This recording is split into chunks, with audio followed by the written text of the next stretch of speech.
We're trying to get to more than 90% of household growth happening in those areas planned for growth. Doing safety, HCL stands for high crash location. ITS is intelligent transportation systems, so using technology. TDM, transportation demand management. And this is the first time I'm really noticing how many times we use acronyms. Please throw up a hand if there's an acronym that I use or that's on the slide that I'm not defining for you, because that's bad practice. And then, of course, walking, biking, and then capacity expansion when needed.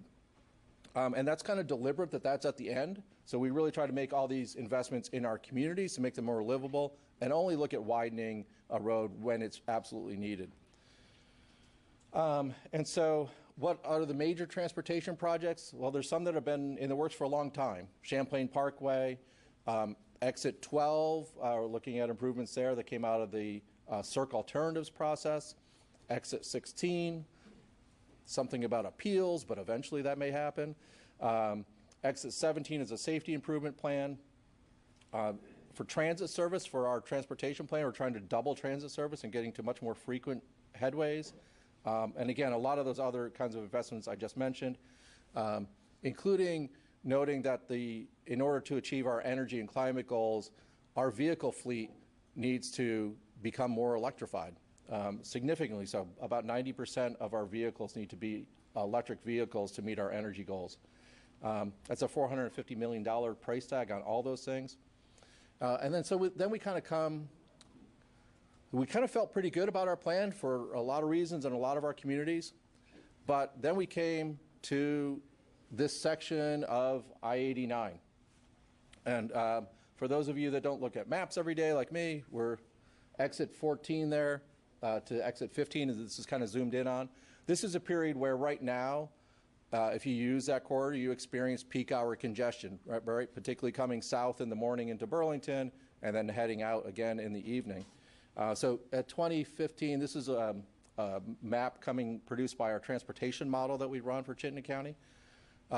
When we looked at 2050, without doing much on 89, it went to purple. If you look at the legend at the far left bottom there, that was overcapacity. That is pretty significant for us in the transportation planning world. It means things are really probably not moving, not just in the peak hour, but the hump hours around the peak hour. And so we tested a couple ideas when we did the big regional plan, including, well, what happens if we widen the interstate between 14 and 15? And I think this also includes if we add an interchange somewhere north or south of 14. And that helped with the congestion between 14 and 15. But one of the things that you'll notice is the section between 15 and 16 turns red.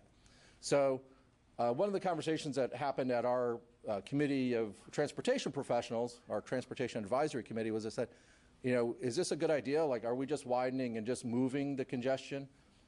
And that's a good question. Are we chasing our tail here? And there's a lot of literature out in the world about whether widening is really the most effective thing to do. So but it did raise the question: what should we do with 89 and around exit 14? Do we need another interchange or not?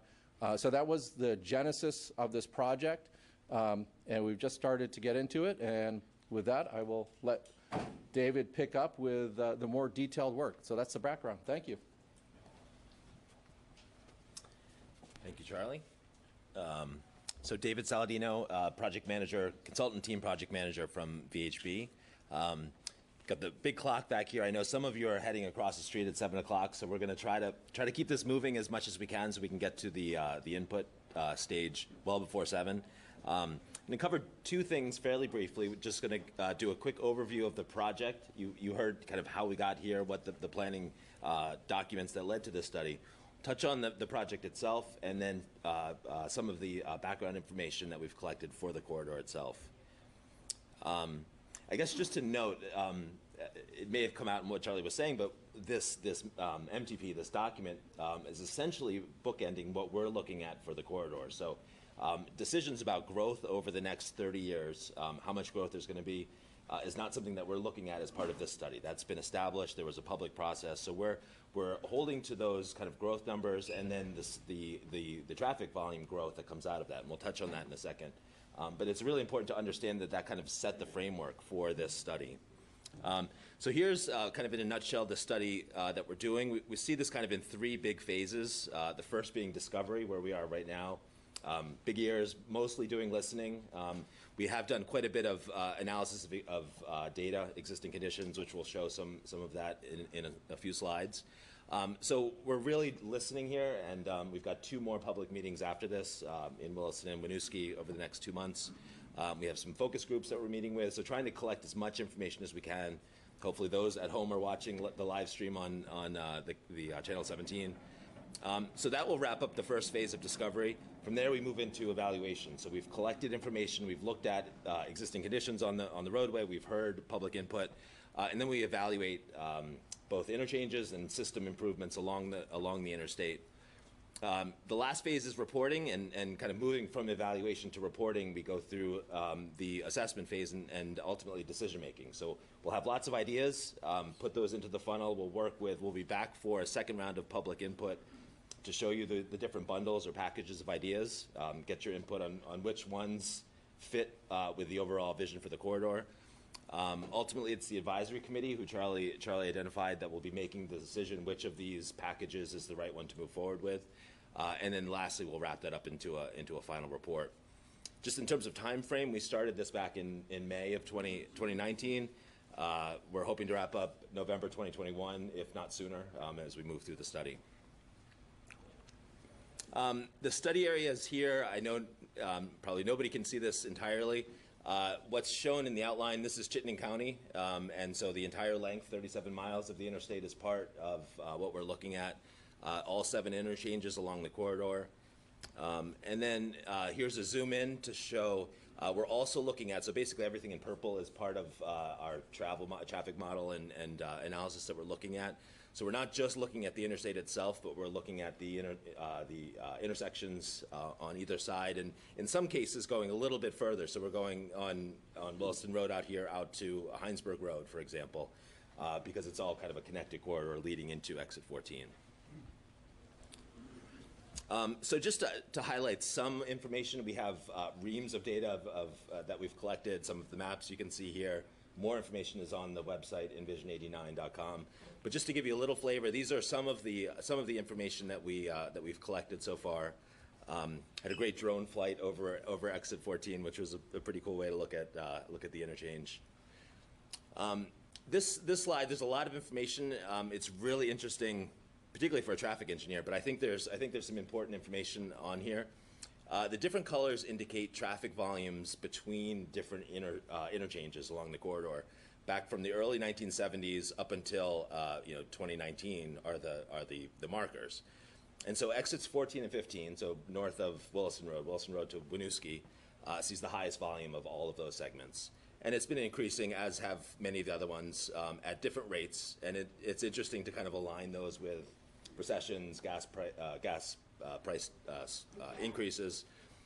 So we did see a leveling out with the recession kind of at the end of the 2000s. But over the last 3 or 4 years, we've seen an uptick again. Gas is still less than $3. We're implementing a lot of the things that are trying to get people out of single occupant vehicles. We've got transit increases. We're building bike lanes, sidewalks, and so forth. But it is interesting just to see these last couple of years, and no one has a perfect crystal ball, and we don't know what's going to happen with traffic. But essentially, the lines that are drawn in are what the traffic model, the Regional Planning Commission's travel model, has forecast out over the next 20 years. So you can see these lines that grow up to, for that segment, we're up to about 75,000 trips per day in 2050. That's probably not exactly right. It's the best that the model can do. It's a very well-calibrated model, but it's hard to know, and there's so many things happening with technology, with, who knows, autonomous cars. We could have flying cars by 2050. Lots of unknowns, but our best guess right now is that this is how it will grow. This is important on the sidebar here. You can see the LOS stands for level of service, and And things start to really break down as you get into the upper levels of level of service D and E. That's when you start to see backups form on the interstate.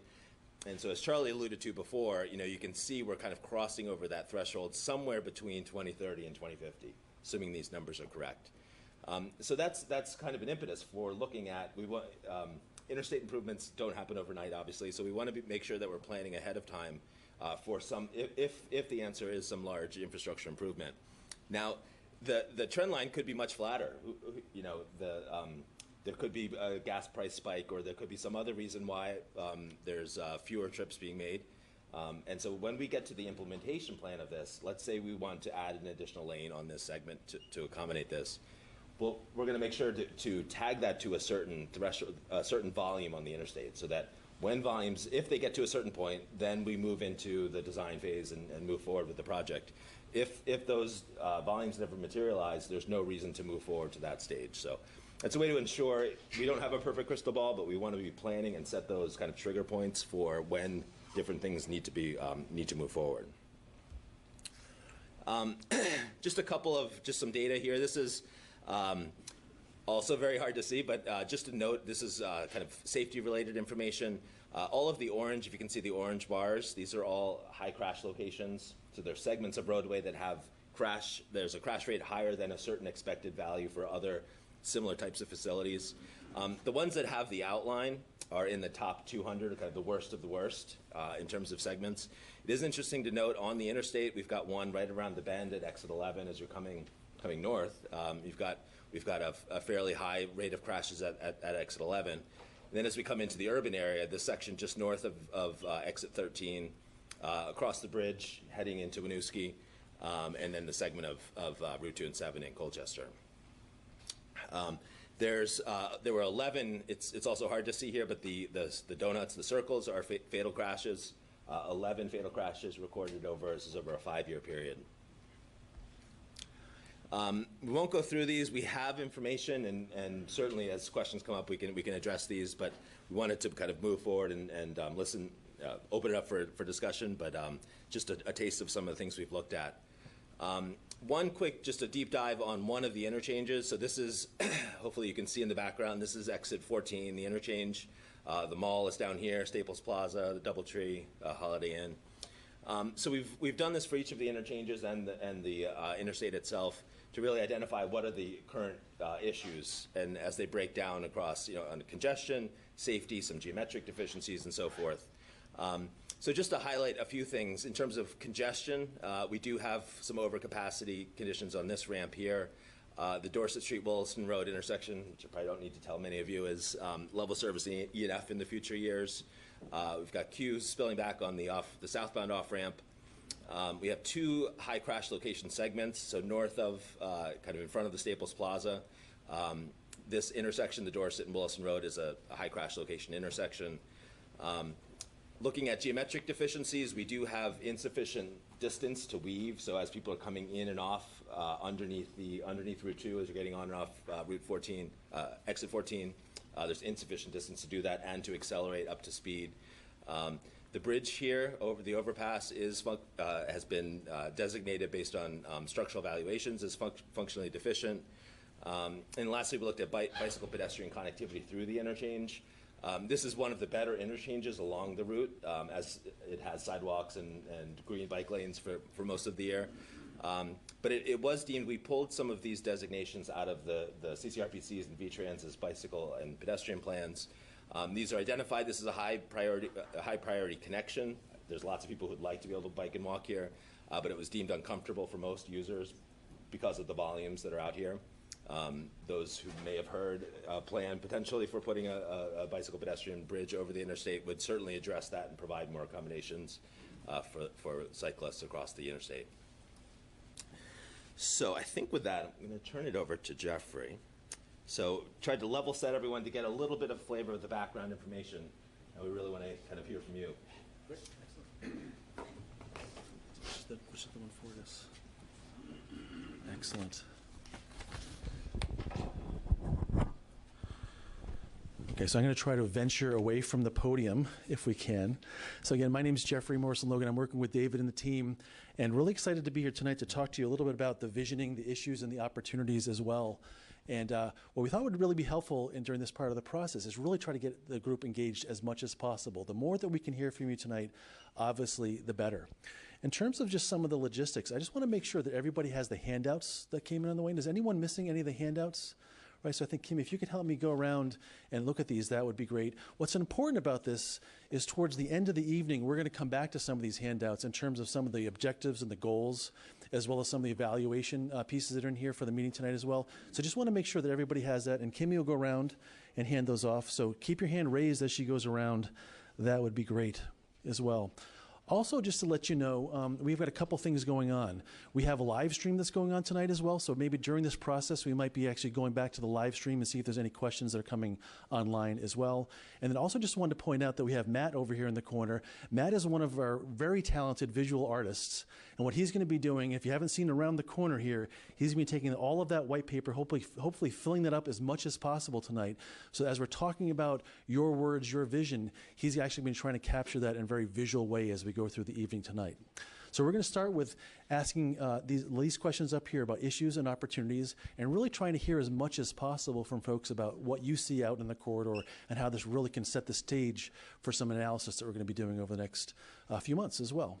So in terms of issues, obviously many of you experience the corridor, drive it probably on a daily basis, I would imagine.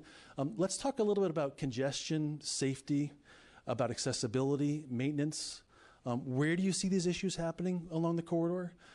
Where do you think that we can make improvements along this? And also wanted to point out Diane over here. So all of the comments are actually going to be recorded tonight as well. So that'll be the homework that goes back to the technical team after this evening. So let's throw out a whole bunch of ideas. What are those issues? Let's get them out on the table. Yeah, sir. It's not directly related to the interstate per se, but it sort of is. I see the buses going, I commute to Williston. I see one or two people on the buses. The buses with only one or two people on it? Yeah. And I think you do a great service, because we're talking about projection of more and more cars, which I would think that's debatable. But that if you could somehow, as an organization, create more interest in people riding buses. And one little story. Years back, I was commuting into Burlington, wearing a suit. So I went from South Burlington into Burlington. I got on the bus, there were two other people, and a fellow behind me, and he leaned over and said, DUI? He thought that I had, a challenge driving. Lost my license. And that made me think. I said, there's a perception and there's a culture that we all have, and guilty, that going on a bus may have a cultural stigma. Right. So I would, I think if we're talking about more and more cars, maybe we could lessen more and more cars by having more people feel that a bus is culturally acceptable. And so. Yeah, so the comment, just to repeat a little bit about, so the idea of not many people having the ridership on those buses, this idea about riding the bus, is it really as nice as being in my comfortable vehicle every single day, and how do you really advertise it, brand it, and make it more commonplace and attractive to those users wanting to ride the bus as well. So it's almost like a campaign around it as well. We've seen that happen in many communities, just trying to realize how do you get people on the bus and really take away those barriers as well, because it's not as culturally significant here in the United States as many other countries as well, right? So yeah, let's go in the back. Yeah. Just a brief counterexample to that is for over 6 years I took the Link bus to Montpelier from Burlington. And that was a wonderful experience, and it was a very professional ride. Like everyone there was some sort of professional commuting, had laptops out, and was wearing suits. So there are certainly buses that have a positive experience. So that's a great point. That actually this probably does vary depending on the time of the day, depending on location and your destination as well. So just really making people understand that dynamic. Great. Yeah. I also wanted to follow up on the bus comment. So I drive up to Georgia pretty regularly for work, and it's smooth sailing, no issues whatsoever in terms of congestion going in that direction. I do take the bus sometimes during the summer because I'm willing to ride my bike home. You can take the bus up to Georgia, but you can't take the bus back. And I think that one thing in terms of infrastructure that would really help with these bus connections is if you had a pull-off ramp and a bus stop right there, so the bus doesn't have to get off the regular ramp and do a couple figure eights and get back on the highway 10 minutes later. Right. That would be really helpful, and I think a lot of people who use these park and rides would really appreciate some better bus connections in other parts of Vermont outside of Burlington. Excellent. Yeah, great comment. I think there's a person over here waiting, and we'll make our way back across the room. Yes, sir. I've noticed that when I'm exiting, especially exit 14 west, 14 West. Yep. 14 west, that's where I want to go, and the cars that are coming from the big loop Yep. are going really, really fast. I just think if they get a little slower than once they get closer to the exit. Otherwise, we're going about the same speed, and I'm trying to get to the right, and they're trying to get to the left. The whole idea of the weave and who's faster, who's slower. Yes. Yeah, but I don't trust their weave. That's right. Sorry. That's right. Well, as you raise a point, part of this process is identifying some of those safety issues, some of those sight distance issues, and trying to bring some of these places up to standard and so forth. So very good point. A little bump on the... Yeah, a little bit of controlling the speeds as well. Yeah, different countries have... Different mechanisms in different places for different, yeah. I think, sir. I'd like to speak about congestion on Williston Road and the effect it has on the I-89 interchanges.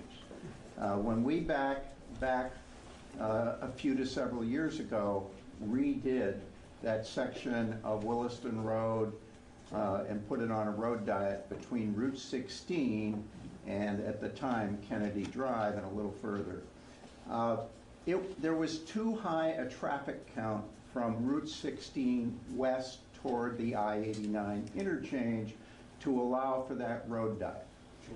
When we were doing a traffic study out at Williston Road where Kennedy comes in, at about 4 o'clock, when Technology Park plus all the other businesses begin to empty out, there is real gridlock coming into Kennedy Drive if you've left Technology Park, turning right north to go towards Williston Road, and then turning left and going down Williston Road to get on the interstate in most cases. Sure. There's a huge amount of traffic that is dividing South Burlington neighborhoods into two halves because it is going down Williston Road.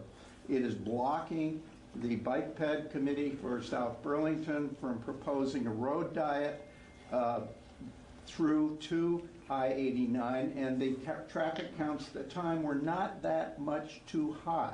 Sure. So if you can bleed that off, which comes back to what a neighbor of mine who couldn't be here tonight asked me to emphasize, is looking at and building 12B and looking at and building an on-ramp here at 13 right outside our door practically. Sure. It would make a huge difference, and it would allow us to improve safety and meet the Safe Streets goal here in South Burlington for Williston Road. That's right. I second that. So we got a second over there. Has other folks observed the whole Wilson Road thing? Yeah. Right. So you raise a really good point in terms of this idea of broader connectivity. So when you have all these different modes of transportation, bikers, walkers, and vehicles and transit, sometimes with these best of intentions, some people get disconnected as well. So we're going to be looking at some of the land use, the growth projections, looking at some of those multimodal connections. And when you think about the road dieting of some of these areas to be able to neck things down to make it easier to cross, where are the right locations for that as well? So we'll be looking at that stuff as well. Absolutely. Yes, sir. I was just going to piggyback on this other discussion and make a pitch that we significantly consider demand management. Mm-hmm. So my employer, for example, it costs us quite a lot to park. So this is a way of reducing the number of us driving there. It costs us quite a lot to park. The bus is free. We have a guaranteed ride home if we miss the bus. And there's a bunch of other incentives. And for that reason, where I work, we have some of the lower percents of people driving every day. And so I would really like to see some effort in this study to think about ways we can reduce, help people, enable people. That's right. You raise a great example. And that- it's not Just a minute. It's not going to work for everybody, but if we can enable more people to drive less, then that will address some of these congestion issues and probably be a lot cheaper in the long run than adding new infrastructure. Yeah, you raise a great question about education, awareness, and working with employers, especially when there's large population exiting maybe at one peak hour time frame. How do you work with those different demands on the system as well? Great point. Okay. I think there's a few folks over there. I'll come to this side as well. Yeah. First, I wanted to say thank you so much for doing this. I have 2 points, one about buses and one about bikes. I just want to piggyback on what everyone's been saying about how I'd love to see more investment in public transportation, making it easy and convenient for people to really incentivize people to take public transit and hopefully head off the need for more, wider roads and things like that. And then also, I love the idea of a pedestrian bike bridge over exit 14. Exit 14 pedestrian bridge, okay. Because I live in Burlington and bike everywhere unless I'm coming over here, because that feels just too unsafe to be crossing the interstate. Sure. And it would be great to have that access to, shopping, airport, groceries, everything over here. Yes, that connectivity issue again, right, for the pedestrians. Excellent. Were there more comments over on this side? No? Let's keep going in the back. Next chair back. Sir, in the yellow. Yeah. I'm waiting for the day that Skynet takes over all of our movements on public roads. Skynet basically. taking over all of our movements on the Yeah, public I road? mean, a cell phone can communicate with any back server process, right? So literally, I mean, if your phone is connected to your car, you're in your car, and we're talking a few years out, your car should be telling you, based upon all your sensors in your road, saying, for the next 4 miles of 89, you should go 40 miles an hour, starting now, right? And you control the flow. If you have the ability to communicate, and this is the important thing, is to communicate effectively with people about the optimum speeds to flow through the roads, to get them to their destinations without getting caught in huge traffic jams, that can help, right? And on the other hand, you might be able to tell people, wherever I know where you are right now. I would suggest you leave in the next 5 minutes. You especially, because we know where you want to go, because we've tracked you every single day for the last 5 years. The advanced warning system that if you don't leave now, you're probably not going to get to work on time. These problems are already being worked out right now. The thing is, I can't even imagine what technology is going to be available in 10 years to help with this problem, above and beyond the problem where everybody wants to be a single driver in a car all by themselves so nobody else is disturbing them, right? That's right. So the next thing is to get at least 2 people in every car, right? And there are apps to help us with that, or get them on bicycles or whatever, or get them in buses, but maybe the buses should be smaller because there isn't demand for a 50-person bus, you need a 20-person bus, Sure. But that's another instance where you need to tune your system to the demands of the transportation environment. So I think we're actually kind of living in an interesting time where this whole idea about emerging technology and all those things that you just mentioned, how that really impact how people are mobile and where they go and all the information that they can gain. If you even think back a few years ago, before GPS systems, before being able to call up the Uber that could arrive in a couple of minutes, all of those different modes are out there, and how do we tap into that? So looking out to 2050 and beyond, recognizing that technology might be a pretty big part of this, I think we need to look at some of those issues too. So really good point. Yeah, ma'am. I think related to what Tim said, has to do with destination parking availability. If you know there's no parking, boy, that sure encourages me to say, can I get over to the high school and hop the bus to get downtown? Because it's going to save me a lot of anxiety about I can't park, feeding meters, getting tickets, not having your credit card, whatever. Parking should be much harder for the commuter. And you should have apps that kind of give you an easy alternative to getting there, and a reliable alternative. Sure. So do you think part of this whole, multi-mile corridor, having some awareness about where people are getting on, off, where the parking options might be, and how that might affect your trip, and be able to get some data on that so you can make a smart decision each morning? Yep. Yeah. Was there another question? Yes. Yeah, following up on that, I think what we're talking about is that it seems like your assumptions going into this is that we're not going to have any changes in our behavior. And I'm just wondering whether it's possible to do some modeling, because we already see that younger people are not getting driver's license at the same rate. as previous generations. And so really, all of these things we're talking about is trying to model some behavioral changes. And we're talking about solutions, you know, with knowing about that there's no parking. But I really think that that it would be helpful to go back and see, if you modeled some of this, what other implementation we could do as opposed to this investment. And you know, as somebody once told me when I first started coming to these kind of meetings was, yeah, mostly transportation planning is done by looking in the rear view mirror. And that's pretty much what we're doing, because we're just seeing that graph go in the same direction, and that we're not trying to really influence behavioral change. That's a great point as well. So I think I just encourage people to that comment, looking at one of your handouts here, thinking about the different goals and objectives and maybe the different perspectives in the study that we're trying to focus on, from things like resiliency, efficiency, economic access, vitality. Having those important filters and really questioning the demographics and some of those trends will be important, especially with millennials, with the baby boomers, and some of those changes in preferences about how people move around. A very good point as well. Yeah, no, very far back. Yeah. I'm just curious if the models are taking into account any kind of congestion pricing along exit 13. Congestion pricing? I don't think that's, no. The answer is no on that. Bring it. Like we see in other countries, for example? Well, yeah.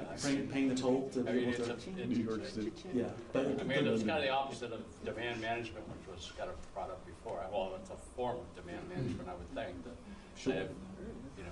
How about we do a couple more on the issues, which is always the fun stuff to talk about, and then let's talk about where the early opportunities are. So maybe a couple more in the back, sir? So if the benchmark assumption traffic capacity building at certain hours is related to employment, and people trying to get to and leave work, why not work with some of the employers or to stagger that shift so, you know, people get out of that comfort zone? I have to work 8 to 5. Employers, I know, we want to be creative and help our employees get to work safe and on time every day, and that's something that would not be discounted by employers, I'm sure. If you can stagger that time frame, it should help without changing anything, and it's really free. Right. That's a good comment. Let's go up here and up there, and then we'll move on. Yes, sir? One of the issues is if we don't do anything for a long period of time, which is obviously the case because it takes 20, 30 years to build an exchange here, is we're pushing a tremendous amount of traffic into secondary, even tertiary roads, and changing their character quite a bit. And I worry about that side effect. That's right. Yeah, part of this is kind of understanding exit by exit and along the corridor, some of those growth indicators and how the transportation systems move through the receiving end of that as well. Everybody finds their special route. That's right. Their secret sauce. Yeah, so and it might be the road in front of your house. So it might be interesting to talk in light of that. Are there certain issues that are affecting certain parts of the corridor more so than others with that in mind? Or are there areas that are maybe growth areas that you can almost try to anticipate some of those issues to maybe better plan for it as things grow over time as well? So very good comment. There's one over here, sir. Yeah, I think with such a complicated problem, there's probably going to need a combination of many of these things to solve it. I'm personally here just because in looking at, you know, the businesses, you know, on 116 Meadowlands Business Park, Tilley Drive, the Technology Park, and matching individuals, you know, I am for the 12B to be built just to get people off of the roads of, you know, Williston, Dorset, you know, the congestion of the, you know, a lot of those workers that are trying to get to work are using many roads that weren't designed for it and creating the congestion. But a lot of areas have already been designated as business parks and things that are going to continue to be developed and are being developed quite rapidly. So the congestion to those areas that we've already designated will get higher, which is around the 12B as well. So just those planned growth areas that we know are going to happen. We've already planned them. We've already designated them. We know that we want people to build out there, but because there isn't a relief valve, you know, people are going to go to Williston, Dorset to kind of do back roads or do whatever they can to come back. And so you raised a good point that maybe the solutions that we come up here have a lot of different tools in the toolbox. So what you do in one exit might be different than the other, understanding the local issues. If you want to have growth in certain areas, how you're reinforcing that. So I think you're going to probably see a lot of different strategies in place to address some of those issues. Okay, so let's talk about some of the opportunities. So while it's great to talk about the things that you live and see every single day, where are those opportunities that our design team and technical team should be thinking about unlocking some of these issues? Yeah. The town of Essex has done a pretty good job in creating an infrastructure to connect to I-89 by way of I-189. Getting to 189, yeah. Yes. Right now, Susie Wilson gets backed up quite dramatically, and it's not built for that amount of traffic. But if we're able to connect 189 to 89 on both ends in Colchester and Williston, that could help. Great. Got that? Other ideas? Yes, sir. Make exit 15 a full exit. Exit 15 a full exit? Both directions. Both directions. Yeah, it's like, I can't tell you how many times I drive through Winooski because I want to go north. Right. Can you get there from here? Kind of thing. Exactly. It's like. Yes, sir. Let's keep them going. So drop the speed limit on 189 to 45. Speed limit on 189 to 45. Yeah, and put a U-turn that's westbound that puts you back on eastbound, so you can get on. You can get off at Kennedy Drive and get down south on the interstate. Good idea. You can do it about halfway if there's enough land there. They do that on 24 or 25 just south of the Bourne Bridge. Yep. There's like a reverse direction on the inside of the median. It's a little hairy, but it does work. Great. So that's going to be a challenge for the technical part of the team to make sure those distances work, right? Exactly. All right, let's keep them coming. What are a few more comments? There's got to be more opportunities out there, right? Yeah, in the back. It's probably pretty wild, but the interstate's a pretty wide corridor, and could there be opportunities to include bike ped facilities separated from the main travel lanes to make connectivity from Williston around to Winooski? Within the corridor itself? Yeah. Yeah. Okay, great. In the right of way. Along with that, from, I think it's West Lebanon heading, I'm not quite sure how far, but there's a bike path that goes on, and I've never seen anyone on it, but it looks like a fabulous, and it's part of the corridor, so it's available land to be used. That's right. So obviously checking in about where that could happen and some of the challenges along the way, host communities. Yep. Just to piggyback on that, we should consider dedicated bus lanes on the freeway and on the ramps. Dedicated bus lanes on the freeway and the ramps. Okay. Right, so that if there's a lot of congestion and the cars are clogging up the roads, at least the buses can get people places. Now, to follow up on that idea, would that be 24/7? Would that be through peak hour? Would that be movable? What's the strategy behind that a little bit? Well, I would think definitely peak hour, and you'd want to enforce it with cameras. Yep. And to maybe tie it back to what the ridership is and the frequency to understand the utilization. I think part of what we found in doing these studies is that there's demand for all these different, the right-of-way of that section, right? Like who wants what lane for what reason? The bikers, the peds, the transit, the buses. So just understanding the optimization of that as well, and not forgetting about the buses too, right? Would be really key. Excellent, yeah. Might be good to study the traffic between the hospital until you drive there in terms of medical care needs, and see if something creative like he was talking about, the bus may have some option there. Okay, great. What other opportunities? Let's go here and then right behind you. Yep. This is pushing it way out there, so excuse me. But bike the interstate. When I, back about 10 years ago, biked from San Diego across the south and then doglegged up to Vermont in West Texas, because there are no alternatives, I was required and encouraged to ride the Texas interstate for about 300 miles. And I felt safer riding the Texas interstate for 300 miles than I would feel on, say, Route 2 between Waterbury and Montpelier. Or I'm seeing a lot of heads. The reason is they have 12-foot shoulders and they have a rumble strip right at the right-hand edge of the travel lane. So you're way separated from the traffic that is roaring by. That's right. Yeah. It's not, you know, we have that corridor, and with some adjustments, that's not totally out of possibility. We just aren't thinking along those lines. You raise a really good point about what do you have the room to do, right? And who has the control over the room to be able to do it? And when as a certain user, do you start to have the user comfort that goes along with it as well, and the feeling of safety as well? We do a lot of work in downtowns and historic settings, and they don't have the luxury of thinking about that extra 4 or 5 feet that'll address those issues too. So here, how are we creative about that whole network, putting the people in the right spot and dealing with that comfort issue? That makes a lot of sense. And has any other people done 300 miles on the Texas highway system? I think it's probably pretty unique as well. I have, but if you ride Route 2 out towards Grand Isle, you get the same experience. You get the same experience afterwards. That's right. You feel safe in terms of the amount of space you have, but it's very loud. Excellent. Yeah, let's go on the way back. Yeah.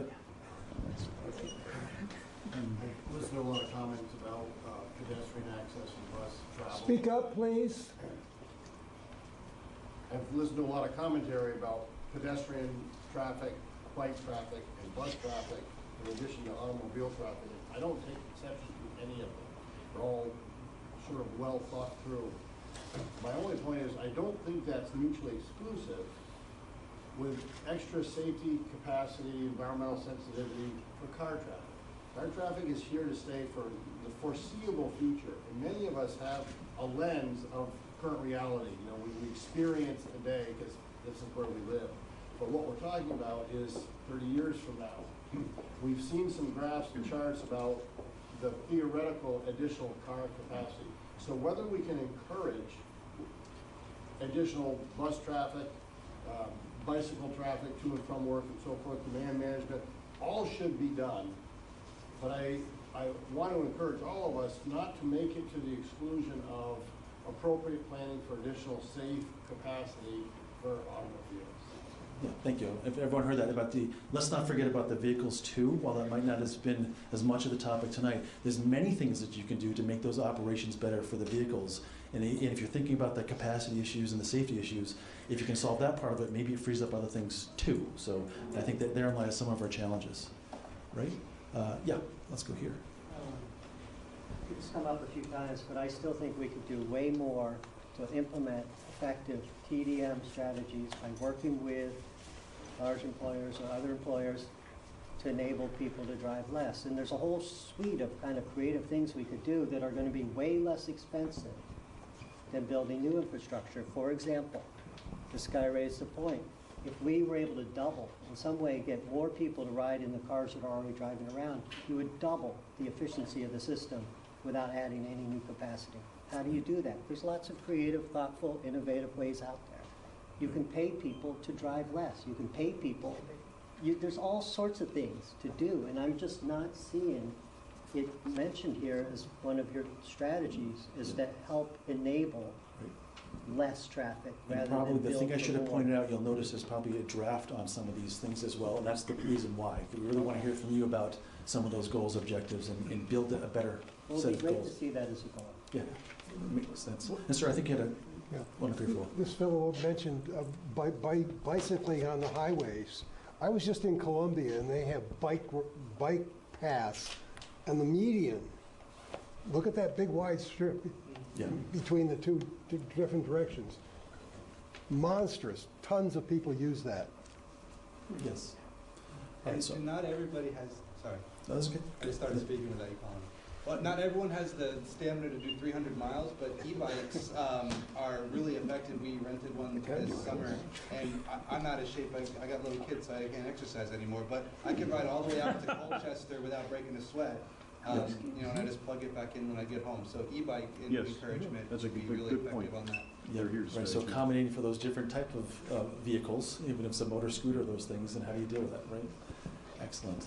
So let's do like a couple more, and then it'd be great again to shift gears and think about the broader vision, about less about specific opportunities and more thinking ahead 20 to 30 years. If all of these wonderful things were done and built and improved and those partnerships made, what would that start to look like as well? So let's do a couple more opportunities. There's a quick question about environment and stormwater permits for the interstate. It's got to be one of the largest pieces of impervious surface in the whole state.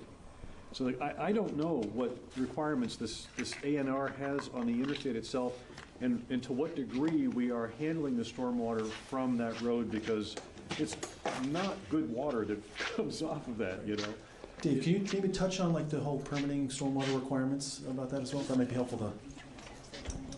So you may have noticed this past construction season, there was some work in the Williston by the rest areas. That was specifically to address some of the stormwater along the interstate. The next phase that V-Trans is tackling is up towards St. Albans, and so they are slowly working towards. There is a plan for addressing stormwater, just like municipalities and businesses have to deal with.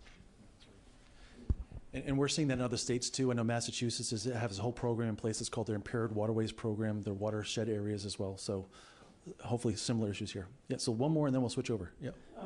With regard to 12B, I certainly appreciate the fellow from Meadowlands interested in having that exit there. Makes sense for him. But it's a trade-off because it's going to have implications to the neighborhoods out there because already a lot of cars are coming on 116, taking a right on Van Sicklen Road. Sure. Now they'll continue down past Butler Farms and so on. So there is some impact. But the biggest concern I have is we're looking at 14 right now and how to make it safer for people to go across. Now we suddenly do another interchange. Are we going to do another Cloverleaf and have the same issue? So if and whenever it is built, I really hope that it's creative this time. That bike, it's a real flyway for a lot of bikers. I'm part of a bike club, and Don is as well, and that's used a fair amount. So just so the opportunity is, if you're going to build another one, let's look at the most innovative things that you can be doing. Absolutely. So, okay, great. All right, so let's talk about some visioning here, and just to set the table. Really, we'd like to think about it in terms of the 15, 20, 30 years.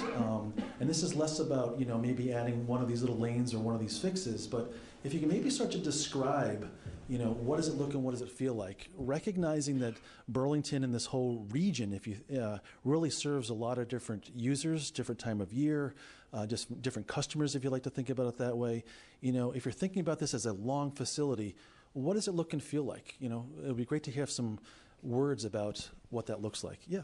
I think for one thing, you're going to see a lot of EVs in 20, 30 years for sure. A lot of EVs in 2030? Yeah. The question about, how they can charge going along this corridor is a good question. Right. Charging for those electric vehicles, especially if they're increasing the percentage of those over time, what does that look and feel like? Yep. Great. Let's try some other ideas. Yeah, yeah. Along with that, instead of driving all the way to town, have more parking rides that have EV charging stations. So you just leave your vehicle there and then hop on the bus and take that in. And the bus, along the whole corridor. A lot more park and ride stations along the whole corridor. Okay, excellent. What are some other ideas? What does it look like? Does people enjoy their ride going down the corridor in the future? Less stress or more opportunities, more multimodal? What are some other ideas? Yeah, here. Well, one other question is what's going to be like when there's a tremendous amount of autonomous truck traffic. Okay, autonomous trucks. Down this corridor. And are we going to be boxed in by trucks that are going exactly the speed limit, not a mile over or less? That's right. Are we going to be boxed in amongst them as we try to do our job? Right.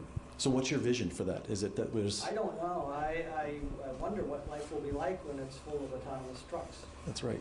We might have less control about what happens, right, in terms of where we go. All right, I thought I saw another hand over here. Yeah, maybe we'll all be driving, right? Are we in the corridor now? Is this all part of this, where we are now? Well, my vision would be it would be, I came here on my bike tonight, which is weird, I know, but it was terrifying. Yeah. It would just be so wonderful to be in a place where you could actually have other ways of getting around besides driving. I mean, we're all the way to get here is, and there's no bus that leaves here tonight. Luckily, my good neighbor's here, and I can get a ride home. But, it would just be wonderful to be in a place where we had options. Not for everybody, but where there were actual safe options. Yeah. Routes. Okay. Are there more opportunities for that in different parts of the corridor, would you say? Is it equally distributed? Might it look slightly different along the corridor? I'm just asking. I don't know what other people think, but I think it's pretty terrifying in most places. I mean, there's little sections here and there where we're working on these things. But. Okay. Great. Let's throw out a few more. I thought I saw a hand over here. Sorry to be cynical. Yeah, go ahead. Well, I would say that, this isn't exactly transportation, but I'd hope to not see all these one-story buildings. Yeah. You know, so that we have a little bit better land use planning in these areas and higher density and buildings that, of course, built on soils that can support them, and multi-use districts. Okay. So that really our land use pattern is changing, and our architecture, that we just have to get out of single-story buildings. Yeah, well, it's an interesting comment. I do a lot of land use planning myself, and interesting when you think about how land use and where those uses are distributed and how they're organized actually help reinforce the mobility patterns as well. So tying the two together where you can and making them work with each other, that's kind of interesting observation too. Yeah. As a general point, and this relates to everything we're doing in regard to moving vehicles, pedestrians, bicyclists, I think there's truth in the fact that if you build it, they will come. And to the extent that we move forward aggressively with the safe streets idea, and you make it easier for people to actually bike to this meeting without feeling threatened, and you make it easier to walk to this meeting as I did without, you know, having to kind of wander around on ice and so forth, more people will use those healthier options, and that will naturally tend to reduce the demand for vehicle travel. Yep. Thank you. Other comments? How about if we just tried a few seconds worth of maybe one or two words? What does it look and feel like? Are there words that describe this? Is it more aesthetically pleasing? Is it does it look a certain way? Does it feel a certain way? What are some words that you'd be saying? Safe? Safer? Quieter? Quieter? Slower? Slower? Safer for everyone. Safer for everyone? Idealistic. Idealistic. Oh boy, I think we're going to be circling back to that one. Okay. What else? What are other things? So these are aspirational words. Yeah. I see signage about if there is an accident up ahead. Warning. It will tell you there's a 10-minute blockage ahead or whatnot that you see in a lot of more urban areas. You can make a decision about getting off a prior exit. Decision making and right signage and awareness, right? Creative. Creative. Efficient. Efficient. Ooh, that's a good one. Yeah. Autonomous. Oh, autonomous. That would be interesting. How about a few more before we go on? All right, so maybe let's take a quick look over at what Matt has accomplished. He's been probably busier than all of us over here as well. So we've got the issues and the opportunities.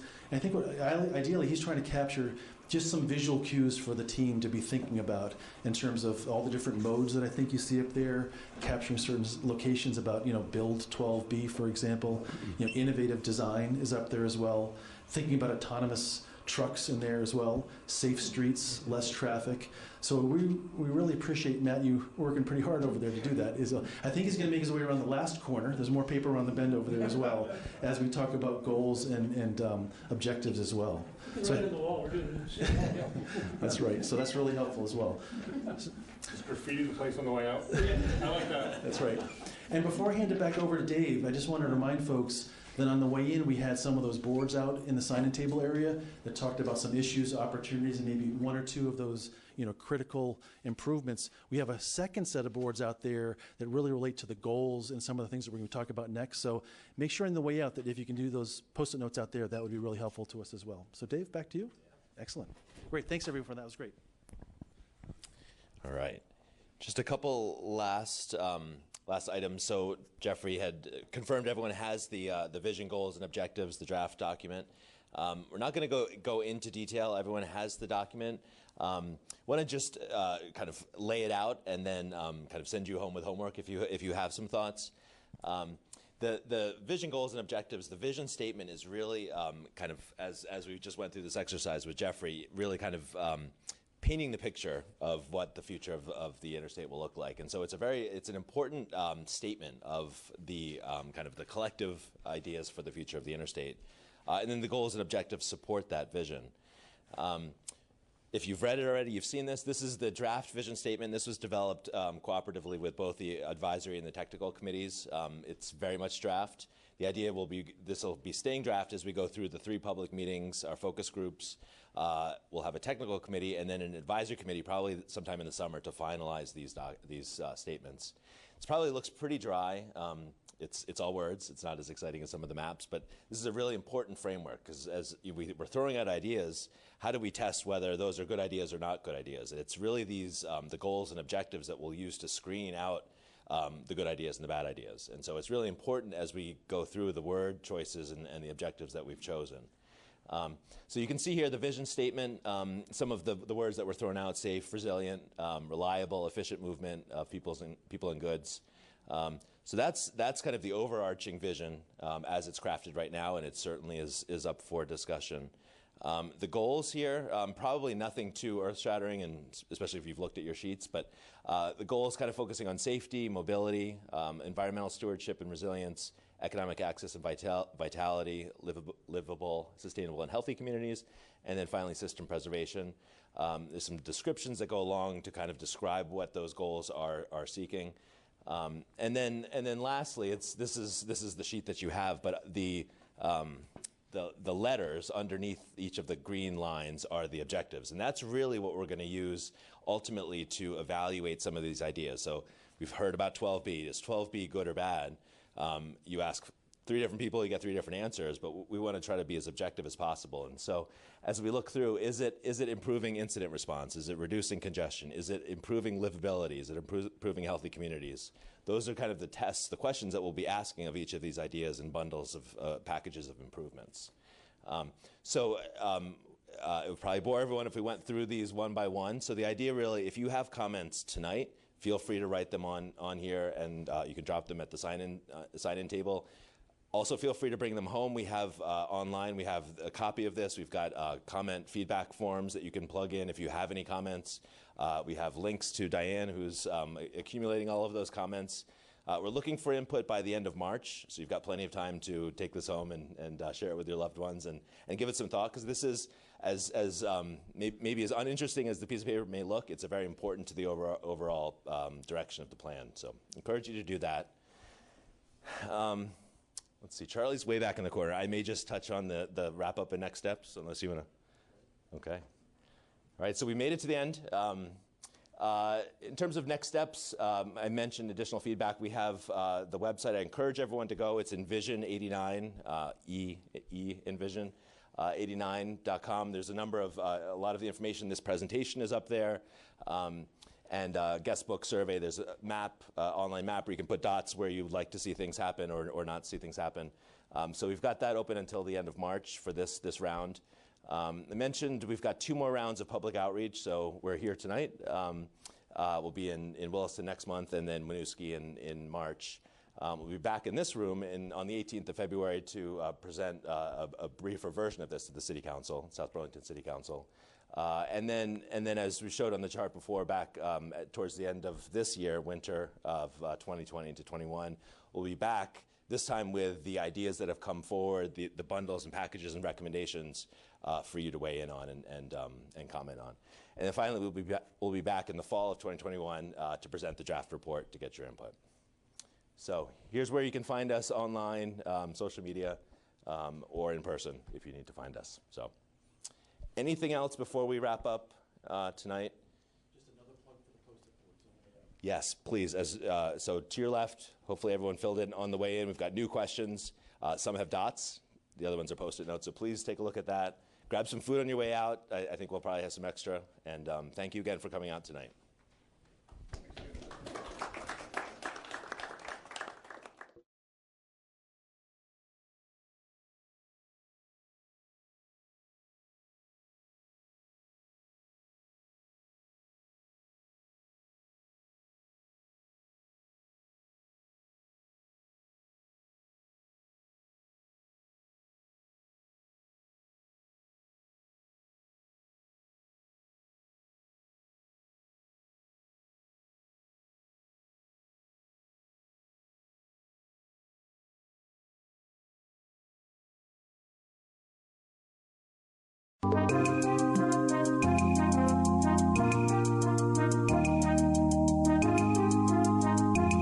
The David Pakman Show at davidpakman.com.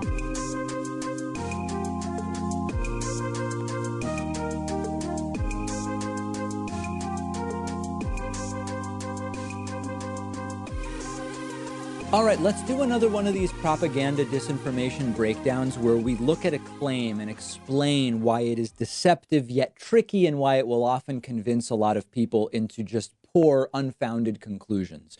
Donald Trump is under fire for his recent pardons and clemency grants that he issued, including to people like Bernie Kerik, the former Illinois Governor Rod Blagojevich, and others. And Donald Trump Jr., the president's son, recently tweeted, quote, Dems are mad at Trump for abusing his pardon power. Total presidential pardons, sentence commutations. And then it lists Jimmy Carter had 566 and Reagan had 406. It says Obama had 1,927 and that Trump has only done 26 pardons and commutations. And Donald Trump Jr. goes on to say, please, by all means, educate me on abuse of power. So you look at this, and many Trumpists have, and they retweet it, and they love it, and they say, look, there can't be anything wrong with Trump's pardons because he's done 26, and all these other presidents did way more. That's where you have to say, wait a second here. Let's apply some critical thinking. First of all, let's take on the quantity argument. Donald Trump has only pardoned 26 people right now. He's only in the middle of his first term. Presidents tend to issue pardons, not just at the end of their terms, but at the end of their presidencies. So when you look at totals, many presidents got the vast majority of their pardons and clemency grants in at the very end of their respective presidencies. And until we see what Donald Trump does in his last days or his last hours at the Oval Office, the comparison is not relevant. Number two, some of these numbers are very deceptive. So Barack Obama, the number is 1,927 to Donald Trump's 26. Well, in reality, Barack Obama pardoned 212 people, and then he commuted about 1,700 sentences. When you look at those commutations that Barack Obama did, a ton of them are drug offenders that Donald Trump has also previously said shouldn't be in prison and that he wants to go ahead and deal with. In July of 2015, Obama commuted 46 drug sentences. In June of 2016, Obama did another 42 drug sentence commutations. In December of 2016, during the Trump transition period, another 80 roughly.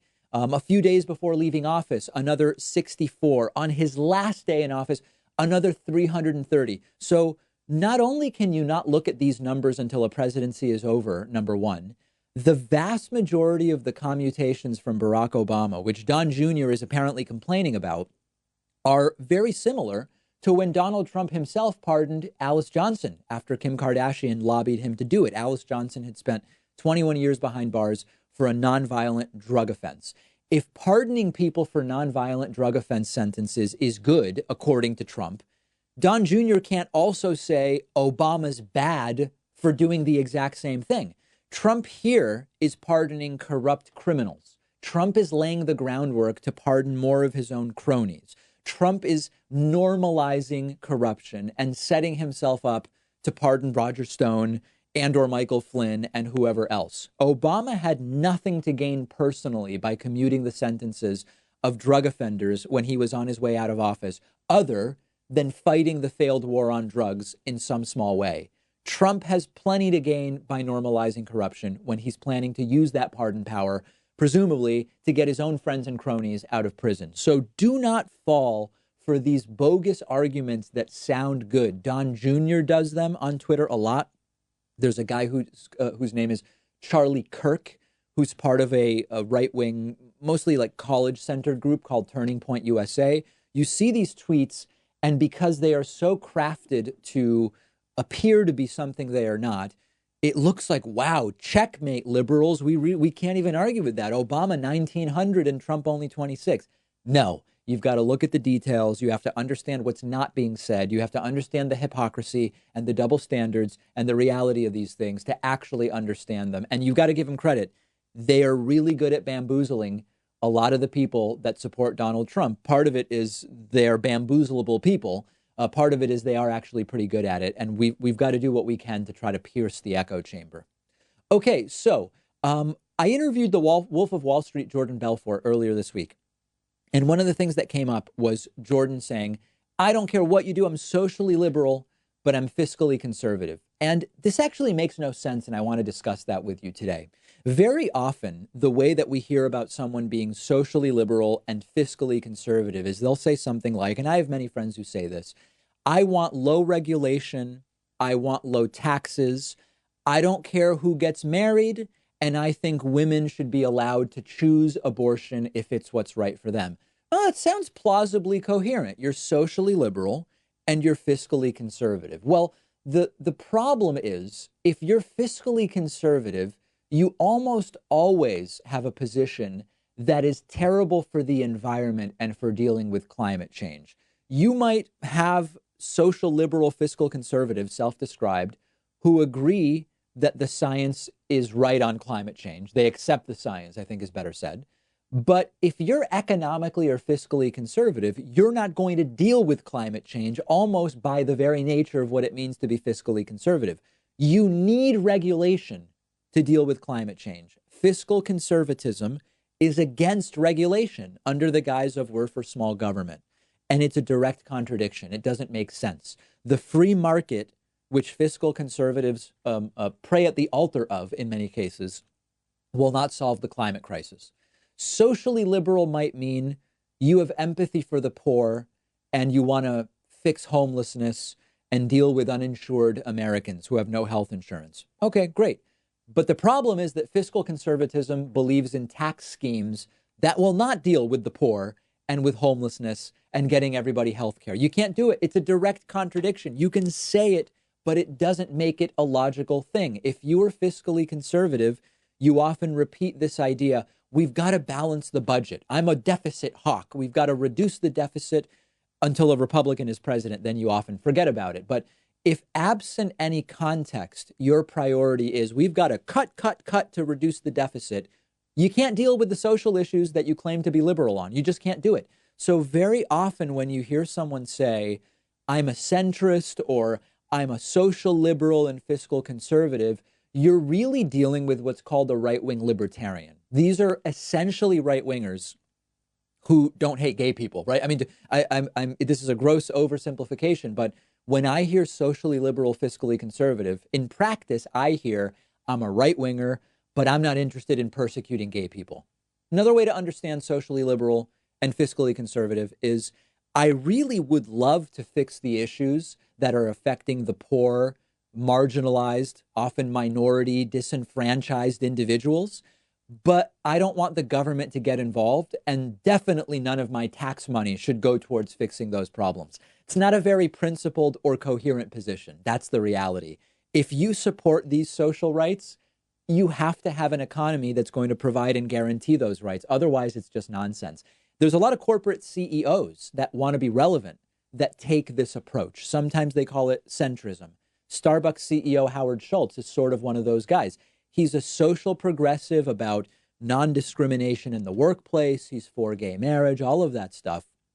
But economically, he's essentially a standard neoliberal who is about free markets. He's suspicious of caricatures of socialism that float around, all of that stuff.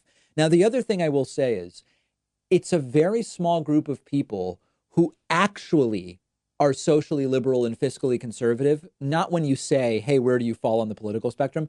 When you do a proper poll or test where people are answering questions about their beliefs, the number of people that are actually socially liberal and fiscally conservative is very small. You poll people on the issues and you find in many studies, for example, one done by the Voter Study Group, whose results we're putting up on the screen, the area that is least common in this 4-quadrant system. So imagine a 4-box where you can be socially and economically liberal, you can be socially and economically conservative, or you can be a mix.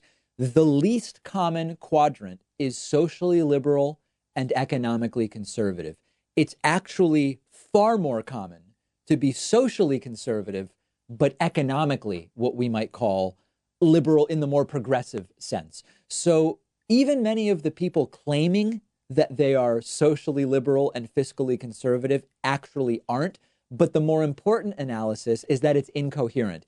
If you are socially liberal and fiscally conservative, the fiscal conservatism essentially makes your social liberalness irrelevant beyond just you don't hate gay people. And again, it's a gross oversimplification, but it really illuminates the contradiction. If you aren't going to be pushing for regulating businesses in a way that makes sense, if you're not going to be pushing for economic justice policies, being socially liberal in some in name only way, I guess is what I'm saying, is not really worth much in terms of policy. If you disagree with me, let me know. I'm on Twitter at @dpacman. The show is on Twitter at David Pacman Show. We are going to take some phone calls coming up. And later on, we are going to get back to this issue of the regulation of social networks and what should and shouldn't be part of that. That's coming up later, but much more right after this short break.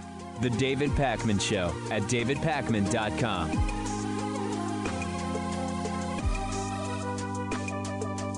The David Pacman Show isn't some corporate media show with huge advertisers and a media conglomerate supporting us. We actually depend on support from our viewers and listeners.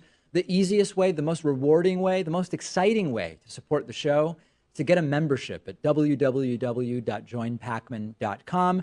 You'll receive the world-famous daily bonus show for supporters only, the commercial-free audio and video streams of the show every day, and you'll be part of the solution. Because of membership, we are independent and we're able to cover whatever stories we want, whatever stories our audience is interested in, without executives looking over our shoulder. And it's why we've grown from a weekly show to a daily show. Much to the dismay of the Hatriots, we can't be pulled off the air unless all of you cancel your memberships. Please don't do that, but please do sign up today at www.joinpacman.com. Support independent progressive media. The David Pacman Show is now on Instagram at David Pacman Show. You can check out behind the scenes pictures, memes, shots of the studio, shots of what Pat does all day. Very, very concerning to a lot of people. All of that and more on the David Pacman Show Instagram account at David Pacman Show.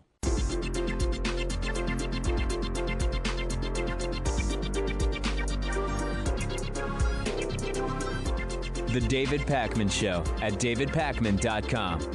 Today's new members of the day are Nancy Goetz and Vicky Kaufman. Nancy and Vicky, really appreciate your support. Join these great people by signing up at joinpacman.com. Very quick, very cheap, directly supports the show, and comes with great perks and benefits, including the commercial-free audio and video streams of the show, the daily members-only bonus show, and so much more. Also want to say thanks to today's longtime sustainer of the day. Tristan Harris has been a member for almost 5 years. Really appreciate your support, Tristan. Sign up in under a minute at joinpacman.com. Let's go to the phones at 617-830-4750 and see what's on people's minds, starting with our caller from the 401 area code. Who's calling today from 401? Hey, David. My name's Kenny. How you doing? Good, Kenny. How's it going? I'm doing well. First-time caller, long-time listener. Recently picked up a membership. Thank since you. You've been doing such great coverage of the primaries. Appreciate it. I wanted to call. So I'm actually out here at UC Berkeley. I'm a graduate student, and I'm sure you've heard about the strike that's going on in Santa Cruz. Yes. I wanted to get your take on it because I'm a pretty active member with the union here on campus, and as you know, this is a wildcat strike that isn't endorsed by the union officially, and for political reasons, I won't be putting in my 2 cents, but I want to get your take.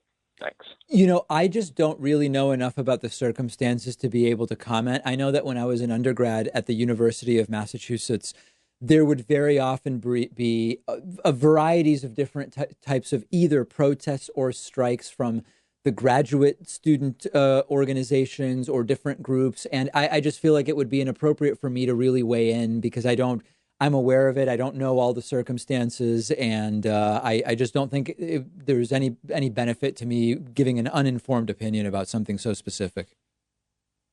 So then can I ask you a more general question? Sure.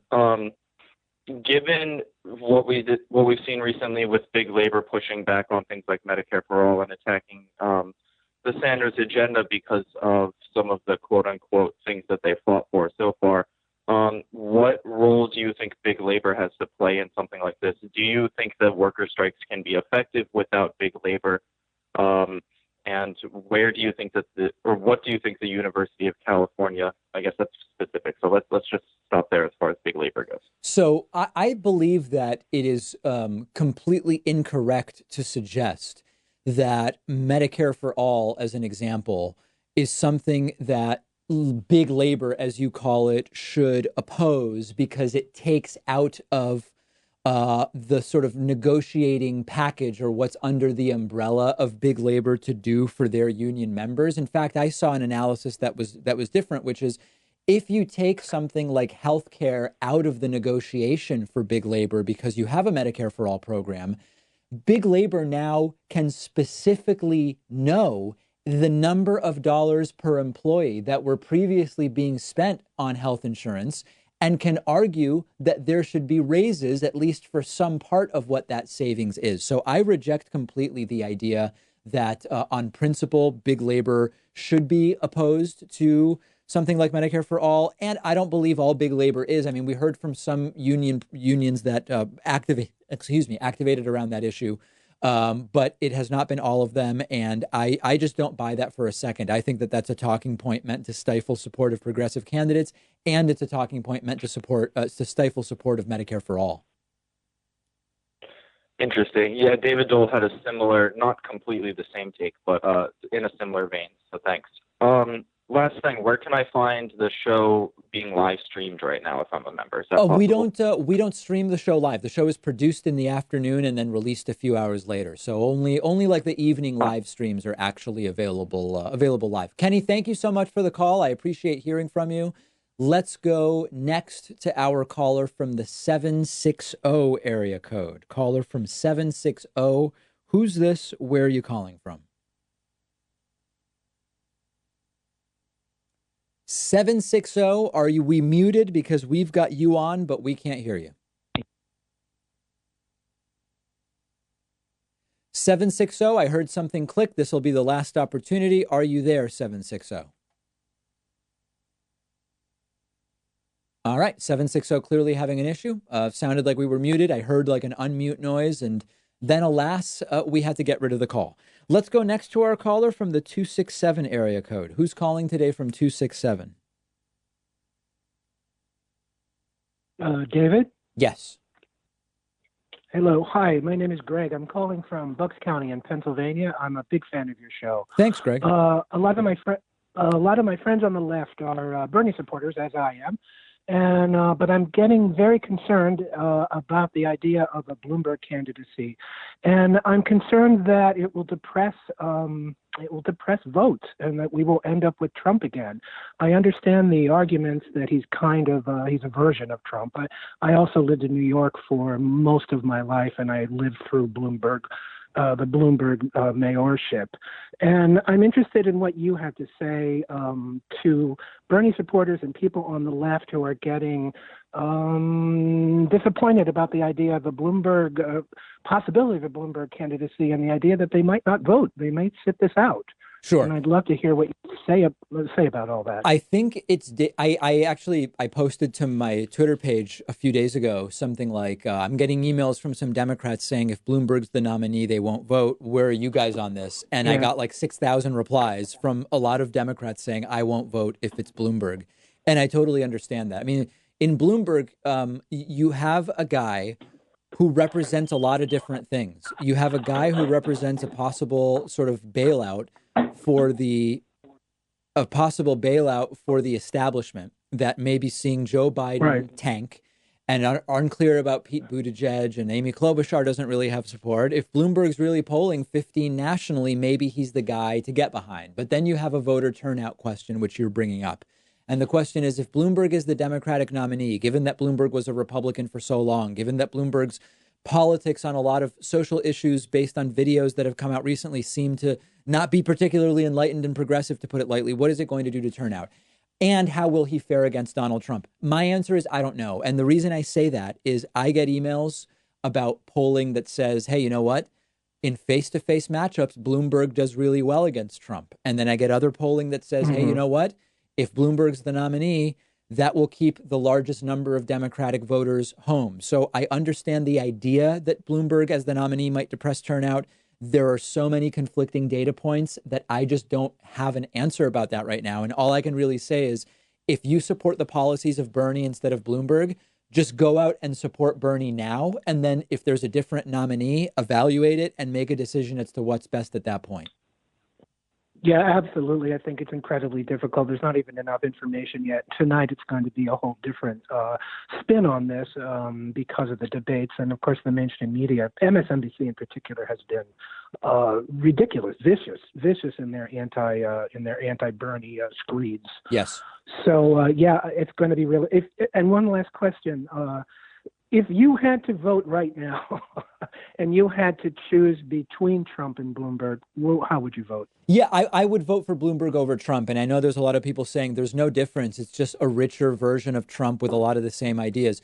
The reasons why I would vote for Bloomberg over Trump are, number one, the Supreme Court choices Bloomberg would make would not be as bad as the ones Trump would make. Number two, Bloomberg actually has both sort of diplomatic and political experience that Trump lacks, which is the source of a lot of Donald Trump's missteps. That would be number two. And then number three, although it would be no great party if Bloomberg were president, Bloomberg would restore some of the respect from world leaders that we have lost under Trump, although certainly not all. So for me, I wouldn't be cheering about voting for Bloomberg over Trump, but I would definitely vote Bloomberg over Trump. Yeah, thank you, David. I really appreciate your opinion, and I'm a great fan of the show. Thanks so much. Thanks. Really appreciate hearing from you. Thank you so much. Let's go next to our caller from the 619 area code. Who's calling today from 619? I think it's me. Can you hear me? Yes. Who's this? Oh, my goodness. I have the biggest pleasure of ever meeting you. My name's Leslie Valerie. Your name's Valerie? Did you say? Yes. Valerie, what's going on? Valerie is my name. Okay. And I'm so happy to finally meet you. I've been watching you since I can't even tell you when. I have a question regarding, for example, I have so many questions, but you are a journalist, and I started watching you way back then, right? But did you already have a degree, like, to be a journalist, or did you just start going out and, like, do things on your own, like the way that you have been now on YouTube? I started the show when I was 21 in college, so I was not working in media at the time that I started the show. That is so amazing. So then how did you learn all the things that you've learned? How is it now that you get to go and interview and, like, have these amazing things that you do? How did you do it? It's a lot of learn by doing. You just, each day you try to do it a little bit better, a lot of reading, a lot of practice. It's been a learn on the job sort of thing for me. What resources, like, for example, me, I don't really have much money right now, and I'm not really technically employed, but I really would love to do things like this for, like how you get to interview and stuff. How can I get my foot in the door just to do this type of stuff, like, on anything though? Like, there's so many things that we still don't know about. For example, like, you know how they slightly mention things about the drug crisis, homelessness. They do mention it on the news, but it's kind of slight. And I feel like we should get to know more the deeper problems of how one thing is correlated with the other. So certain social problems are just not on the news as they should be, and therefore I feel like politicians don't talk about it as much as they should be, and therefore there's no priority to these type of issues that are actually there every day in our life. Yes, and the question was, how can you get involved in media? And like, yeah, as a citizen, like, say, like me, I'm broke. How can someone like me who is broke, who, how can I just volunteer or give my time and learn? I just want to be able to do this. Right. Well, two options. The way I started was at a community radio station in Massachusetts, where you just show up and they often have sliding scale fees where you can just start learning and it doesn't cost you anything. So look to see if there's a community radio station in your area. But the great thing about I'm guessing you have a phone since you're calling me on the phone, you can even use your phone to start citizen journalism and citizen activism. So fortunately, the barriers to entry have been drastically reduced. And it's an exciting time. Valerie, I so appreciate the call, and I hope to hear from you again. Great to hear from you. Let's go next to our caller from the 505 area code. Who's calling today from 505? Hey, David. This is Isaiah from Albuquerque. Hey, Isaiah. Hey, I actually just had a quick question in regards to my prediction, and definitely hope, is that Bernie takes the primary. But if he ends up going up against Trump in the general election and ends up losing, I'm curious how progressives might refocus strategically in future elections, or how you think something like that would affect political strategy for the progressive left. Well, we talked about this on a segment a few weeks ago where I laid out how if you kind of game out the different scenarios, Bernie is the nominee and wins, Bernie is the nominee and loses, a centrist is the nominee and wins, or a centrist is the nominee and loses.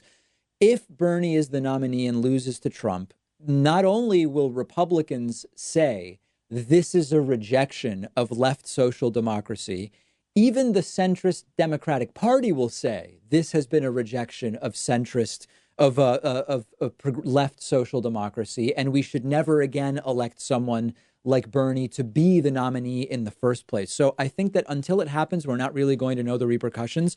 But there is no doubt that, so if Bernie fails to be the nominee, then you will have the Democratic Party saying, see, we told you that those ideas weren't viable to be the nominee. If Bernie is the nominee but loses to Trump, they will say, see, we told you that even if the Democratic Party selected Bernie as the nominee, that these ideas would lose to Trump nationally. So no matter what, they are going to react in that way. The specific way in which it'll happen is we're sort of in a wait and see on that.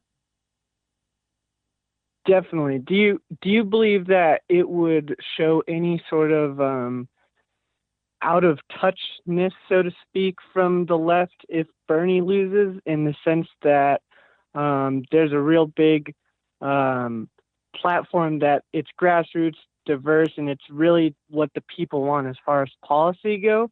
But maybe it would just be enlightening in some sense and expose some sort of misunderstandings that we might have of the U.S. populace as a whole? Well, the thing you have to remember is when half the country doesn't vote, you can have policies that are popular with 75% of the country, but based on who chooses to go out and vote for and against the policies, they might only be represented, say, 45% at the ballot box, even though they might represent 75% of all Americans. And so it's tricky and dangerous to extrapolate too much from that because half the country or 45% of the country doesn't even vote.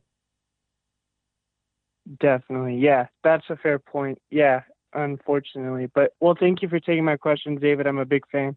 Thanks, Isaiah. Hope to hear from you again. Let's take a quick break. We are going to take more calls right after this short break. So if you're currently holding, please don't hang up because we are getting right back to the calls momentarily. The David Pakman Show at davidpakman.com.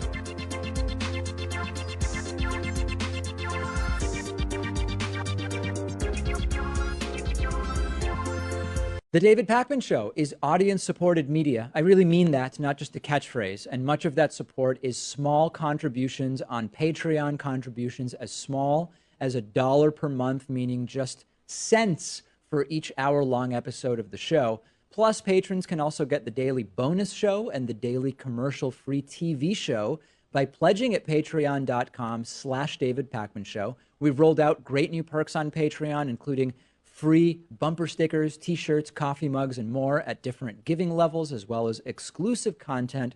And it all comes with the pleasure of knowing you're supporting independent progressive media, an alternative to the corporate stuff that is as much a part of the problem as our political system. If you value the show and have as little as $1 to put towards independent media, check out patreon.com/David Pakman Show and make a pledge today. It'll feel good and I'd really appreciate it. Patreon.com/David Pakman Show.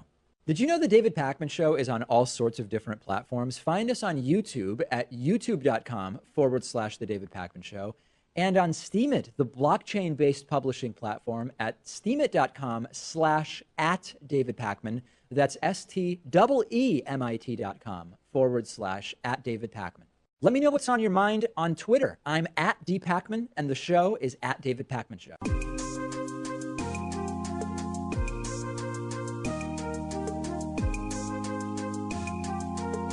Welcome back to the David Pakman Show.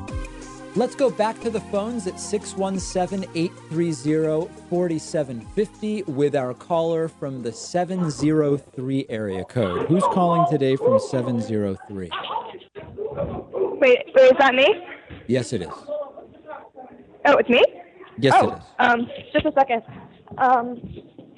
Hi, I'm Amelia. I've been watching your show for a while. I'm 16 years old, and I'm just wondering if you think that the current media, sorry, it's just really loud in here. I was wondering if you think that the way that politics are done these days with more like personal attacks and more glamour and showmanship, if that makes young people like more apathetic or more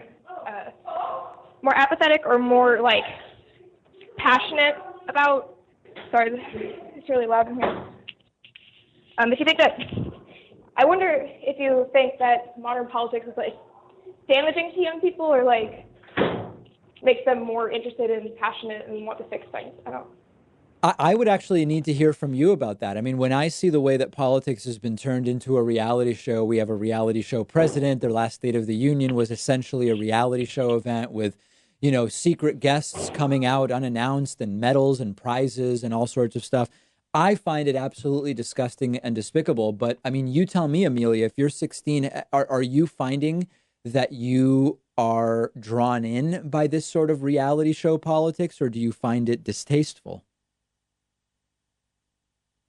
I think that it makes kids my age pretty either apathetic or more passionate. Because I think kids younger than me might see this and start thinking of politics as like a game. I certainly know some of my classmates do, but it just kind of makes me disgusted, and I want better because I wasn't politically, like, didn't know anything during the entire Obama administration. He got elected when I was like, I don't know, 5. Right. So, yeah, and I didn't know anything about Bush or before, so me coming into becoming aware of the world and becoming aware of the world and aware of politics and policy, and then learning history as well at the same time, it kind of makes it seem like it's always been this way. Just maybe It has not. not. It is not. Outright, And not I as know that open. it's hard to understand that, you know, because we, in our lifetime, we only observe a certain number of political cycles, and it can be very easy to feel like the way things are the way that it's always been. I mean, I can even tell you just in the elections that I've observed, like when I was in high school, George W. Bush was elected for the first time.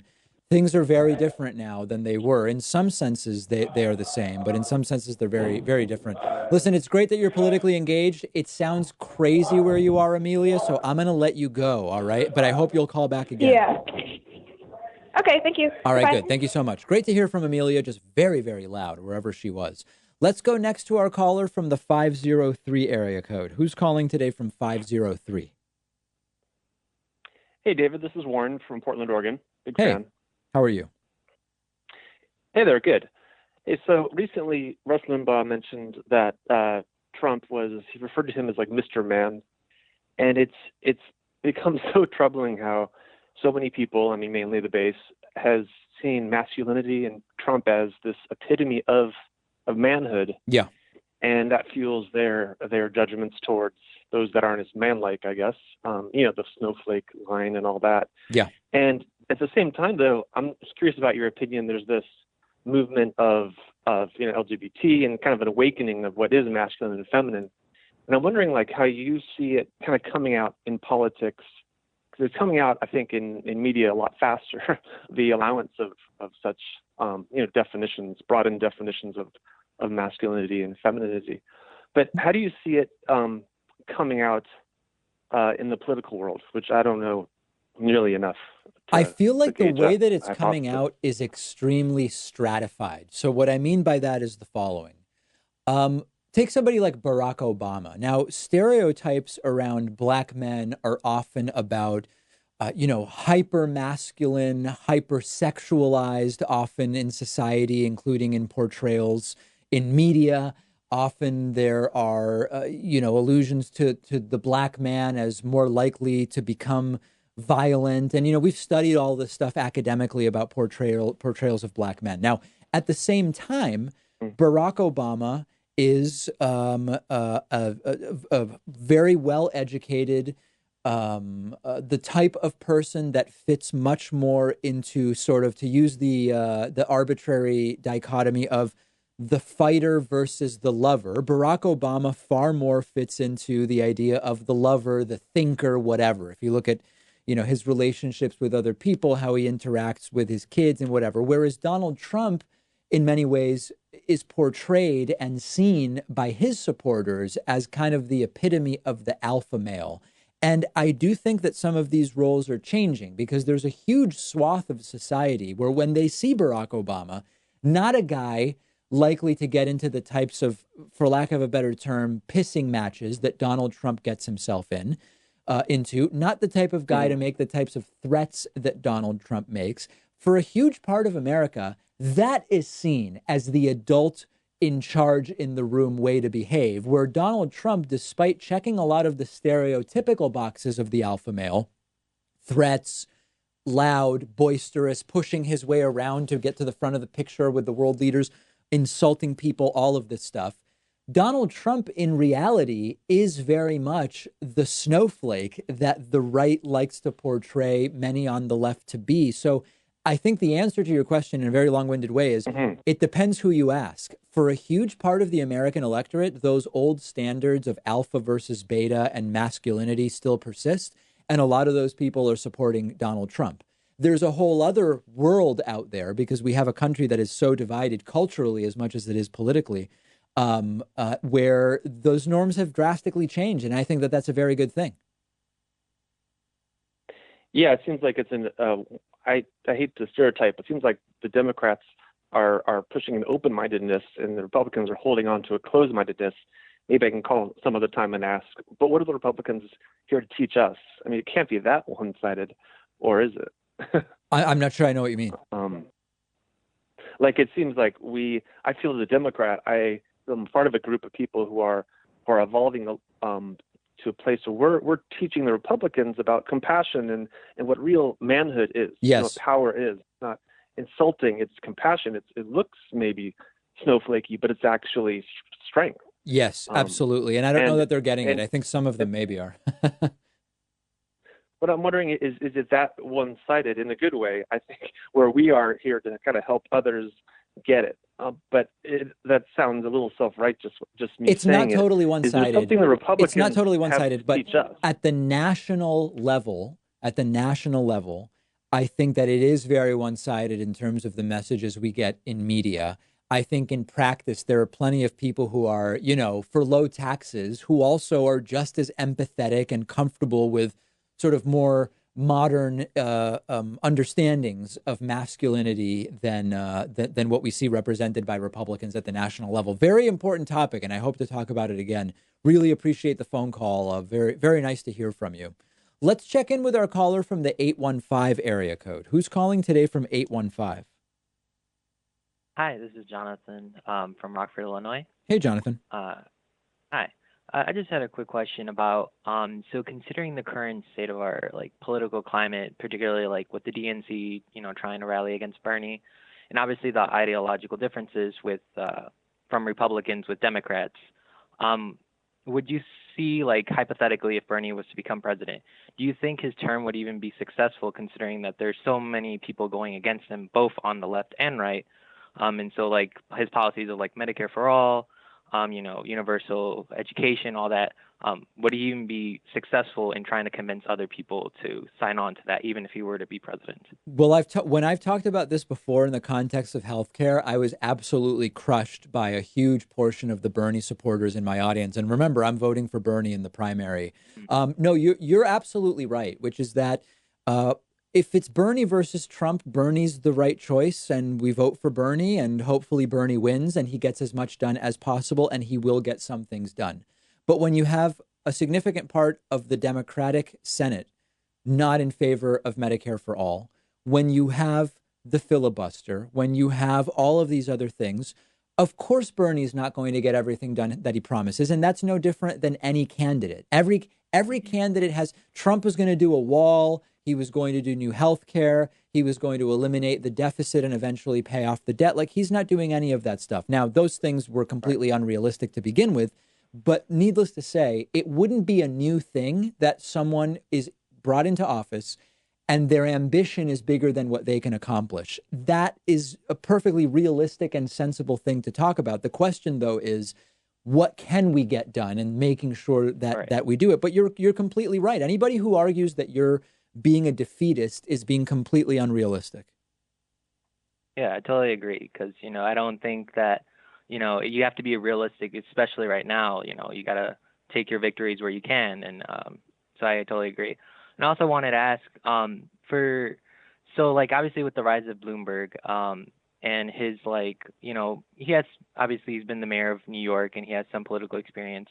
But for someone like Trump or, Tom Steyer, do you think it's time, and I know this probably would never happen, but that we update qualifications for the presidency that involve maybe having some type of political experience, holding some type of office, or, just maybe updating what we have already?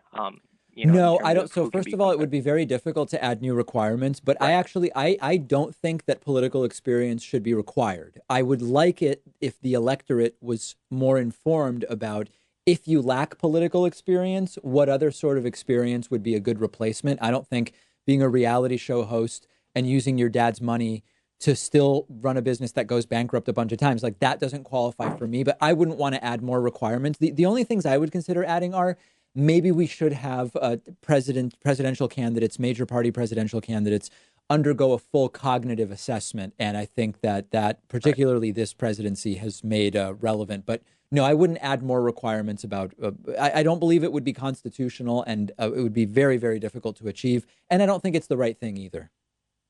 Okay. All right. Fair enough. All right. Well, those are all my questions. So thank you, David. All right. Thanks. Appreciate the phone call very, very much. That is going to do it for today. I do apologize. I wasn't able to get to everyone, but it is great that there are more people calling in than the number that I can get to, because otherwise it would be very, very sad. We will take calls again. We will take a quick break, and then I will be back with much more right after this. The David Pakman Show at davidpakman.com.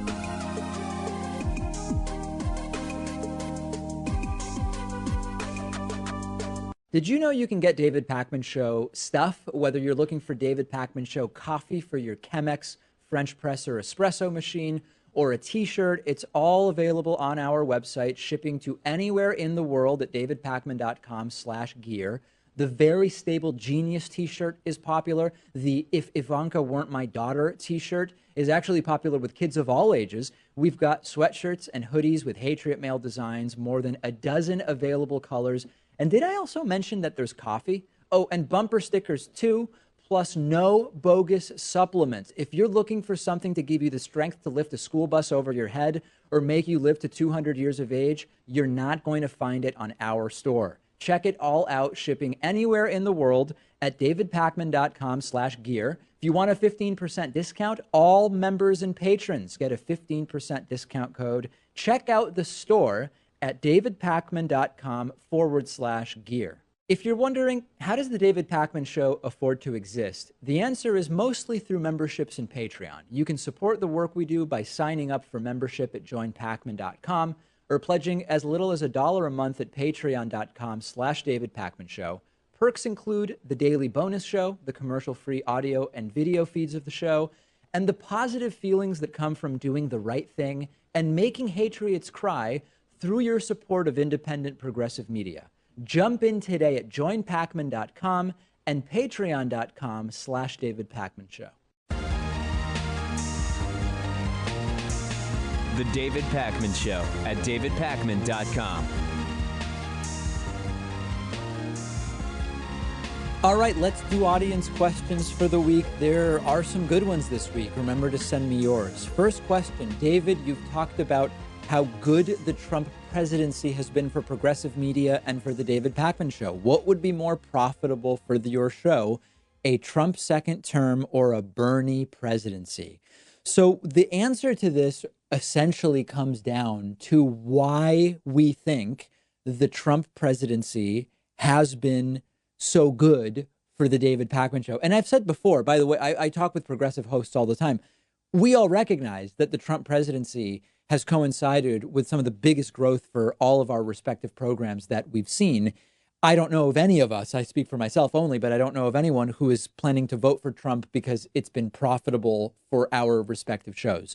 So the reason I believe that the Trump presidency has been so good for our show is not because of the opportunity to do cartoonish stories about the wacky things Trump does, although there have certainly been many of those opportunities. I believe that the Trump presidency has been good for independent progressive media because so many more people have become engaged in politics than ever before. When you looked at the Women's March and how so many of the people in November, December, January, 2016, 2017 were going out there on the street and protesting, a lot of those people are people who had never been politically active before.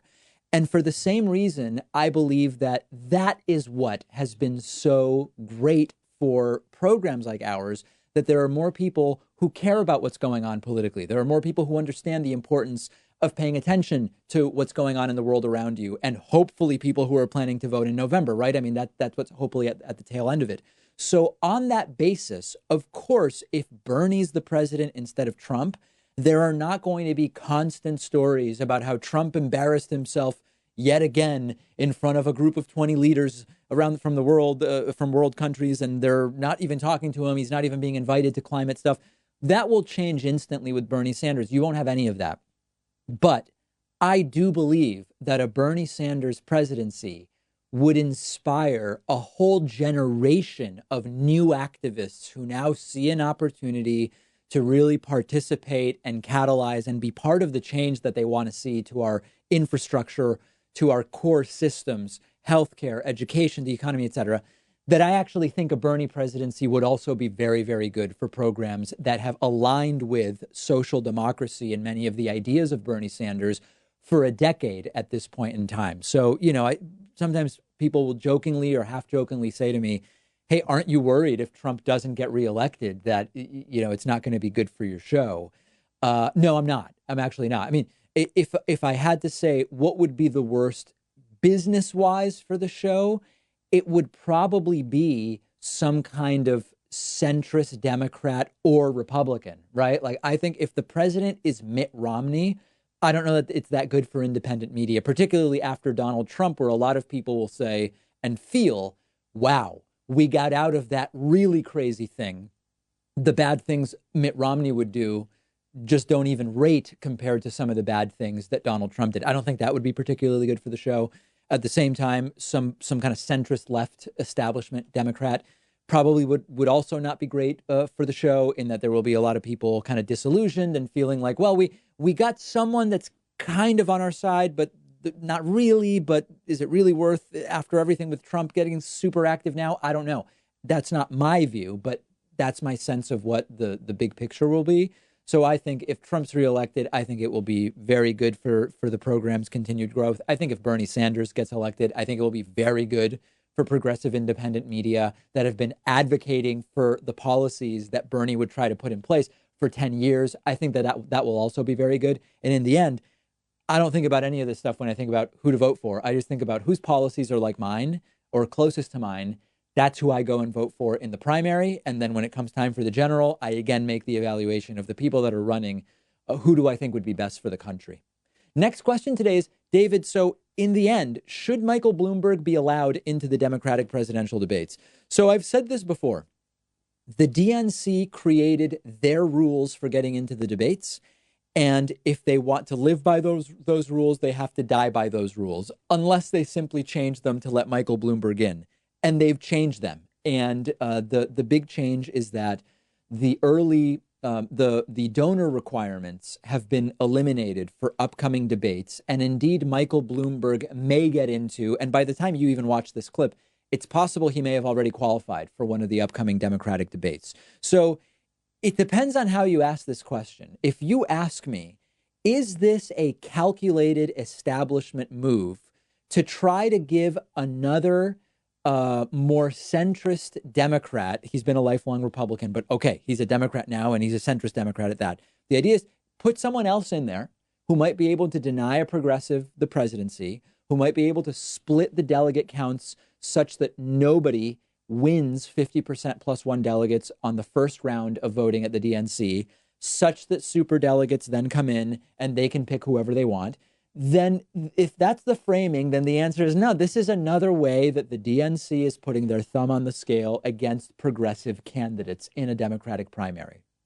If you simply say to me, if someone's polling third around 14, 15%, should they be in the debates? The answer is like, well, yeah, they should, right? I mean, when we talk about people continuing to say Andrew Yang never should have canceled his campaign, we want his voice at the debate. We want more voices at the debates. We want Tulsi's voice, despite the fact that she has not a path to a single delegate. If you want more voices, even if you don't like them, right? It can't be out of personal bias. It has to really be you want more voices. How do you say the guy who's polling third nationally right now shouldn't be in the debates? So I simultaneously recognize that the entire Bloomberg thing is people who are desperate to prevent a progressive from being nominated, who are seeing Biden falter and Buttigieg maybe become the establishment choice, but he's still got issues and Amy Klobuchar doesn't seem to. There is a desperation for maybe Bloomberg could come in and pick this entire thing up, or at least deny a progressive the nomination. That's terrible. I hate that. If you say someone's in third place, should they be on the stage? The answer is like, yeah, they should. They should be on the stage. And if their ideas are bad, they should be exposed as bad on the stage. So there is not a clear answer here. Without being a supporter of Michael Bloomberg's, I don't find there to be a strong ideological case to say the guy in third place shouldn't be in the debates. Change my mind. I'm open to having my mind changed on this.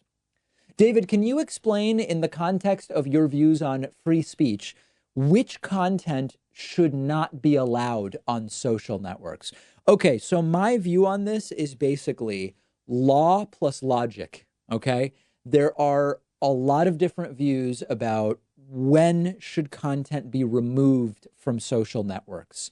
And oftentimes there is a total jumble of legal arguments, moral arguments, arguments that use the term free speech in a completely wrong way. So let's kind of lay out my perspective on this. My starting point is, unless the content is illegal, then it should in principle be allowed on, unless it falls under certain categories of behavior or speech that a social network as a private business should have the ability, and I would argue responsibility, to keep off of its network. So if the content is illegal, it should be pulled, period, no questions asked.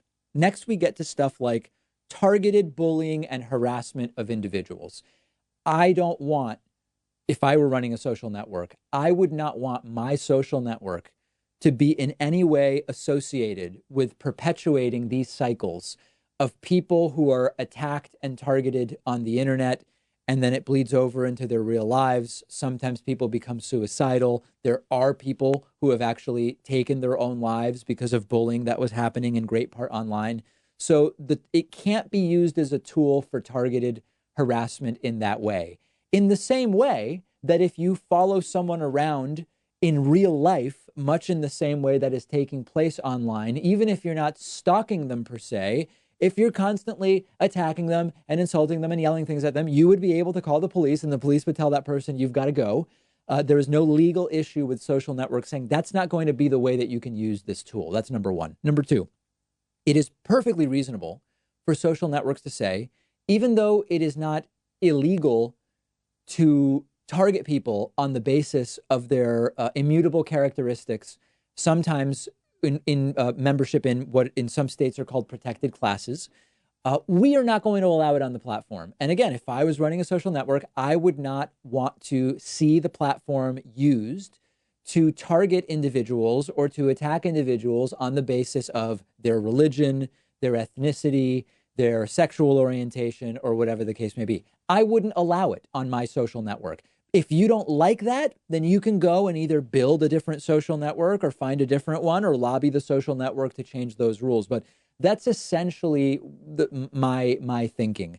I don't think that there is any responsibility of a social network to block conspiracy articles or anything like that. I think once you start taking money to promote things like, for example, the wrong voting day via advertising, the way Facebook has been facing lately, I think that's a different question. But in principle, if you're posting some kind of conspiracy or fake news article as an individual, if it's not attacking or pushing bullying on individuals, if it's not attacking or harassing people on the basis of their membership in some protected class or immutable characteristic, I think that that's fine. I don't think that social networks should get involved in policing that, but those would be my parameters.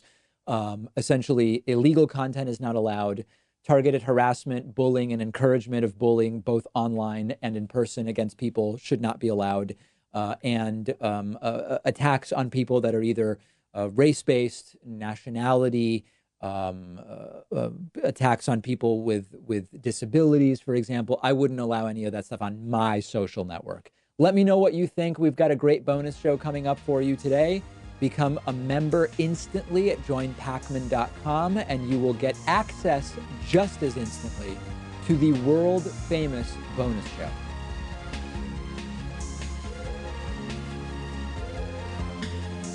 The David Pakman Show at davidpakman.com.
that the sun shines down its power to all the world and makes the wind blow strong as it will. I want to hope gentle rains can fall upon the land, so lovely earth can stay lovely still.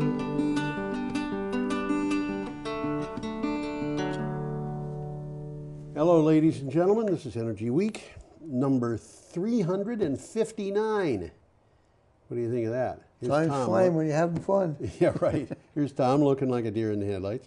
Tom maintains the stuff, the engineering on the show, and he has like I'm doing right now. He has to keep up to date on what's there, and that means studying the monitors. So he always looks like he's staring at something. Well, he is staring at something.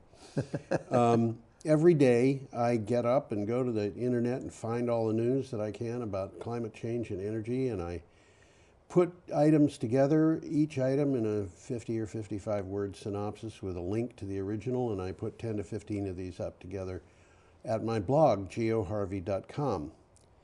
And the show that we do every week is based on the material that goes onto that blog.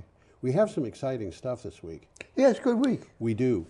This week, today is February 20th. We're recording the show on Thursday morning at BCTV in Brattleboro. And so we start a week ago, Thursday, February 13th. And if you want to read the articles that we're talking about, you can go to geoharvey.com and click on the date on the calendar, or you can go to the link that I have, which goes to a thing called energyweeknews.wordpress.com. Right. And I have put that link on the show links. So if you're watching this through a system that retains those links, you can actually click on the script that we use for the show, which is a little easier to get items on. And we are probably going to start doing podcasts. That'd be nice. So, yeah. Well, I do know that from having read these things, that some of these things are worth following up on. Yeah, absolutely. And we'll try and alert you to some of them, because some of them are in the category of can't miss. Yeah, well, there's a couple of those this week. So should we just start? Might as well, can't dance. Okay. Starting Thursday, February 13th, with an item from Clean Technica. And we're starting off with a picture here. That is said to be a fire, and people heard an explosion, and the people who said it was a fire said, no, that's a fire. Oh, there wasn't any explosion. There was no explosion there. Well, that is an Exxon plant. Yes. As it says there. And it says it's burning, and that's a good observation. I think it's at least burning. So the caption here is, Exxon plant catches fire. Now you got the word. You got the floor. The Exxon. This is the person who wrote this is a regular writer for Clean Technica, and she lives in Louisiana. The Exxon plant here in Baton Rouge has caught fire, even though officials say there wasn't an explosion. Several witnesses reported hearing one. Well, you know how those witnesses lie. Yeah, well, they're all paid to lie by leftists. I also heard what seemed like an explosion. I live 5 miles away. They also say the fire is out and no one was hurt. Well, okay, it was a minor fire that just lit up the sky. This one's worth looking up. There's a fire video, which is kind of boring. It's just a fire, but it's a short one. And there's a lot of pictures in this one. This is pretty good. And I'll read a quick rundown on it. The plant is an oil refinery and a chemical plant that works with plastics. So it hires about 7,000 people. So this is a big plant. Yeah. There have been multiple reports on both Twitter and Facebook by people who heard a loud explosion. But you know how they lie. The problem is the denial by our leaders instead of trying to create viable solutions. They wouldn't do that. Well, I think you should remember, I think almost everybody has had the experience of having a rubber balloon explode. Yeah. And the fact that something explodes doesn't mean that it's, and if you take an egg and you put it in a microwave, in the shell, it will explode. It'll explode, and it'll make quite a mess. So the fact that there's an explosion does not of itself. Well, there's a difference between an egg exploding in a microwave and a chemical plant exploding. Yeah, and if you live 5 miles away, I would be concerned too. Yeah, I have actually been at chemical plants where there were explosions. While you were there? While I was there, yeah. Oh, nice. And I had to clean up. I had to clean up after a couple of them. One of them, it was just so amazing. A guy, when you're making chemicals, sometimes you substitute one thing for another. So you don't tell anybody. No, you can. This is allowed, And this guy was making something like a pound of silver suboxide, and it was called for, I don't know, it was 3 grapes, potassium, 2 bananas, potassium, something or other, potassium chloride, potassium chlorate. And he didn't have it, and he didn't have the sodium chlorate because you can figure out how to change the. So he used ammonium chlorate, whatever it was an ammonium compound, and ammonium compounds with silver is a no-no. You do not mix the two. And so he washed it out, everything was fine, but what he didn't realize was there was enough of this stuff left. Yeah. And of course, what was the last thing he did with it in the day? He put it on a tray to dry and put it in the oven and walked out and drove home. And when we came in the morning, the oven was lying on its side, the door was blown off, and there was silver suboxide all over the floor. and I was the one who had to sweep it up, and sweeping it up meant dragging a broom across the floor, and it would go pop, pop, pop, pop, pop, pop, oh, no pop, kidding. pop, Oh, boy. Oh, yeah. boy. Now, let's move along here. We got one coming up from here Renew Economy. Renew, yep. New billion-dollar mine looks to solar, wind, and batteries for 80% of power needs. And that's interesting. I really, this kind of story comes up over and over and over again. Australian mining company Oz Minerals. Australians love to refer to their country as Oz. Yeah. To power its proposed $1 billion, that's Australian dollars, so it's about 750 million American dollars, West Musgrave copper nickel mine with up to 80% renewables. A study shows the deposit has potential to produce 28,000 tons, T-O-N-N-E-S, which is metric tons. It's only a little bit more than a ton. Yeah.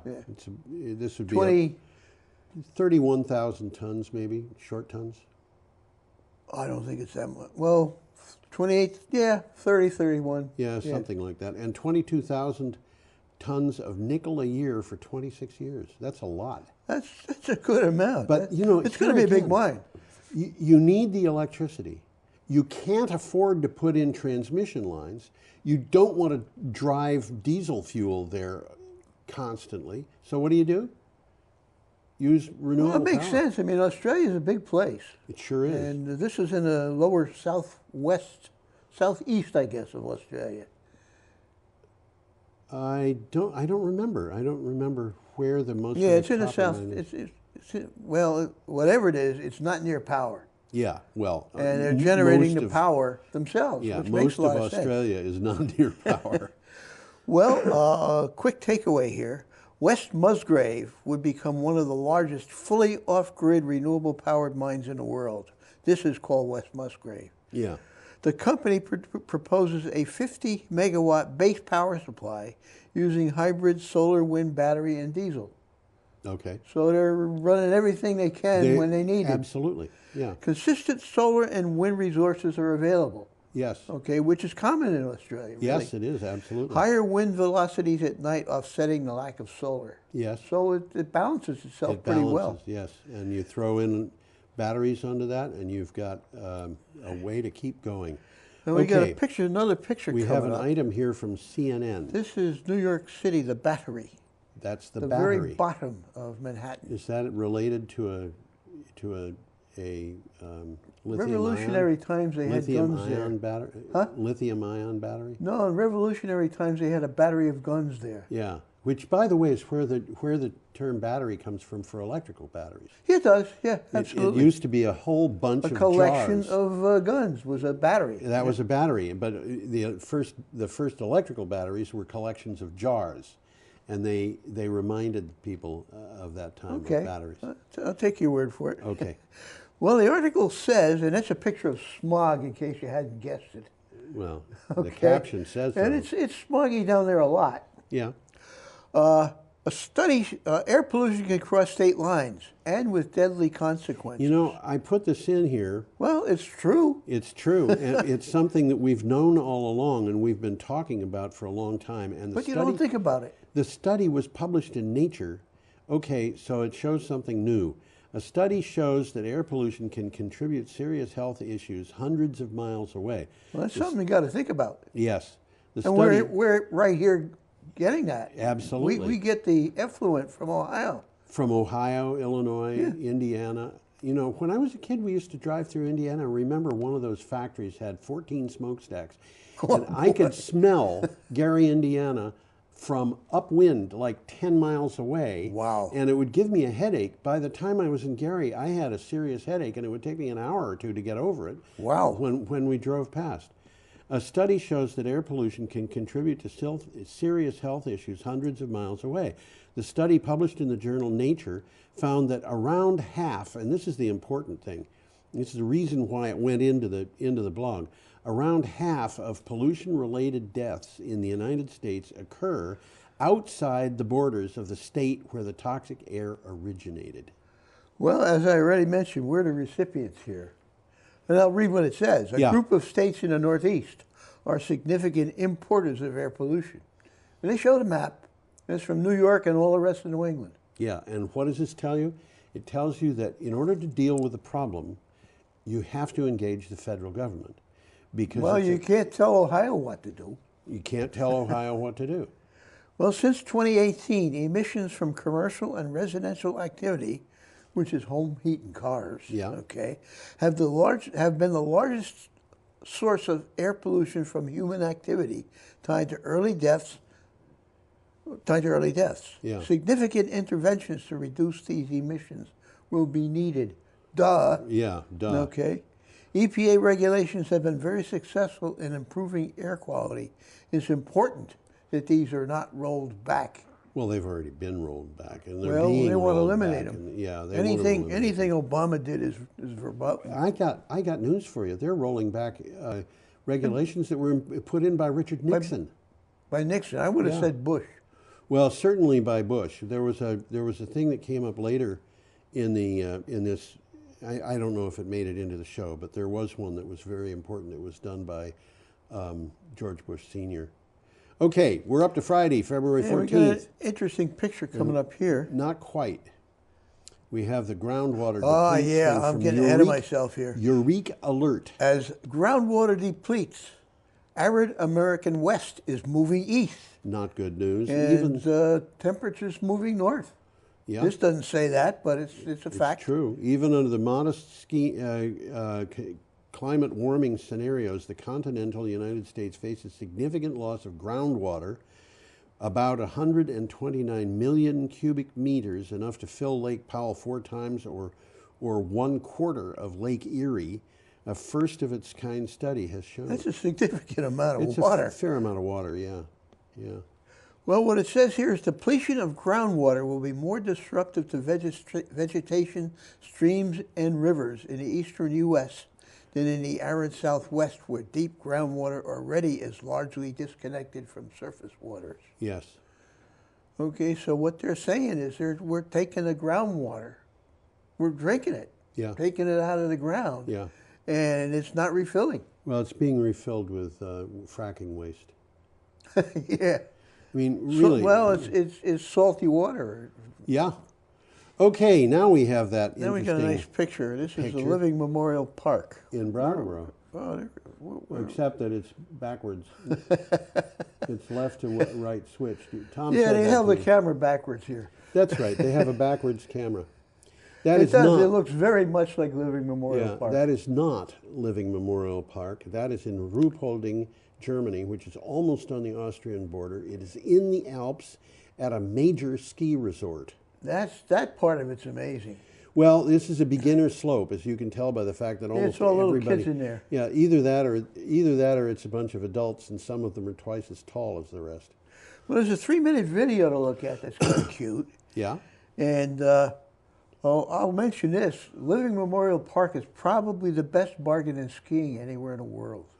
You said You that. can ski all day for $5. Amazing. Absolutely. Love skiing? Enjoy it while it lasts. This is from CNN. This is not some kind of a joke. This is love No, skiing, this is enjoy real. it while it lasts. A report from the International Olympic Committee, again, you know, this is obviously a group of people who are put together under the influence of socialists in China, examines the impact of climate change on future Winter Games. It forecasts that an increase of 1 degree Celsius, which is 1.8 degrees Fahrenheit, would push the snow line up by 150 meters. The ski season may start a month earlier and finish up to 3 months, a month later, and finish up to 3 months earlier, the committee said. Well, locally, it's already affecting Stratton Mountain and Mount Snow. Oh, yeah. Yeah. They're quite concerned. Oh, yeah. Yeah. The ski industry in New England is all kind of concerned, and maybe in northern Vermont it's not as bad as it is in southern Vermont. But Well, there's a big difference. I mean, northern Vermont is still pretty chilly. You know, I think it was Friday, Tom, we had, I think, the coldest night of the winter.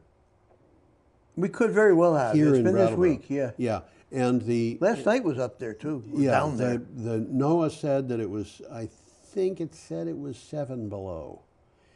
And That's pretty cold. 7 below would put us into agricultural hardiness zone 6, where we were, when I was a kid, in hardiness zone 4B or 5A. And You have to explain what that means. Okay, what that means is things will survive now that would not have survived then. Okay. And the things that survive, we've got peach trees that are growing as you know, just growing. And that's natural, right? I mean, Bam, out of the ground. Yeah. The seed was probably planted by a squirrel. And we've got, I know that there are pawpaw trees growing as volunteers. I don't even know what they are. Pawpaw is an interesting fruit that tastes like a banana and looks like a green potato. And it's full of seeds, full of seeds. The seeds, by the way, are poisonous, but you're not going to worry about that because they're about twice as big as a lima bean. And they're about as big as a large lima bean. They're thick and they're hard, but the material that's in there is very, very, very sweet. And I've read, you know, only a boy can eat 2 pawpaws. But anyway, these things are just coming up. And they weren't there when I was a kid. Well, other things are coming up too, like woolly adelgids and deer ticks with Lyme disease and all that kind of stuff. So the climate is definitely changing. The climate is changing, and anybody who thinks that it isn't just is out of touch. Okay. Well, let's move on here. Move on. Okay. From Clean Technica, the true cost of a society based on automobiles. This was one that I thought was just interesting article. Yeah, this is important. This one is close to a must-see, I think. Yeah. Researchers at Harvard Kennedy School set out to find out just how much money the state of Massachusetts and its citizens spend each year to maintain a transportation system based on private car ownership. The answer, they said, is a staggering $64.1 billion. And it's staggering. How many people live in Massachusetts? I don't remember, but this was I think it was $5,000 some odd dollars per person. Well, here it says $14,000 for every household. $14,000 per household. Per household. And that was that the total, or was that just the tax share, or was that the? I'll read that. Okay. We don't pay to use the roads. Okay. Yeah. These are public costs. Indirect externalities that come from public funds. So they're lumping all of these indirect. You don't pay it, but you do pay it. Yeah. Okay. It comes out to around $14,000 for every household in Massachusetts. That is in addition to what you spend on your car. Well, that's the next sentence. Households with private vehicles pay another $12,000 in direct costs. Okay, so an ordinary household is going to be spending $26,000 because we've got cars. Bingo. Costs also include less obvious intangibles, such as the effects of pollution, Yeah, okay. the value of land set aside for parking lots, lost productivity from sitting in traffic, and various costs associated with injuries and deaths. And it finally ends up by saying the cost is much larger than we have realized. Yes. And they use the word staggering. I want to point out that what they're not saying is how much it would cost to run the society without the car. So it's not like you would all of a sudden have $26,000 if we didn't have It costs cars. you something to maintain a horse. Or, you know, public transportation is probably... That would be nice. Well, just think of Brattleboro, for crying out loud. If we had a trolley system that was just running every 5 minutes, you know, We used to have one. Constant trolleys. Right in this building, absolutely. you can see pictures of it. Absolutely. And let's just say, for the sake of argument, that trolley system consisted of had tracks that ran in a grassy street. Yeah, yeah. Would that be nice? Bucolic is the word. Yeah. Well, you'd still have to allow trucks and things like that to get in there, because you've got to allow people to move in and out of their houses. But, you know, these things can be dealt with, and I think we could have a much different society that would...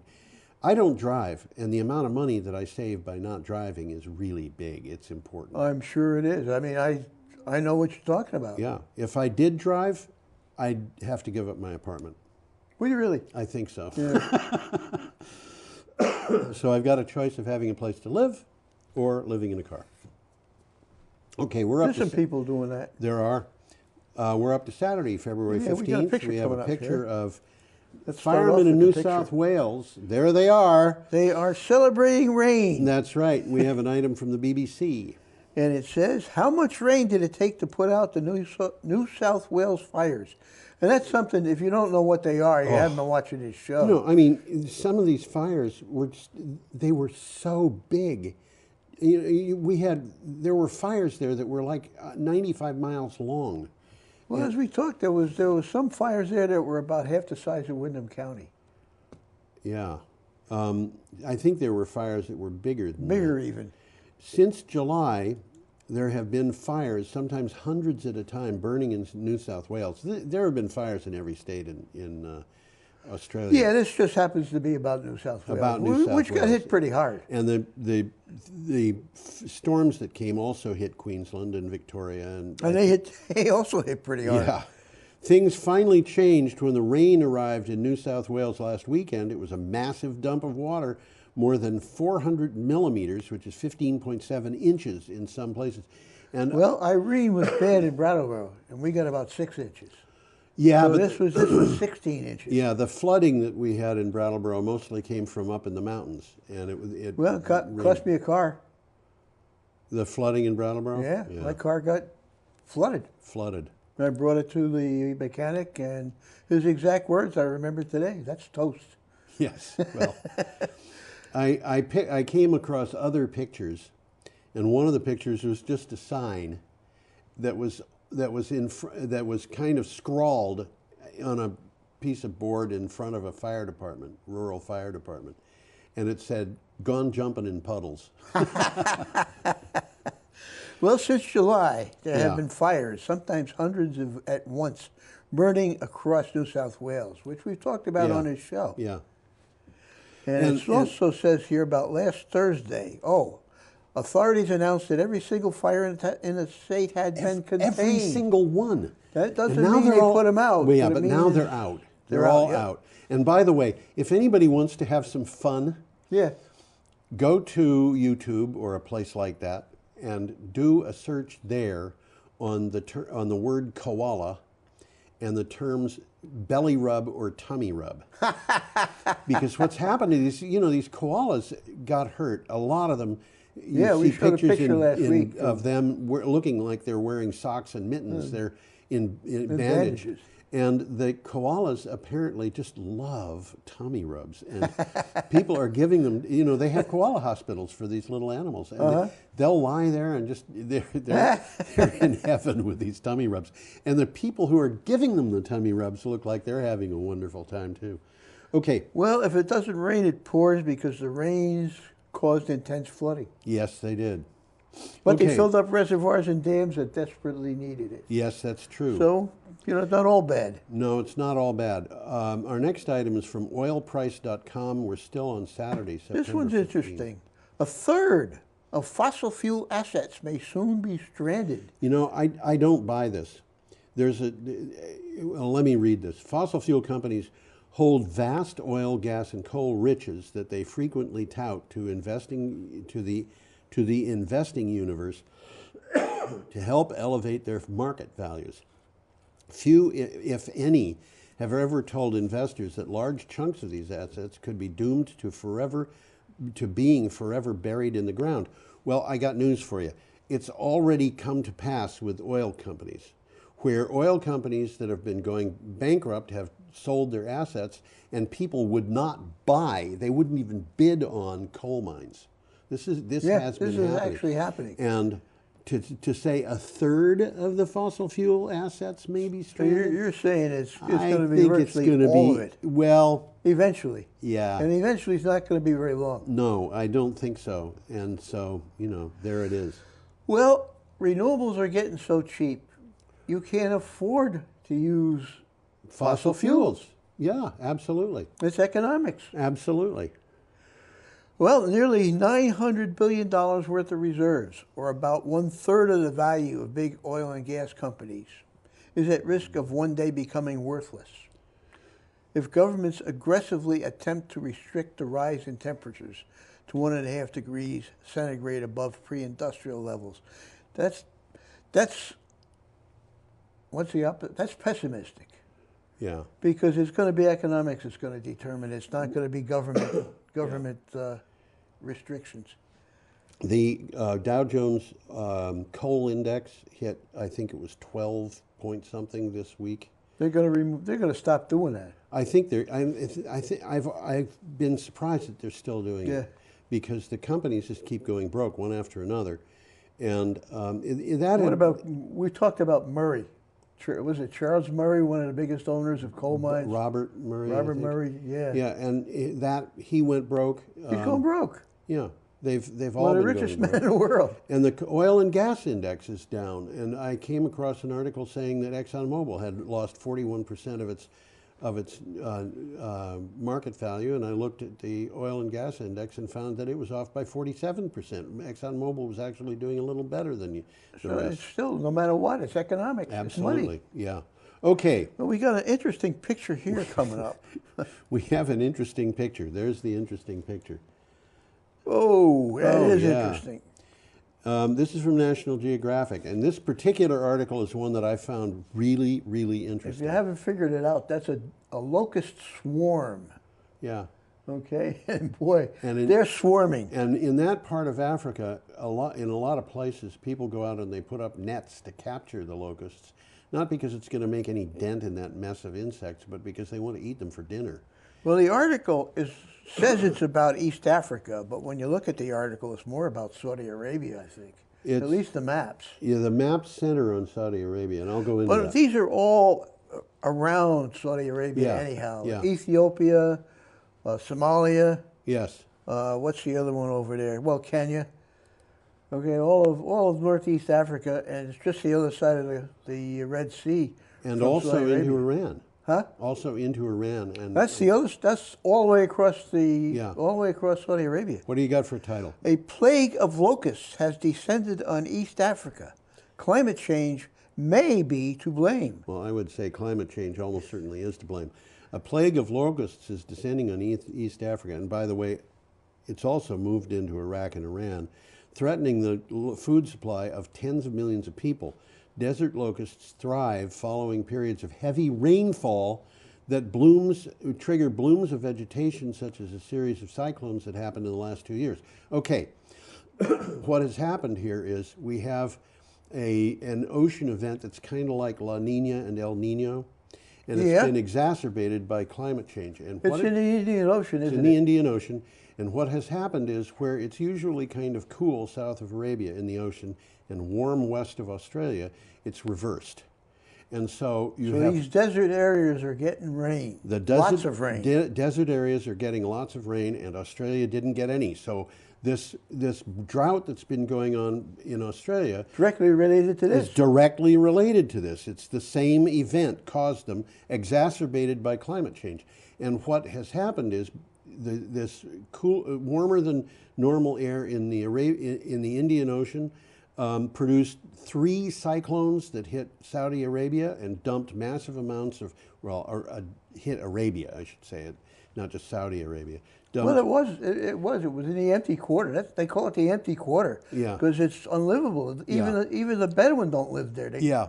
And what happened was that produced this bloom of desert plants that have been just, seeds wait around until water comes, and then they really quick go through a life cycle. Well, that produces a situation where the locust eggs, which have been waiting exactly the same way, probably 20 years, they're up and running, and they see all this vegetation, and the first thing they do is eat it. And the locusts, because there's so many of them, go into a part of their existence in which they're very, again.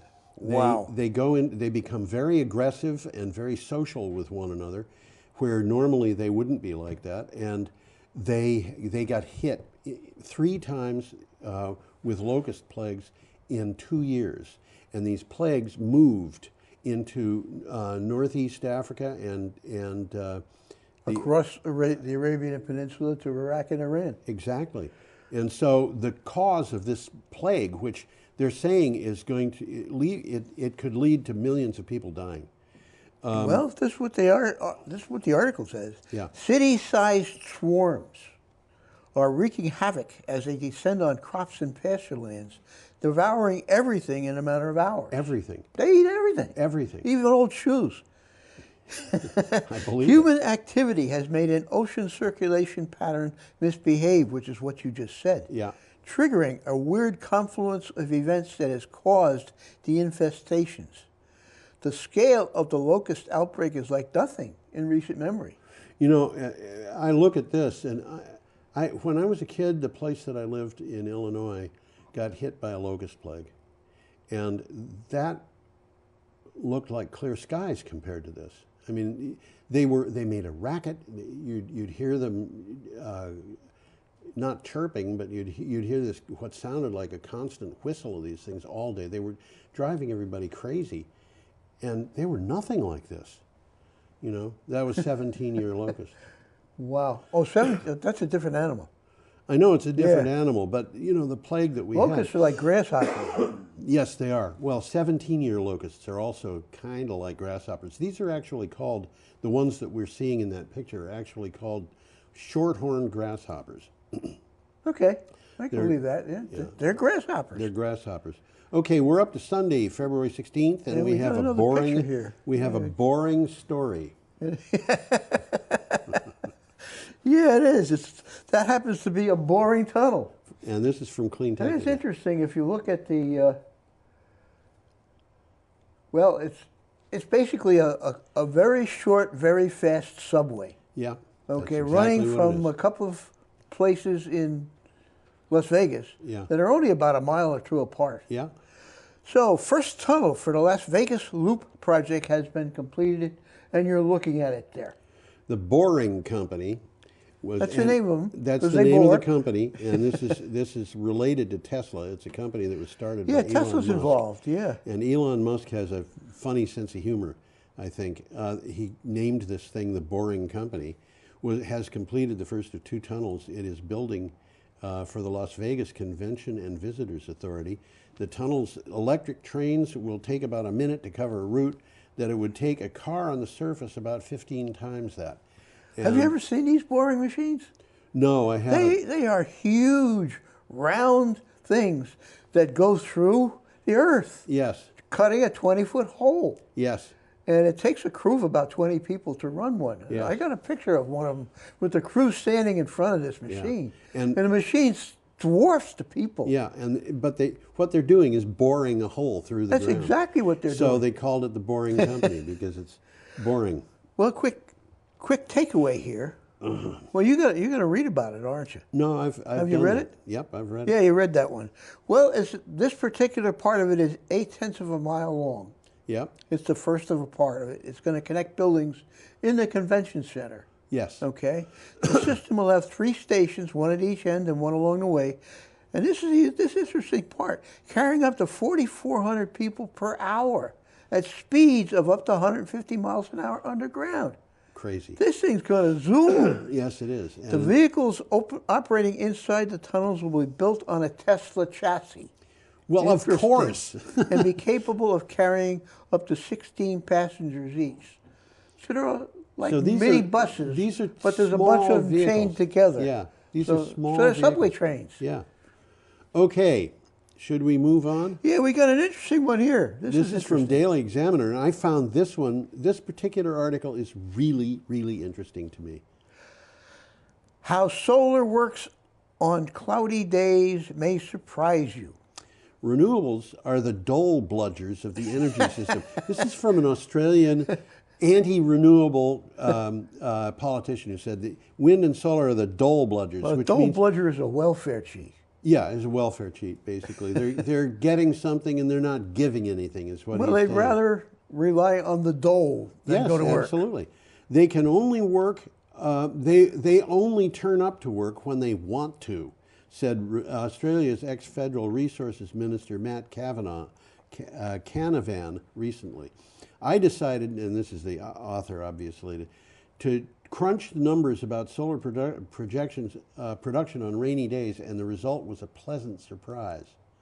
Well, I had to look up what a bludger was. And according to the article, it says, in my books, a bludger does nothing at all. Yes. Okay. My system on a rainy day, he's talking about his own solar system, Yeah. produces 56% of what it does on a sunny day. Yeah. So it's not bludging. No, it's not. On economic grounds alone, there is no reason whatever to keep pushing and subsidizing coal power plants. Which are Now, the he's real talking about bludgers. Australia. They're the real dull bludgers. They are, because they got a lot of coal. They don't know what to do with it. The government wants to sell it. Nobody wants to buy it. Well, they are selling it to places like Indonesia. Yes, they are. And But they're not going to be selling it I for want to point long. out, I'm not calling coal miners dull bludgers. I'm Oh, calling no, coal not at all. companies. I always thought coal mining had to be the worst job you could possibly have when I was a kid. Just hard work. It's hard work underground, and I've been in a coal mine. Yeah. You know. I It's was kind in of funny. When I came to the coal mine, I went down underground. They gave me 2 hammers. Yes. And what did they give me 2 hammers for? I found out to walk with.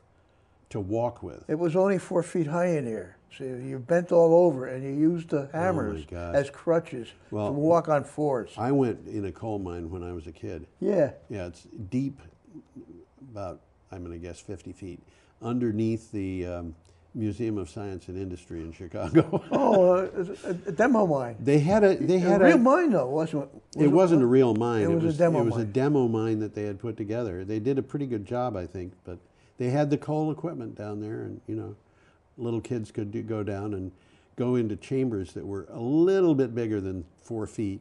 Well, I can't imagine working all day in a 4-foot overhead. No. And not all coal mines are 4 feet. Yeah. Some of them you can walk around in. Some of them are open pit mines. Well, that's something else again. Yes. Okay. Interesting one coming up here. Sea levels in the U.S. And we got a picture here, don't we? We do. While I'm talking about it, I'll try and get the And picture. I have no idea where that picture was taken. It was taken on one of those days when the sun turns green, though. No, I don't know where. It doesn't say where the picture came from. No, it doesn't.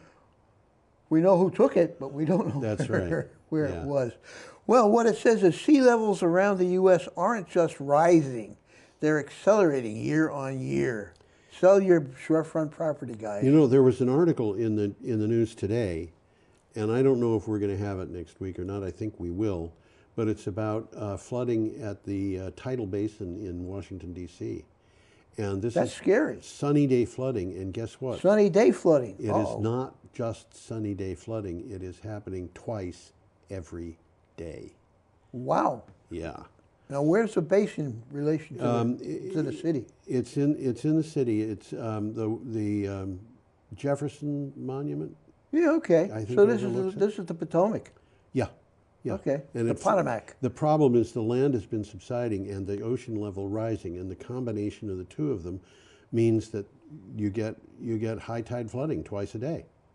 Wow. And they're going to have And to. this is inland. Yeah, and they're having to. I mean, the river's backing up. Yeah, and they're having to figure out what to do about that because there are times when the paths Put the picture up through the tidal basin are just closed. Okay, this is from Science Alert. Sea levels around the U.S. aren't just, I said this, You didn't did I? indeed. Aren't just rising, they're accelerating. The worst case scenario for sea level rise in the United States is more than just a dim possibility. It's getting more like more likely. An annual report card for U.S. coastline shows that sea levels are speeding up in most places measured. Sea level rise is speeding up in most places measured.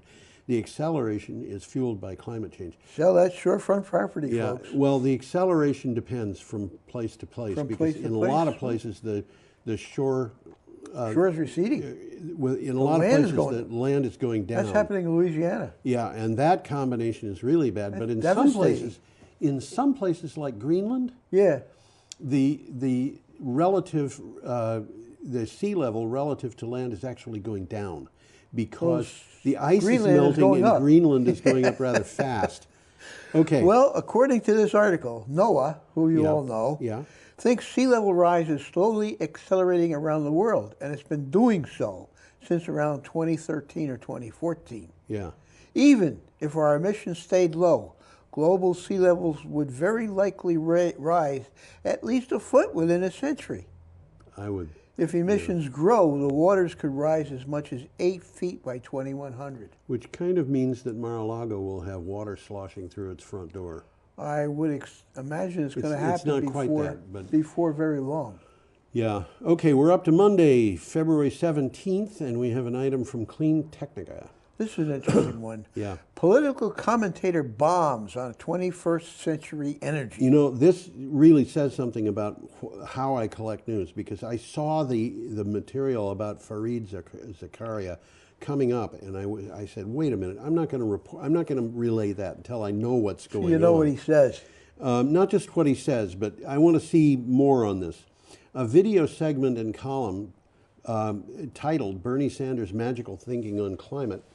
In that segment, Fareed Zakaria of CNN communicates several falsehoods and misleading claims. His talking points definitely stem from energy industry and propaganda sources, not from good science. Well, I got 4 takeaways from Fareed. Okay. He claims nuclear is a better option than renewables. Okay. That is false. I mean, they're closing nuclear plants absolutely early crazy. because they cost so much to operate. They're completely paid down. That's when their power is cheapest, and they still can't compete. Well, the fact is nuclear is actually several times more expensive than renewables. Yes. Okay. Another claim is that 5% of energy consumption from the U.S. comes from renewables, whereas the fact is it's 18% right now, and it's going up. Well, there's 2 things mixed up there. One is energy, and the other is electricity. Yes. The 5% of energy happens to be wrong, but it's not as wrong as the 5% of electricity that seems to be implied. Yeah, that's a very good point.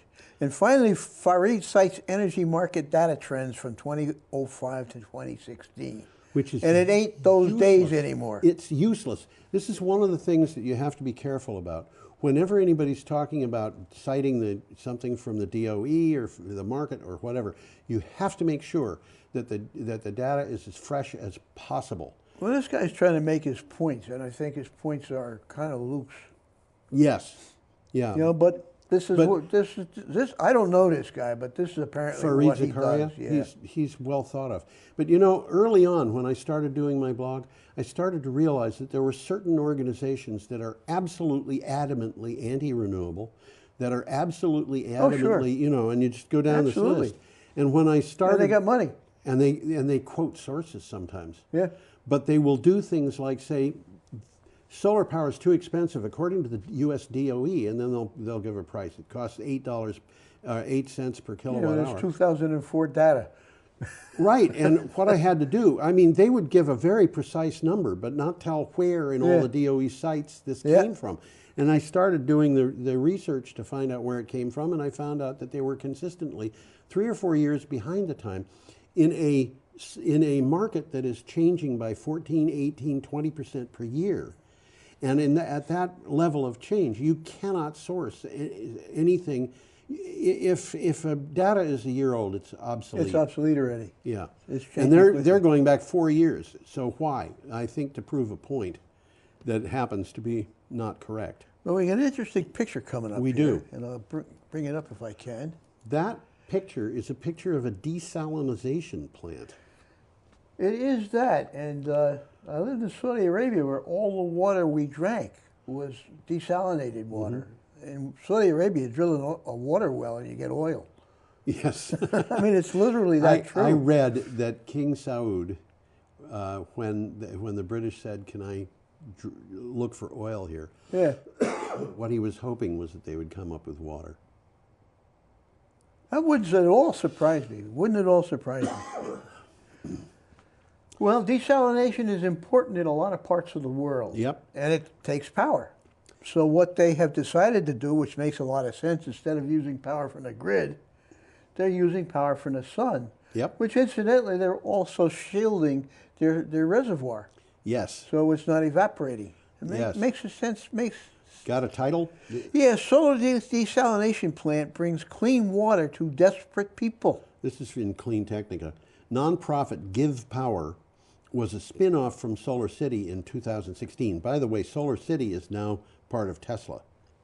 Okay. Okay. Its mission is to bring solar power to areas of the world without access to electricity. But seeing a great need for water, it developed a desalinization plant that could fit in a shipping container. Well, last week we called that a sea can. A sea can, that's right. And this picture, I think, probably shows a couple of shipping containers worth of these things. I might Well, be there's wrong. something in the back that you can't really tell what it is. Yeah, there's a bunch of stuff going on there, and I would think that would be 2 or 3 or maybe even 4 shipping containers worth of stuff, because those tanks, those are water tanks, I believe.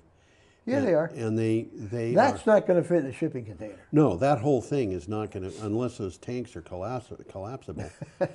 Okay. Solar, I read this one, didn't I? Solar Yeah. desalination, yeah. We could go on if you want. Well, I got a couple of quick takeaways. Okay.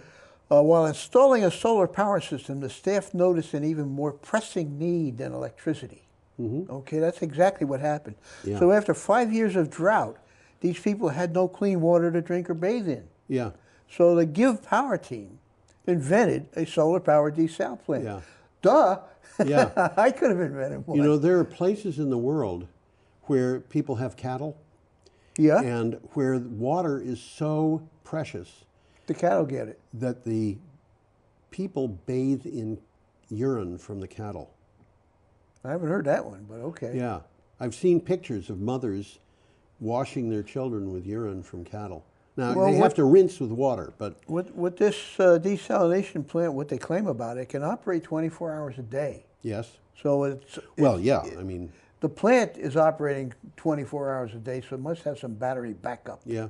Okay, it can transform up to 18,000 gallons. This is just one shipping container of brackish or salt water into clean, healthy drinking water. That's per day. Per day. Yeah. That's a lot of water. It makes a lot of sense. It does in indeed. arid areas. And by the way, I want to tell a little story, a very short story here. The house that I I'm lived timing in... you. The house that I lived in New Hampshire, yeah, was originally dependent on shallow springs. Okay. And the springs would start getting a little bit worn out by the end of the summer. Okay. And so the story that I don't remember this, but I remember people talking about it. My grandmother, on one occasion, bathed in the water that she had used to boil the corn in. Wow. That's how precious water was. Water was precious. And we wasn't take it? this Yeah. for granted. Yeah. We really do. But in much of the world, you know, my brother, by the way, invented a filter that is useful in places like Bangladesh, where a third of the people in Bangladesh live in areas where the groundwater, the wells that they have. It's brackish. No. Salt? No. They're tainted with arsenic. Arsenic. Oh, A wow. lot of people are dying because of arsenic in the water. Yeah, yeah. And this filter that he invented takes arsenic out of the No, water? it doesn't. It takes it's better than that. better than the government. I know it's a good filter. The government of Bangladesh took water directly out of the Ganges River and put it into Reed's filters, and what came out had a bacteria content of 0. No kidding. Yes. So this is quite a filter either then. This is quite a filter, and he's got patents on it, but the patents are no good because you can make those filters so easily, so cheaply. Any village potter. So you don't need the patent. Don't need to use the patent. You can cheat on the patent, and Reed can't. What's he going to do? Run down 20,000 village potters to get $1.50 from each? So he's done something that's good there. But what it is it's ceramic, and it's porous, so the water will leak through. But it's washed with silver compound that has been set up, and silver is a super deadly poison to microbial life forms. Interesting. And I was telling this a couple of weeks ago, and there was something green, and I said it reminds me of my brother. He's got argyria, which means that he's turned slightly blue. I knew a woman like that once. Did you? Yeah. Okay. I don't know why she was, but she was blue. Yep. Yeah. We have got a couple of minutes to finish up. Wind solar generating capacity is rising. The share of U.S. grid electricity generated by natural gas will be relatively steady from 2019 to 2021 at 37% in 2019, 38% in 2020, and then falling back to 37% in 2021. That's the first time I've seen the EIA say that. This is according to the Energy Information Administration. Meanwhile, the share generated by renewables will rise from 17% to 21%. This is from So this is grid electricity we're talking about. Yes, this is from Callanish Energy. The increase in renewables share is a result of expected additions to wind and solar generating capacity, which we've been talking about. I mean, it's economics. Yep. Coal will fall from 24% in 2019 to 21% in 2021. You believe that? And it's going to keep going. I don't It's think below it's. that I don't rate. think it's even going to be close to 21% in Nuclear 2021. will be slightly lower than 20% by 2021. Well, nuclear is too expensive to keep running. Tom, we've got about 7 minutes to 6 minutes and 50 seconds. to do 6 items. So we're going to have to go through these really fast. Well, we'll get a nice picture of Jeff Bezos here. Yeah, this is from CNN. There he is. Jeff Bezos commits $10 billion to fight climate change. Well, he can afford it. Amazon CEO Jeff Bezos announced a new fund called the Bezos Earth Fund to back scientists, activists, and organizations working to mitigate the impact of climate change. Bezos will commit $10 billion, quote, to start, end quote, he said. The initiative will begin giving out grants this summer. Well, it compares with $36 billion committed by Warren Buffett in 2006. Yeah. And $16 billion pledge by Helen Walton of Walmart. Yeah. Okay. Bezos calls, and he's right here, climate change the biggest threat to our planet. Yes. Let's go on. Clean Technica. USA had the largest CO2 reduction in the world in 2019. Well, that's interesting. This is a good piece of good news to share that might have slipped under your nose. The USA had the largest CO2 reduction in the world in 2019 on a per-country basis. The entire EU, in total, did slightly better. The news comes from data gathered by the International Energy Agency. Well, if you look at this, it's kind of grim because the EU and the US and Japan are the only 3 countries in the world that went down. My bet is that there's Well, other some countries of that the went ones down. in Europe because they're part of the EU. Yeah, I would bet that there are other countries that just didn't make it into their Maybe they didn't make it. graphs. Well, the remainder of the world, this is from the article, is actually increasing its CO2. Yeah. Public News Service has Yeah, we an got item from another Louisville, picture here of Kentucky. Louisville. And this is interesting because it's Kentucky this is coming from. Well, I've been to Louisville, and it didn't look like that when I was there. Louisville is the 160th city to pass 100% renewable energy resolution. In Kentucky, the Louisville Metro Council voted to commit 100% renewable energy use for the city's operations within the next 2 decades. That seems kind of slow to me. The city will work to shift public transit and other operations to run on clean energy such as electricity from solar power, electricity and solar power. Well, I flew into Louisville one time when I was working in a mining cable industry. And we drove up from there to Pikeville where the mines are. Yeah. And we got up there at night, got up there in the morning, went to a nice motel up on a mountain. Yeah. Got up in the morning, and as we were walking out in the parking lot, I noticed that all the mountains that were visible were plateaus. Yes. And I remarked on that. And my friend says they're not plateaus. Mountaintop mining, they took the tops off the mountains. They took the tops off the mountains. Okay, we are up to Wednesday, February 19th, and we have an item Last here day from here, we got a nice picture here. Mid-Hudson News and a nice photograph. That is Where Vassar is that? College. That's Vassar College. That's not some palace someplace. No, it looks kind of pretty. Yeah, okay. Old building, but it's a pretty campus. What do you got for a title, Tom? Vassar College to buy renewable energy.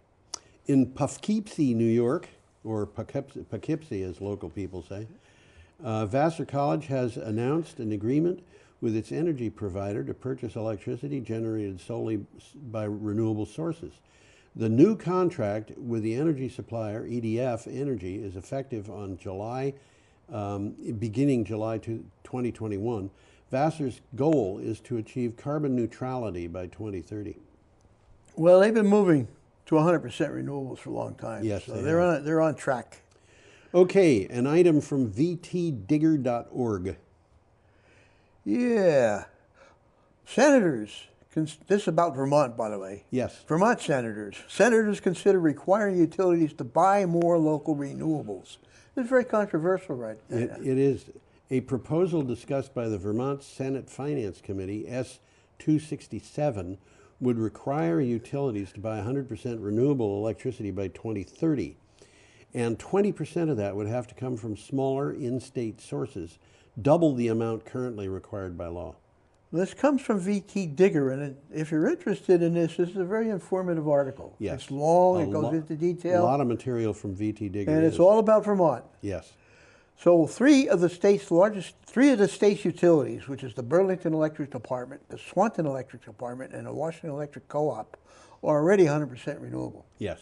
Okay? The state's largest utility, Green Mountain Power, has committed to doing so by 2030. Right. Okay? Vermont has the highest clean energy employment rate in the nation. Yes, but what's controversial about this is they want 20% of that to be local, where it had been 10%. So. And Green Mountain Power is buying a lot of it from Hydro-Quebec, which they own, or which owns them. Yeah. Okay, we have one last item from Clean Technica and a boring photograph from the owners of the boring company. Well, that's a picture of a Tesla battery being made, and apparently all those little round things are cathodes. Here, I thought those were beer cans. What do you got for a title? Tesla Shanghai Model 3. They make this Tesla Model 3 in Shanghai. They do. May go cobalt-free using CATL, that's a company, C-A-T-L, LFP cells. And you're going to explain what LFP An means. LFP cell is lithium iron phosphate, and it is very often called in energy circles LiFePO4, LiFePO4 is the chemical symbol, but these people are calling it LFP. Well, Tesla, F stands for ferrous, so it's... Yes, that's right. Tesla is in talks with battery producer CATL to supply lithium-ion phosphate cells for the Shanghai-made Tesla Model 3, Reuters reported. LFP cells are relatively cheap, simple to package, and require no scarce minerals such as cobalt and nickel. Exactly. And this is something there's mineral supply constraints. Yeah. You can't get cobalt. Nickel's fairly abundant still. Yeah. But it's you got to go some to get it. But cobalt's in trouble. Well, cobalt, we have the problems with child miners in Nigeria and stuff That is like a problem, yeah. Yep. Okay, we are pretty much up to the end of the show, and so I have a last message for you, which is have an astonishingly easy week. Why don't you put us up and we can wave goodbye? I will do that. There you go. Goodbye, folks. Have a good week. Come back next time.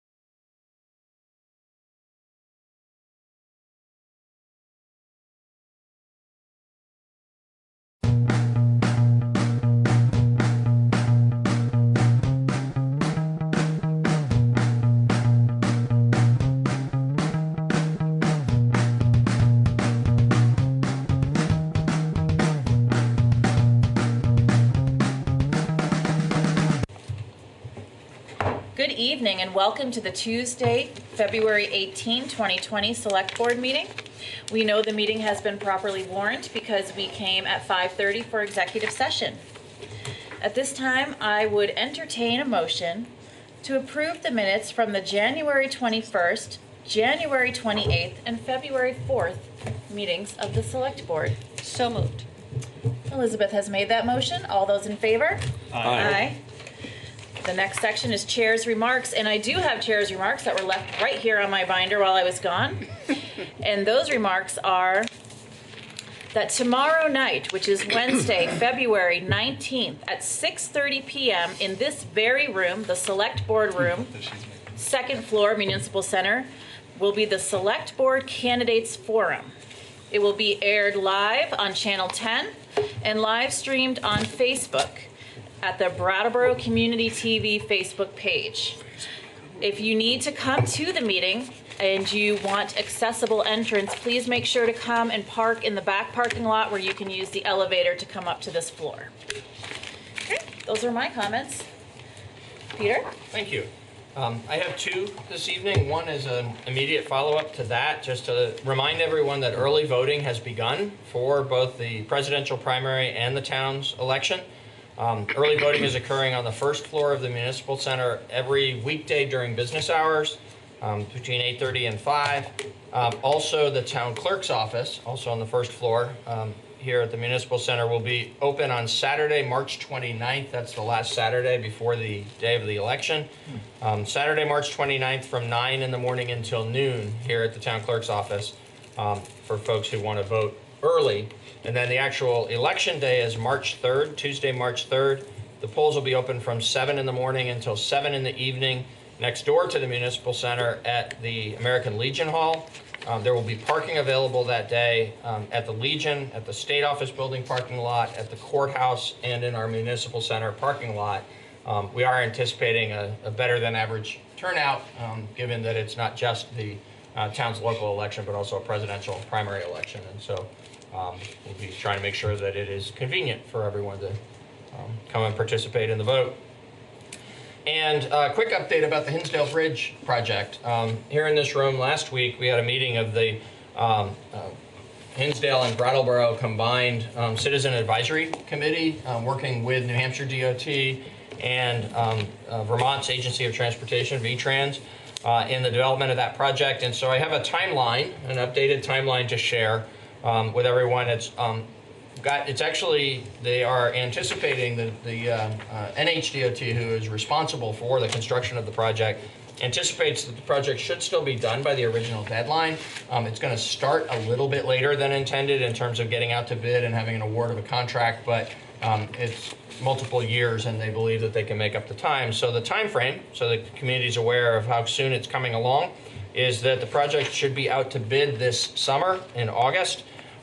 With a bid award in the fall and active construction work beginning a little over a year from now in April of 2021. The active construction is to continue from 2021 until 2023. And when the new bridge is completed, there will then be rehabilitation work done on the two old bridges, or existing bridges, to turn them into bike ped access between the two states. So that project is expected to take about another year and be done in 2024. Thank you, Peter. Plenty of time to plan our alternate routes if you use a car. Indeed. From 2021 to 2024. Yeah, well, and one nice factor in this project is the old bridges will remain in use until the new bridge is ready to take that traffic. So while there will be a lot of activity in the area, the disruption should be less than for some other bridge projects. Perfect. Thank you. Thank you. At this time, I will move to select board comments and committee reports. Is there anybody who would like to make a comment or give a committee report? Daniel? I was just going to jump on the candidate forum thing, and I'm glad that you brought it up and not me. And in addition to being on BCTV or live in this room, it's also going to be on the radio live, hopefully, fingers crossed, if we get the technology right, on WVEW 107.7 FM. Excellent. Community media at its finest. Very good. Other members of the board have comments or committee reports? Tim? I just want to let everybody know that last week, Liz and Peter and I were fortunate enough to be able to spend the time to go to VLCT's Town Governance Day up in Montpelier. I think that's what they call it, Local Government Local Day. Government Day, sorry. Which is always an experience. I think it was the third time I went up. And we basically, we spoke about a lot of subjects with our legislators. I think we would summarize it as 3 different subjects that we concentrated the most on.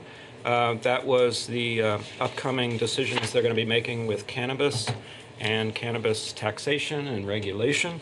The self-governance, which, as you know, if you've been paying attention, that this board has been very involved with, and so has our town manager serving on the VLCT board himself. And also some wastewater regulation details that we have a high stake in, and our citizens do. So I thought I would speak a little bit to the cannabis, what happened there, and maybe Liz can take self-governance, and I'm going to spring a surprise on Peter and say, you can let us know what's going on in wastewater, just a little snippet. But as far as the cannabis taxation goes, the House Government Ops Committee had sent it out with a recommended 2% local option tax recommendation, which was less than we were looking for, but still a reasonable place to land. Then something went sideways, we think. The House Ways and Means, while negotiating for a 14% excise tax, so a 14% tax on all cannabis sales, and 6% regular sales tax sales on the cannabis, the only thing a town would get in that scenario is a 1% local option tax, which only if you're a town that passed the 1% local option tax like we did last year, luckily. So that would be a small amount. But what they're moving, they seem to be moving to the idea of, instead of giving all the towns and all the municipalities the ability to take a portion of the taxation, to instead have us participate similar to the way they give us fees for liquor commissioners.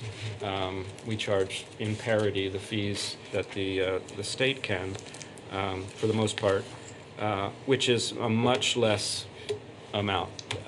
It's very little money going to the towns, and very little money proportionally going to towns like ours that are actually paying for police forces and fire department, and are going to be heavily impacted, or we don't really know what the impact's going to be. So we're trying to stake out a little bit of money for the community, because we're going to be left with all this responsibility when this gets passed. Anyway, there was a lot going back and forth, and but we had some good conversations. We're not sure where it stands right now. It's having trouble at the moment just going anywhere, I think. And I'll just let Liz talk about self-governance, I think.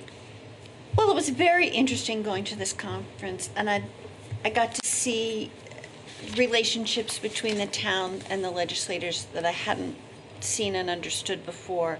I was pleasantly surprised that I didn't know a lot of legislators, and was able to get some insights from them about how they view our priorities. And one of them was self-governance. And it's interesting because it's such a big deal to us and the towns that also want it. And it was definitely small potatoes to the legislature. The Senate has passed its Bill S-106, but it hasn't been taken out by the House. And I think, I was able to tell the House leadership how important it is to us and get that back on their radar. They seemed surprised that it's something that we would want when it's so obvious to us that it's necessary. So if anyone is inclined to contact their legislators and tell them how important it is to Brattleboro, they should do so.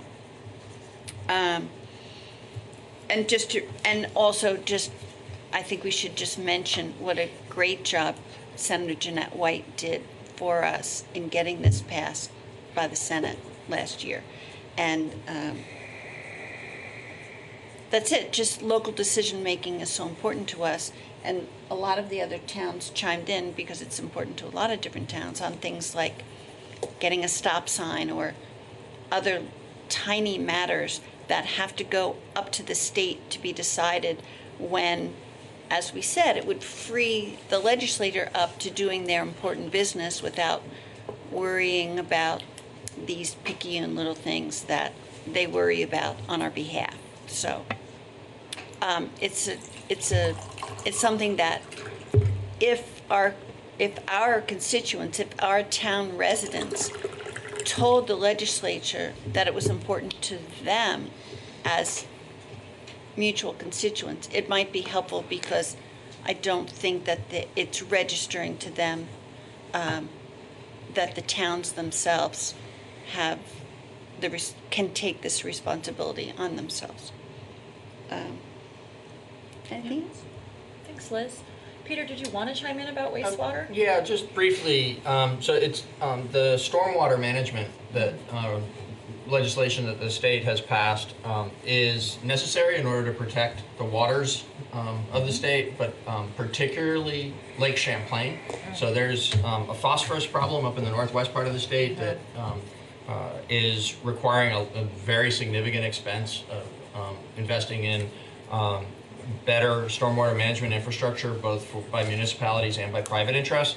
On this side of the state, there's a nitrogen issue with the river that is not as significant, but still exists. It needs to be addressed.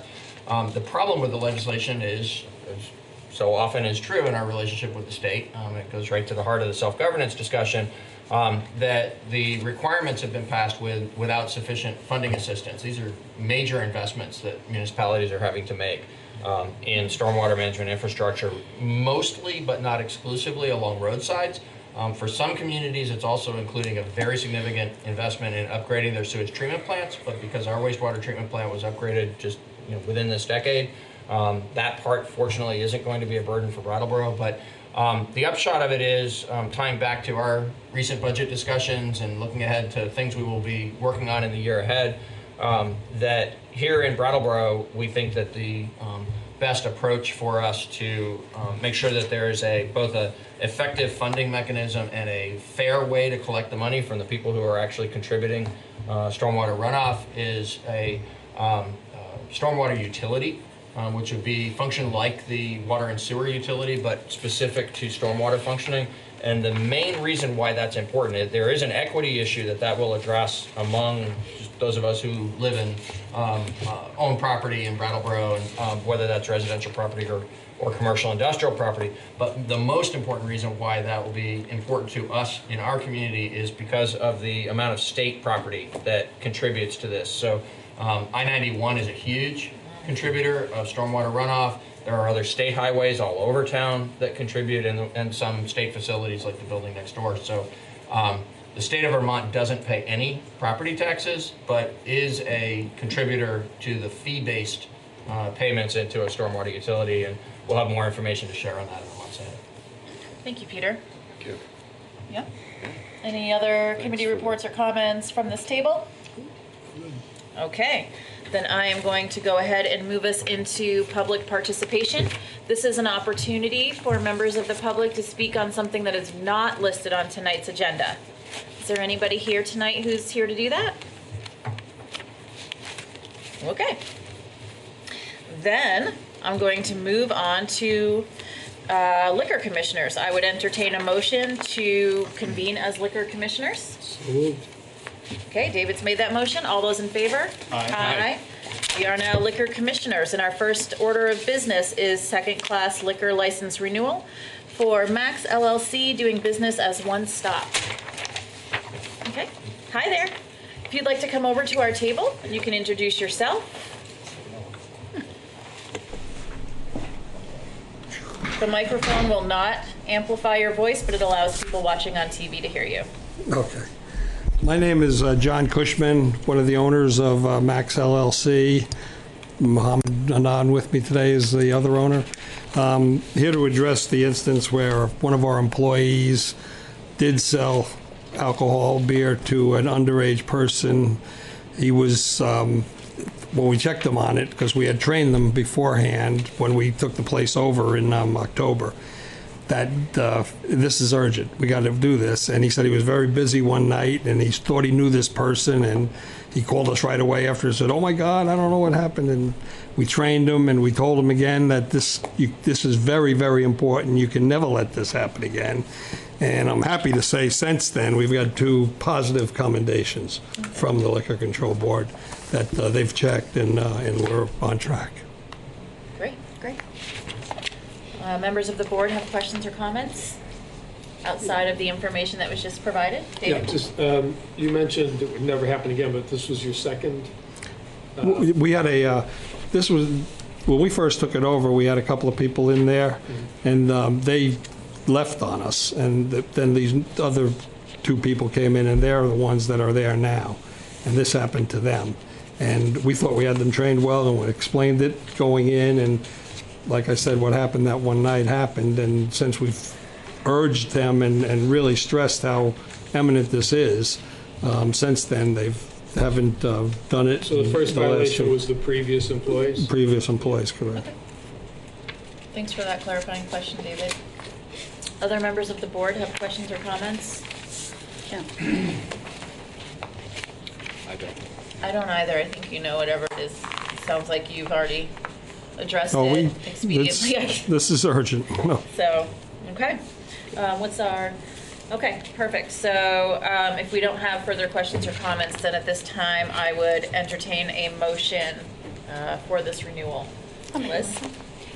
I move to approve the renewal of a second-class liquor license for Max LLC, doing business as One Stop at 414 Canal Street. Excellent. Liz has made that motion. All those in favor? Aye. Motion carries 5-0. Thank you very much. Thank you. Thanks for coming in. Okay, we are still liquor commissioners. And our second order of business is the renewal of a first and third class liquor license and entertainment permit for $3 Dewey's, doing business as McNeil's. And Ray, if you'd come over to our table. Do you have to recuse yourself because you get your picture taken there? No, that's good. Hold on to there all the time. Okay, once again, the microphone won't amplify you, but it's meant to be perfect. Okay.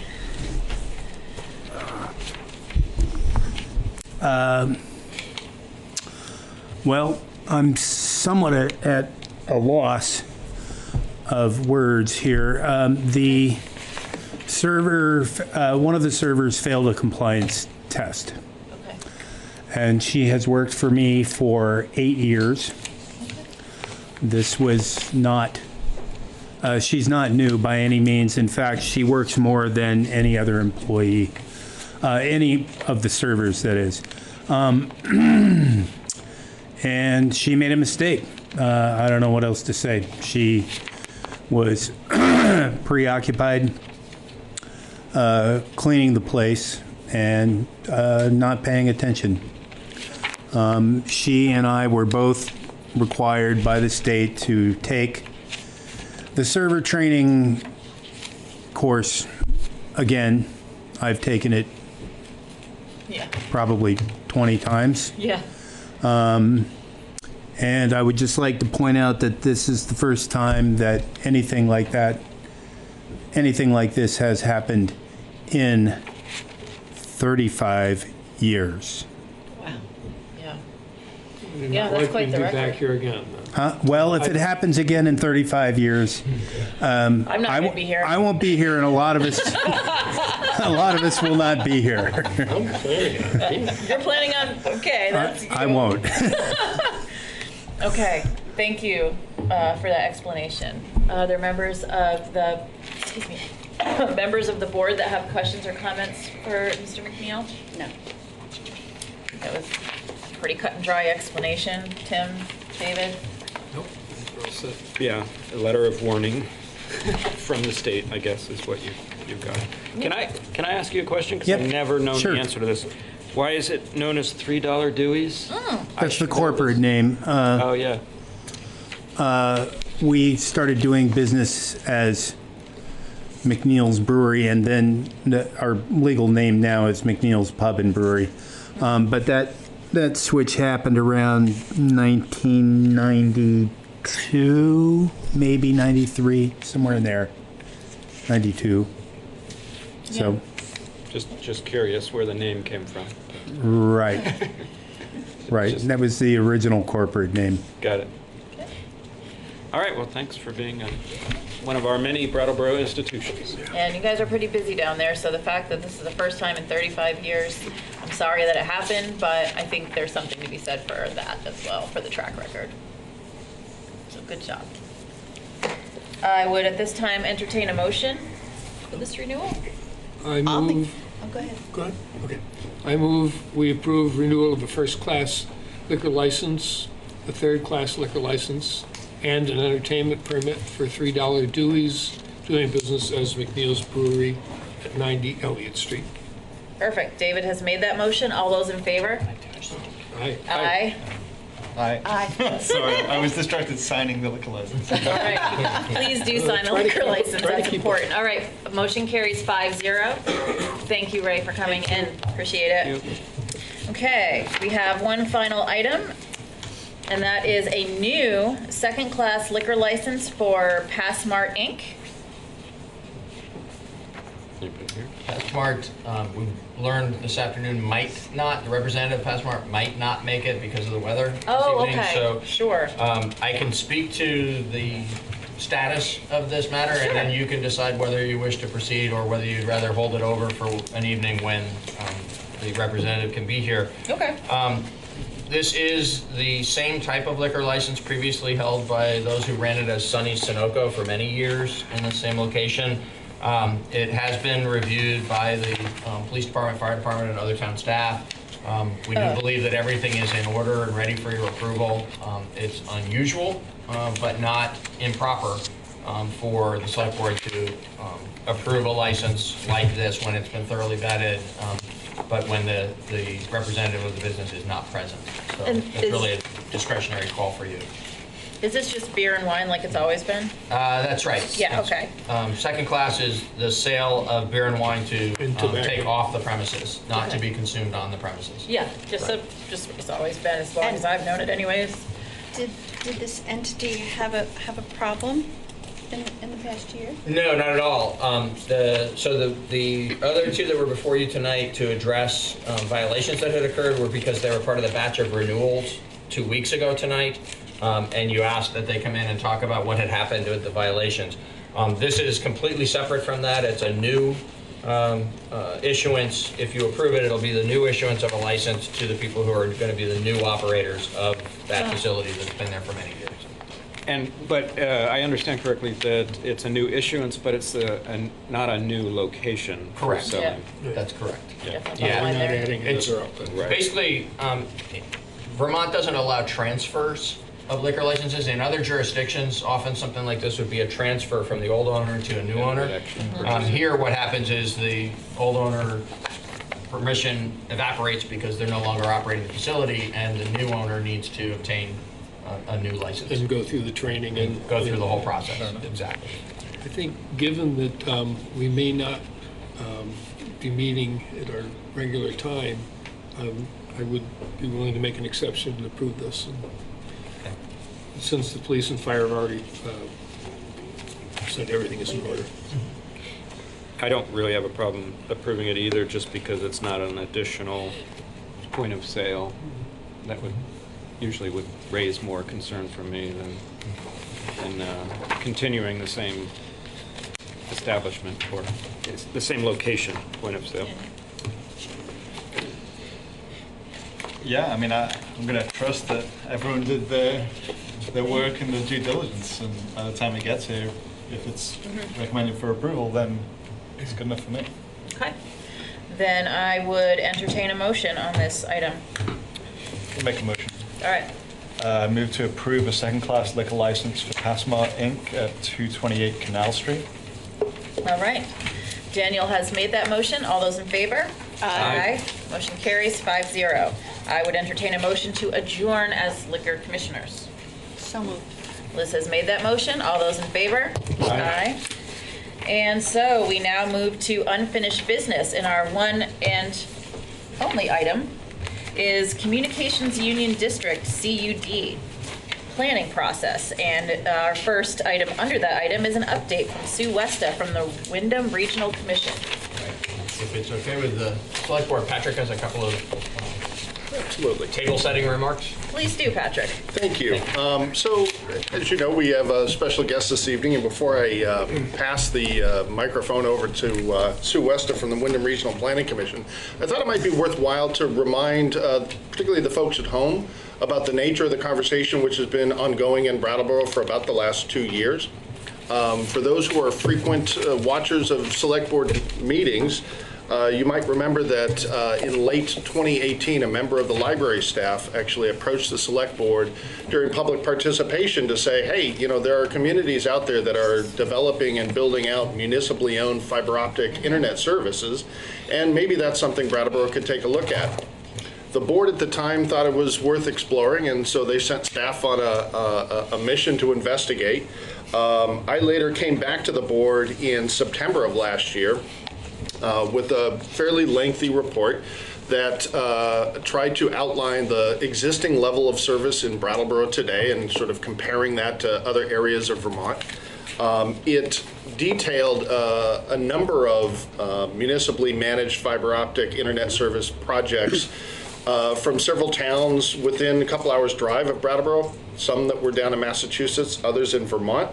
And lastly, that report attempted to explore the current state of state statute as it relates to public financing for municipal internet service or communications plan. And I'm sure the board will recall that what we discovered there is that in terms of public financing, the only allowable methodology in the state of Vermont is for revenue bonds and not for general obligation bonds. There was a lot to chew on there at that meeting, and so the board took this matter up again in October of that same year, last year. And at that point in time, staff was asking for some direction. What would you like for us to pursue? And at the time, the board concluded that we should move forward on two fronts. The first would be to let the state know of our desire to at least have the authority to use general obligation bonds, should we choose so. And to that effect, we worked with an existing small committee of state folks who were asked by the legislature to explore that idea. So that included the head of the Vermont Municipal Bond Bank, the state treasurer, Beth Pierce, and also the secretary of the administration. We provided our input to them in a letter. Our views eventually made it into their report to the legislature, but unfortunately their recommendation to the legislature was that we not permit general obligation bonding at this time. So that's sort of where that sits at the moment. The second direction that the board gave to staff was to continue to participate with regional discussions around a communication union district. In the months since that time, the Wyndham Regional Commission sought out and received funding from the Vermont Department of Public Service. They got what's called a BIG grant, or a Broadband Innovation Grant, the amount of $60,000. And the purpose of that funding was to provide professional technical assistance to participating Wyndham Region municipalities in the exploration of a communications union district. That project got underway formally just last month in January, and that project has been specifically assigned to Sue Westa, a senior planner at the Wyndham Regional Commission. And Sue's here, and she can walk us through a little bit about what that project entails. Thank you, Patrick. Sue. Okay, so yeah, I think I'll start by giving you an overview, kind of high-level overview of our project, and then if you have questions, we can go from there. So as Patrick said, we got this grant from the State Public Service Commission, and we are kicked off the meeting. We signed the grant in December, signed the contract, and then held our kickoff meeting in January, where we had over 60 attendees. at the Newfane Fire Department where we had the meeting. There seems to be lots of interest. I'm getting calls all the time from communities and folks who are interested in this project.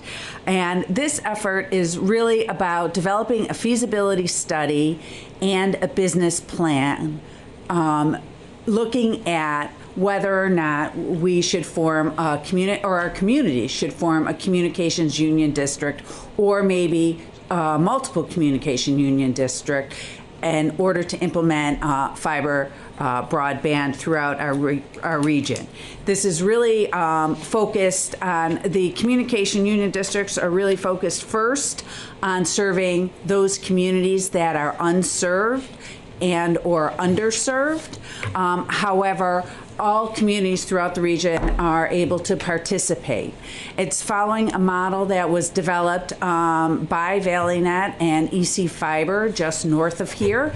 That model has been successful, and they have implemented broadband service through most of the towns in that region right now. They're still working on a few of those in that region. However, Carol Monroe from EC Fiber is one of our partners on this project. She is one of our technical service providers. Our other technical service provider is from the Rural Innovation Strategies Group, who has experience with this. They've been working with ValleyNet and looking at implementing broadband service in other rural regions throughout the country, actually. So the Windham Region Commission is really a part of this grant to help bring all the communities together and get the word out about the project and hear about, what the community's concerns are. So after we held our kickoff meeting in January, we asked all the towns to develop a resolution saying that they were interested in participating and assign a town appointee so that we know have a specific person that we knew to reach out to.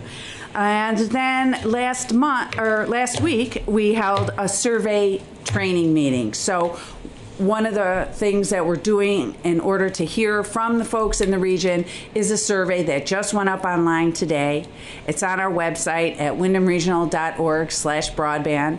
There's lots of other resources for communities who are looking to get the word out about the survey. So not only is the survey available online, but there's a paper copy for those folks who don't have access to the online version. There are flyers, there are summary sheets that people can use to help develop articles, but that's really what the meeting was about last week, and a lot of folks had some really interesting ideas for how to get the survey out in their towns, from having a table at their town meeting to standing outside their local grocery store or the town dump. They're going to be putting paper flyers out at local libraries and town halls, and I know Patrick has already got a lot of that underway here in Brattleboro. So that survey is due March 17th. We'll be taking responses until that time. At that point, our technical service providers will finalize their feasibility study. That should be done by the end of April. Then the state will take a look at that and approve it. They have promised that they would do that within a couple weeks, and once that is approved, the business plan will be developed, and that is targeted to be completed this summer, July or August. Taking a step back a second, in terms of communication union districts, we're only 2 towns are required to have a town meeting vote in order to form a communication union district. And then if other communities are interested in participating, they just need a vote of their Board of Selectmen to participate in the communication union district. So we have a couple, at least I think 3 or 4, who are bringing it to town meeting this March, and I'm sure others will join on. Others have certainly expressed interest, but depending on the results of the feasibility study and the business plan. And then that information would be handed over to the Communications Union District, however that forms, and then they'll begin the work of trying to figure out how to finance the development. And there are grants through the federal and state governments. They can use revenue bonds, and but it's not connected to the municipality at all. There's no way that the municipalities will be responsible for any of these the finances related to the Communications Union District. That is all through the Communications Union District and its board and the folks who, of course, are participating in the service. So, do you have any questions specifically? Great. Okay. So, the first thing I want to do is that was so much good information. I just want to pull us right back to saying, if you want to be able to participate in the survey, which needs to be done by Tuesday, March 17th, one way to do it is to go through the project website at www.wyndhamregional.org/broadband. And Patrick, where in Brattleboro can people get paper copies? Sure. Paper copies are available in the town manager's office, at the town clerk's office. By this time tomorrow, it'll be available at Brooks Memorial Library and also at the Gibson Aiken Center. I would point out that there is a link to the survey already on the town's website. Perfect. Right on the front page. And later this week, we are doing a mailing to every residence in Brattleboro, indicating, here's the web address. Please take a few minutes and provide us with your feedback. If you're unable to, get online, we understand. Please reach out to the town manager's office and we'll make arrangements to get a paper copy in your hands. That sounds great. Thank you for that. Sure. Now, are there questions or comments from members of the board for Sue or Patrick, but Sue? David? I have a couple, but I was assuming you might want to jump. Okay. Thank you again. First of all, so much for taking time to come here and let us know what's going on. You mentioned it's the underserved communities, and when we had our discussion that Patrick referred to some time ago, a few months ago, we learned that well, first of all, it depends on your definition, but of broadband, which is, we have a minimal definition, and then there's what we'd like to see as far as internet speeds. But how would you define underserved communities? We found out that we are approximately 95% covered in a minimal definition of broadband speeds. So how would you compare Brattleboro's situation to some of the other communities? What kind of percentage coverage, if you know? Yes, I don't know specifically off the top of my head, but I do know that there are communities that have very minimal internet access at all.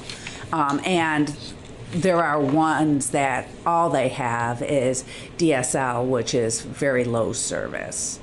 So, I understand that not everybody in Brattleboro is served, and you might want to be served at a higher rate eventually, and that would be one reason to participate in this effort and to eventually become part of the district. Okay. It's much more effective for these small rural places to band together in order to provide a service like this. It really doesn't make sense for each town to do it on their own. The costs are just too high, and there's just not enough benefit for any of the companies. So that's why connecting the rural communities with those that are more densely developed does help too. That does make sense to you, that we would jump in the fray. Yes, even absolutely. With communities that have literally sometimes no. So you wouldn't be the first ones to receive, to have build out fiber. They would go to those underserved and unserved ones first, but you would be part of the organization or part of the district, and then eventually you would be, and that's what's happening with the EC Fiber group right now. And thank you. My second question is simple too. The Wyndham Region Broadband Project, it occurs to me that that can be a little bit of a broader definition than just fiber. Do you happen to know if these monies can be used for other technologies such as wireless cellular communications? This grant is specifically focused on broadband fiber. Okay, Yes. so physical line fiber. Yes. Infrastructure build-outs. Yes. Okay, thank you. Mm-hmm. I just sort of want to follow on from that. You know, if this project were to move forward, there's a big build-out of physical infrastructure. And also we're at a time where technology is leaping forward.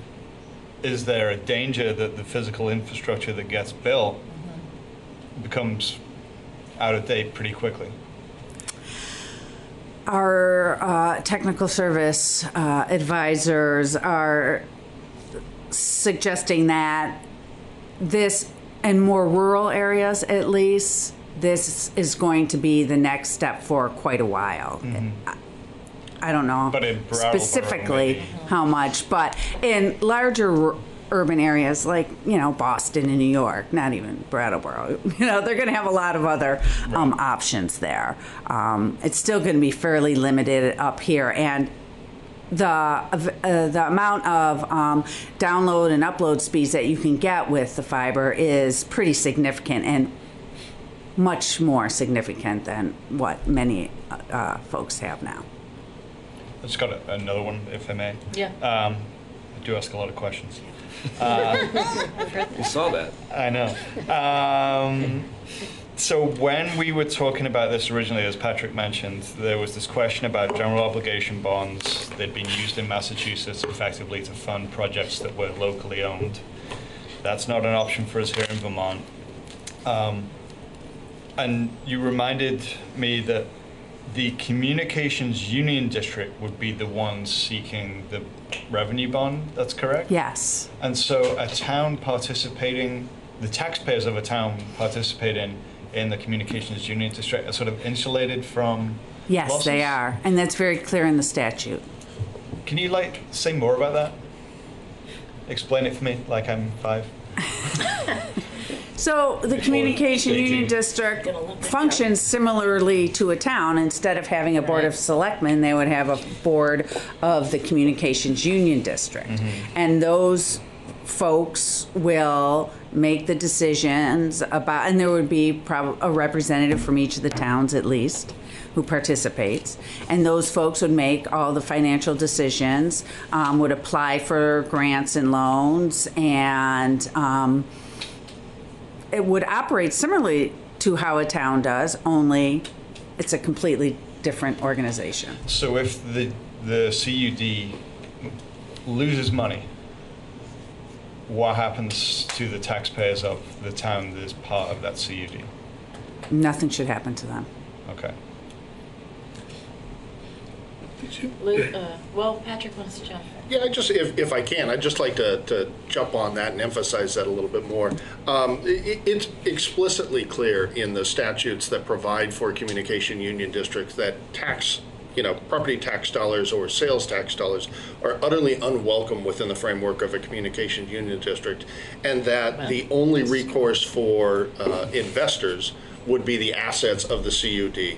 But just to be really clear and upfront, before staff comes back with a recommendation for your consideration that, hey, we ought to participate in a communications union district, one of the things that we'll be doing is having Bob Fisher take a really close look at this and providing his advice to you as to what any of the risks that Brattleboro would be accepting by participating. But our expectation at this time is that there is essentially a firewall between the CUD and the municipality, and that the municipality's assets could not be tapped in the event that the CUD went belly up. Liz?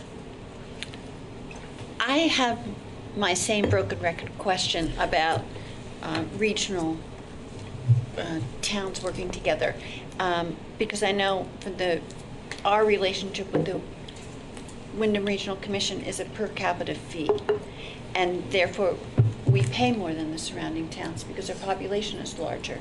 Is the representation in this in whatever union district that's created for funding of the broadband going to be similarly based on a per capita amount, or is it because the smaller towns are the ones that have the greater need than we do? No, I do not believe so. It will be, the towns will not participate at that level financially.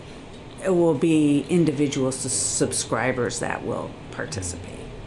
Thank you.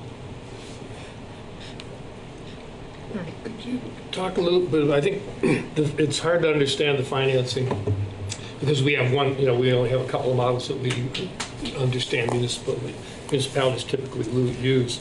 And can you talk a little bit about how EC Fiber raised money for their project? Are you familiar with that? So generally I'm familiar. If you want really specifics, we'd have to have our partner Carol Monroe here, but generally I understand that they financed a lot of it up front with individual investments from the community. There were folks who stepped up with large contributions. They're not recommending that we do it that way. And they learned some lessons through that process that, they're sharing with us and other new CUDs that are getting up and running. But they, once they had some of that funding in place, then they were able to get some loans, I believe, to help state economic development loans to get that construction up and running. And now they have a lot of customers, so they're financed more that way. Yeah. I believe they also sold much smaller, or got much smaller investments from people along the road, so that when they had enough people investing, they could run it up. That may be true. Mm-hmm. Yeah, it would be worth hearing more about that model. It was pretty interesting. Mm-hmm. Also, the way you described the underserved areas, and I think that one of somebody at the New Fame meeting talked about. For Brattleboro, the most likely effect would be if Dummerston were a member and it wound up going up Stickney Brook, then it would be very easy for it to come down the other side, down Sunset Lake or down Pleasant Valley and into that part of town, coming from a rural rather than coming from the urban center. Right. That's a more likely outcome. Sure. But there are a couple of things that I think have turned out to be misconceptions, at least based on what I heard at the New Fame meeting, and one of them was about the general obligation bonding. I understand, and I thought was said quite clearly at that meeting, that a municipality could take general obligation bonds to run fiber to municipal facilities. If we wanted to run fiber to the police department or out to the public works area, we could bond for that and we could run that, and then people could take service off that backbone along that route. And that was pretty clearly articulated by the woman from EC Fiber. I thought it was just the revenue bonds. Patrick, do you recall that? I do. It was the position of Carol Monroe that if the municipality was building its own network for its own purposes for internal communication, so for example, if we wanted to build our own network where the municipal center could communicate with the Gibson-Aiken Center, the library, and public works, etc., we could use general obligations for the purposes of constructing our own publicly managed network for our own purposes. I think some additional research, particularly from Bob Fisher, would be worthwhile before we assumed that could necessarily provide service to the public, because I think we're then in that situation where we'd be using general obligation bonds to provide a retail service, and I think we do that with our roads, by the way. But yeah, absolutely. Oh, and by the way, I completely agree. I mean, our argument for the use of general obligation bonds and for our ability to move forward that way, if in fact that's what the people of Brattleboro would like, I think it's pretty clear. But another question that came up was around and I think, no, actually it was Chris Campany that responded to this one, about the confining, a lot of towns have decided they want to confine development. They want to keep development down in a compact area and not have it happening, sort of spasmodic or scattered around the region. And I don't recall exactly what his response was. I sort of asked if you could come tonight because I didn't recall that. But do you recall, or what the why it's also important for the downtown or the more compressed, compact, whatever the right word is for more urban areas, and why it's also important for fiber to come into those areas? In order for fiber to, so like for Brattleboro, you mean? Yeah. Well, I think the value is in getting that higher quality connection. If folks in town here aren't feeling like their connections are good enough for what they need to do in terms of, businesses, school, it's an important education tool Streaming, now, Netflix. healthcare, there are a lot of things. Yeah, I'm really pleased that you included all that in the summary sheet. The students and teachers part, particularly the opportunity to interact in real time with large numbers of students. If, for instance, a snow day occurred or if somebody was homesick, they could still be in class.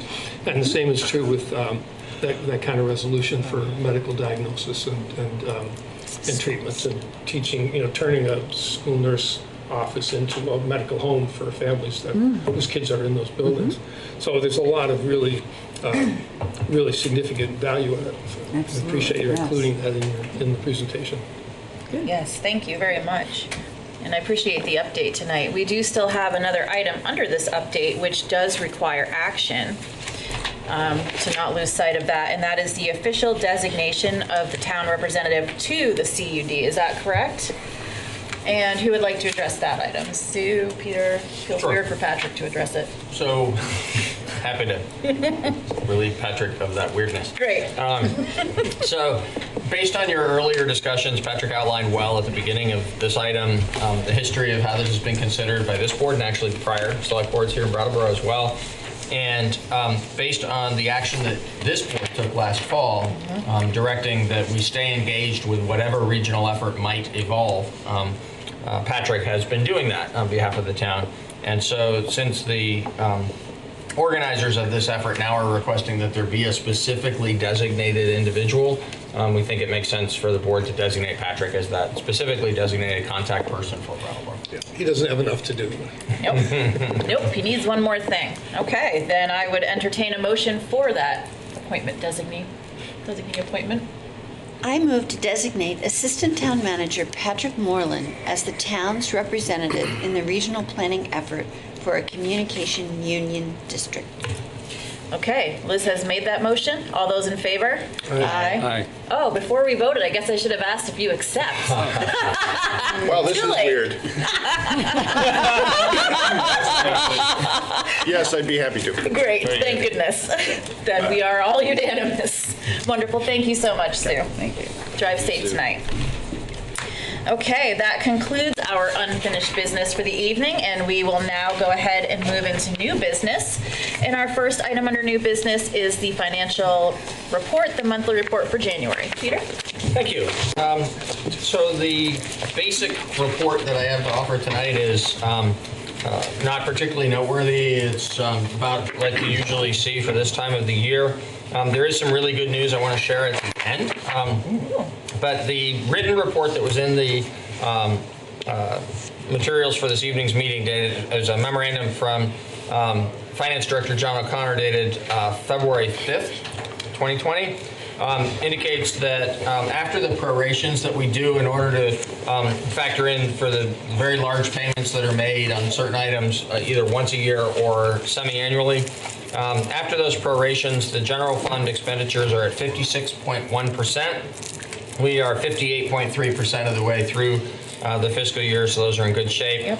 Likewise, the expenditures in the parking fund and the prorated expenditures in the utilities fund are respectively at 56.1 and 56.0% for the year. So very solid shape in all fronts. The loan report shows $4,206,141 in outstanding loans.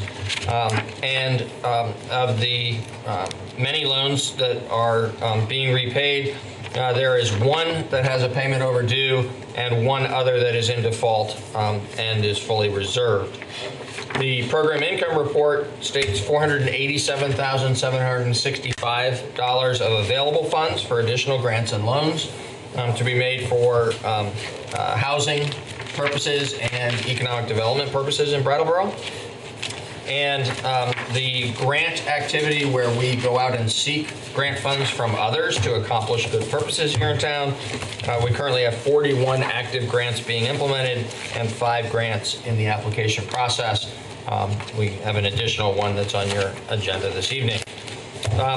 Revenues in general are on target as well in the general fund and the other funds, but we have really good news that we've received now just last Thursday, our second quarterly installment for the local option sales tax, and it came in at $227,215. So added to the first quarter receipt of $211,673, we're currently halfway through the year at $438,888 received.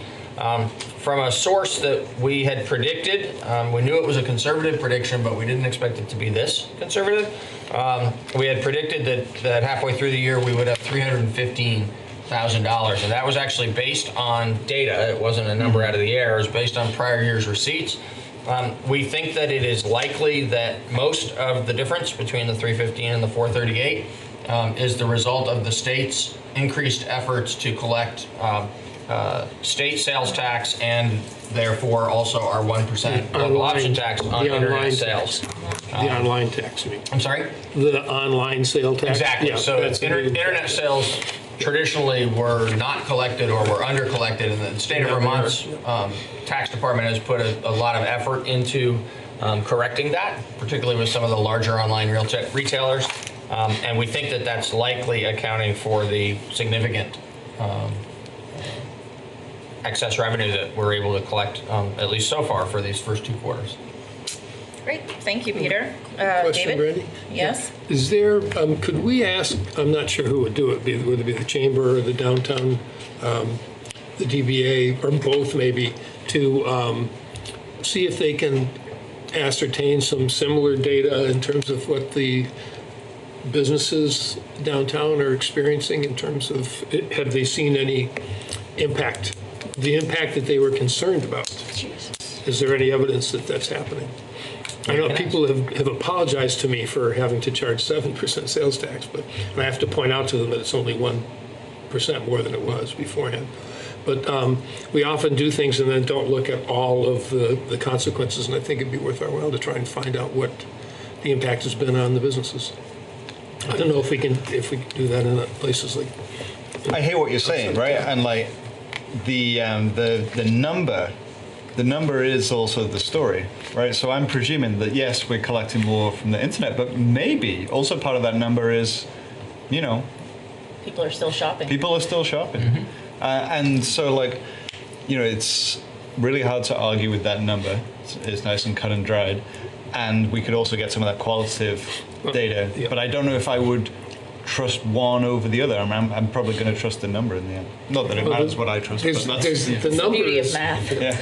The number is clear, but the maybe part isn't. And I think the merchants can better reflect on the volume of their sales. If there's an additional tax being collected on online sales that's contributing to this, it would cover up if there were fewer sales in town. So really the only source would be the people that are selling. They have books. They know how much they're selling compared to previous years. They could probably give us. It may be too soon, 6 months into it. But might be a little soon. I think it's a little soon. So we can do it after a year, but we should have a look. It's just responsible to do that. Further questions or comments? Yes. The Chamber of Commerce had that data last year, so I'm sure it would be easy enough for them to add this year to it. Excellent, thank you for that. Other questions or comments on the January financial report? I actually do have a Daniel, what is question it? about this. It's seasonally appropriate. It's about the Public Works Winter Roads budget, which is running higher than expected, and we have a little bit of winter left to go. And I was wondering how we're feeling about that. Same way we feel every year when this happens. Nothing like jinxing it, Daniel, but let's answer that. So we use 5-year rolling averages. Yeah. Depending on the winter, there's so many different factors. I can't give you a good, clear answer as to what has driven the consumption of additional materials this year. I remember we had quite a lot of ice last year, and my gut read is that we haven't had as much ice. We've had plentiful snow and some ice this year, but maybe my read on that is wrong compared to what's actually been experienced on the streets. Data versus... Yeah, exactly. And so be happy to get that from Public Works and provide you an update as to what's been happening out there. I would say it is not unusual. It's basically a 50-50 proposition that some winters are going to be harsher and consume this winter roads budget more substantially than others. Also, as we've pushed information out into the community just within the last week, the part of this that relates to patching potholes is we're going to significantly exceed our expected allocation for that. But there's a fair amount of this that applies to the consumable materials of salt and sand, as well as the materials that are put in to try to stabilize the roads. So it's a more complicated equation than I can tell you about off the top of my head. I'd be happy to have Steve and his team put together a little report. Sure. And then I had one other thing, then I'm going to be quiet. In the same section of the report, Public Works yard expense, building repairs, there was a budget for 15,000 and expenditures have been 28,000. And I was kind of thinking about that within the context of thinking about Public Works building and how things are doing, and I'm presuming that that's in some way to do with that. Yes. Symptom of a very old facility that we are having to nurse along to keep as functional and safe as we can until we're able to move forward and replace it. Okay. Further questions or comments on the January financial report?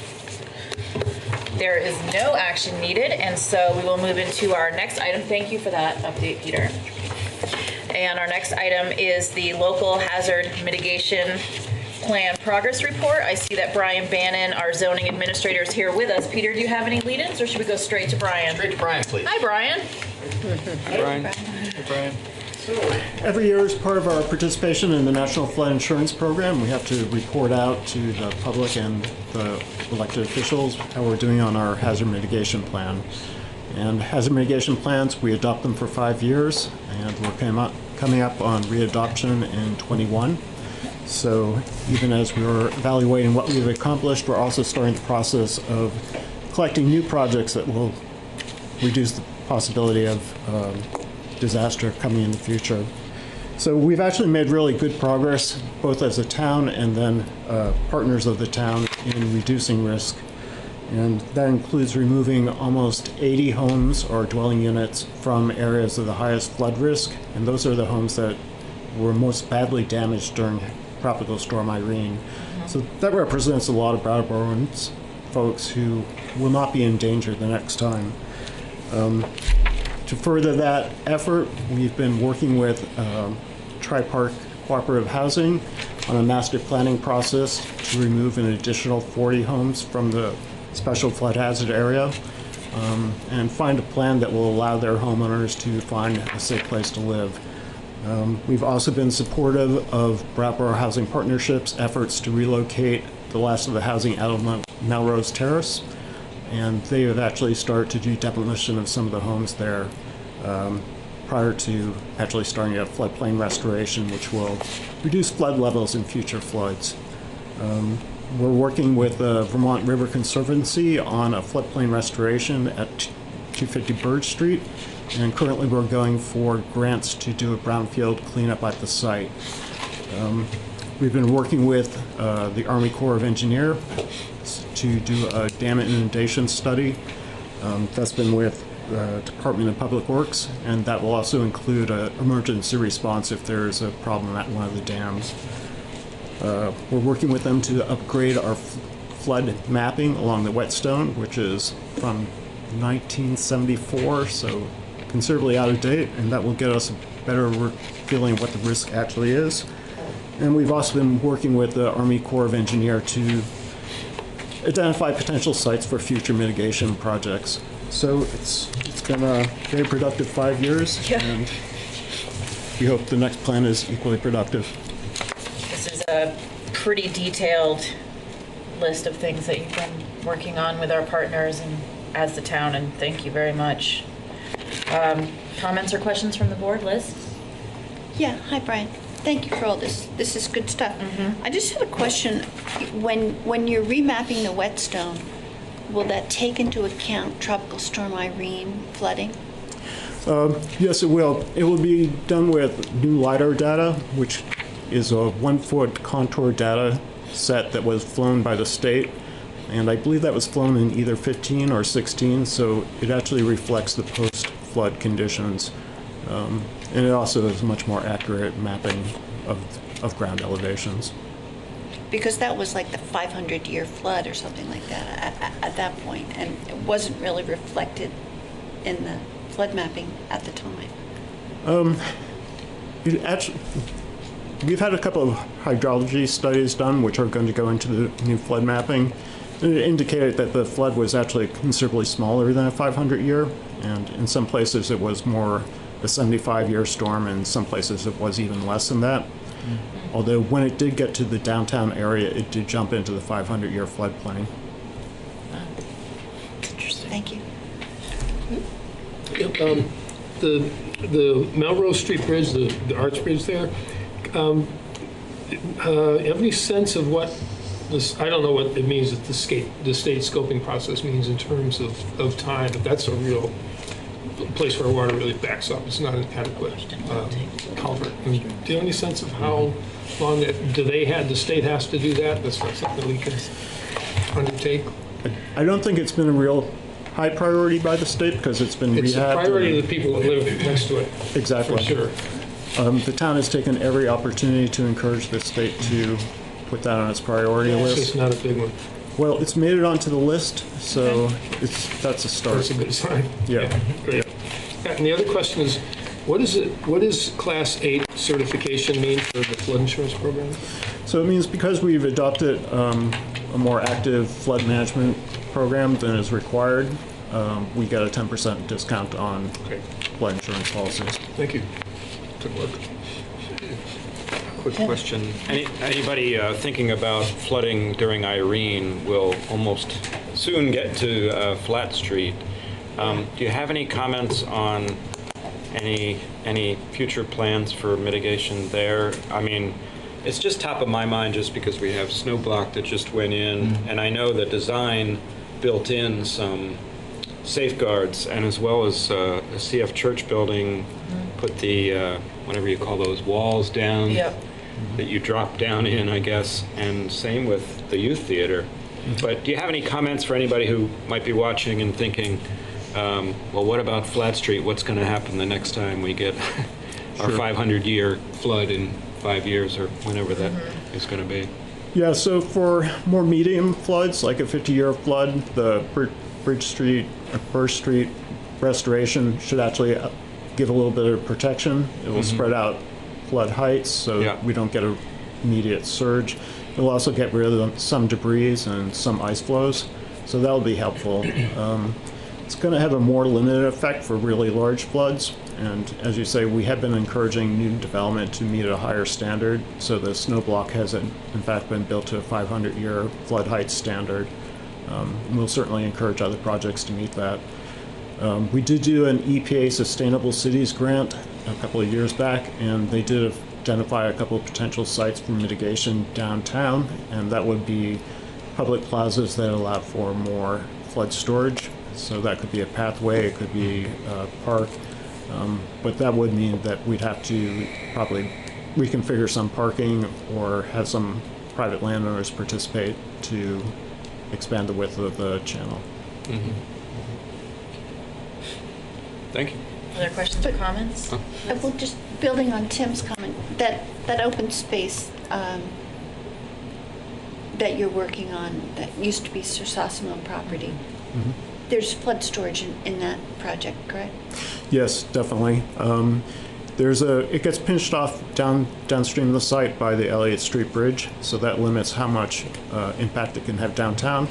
But it will make a difference in that 25, 50-year flood, and that will be helpful. A lot of water moving into a small space is basically what's going on, right? I see at the end that it says public outreach for the 2021 plan update begins in early 2020. Does this count as early 2020? This is some of our first efforts to get out there, and we're bringing it up in every forum we're going to where it might touch on this. Perfect. Do you know if the link's already on our website? Not currently. Okay, so I'm going to read it off, and then I assume it'll be put up there at some point. So just for people who are listening, it's https // that's how I'm going to say it, tinyurl.com/Brattleboro-2016-HMP, and hopefully that link will be up there. But in the meantime, you can replay my voice over and over until you typed it properly into your URL bar. Exactly. You don't have to say it twice. And then it'll just be burned into your brain. Just make it my ringtone. Make it your ringtone, that's right. 10 seconds. Thank you so much, Brian. And there's no action required on this item. Thank you, Brian. Thanks, Brian. Okay, our final item under new business is ratification of the town manager's decision to authorize a grant application.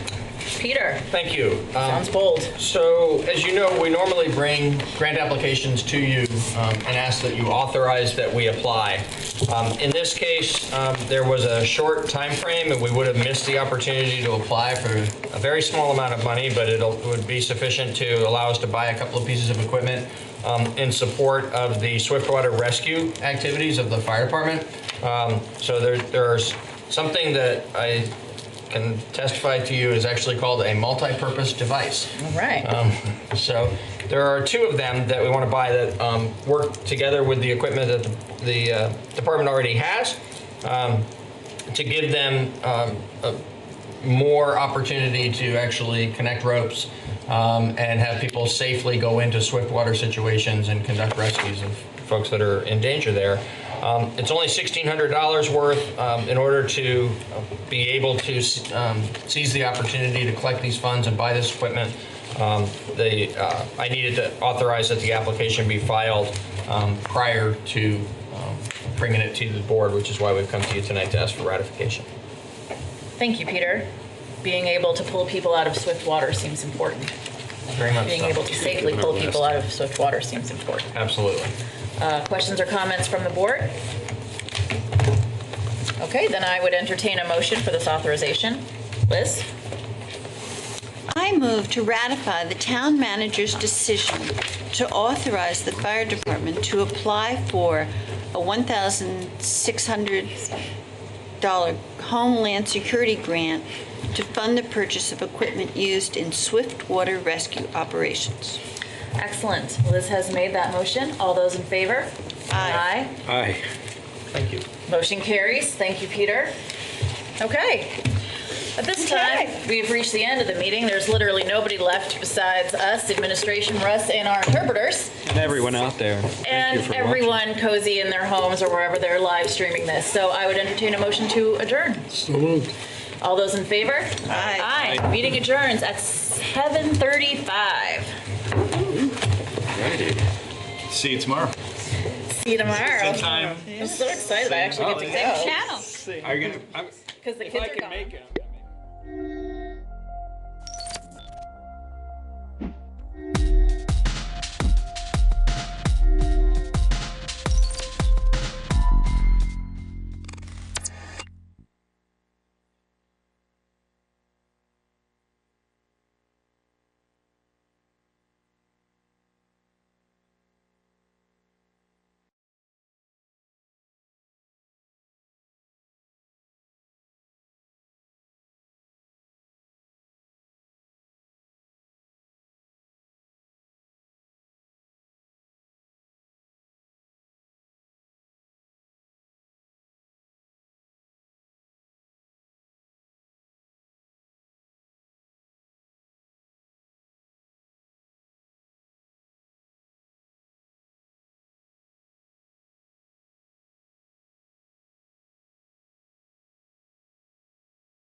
Call the meeting to order at 6:31.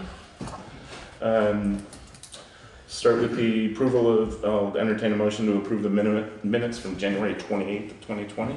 So moved. Second. Any discussion?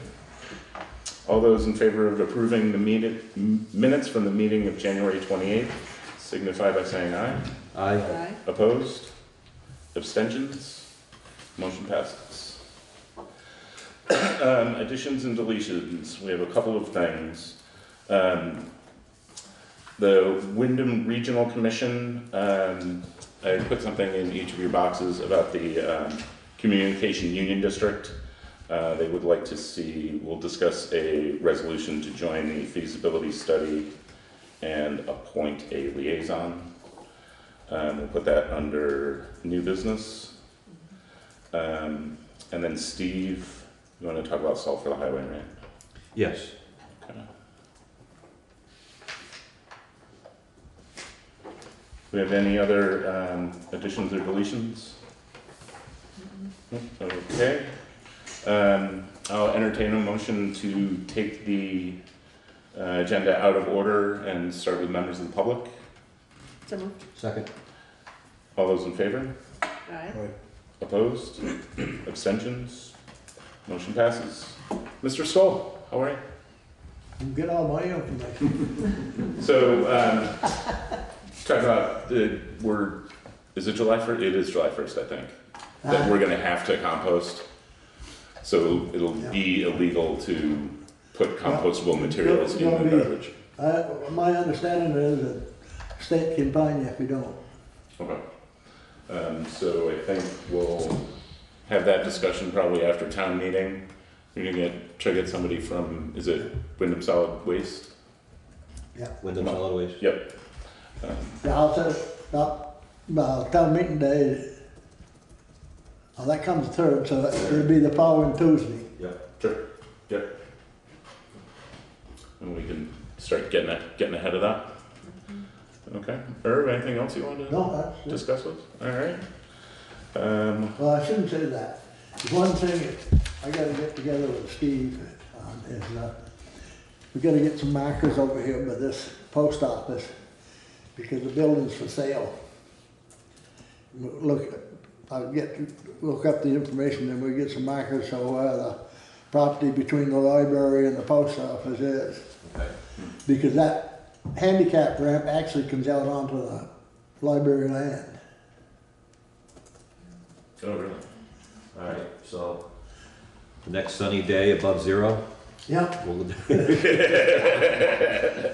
I'll try to see if I can find the information so that just a matter of us going and looking at it and I'll bring the wheel. putting drive a pin or something in there with the flag, somewhere near the flagpole and one out on the bank, so you know where the property line is.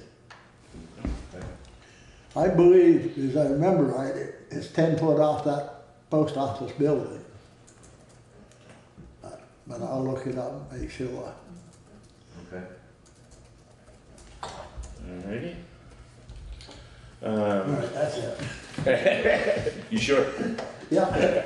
No, I just happened to think of that because I thought of it when I pulled around the post office. I see you get it for sale, the building.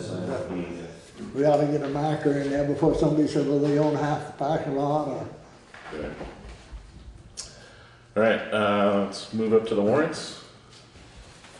Make a motion to check warrant number 1, payroll in the amount of $10,516.57. Any discussion? All those in favor of paying check warrant number 1 for payroll, the amount of $10,516.57, signify by saying aye. Aye. Opposed? Abstentions? Motion passes. Make a motion to pay check warrant number 2 out of the payroll tax in the amount of $4,571.09.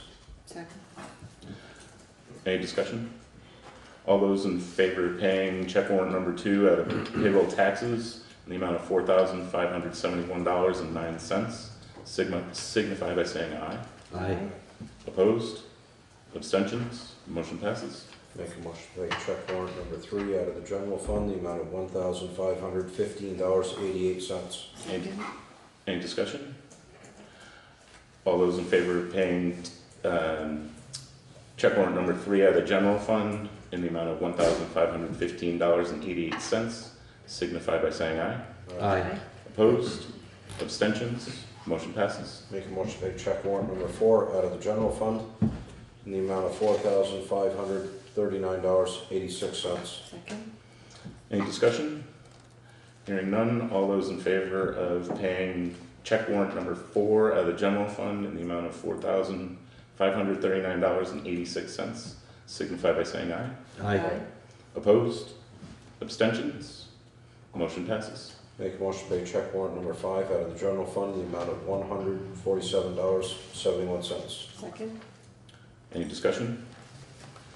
Hearing none, all those in favor of paying check warrant number 5 out of the general fund in the amount of $147.71 signify by saying aye. Aye. Opposed? Abstentions? Motion passes. Make a motion to pay check warrant number 6 out of the general fund, the amount of $6,472.46. Second. Any discussion? Hearing none, all those in favor of paying check warrant number 6 out of the general fund in the amount of $6,472.46 signify by saying aye. Aye. Opposed? Abstentions?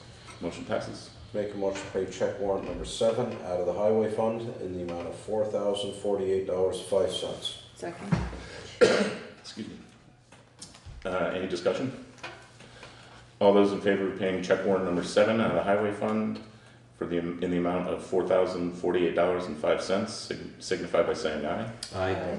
Opposed? Abstentions? Motion passes. Make a motion to pay check warrant number 8 out of the highway fund in the amount of $21,428.48. Second. Any discussion? All those in favor of paying check warrant number 8 out of the highway fund in the amount of $21,428.48 signify by saying aye. Aye. Opposed? Abstentions? Motion passes. Make a motion to pay check warrant number 9 out of the equipment fund in the amount of $2,874.14. Second. Any discussion?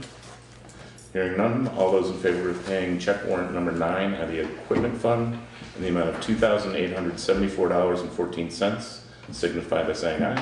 Aye. Opposed? Abstentions? Motion passes. Make a motion to pay check warrant number 10 out of the equipment fund in the amount of $22.28. Second. Any discussion?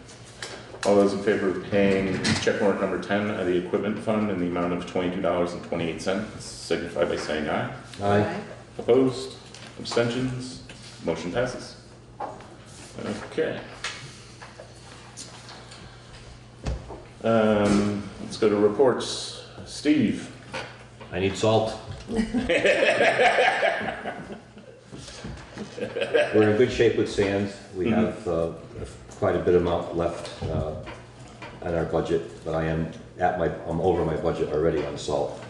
I have enough for Thursday's storm, but we're in the second week of February, so I can't be without, and I need to bring in some more salt.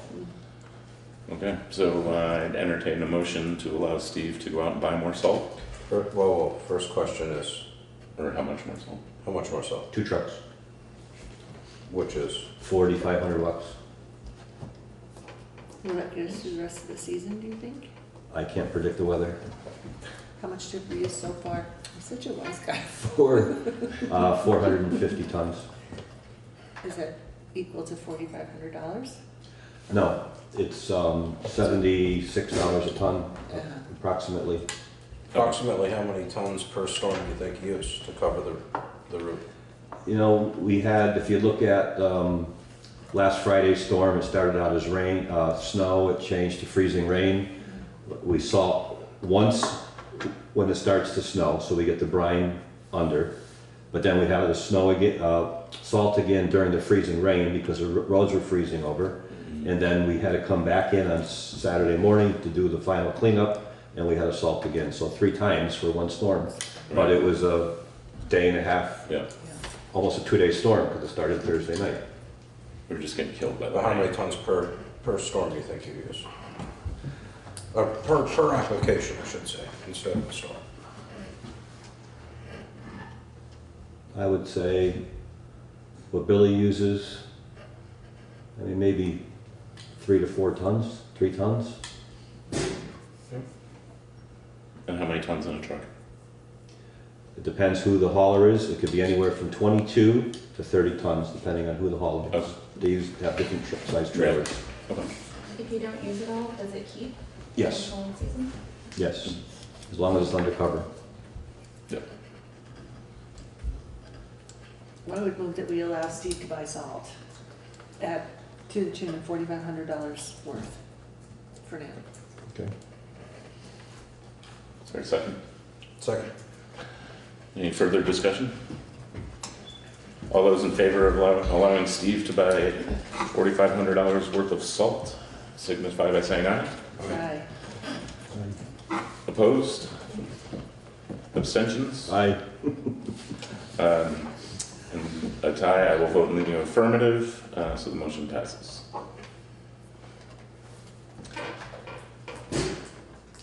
Anything else you want to talk about, Steve? No, that's it. No, so, okay. You should have all gotten a copy of counter money from the clerk.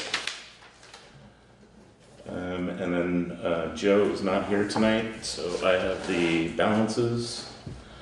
The sweep account has $916,039.59, and in the checking account it is $30,000 even.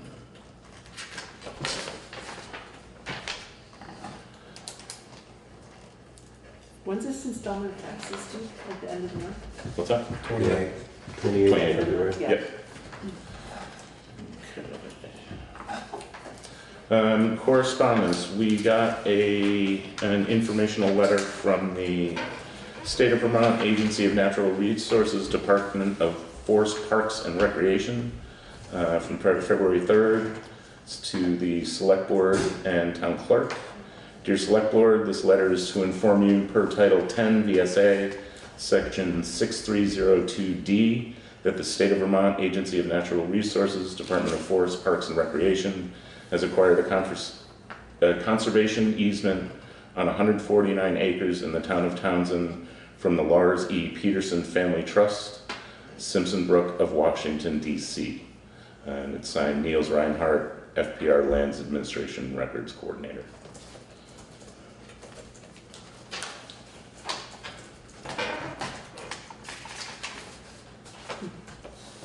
So there's that. Let's see, old business. So, time clocks. We have 3 quotes for new time clocks to replace our ancient time clocks. They are priced similarly. The important thing is the bundling is a little different. So the bundle price is, they each include a ribbon and some number of time cards. The cheapest one is a Pyramid 2500. Bundle price is $126.69. Comes with 2 ribbons and 100 cards. The next one is the U-Punch digital time clock. The bundle price is $164.48. Comes with one ribbon and 1 pack of 100 cards. And then the Allied Time USA the bundle price is $175.38 and includes 3 ribbons and 500 time cards. So feels like the big get is getting more of the consumables with the Allied, but the other, I mean, they all kind of, it's a time clock, they all kind of do the same thing, right? So we would then purchase 2, right? One for the garage, one for town hall. You guys want to? Yeah. Look at these? Yeah. And if you have any more questions, I have them up on the screen.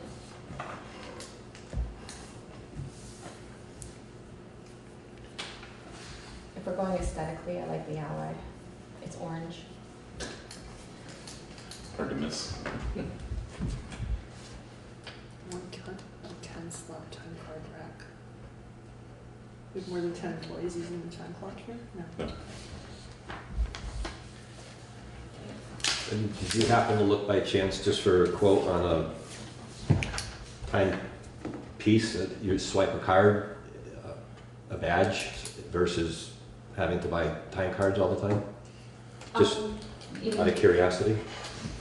I thought we were staying away from those because those would be connected to the internet. Even just swiping the badge has to be? Yeah. Yeah, because they have to have a way to Log it in. bring the data in.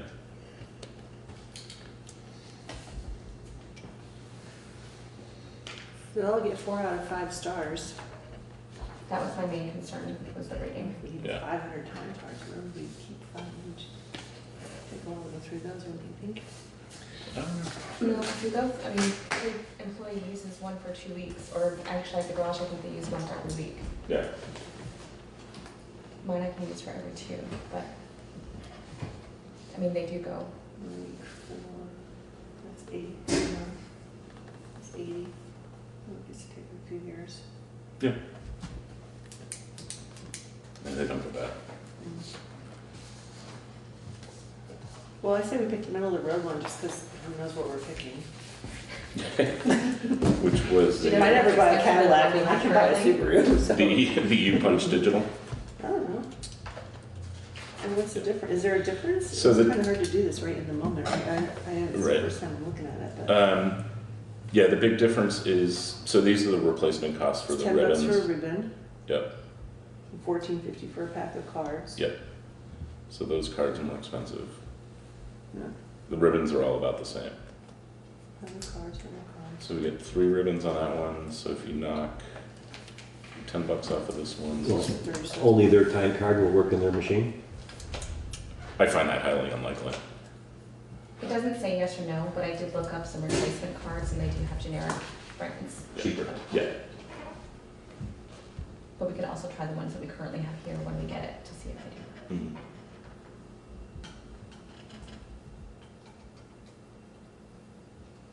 Mhm.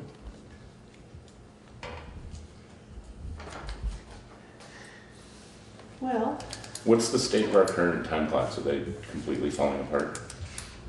This one, it does not, when you look at it, it does not tell the correct time, but it Okay. does punch the correct time.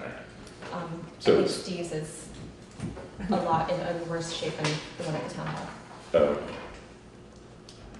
I mean, does it just logistically, that this one you stick in the top, this one you stick in the side, does it matter where it's mounted if you can or cannot get the card in there? You know what I mean? I think this one just slides in front. I think it's like the one we have where you just slide it. So it doesn't matter. No, I don't think so. Are any of them under warranty? I think they all have a, Like a 130 day or something? let's see. This one has a password. Optional password helps keep employees from tampering with date and time. Holy moly.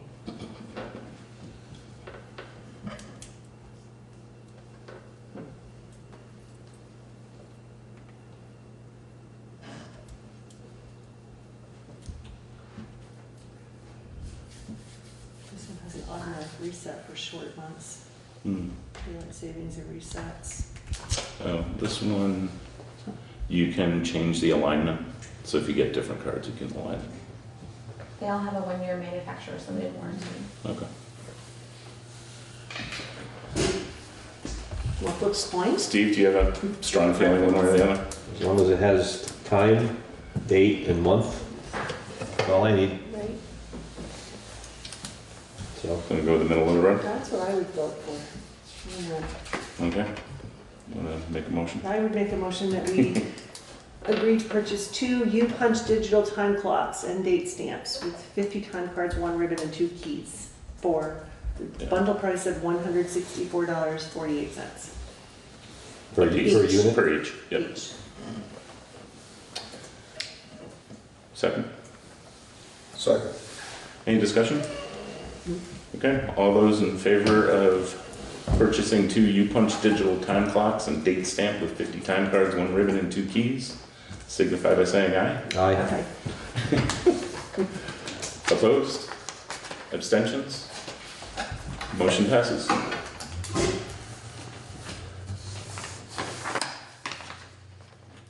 So Carla, can you take care of ordering those? Thank you. Time clocks. It's the new tire chains. This is better. We get to talk about food now. All right, so next is lunch for town meeting.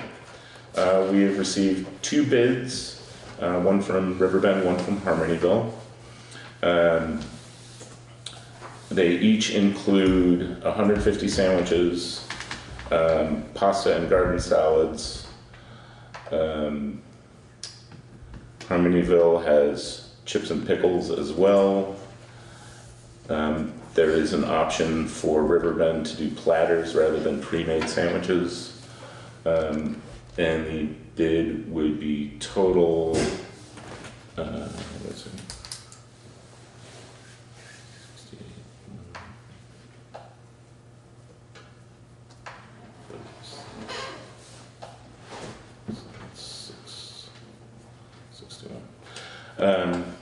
So all in for Riverbend is $661. Harmonyville's bid was $2,250. These also do not include desserts or beverages. So that might be something we just, whoever we go with, ask them to give us another quote for that stuff. I would make a motion to accept Riverbend's bid of $661 for the food and either have them get $100 worth of drinks or give us a bid on whatever amount of drinks that we need. Second. Any further discussion? So I'm thinking, excuse me, I'm thinking this is the sandwich order and the garden salad, pasta salad you're thinking? Yes. Okay. Yep, and do we want to do pre-made or just the platters? So I it's would do a, pre-made sandwiches. or do you want to do some of each? I would not wish to have meat and cheese platters with people. Pawing at them. I mean, sandwiches just seem a little bit more user-friendly in large capacity. You mean if you don't want a tomato, you can take it off? Take it off your sandwich, but yeah. Okay, so all those in favor of purchasing lunch for town meeting from Riverbend at 150 pre-made sandwiches and 2 each of garden salad large pan and pasta salad large pan in the amount of $661. Yeah, they had recommended 2 each. I see. Yeah. In the amount of $661 with an additional $100 budget for beverages and dessert. Does that sound reasonable? Mm-hmm. Signify by saying aye. Aye. Opposed? Abstentions? Motion passes. So Carla, if you would contact Riverbend and just ask them about, we could even just do water or combination water or seltzer or something. Okay. Let's see. All right, new business. We'll start with WRC. So there was the WRC has gotten some grant money to do a feasibility study around forming a communications union district. Included some notes from the meeting, and there's a kind of a communications union district 101 attached to that. So they're partnering with, I forget who the company is now, but it is EC Fiber is the company. They do fiber optic installations. And they're looking at doing what has gone on up north, which is basically forming it's like a Wyndham Regional Commission, but for communications where people could buy in. So they want to do a survey they want each town to do a survey of potential people interested in it. And there's a training for that on Thursday this week. It was postponed from last week because of the storm.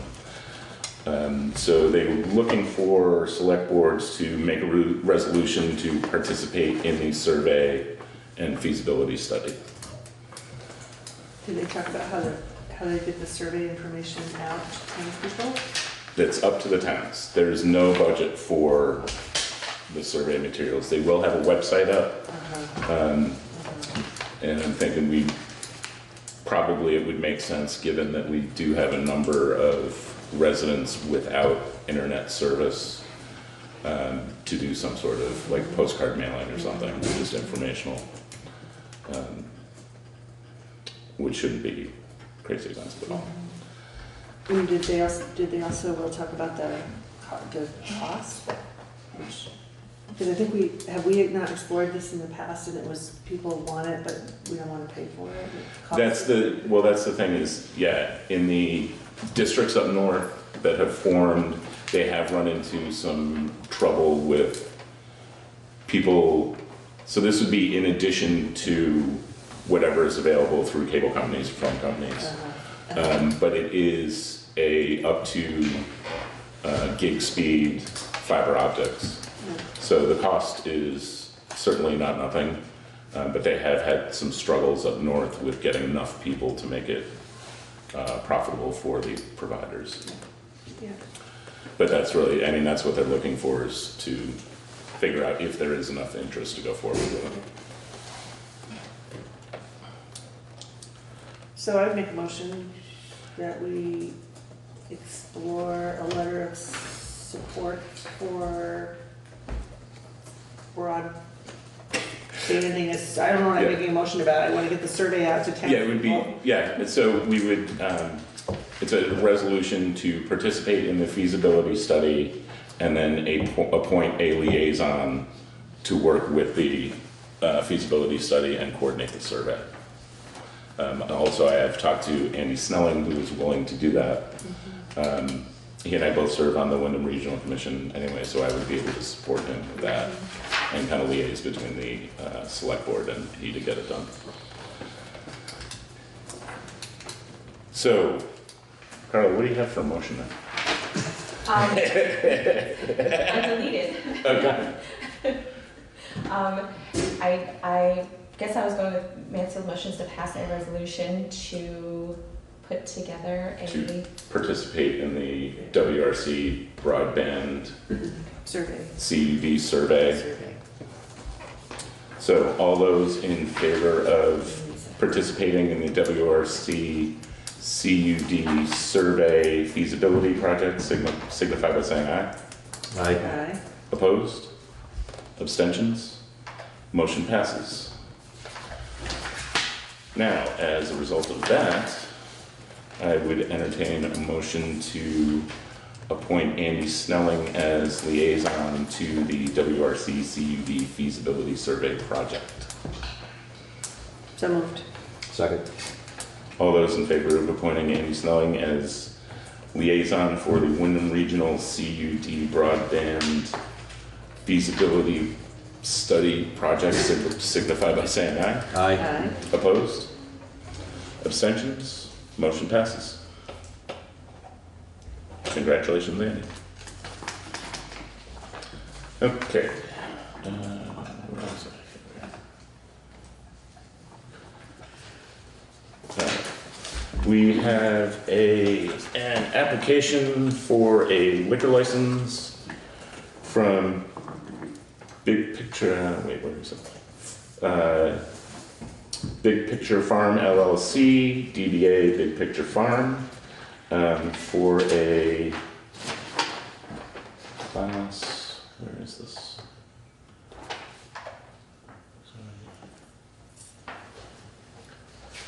Where's the class?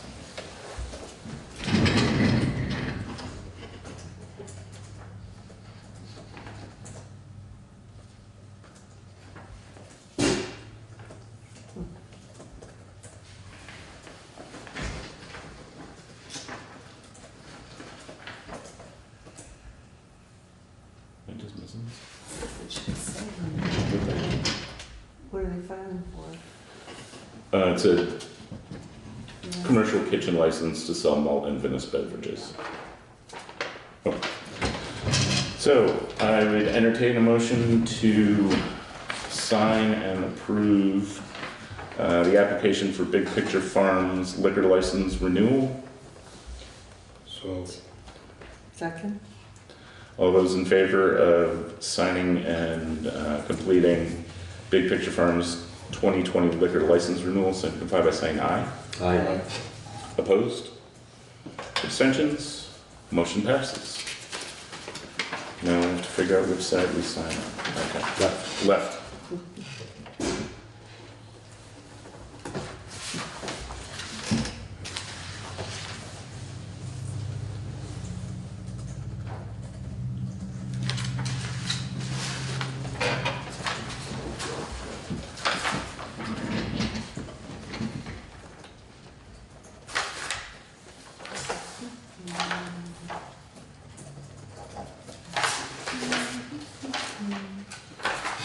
Okay. Carla, I'll leave this on the clipboard to be filed.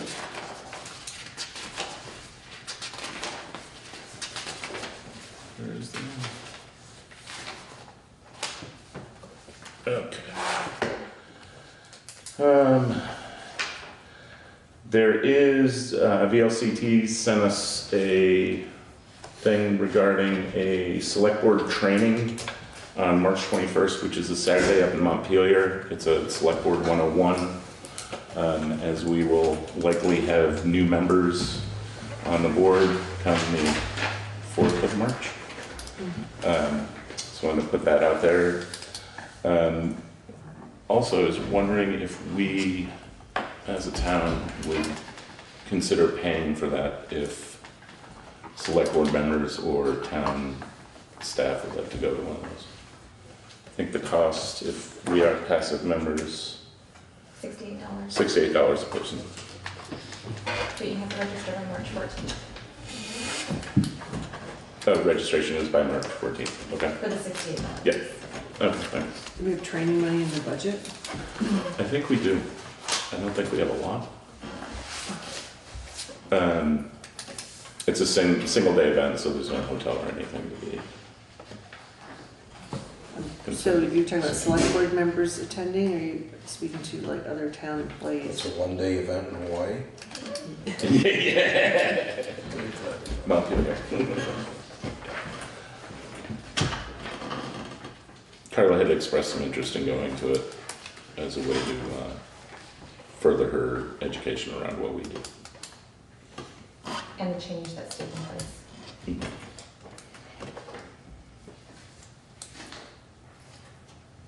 Well, I would be in support of it if we could find the line item in the budget that says we have money to pay for it. But it must be in here somewhere, right? It's just trying to. It's probably under select Select board 100. I know the select board assistant has a little bit of funds in next year's budget. For training. Yeah.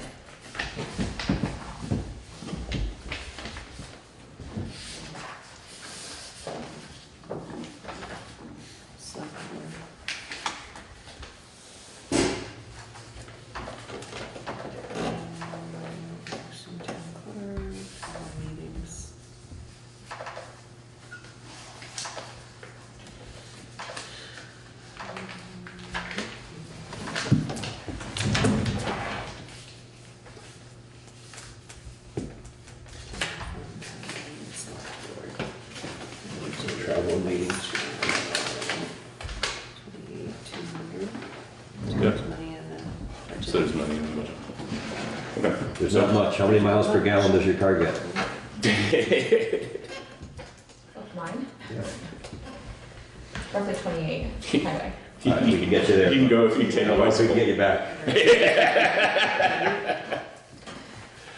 So let me. Okay, so, So Yeah, there you go. I would Yeah. make a motion that we have money in the budget to send $68 plus Yeah. mileage. So we have potential to send 3 interested employees of the town or elected members. or of the elected town members. Okay. to Saturday training. Is there a second? How are we gonna pick the 3? Oh, I think Russell. Straws? Sticks? It's not Odds and evens? It's not, yeah. You say you don't want You can to. say no. Rock, paper, scissors. Yeah, short straw has to go. So was there a second for that? Second. Any further discussion? All those in favor of, I guess, allowing elected officers or town hall staff to attend the select board training symposium in Montpelier put on by VLCT signify by saying aye. Aye. Opposed? Abstentions? You're talking select board or elected officers? You just said elected officers. Yeah, well, we could do in three. Yeah, but what, some of the elected, others, you got nothing to do with the select board. Take up the long straw. They still might be curious. I mean, I don't think it hurts to have more people know what we do and how we do it. And if we cap it at 3 people, I think we'd give No, preference. I mean, I could see the 5-member board or something, but as far as all the others, it's not going, if it's nothing to tell you, it's not going to mean a hell beans to them in 6 months. Fair point. Should we modify it? Do you want to amend it to be just the select board Yep. or select board employees? Yeah, or Carl. Yep. Okay. So all those in favor of the amended motion signify by saying aye. Aye. Opposed? Abstentions? Motion passes. Thanks, sir. That's a good point. Okay. It doesn't say they're gonna have lunch. You better bring a snack. Guess I won't go. Does anybody have any reason for an executive session? Upcoming meetings. Pre-town meeting will be Monday, February 24th at 6 p.m. And then the regular select board meeting is the 25th at 6:30. Anything else we need to talk about? I will entertain a motion to adjourn. So moved. We are adjourned. Thank you, everybody.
sort of distinct categories, so that we can discuss what, if anything, we want to do with each of the categories. So 464 has a section of the bill regarding data collection, and we do have a witness who would like to come in and testify but was not available to do that today with respect to the types of data that is being collected. And so I expect we have some more work to do on that section, and would be happy to hear suggestions from the committee of other perspectives that you would like to hear from. Andrea, can you remind me of the woman's name? And she's from UVM. Stephanie Seguino. Yeah. Yeah, and she's on the Racial Equity Commission, is that? Panel? I think so. Thank you.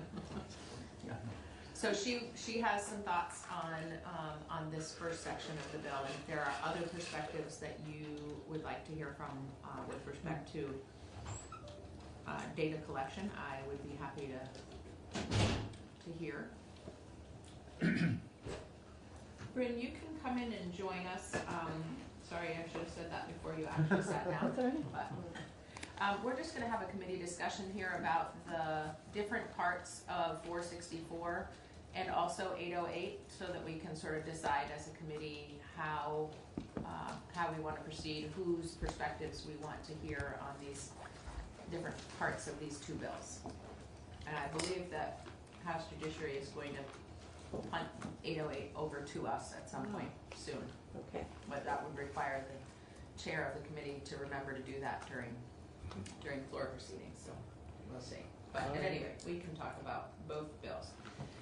So with respect to data collection, that is the first section of 464.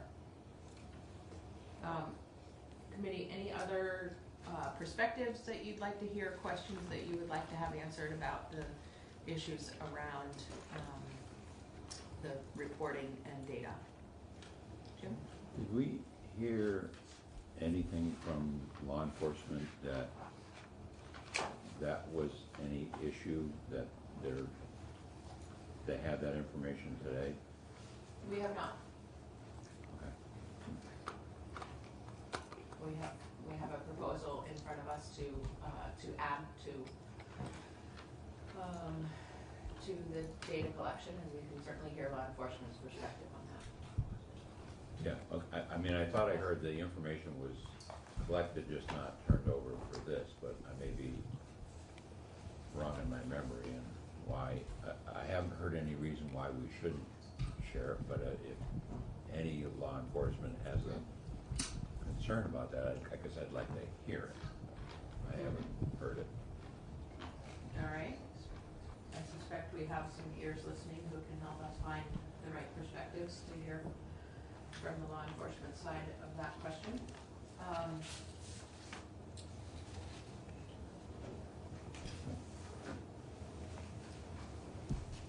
Other questions? Other requests for more information on that?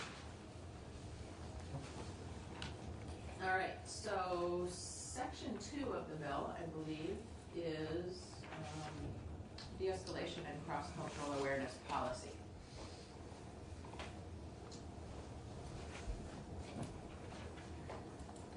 There was a concern that was voiced in committee about whether law enforcement officers are trained in cross-cultural awareness, and we heard a couple of examples of why people believe that is a problem. What other perspectives would you like to hear?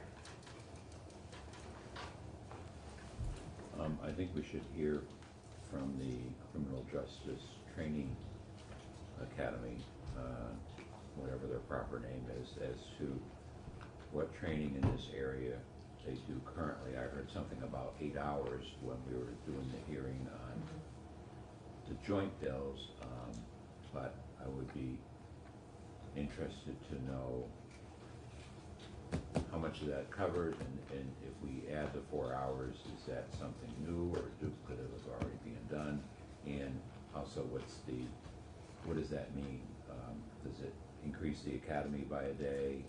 Whatever. I just think we ought to hear from them because they're our go-to training people. Yes. There is a proposal to increase the training from 16 to 20 hours. Okay, so it's currently 16? Yeah. State police get an additional 7 hours, but We're gonna spend some time on understanding what that proposal is next week. So we're not trying to move this out of sync with that testimony. So we will have an opportunity to understand what the proposal is around training. Bob? In the back of my head, buzzing around is somebody talked to me at one point in time at a meeting about the program that Champlain College is trying to implement. Are we doing anything to integrate them into the discussion if necessary or appropriate? So I think DPS's thinking is, well, they would like to work with Champlain College. They don't necessarily support Champlain College's proposal.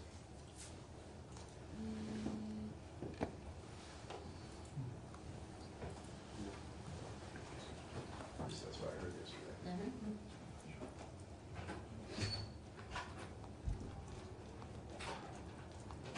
As it's currently structured.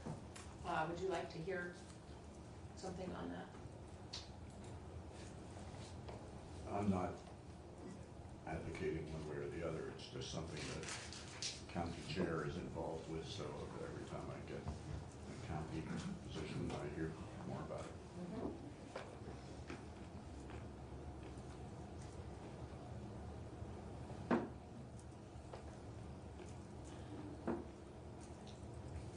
All right, other questions, other perspectives that the committee would like to hear from?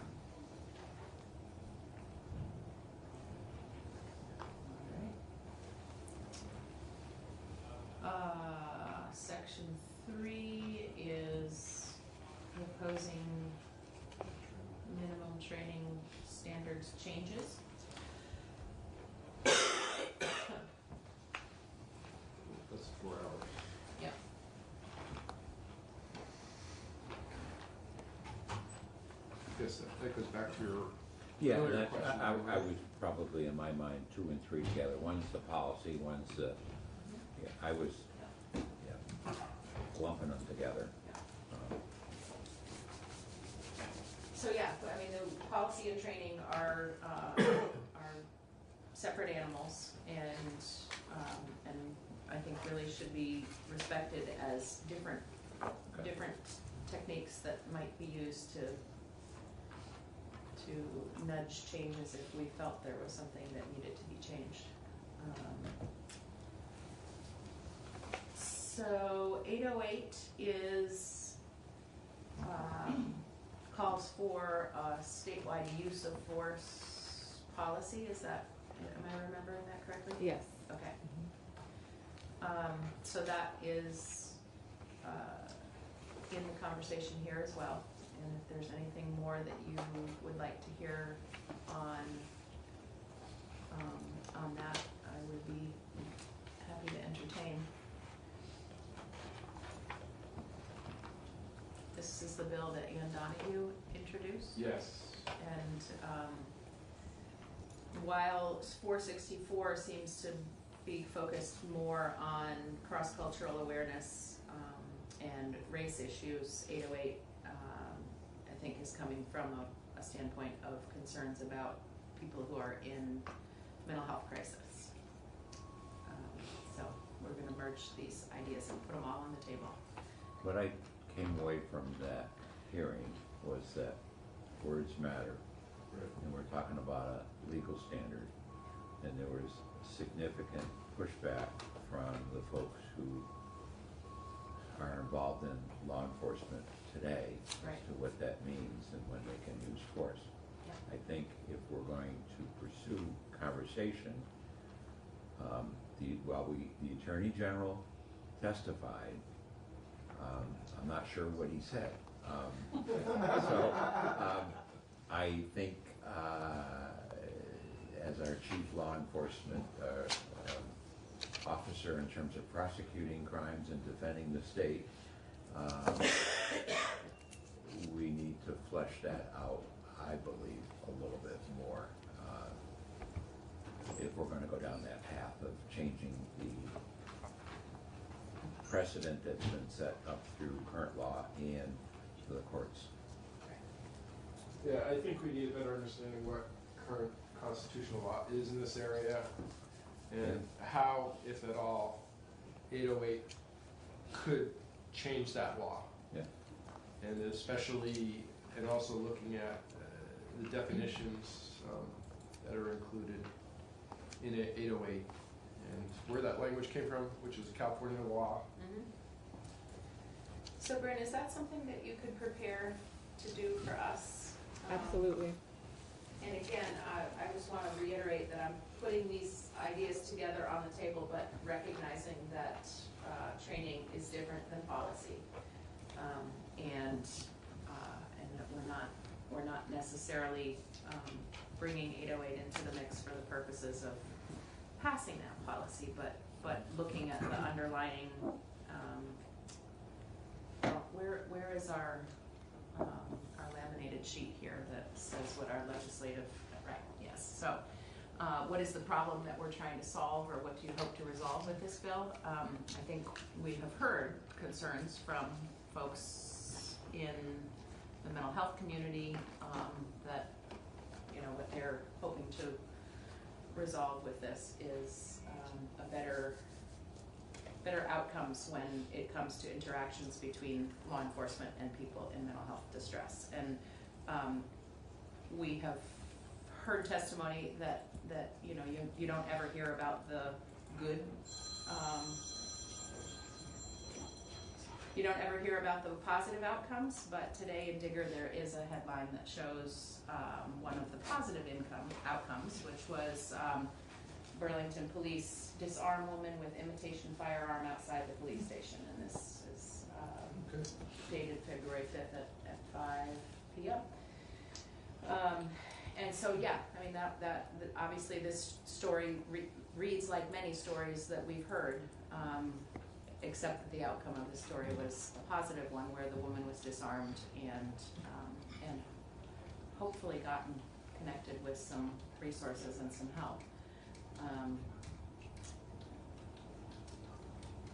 So other questions, concerns, ideas, thoughts on these two bills and all of their associated concepts?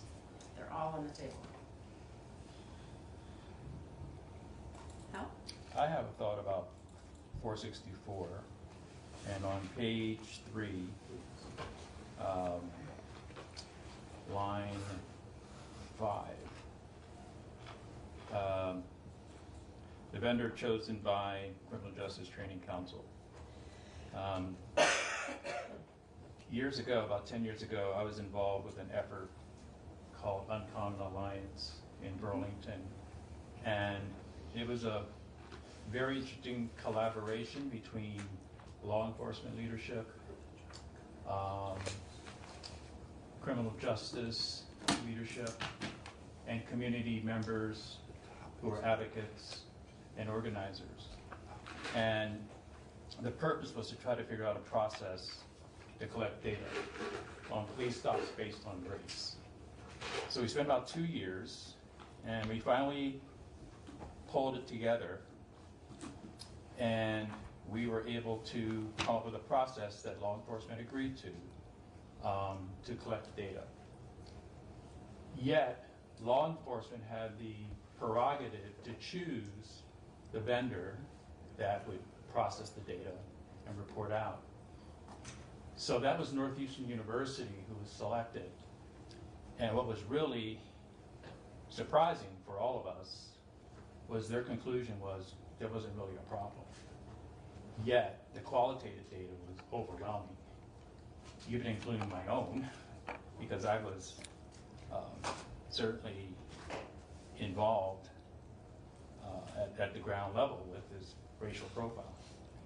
So it made us very suspicious of having law enforcement pick out the vendor which actually turned out to be a long-time vendor that had a long-time relationship with all these players.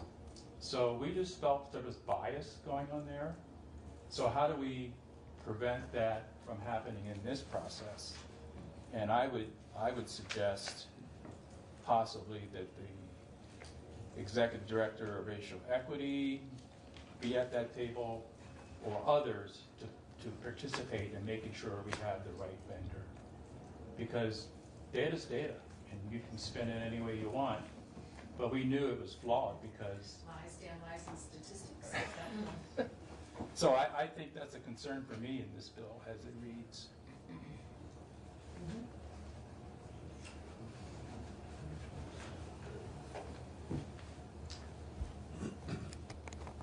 So how are you looking to put an amendment in there? Yeah, I think so, just to...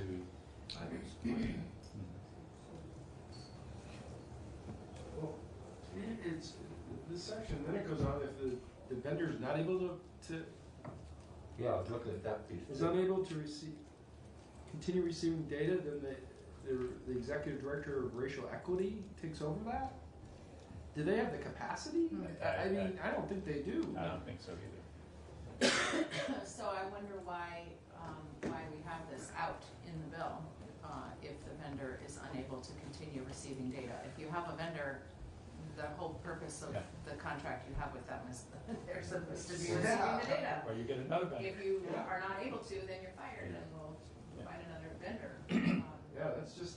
Should be, yeah, so. Was there more put into that? Yes, there is a history there. For the record, Bryn here from Legislative Council. My recollection is that when they were, when House Judiciary was working on this language initially, there were some concerns about the existing vendor being able to continue receiving the data.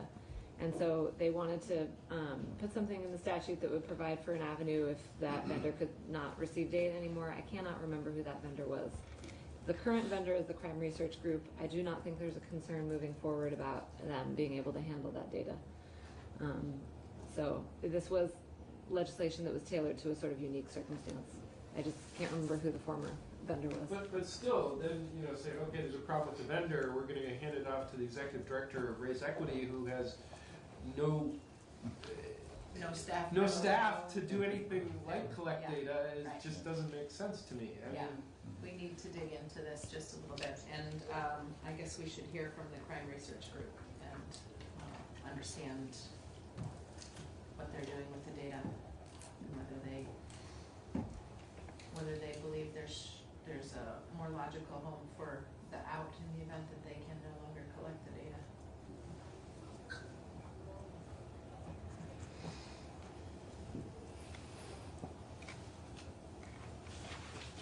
Other thoughts, committee?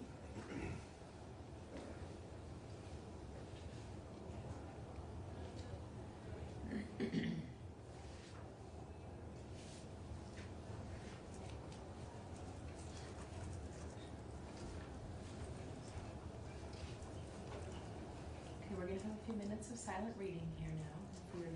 If you're done reading and you would like, you can put your head down on your desk.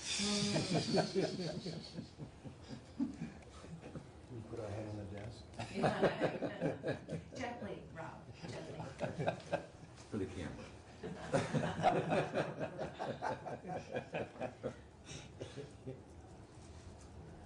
Sorry, I'm having to share space here.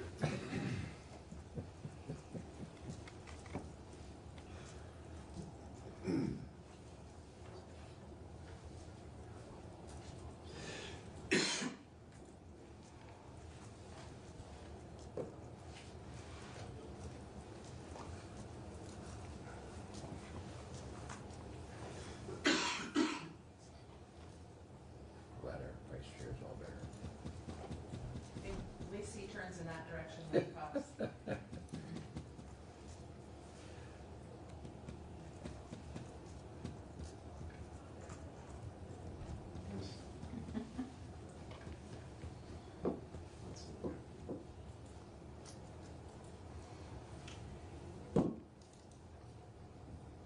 Madam Chair, Mm-hmm. do we have a policing bill coming over from the Senate, law enforcement bill. There's a really long list of bills that I believe our Senate counterparts are working on.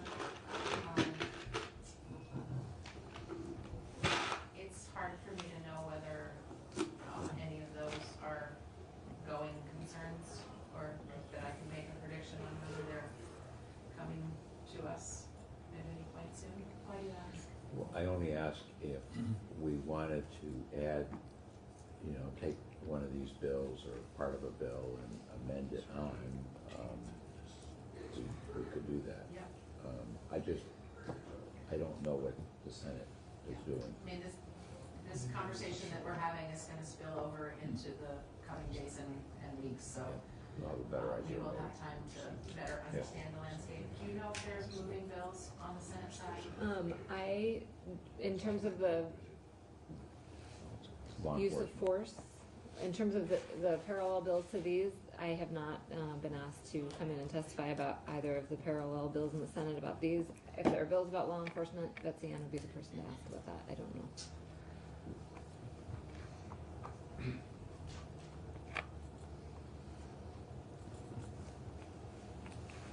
Okay, any other thoughts, questions, ideas? All right. I mean, we heard a lot of testimony surrounding mental health issues. Are there other communities that we should hear from besides people that are confronted with issues of use of force?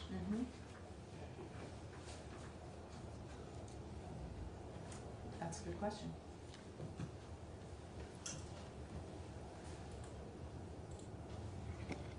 Immigrants, people of color. Well, I mean, that was the kind of set of examples that was given with respect to cross-cultural awareness, Right, but That is an area that I would like to hear more about. Excuse me. The cross-cultural awareness, because it's honestly not one of those things that I'm understanding the intent automatically. Would you like some more examples of the sort of potential miscues that could lead to a misunderstanding between law enforcement and a citizen involved in a traffic stop or? Yes, I guess that would be helpful. I have some concerns around that from a law enforcement perspective, I think. Yes. In the section that deals with the adoption of a policy, 2368, starting probably at B, there's a lot of discussion about if you don't, then you should, and something gets reported, but there's, What page are you on? 5. It's 4, right? 4 and 5. It's like a lot of reports being generated, but no expectation of if you don't adopt a policy and then you get one given to you effectively and you still don't implement it. Right, yeah. You then lose your certification. I don't think that we're at the point where we need to start refining this language. I don't think we're necessarily at the point where we're looking at proposing that we move forward with this language. Right now, I would be more concerned with understanding the concepts that are out there and understanding what other perspectives the committee wants to hear. So I think you're absolutely right in terms of that, parts of that may be difficult to understand and possibly difficult to implement.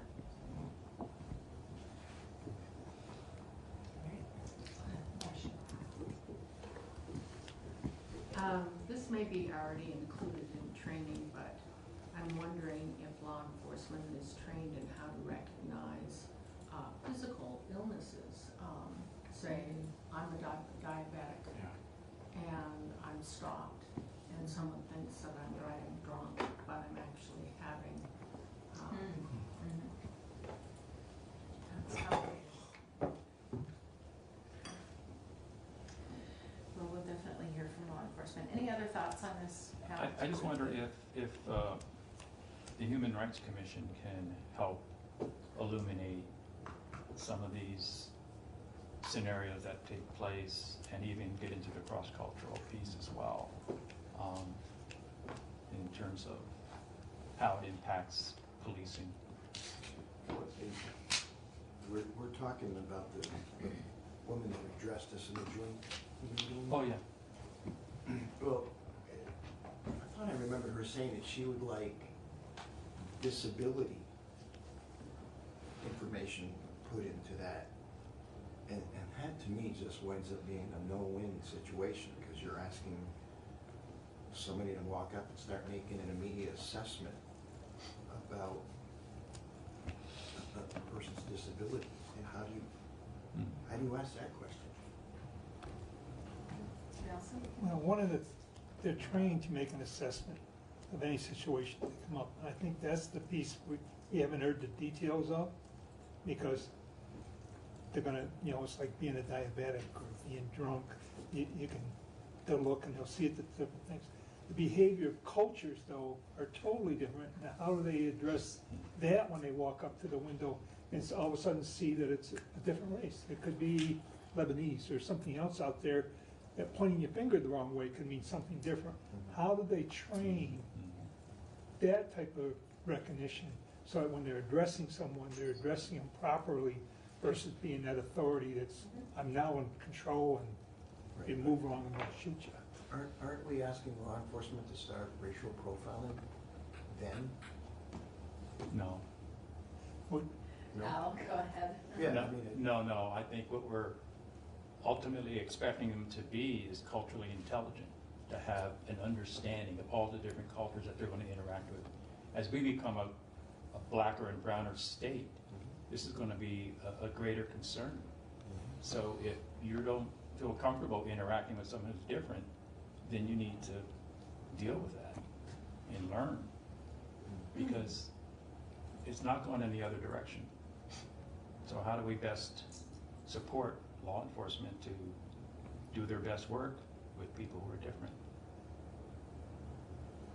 So if I don't look you in the eye, doesn't mean I'm ignoring you or disrespecting you, but you may react in a different way, and then things escalate. Yeah. All those little nuances. So.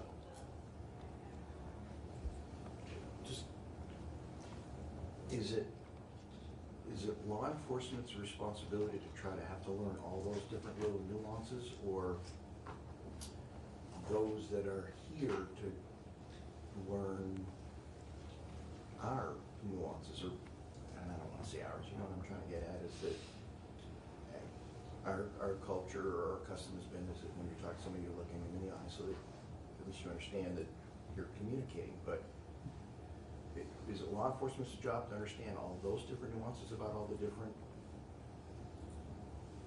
nationalities or customs, or their responsibility to learn more about, I guess, what would be expected of them? Nelson, do you want to answer that? I'm going to answer. Police officers today are trained different in every part of the country you're in right here. Whether in the South or California or up in the Midwest, they're trained differently because of the culture that they're used to that lives around them. Somehow they need to get together and understand that the culture now is spreading out everywhere, and they all should have some sort of cross-training that meets the needs of each one of those districts, not just one. And just to build on that, I really see this moving away from training. This is about lifelong learning. Because the more you think you know, the more you don't know. Yeah. So it's a different mindset, and you can learn from your community that you're working with if you have relationships. So it's trainings, it's a box, you check it off and you're done, and it's not that. So because culture's always changing, and that's the way it is. Okay, so let's put a hold on this for now. We have a list of different perspectives that I'd like us to try to find witnesses to come and share their thoughts with us on these issues, and we'll come back to this next week. So we have a now 10-minute break because at 11 we have folks coming in to talk about H775, or in particular to talk about the After School Alliance and Vermont After School.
Good evening, everybody. I'm Randy Holhut from the Commons, and tonight, in conjunction with BCTV, we present this forum for candidates for the Brattleboro Select Board.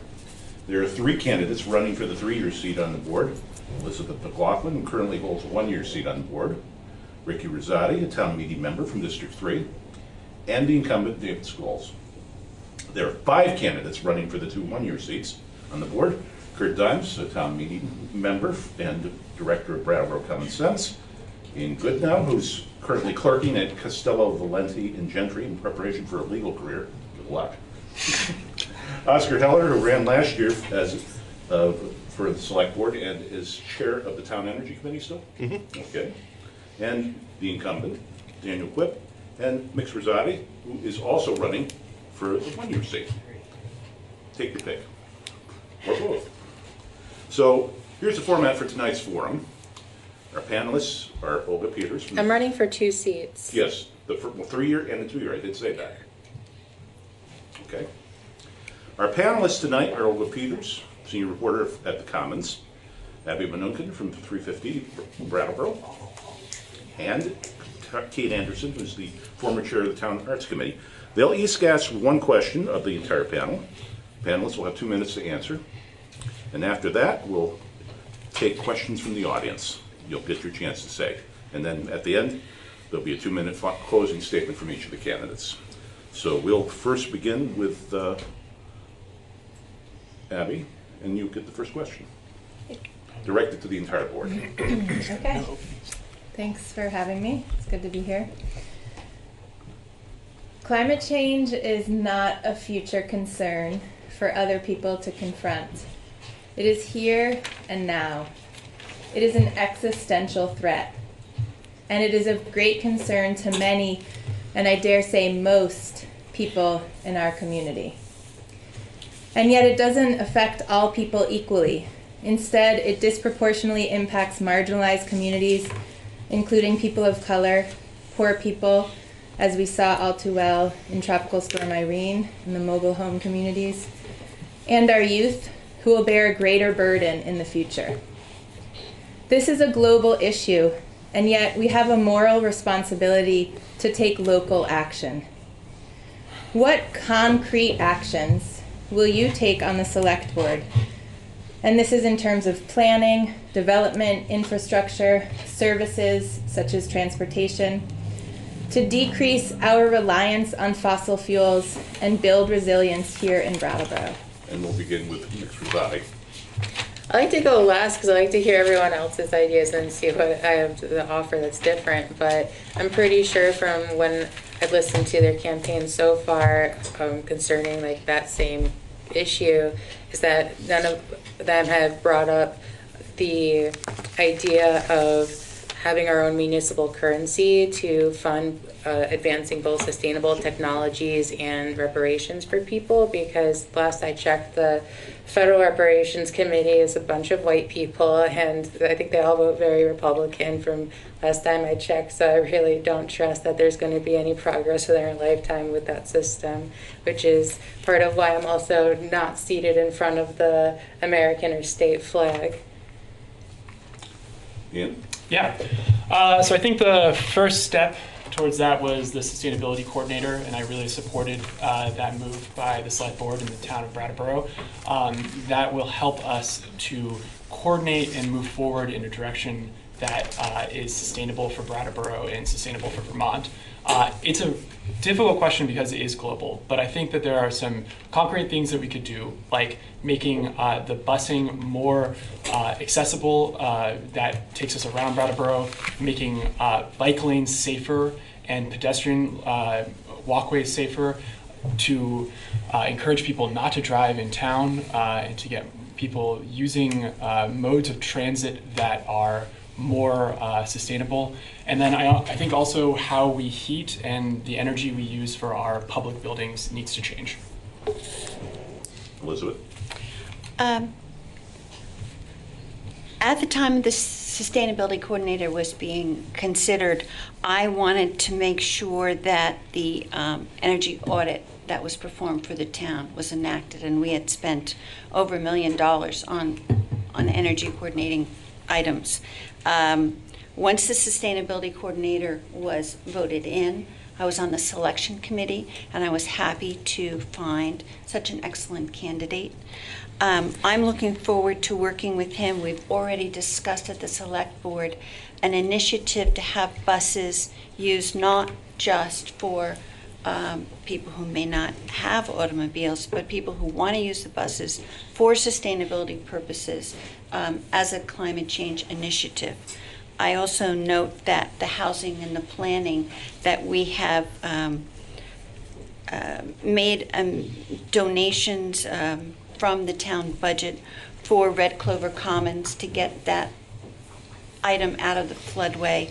And similarly, the planning department is working with Tri-Park to get any areas that are in the floodway out for that housing. And there are many housing initiatives that the select board is working on at the present time. So I just want to mention that the Energy Committee and the Sustainability Coordinator will be working on numerous items, including coordinating with CEON and other sustainability organizations in Brattleboro. Great. Hi, everybody. Please excuse me if I'm nervous. I wouldn't want to think that I come to the select board with an entire ironed out agenda for the climate. But I'm a member of Brattleboro Common Sense, which has promoted an emergency declaration here in town. And part of that is a provision for frequent monthly meetings at which people can promote their own ideas to the town, and under which the select board would then make emergency ordinances out of the suggestions of the people. We have heard since June of last year many individual proposals, and too many to list. But among them are hitchhiking, licensed hitchhiking as an alternative to driving. The idea being, if people share their transportation in a good camaraderie, it would develop a good way for people to know each other, share a ride, meet a friend, and it would also reduce the use of fossil fuels. Such a system is already, or has been in effect in Czechoslovakia, and it works great. With the use of cell phones, people could record their location and the identities of people involved and make it very safe. Also, we're surveying the people who live in the floodplains to find out what they want, and we hope to institute something according to the results of that survey. David? There are a lot of things we could do. I think one of the first things the town should do, the select board should do, is have a look at the state plan for Putney Road. Right now, there's a multi-year plan. It's a few years in the future, but a multi-year plan to put in a series of rotaries and to increase traffic flow. And it's been shown over and over and over again, particularly in concentrated areas, that when you increase traffic flow, you increase traffic. So we're actually going in a direction that doesn't support any of our energy or climate goals if we go ahead with that state project. I think in terms of housing, there are a lot of older homes in this community. A lot of them are elderly people live in them. They would like to, they might want or might consider turning those into multi-unit residences, but they don't have the resources. The town could put together a loan and grant program to help with that process, and the sustainability coordinator could help negotiate the variety of different arrangements that people might want to make with in terms of opening their homes up to other people. I think if the town moves forward with a fiber optic internet or telecommunications network, it'll reduce the need for people to drive to the doctor. They can be diagnosed from home. The quality of resolution is extraordinary, and it's widely in use all over the country. That would be one of the many things that people could avoid traveling for if we had a really high resolution internet connection. I think we should continue to do and extend the energy upgrades, and someone else said change the energy source for the town buildings. It took I worked for 2 years to get a majority of the select board to agree to support energy audits, and now they're done, and we've done a lot of upgrades in town buildings, and there's plenty to do. It takes an investment and it takes a will to do it, but it's the only thing we can invest in where we actually get a return on that investment. Everything else we just spend. If it's a road, a sidewalk, a boiler, you just spend. But for energy investments, you get a return on it. All done? 30 seconds. Thank you. 2 minutes can go fast sometimes. Oscar. Yeah, so there's obviously a lot to talk about here. As the chair of the Energy Committee, this is a big part of what I think about and what I'm working on during the year. I agree that the new sustainability coordinator is going to be sort of the linchpin for the town's strategy moving forward. It's really great to have him on board. I don't know if he's said his name yet, Stephen Dotson. He started at the beginning of this month. If you have a chance, you should talk to him. He's really sharp. So there's sort of two things. One is what's in the town's direct control. And I would say we've actually done a really good job on municipal operations. The energy audit Elizabeth was talking about, all sorts of other projects. The town's been really receptive. I think we're moving in a great direction. The other half of that is what the town can't so easily touch, and it's the bulk of our fossil fuel use, which is transportation and heating in people's private homes and businesses. And that's a lot harder for the select board to have an effect on. There are a bunch of things we can do, but something I want to talk about really quickly that David touched on is density in terms of development and planning. That's something the town can have an effect on. The more dense you make your town in terms of, apartment buildings instead of lonely houses at the edge of town up on a hill, it's almost a silver bullet. There are so many benefits. It's easier to heat because it's multiple units inside a single building. It's more walkable. Public transit becomes more of an actual option because people are more concentrated. And the climate benefits, you have more open land, which is useful for carbon sequestration, which is useful for growing food. So density is something I want to talk about a lot in this coming year. And Daniel. Thank you. It's a really good question, Abby. The part that I heard you mention was about climate justice and about equity.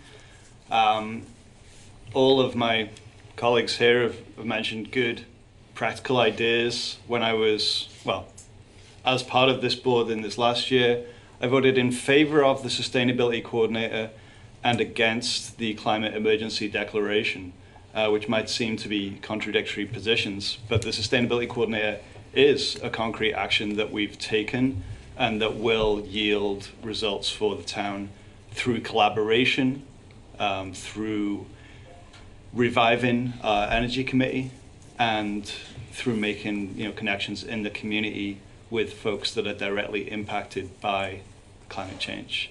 I think that we have a long way to go in this state as a whole in terms of making sure that the impacts of climate change do not fall on the most vulnerable communities. We have a large number of people who are unstably housed in this community. Right now, those people experience climate change impacts today. And so one of the things that this board can do next year and moving forward is to make sure that we end homelessness in Brattleboro. All right, for our next question, Kate Anderson. First, I want to thank the Commons and BCTV for the opportunity to ask some questions. And my questions will center on the arts. As a select board member, your leadership will be asked to apply best reasoning to problem solving, fixing, addressing, guiding, and approving various measures to safeguard the already good and to improve what needs improving. You will be an integral part of the governing of this community. Our Brattleboro 2018 town plan states, "The arts are essential, not only in their contribution to our quality of life, but also in their enrichment of our cultural engagement. Arts and cultural experience can play an important role in bridging differences between people." My question to you, think as an artist. think and imagine a Brattleboro that thrives and is dynamic in its use of its resources, people, place, and things. What does that quality of life picture look like? And then continuing the counterclockwise theme, European. Oh, okay. I wasn't expecting that. Great. Wow, what a great question. So my fiance, Ruth, is an artist, and I think about art and Brattleboro and how being an artist, how that all exists together. It's one of the reasons that we moved here, because there were so many incredible opportunities and funds available. But as I reflect on what's missing, Ruth and I had to set up a studio in our apartment for her and take up a lot of our space because we couldn't afford anything, any kind of studio space to rent outside of our apartment. And there's a lot of equipment that she uses that we don't own, and there's no way for us to buy it right now. And I think that there's a lot of great work that can be done that isn't because the equipment isn't available. And so I think a cooperative where there is art equipment to be used for free or for a small sum of like a monthly payment would be so cool. And I'm talking about like those like crazy big, she's a fiber artist, so like the giant sewing machine robots. I'm not an artist, obviously, as you can tell. But things like that. And then also how we educate people and how we advertise the funds that we do offer, because I don't think we put it out there enough. And there are a lot of different things, and that would include the this Sunday there is the dinner that I would microloans dinner, and I will be there because she will be there, so you should be there. Thank you. Elizabeth? Well, I thank Kate for bringing up the town plan. I've played a major role in creating the town plan, and I agree that the arts is a large part of our community, and it's a large part of building community, which is very necessary in our town. We have a vibrant arts community and was recently funded at town meeting and through the select board, and I support that. I also know that they will be giving small grants as well as the museum is. I'm also in favor of the new plan for the museum expansion.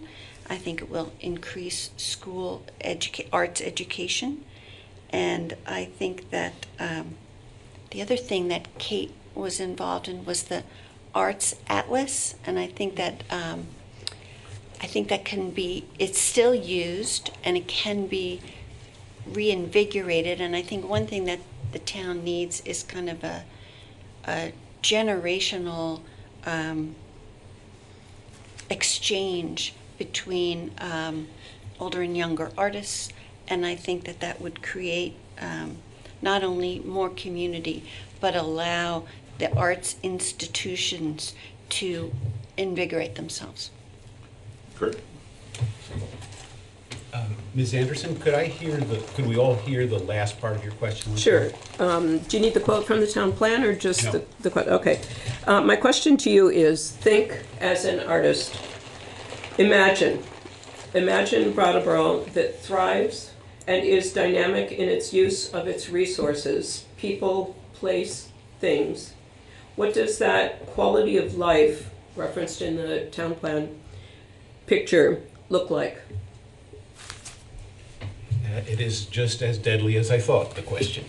It leads me to a precipice, a difficulty in my own philosophy, and I am reminded of the rapid transition we made from the questions about the climate emergency to the questions about art, and I would like to bring them together. I studied art as a college student. I've always wanted to be an artist since I was a kid.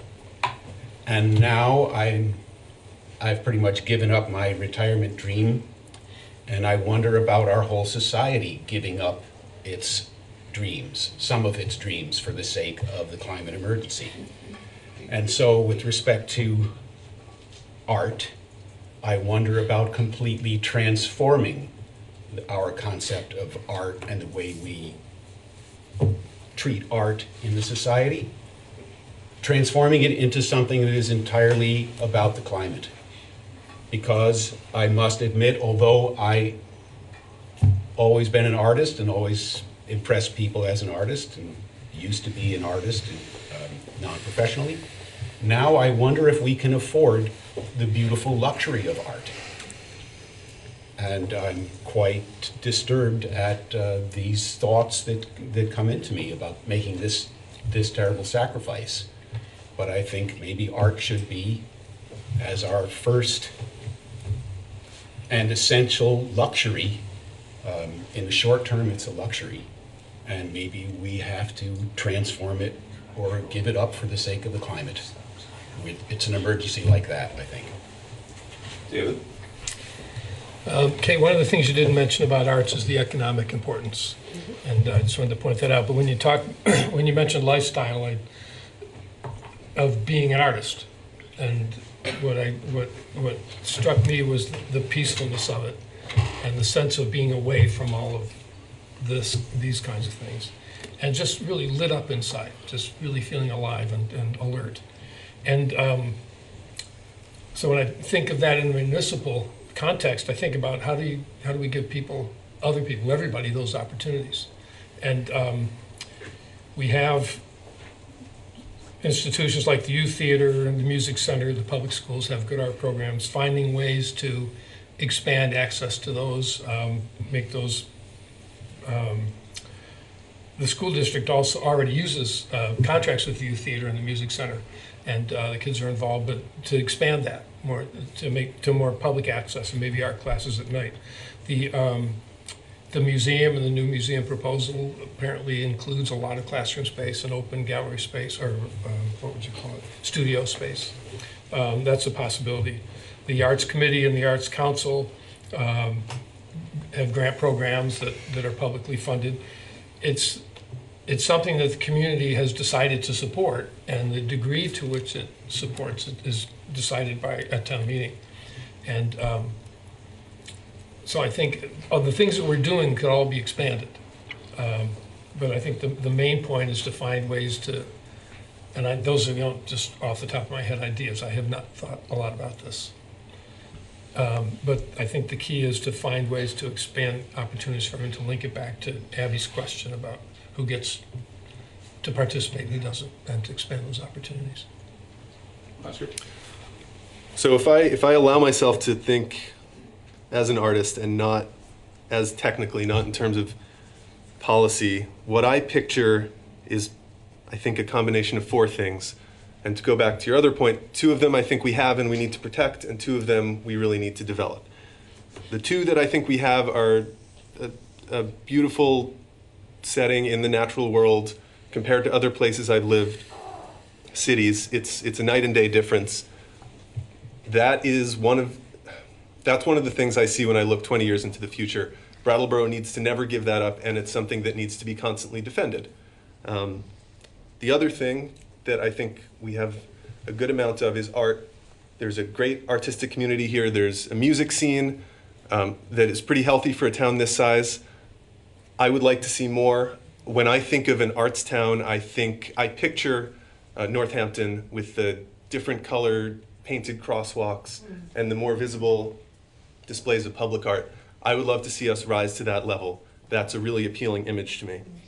And then the two things that I think are missing, one of them is diversity, which I know is something we think about a lot, but it's still a real problem. It's a problem for Vermont. It's a problem for Brattleboro. And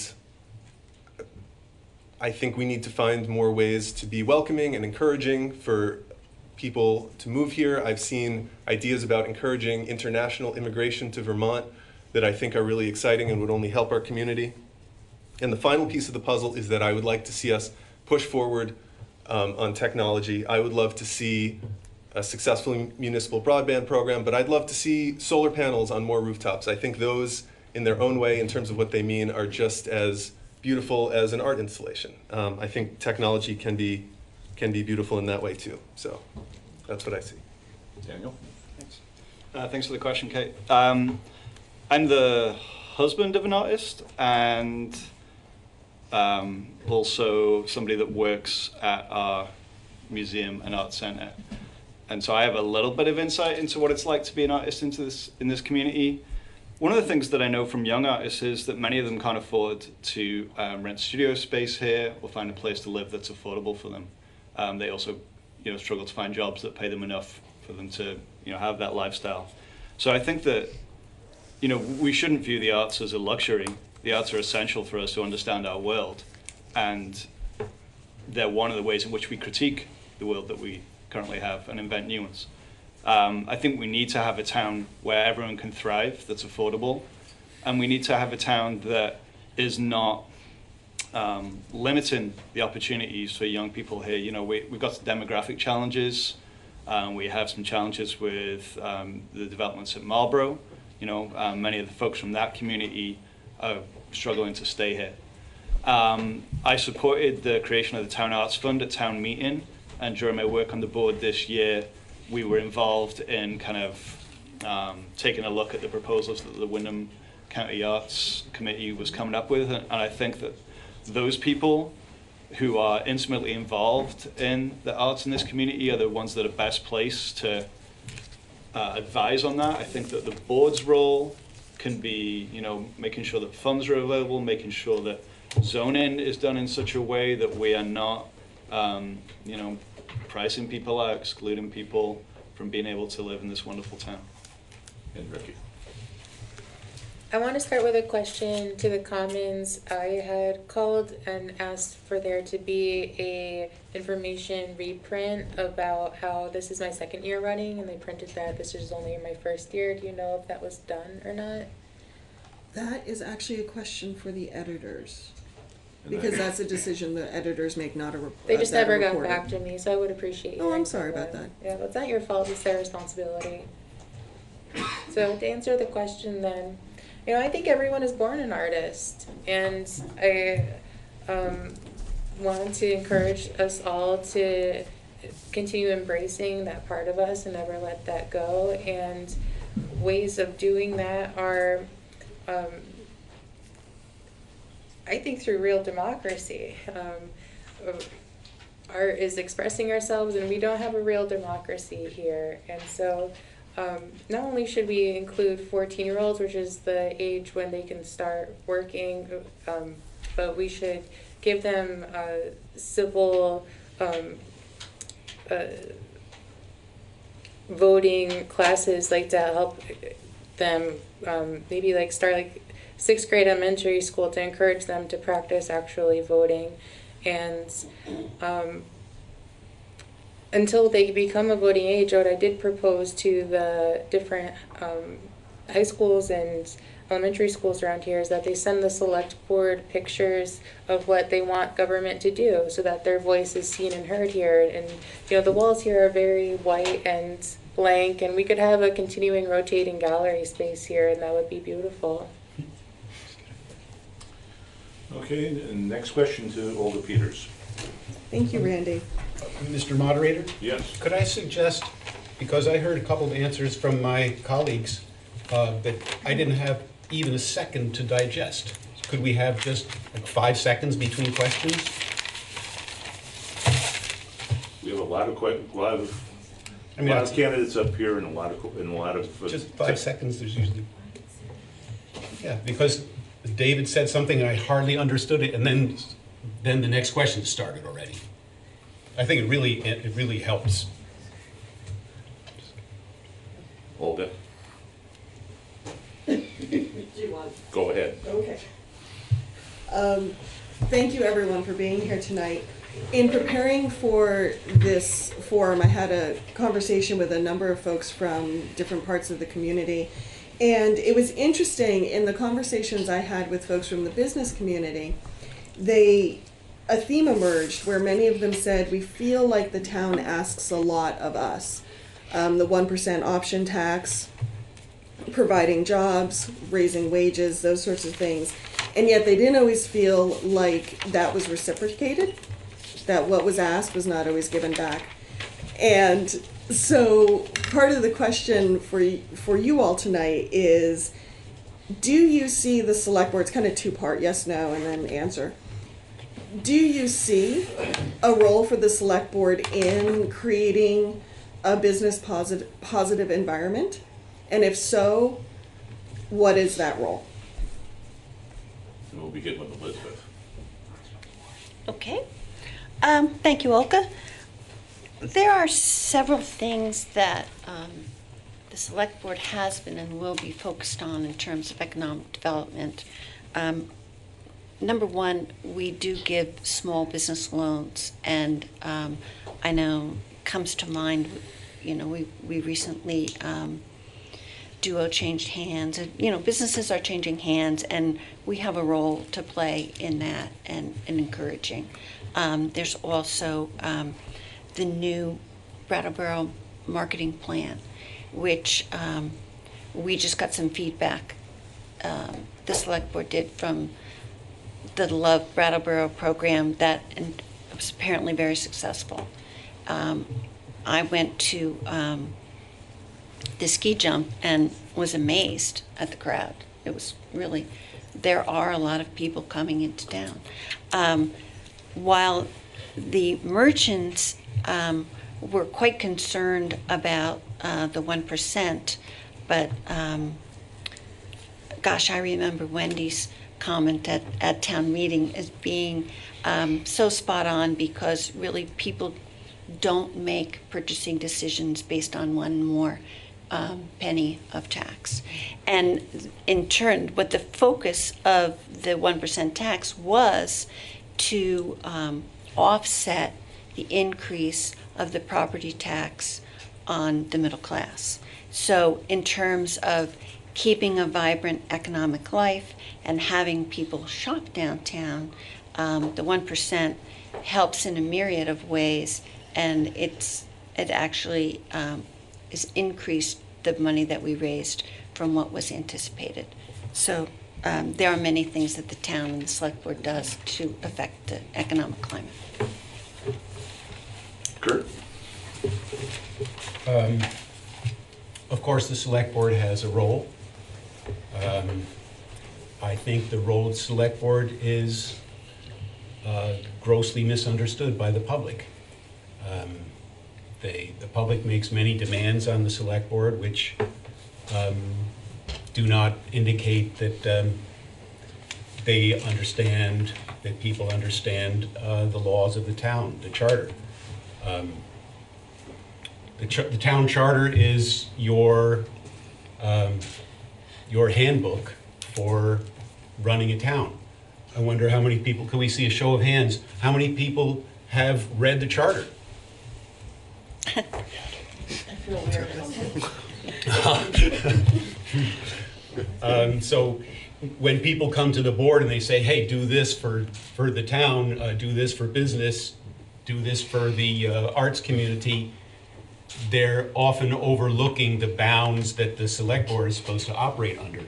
And I think if the select board does the good job of simply making the town's public services run properly, it creates the kind of environment where people will shop downtown and make a healthy business environment. I mean, particularly, you know, keeping the town clean, that kind of thing is part of the regular day-to-day operations of the town, and that's what the select board is assigned to do: run the day-to-day operations of the town. If you do that well, it'll work out well for the town businesses. David?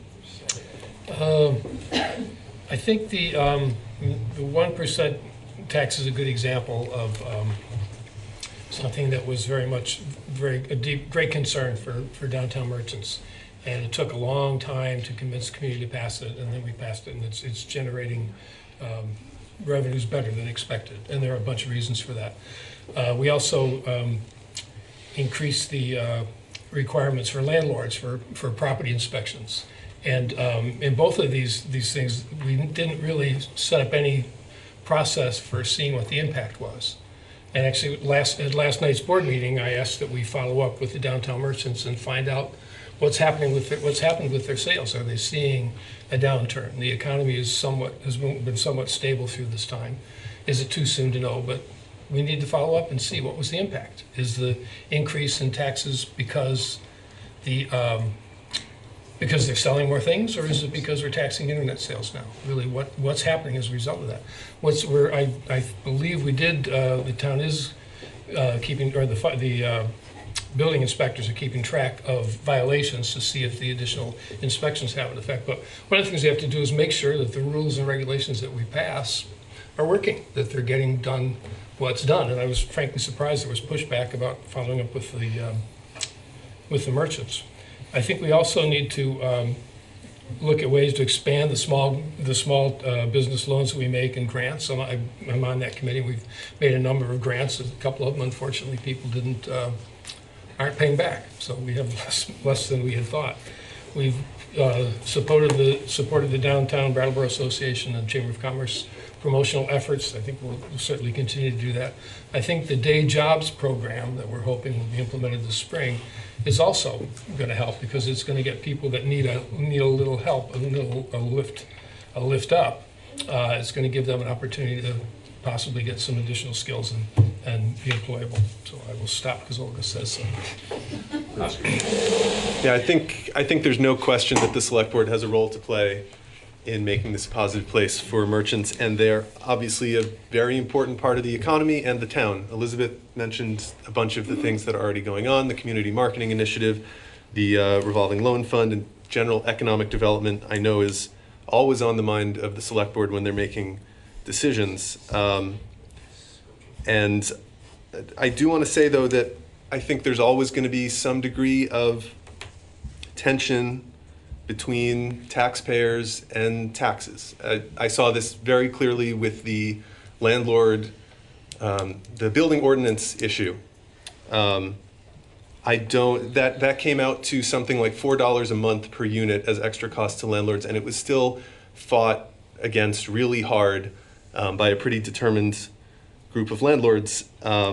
So I think there always has to be a balance in this regard. Spending has to be paid for. Some of these programs go to people who don't pay a lot of taxes.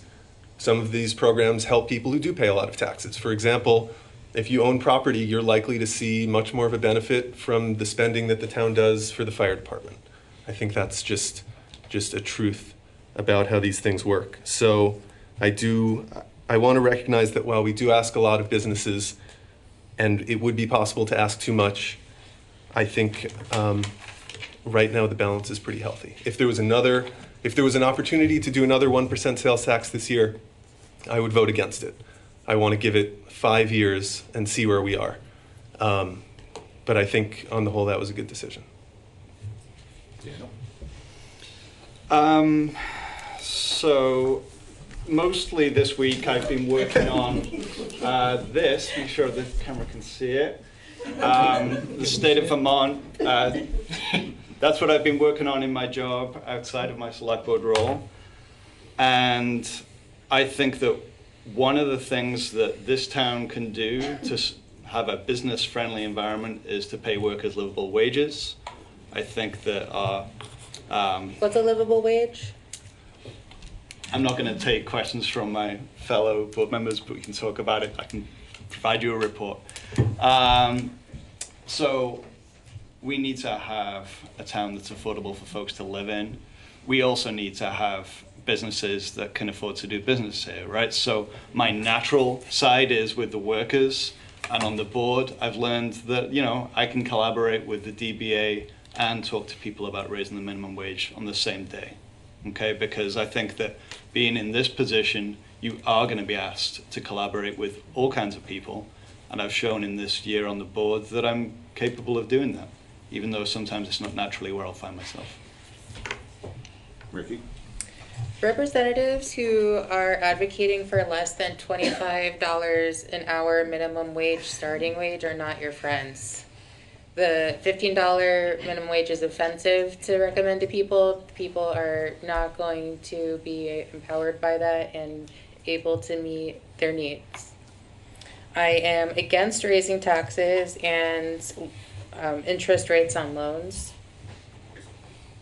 I voted against raising the 1% sales tax because I do disagree with how the money is being spent, and I think that even though I'm totally against the entire system of taxes, what we can do is at least give the people who are paying taxed enable them to vote on how their money is being spent, and not just have representatives vote for that once a year, but that should be a public domain to vote on. The charter was spoken about earlier, and that's very out of date and needs to be updated. Time. Ian? Can I get the end of the question read back? Sure. So it was kind of a two-part. Yep. One, do you see the select board having a role in creating a business positive environment? And if you do, what is that role? Yeah. I'd like to take some of my time back if I have 30 seconds to add. Thank you. So I think we should also decolonize Brattleboro by reclaiming Wantescok of the Sokoke St. Francis Band as being part of the larger Sokoke County of the Nation of the Missisquoi of the Abenaki Confederacy. And I've been in touch with their council members asking them to become involved with that recognition that has been denied both state and federally. It was approved once, but then rescinded in the 70s because hunters and fishermen complained that they had special hunting rights. Yep. So yes, absolutely yes. I think the select board does have that role. I grew up in Vermont. I've spent a lot of time in a lot of other towns that do not have the type of small business growth and energy that Brattleboro does. I think we need to promote it and support it. I was in favor of the 1% local option tax. I would agree with Oscar. I wouldn't want to do it again next year. I want to see where it goes, but I think it's obviously been good for the town. I think that we have some good programs that are in the works currently. The youth services pilot jobs program this spring, I'm really excited to see where that goes. But I'll use my time to sort of touch on on one issue particularly, which I think shows where the select board can work on an issue that trickles down and affects everything. So the municipal broadband, I think it's so important for Brattleboro to make itself competitive as a town in Vermont and as a place for younger people to come and live. And that will help small businesses, that will help the business community, it will help underserved populations in Brattleboro. And I would encourage everyone to take the survey that just came out, and you can go to windhamregional.org/broadband. I've already taken it, and you should take it too. So, thank you. Elizabeth? Oh, could you repeat the question? Didn't I answer this? No, that's it. No, Kurt started it. No. I could say it again. Okay.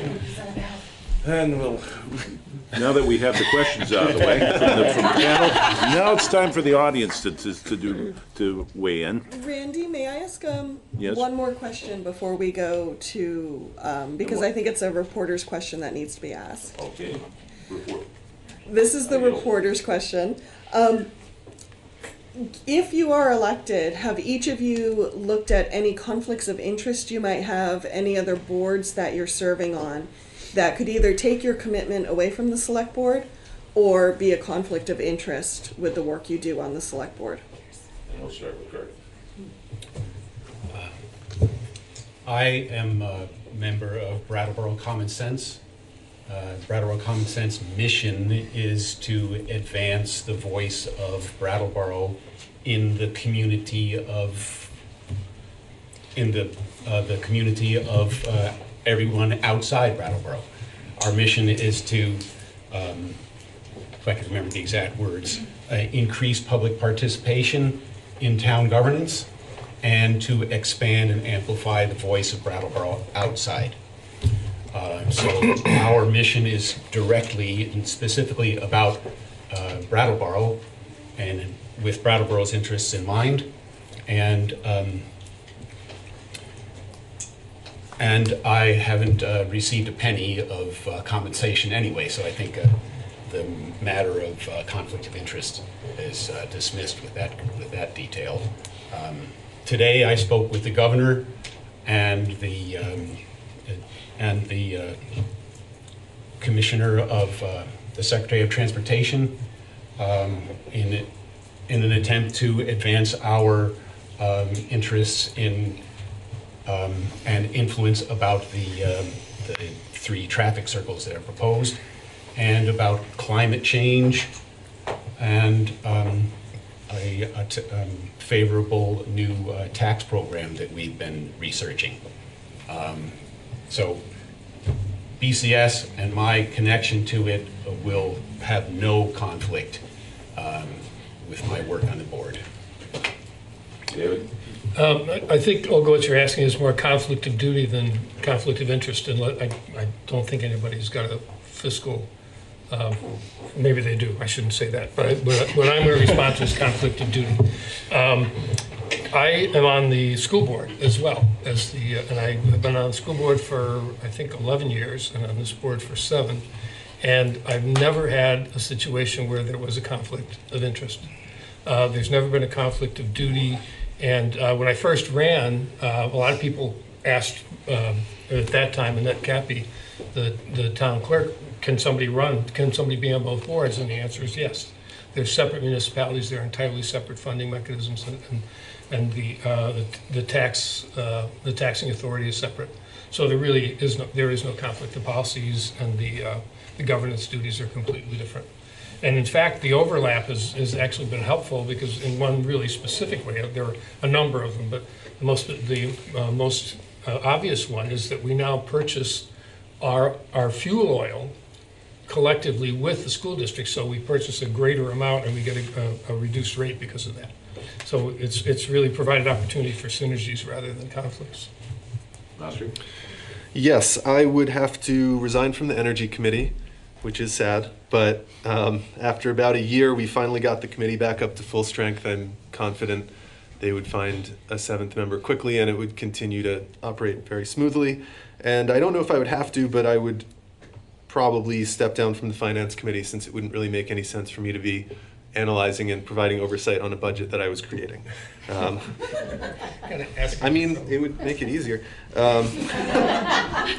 And then I guess I wouldn't bid on the job if the town decided to make a new website. That would be a financial. Daniel? I don't think I have any conflicts of interest. I work for Sevca part-time as a crisis fuel worker. So town meeting gives money to Sevca. When I was a town meeting member, I don't know, I don't think that's a conflict. I also work for Vermont Interfaith Action as a community organizer. If we were organizing on something that directly targeted the Brattleboro Select Board, that would be a problem. So my interesting story. My boss is a state senator in Chittenden County. So she does not work on state policy through our organization, because it would be, you know, the lines would get a little blurred. So yeah, I'd do the same here. It's, you know, a little smaller. I don't know. I guess that's about it. Oh, I also am the board president of the community radio station that is currently airing this, because I asked them to. But not because I wanted my voice heard. I wanted as many people as possible to hear all of these voices. So. frequency is that? 107.7 FM. Also streaming at wvew.org. And your show is 6 to 8 Thursday night. 6 to 8 Thursday night. Brand spanking new. Okay. That's about it. Ricky? The only conflict I can see is that if I'm elected to all the different term positions I was nominated for, then I would have to resign. And also, I'm totally accepting write-ins for District 2, a 2-year term representative as well. I would have taken the opportunity to collect all of the nomination signatures for it if I had known at the time that it was opened, or it had opened after someone had resigned. But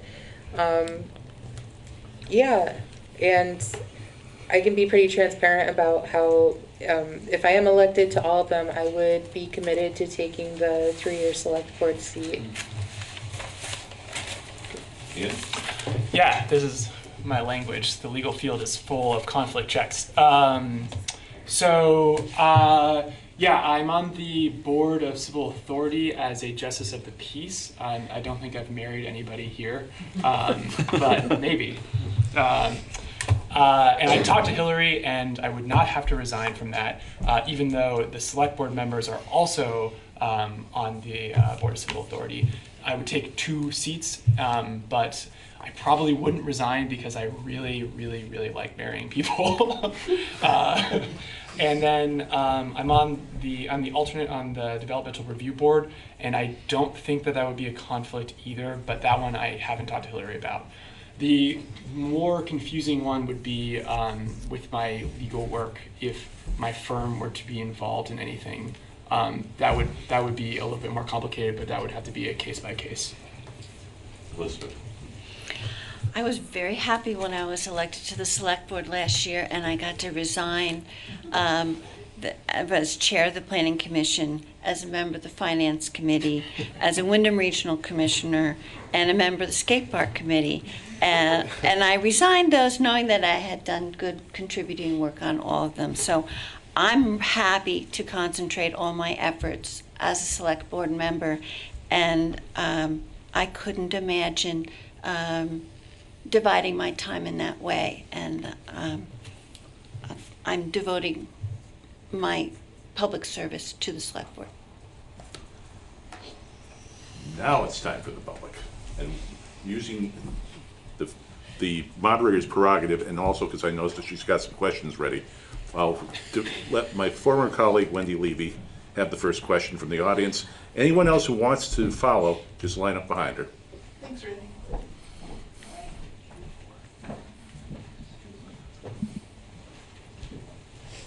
Hi there, I'm Wendy Levy. I live in District 1. This question is for all of the candidates. If you could make only one change to the proposed FY21 budget, what would it be? We'll begin with David. Wow, that's a great question. I have more. Just kidding.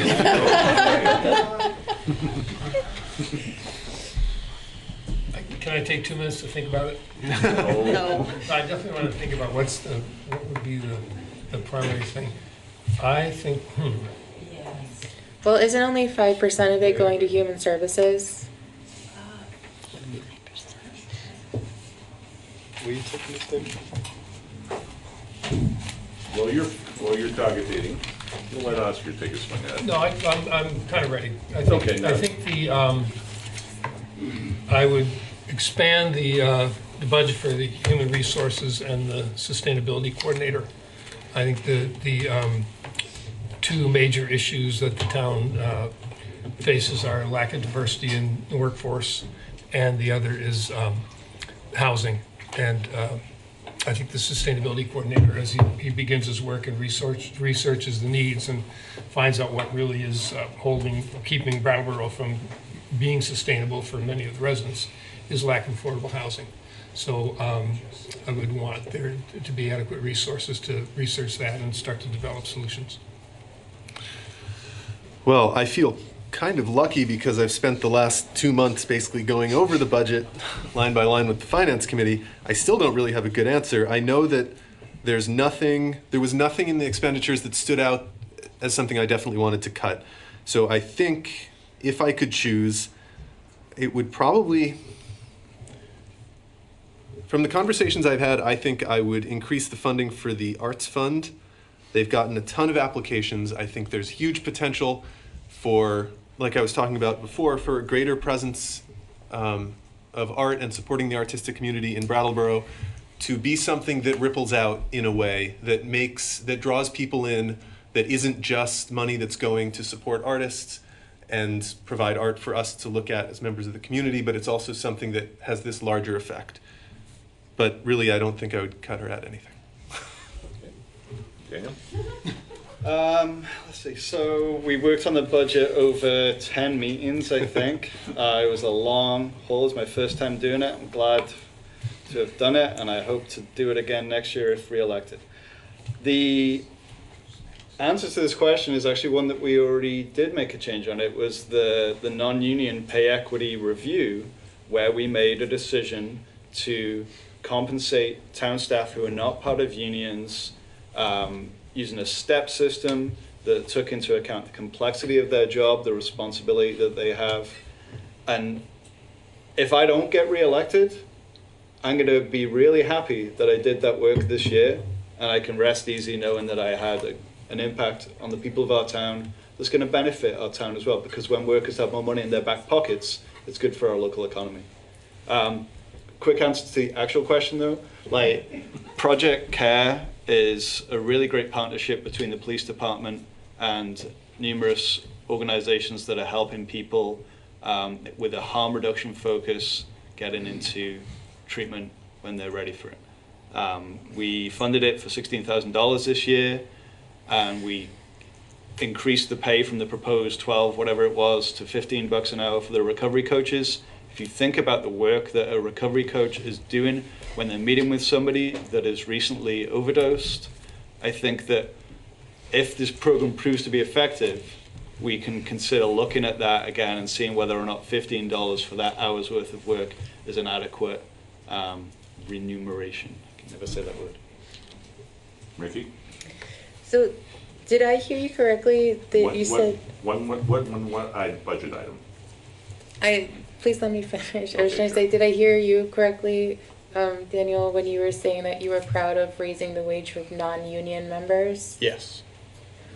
Well, then my one line would be to have equal wage of the union members.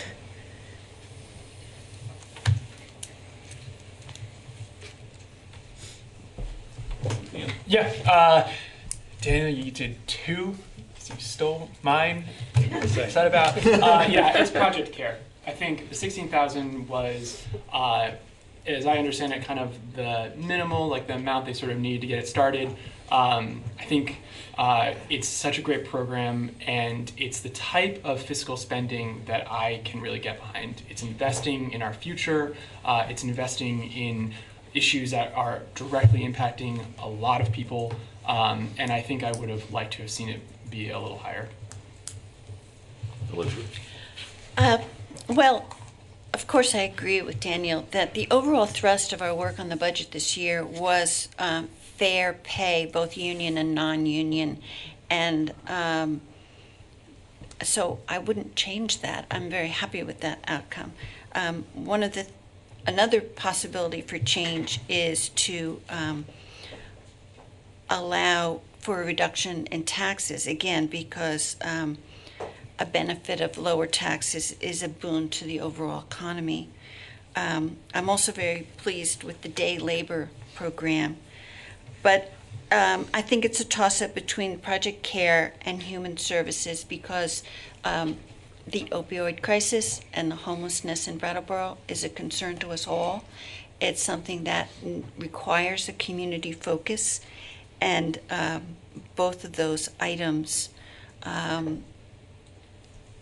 benefit from the fact that the town's goal is to leverage working with nonprofits to have a cost-effective way to really have solutions for the people in our town that are different from the day-to-day operations of the town. This consortium, and Project CARE is a perfect example, is a way that we can all collaborate on a town crisis with a moderate expense. And Kurt.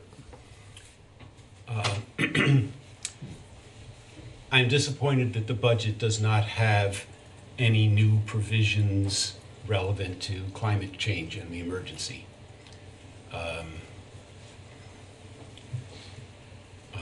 The board has not taken the emergency seriously in the past year. There have been no proposals.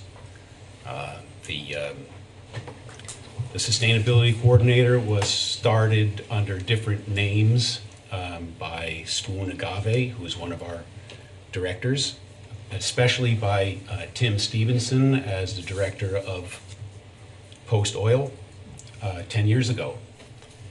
And it was brought by petition by Brattleboro Common Sense to the town last March. But there was an opportunity to do something in the budget and nothing materialized. So I think we should begin to seriously fund an emergency preparedness fund, and we could do that perhaps by cutting the, you want one item, the fire engine. That's $500,000. That ought to go to emergency preparedness. Say it does. Any clarification, was the question, Olga, what would we, or what would? Wendy. Oh, Wendy, sorry. Was it, what would we add to the budget? No. Oh, because I was talking about, Change. oh, the change would be to add, was what I said I would magical change it revenue to line would be expand correct. human services. Sure. And, yeah, great. Go ahead. Hi, my name is Robin Flatley. I've lived in Brattleboro since 1992, and my concern is 5G. I believe that 5G should be in the climate change concerns because the energy coming from small cell arrays is 24/7. It's not something that is going to be happening only a certain portion of time. So if we have it as Wi-Fi just floating through the air, it's going to desiccate all the bugs. It's going to do really powerful things that you may not think are important. But once it starts happening, it's going to be very important. So I'm hoping that we will consider 5G, and I'd love to know where you all will stand. Now, I also know that the person standing behind me wants to talk about 5G, and she's got a baby in her arms. And so I know time is sensitive, so I would like her to come forward with her consent. It is somewhat bonded with your question, I guess. Hi, my name's Nikki. My husband and I, along with our 2 small children, just moved here from Boston 2 years ago. When I tell locals just that, a lot of people look shocked and they want to know why I came here. I recognize now that what this community needs is more young families to move here like myself.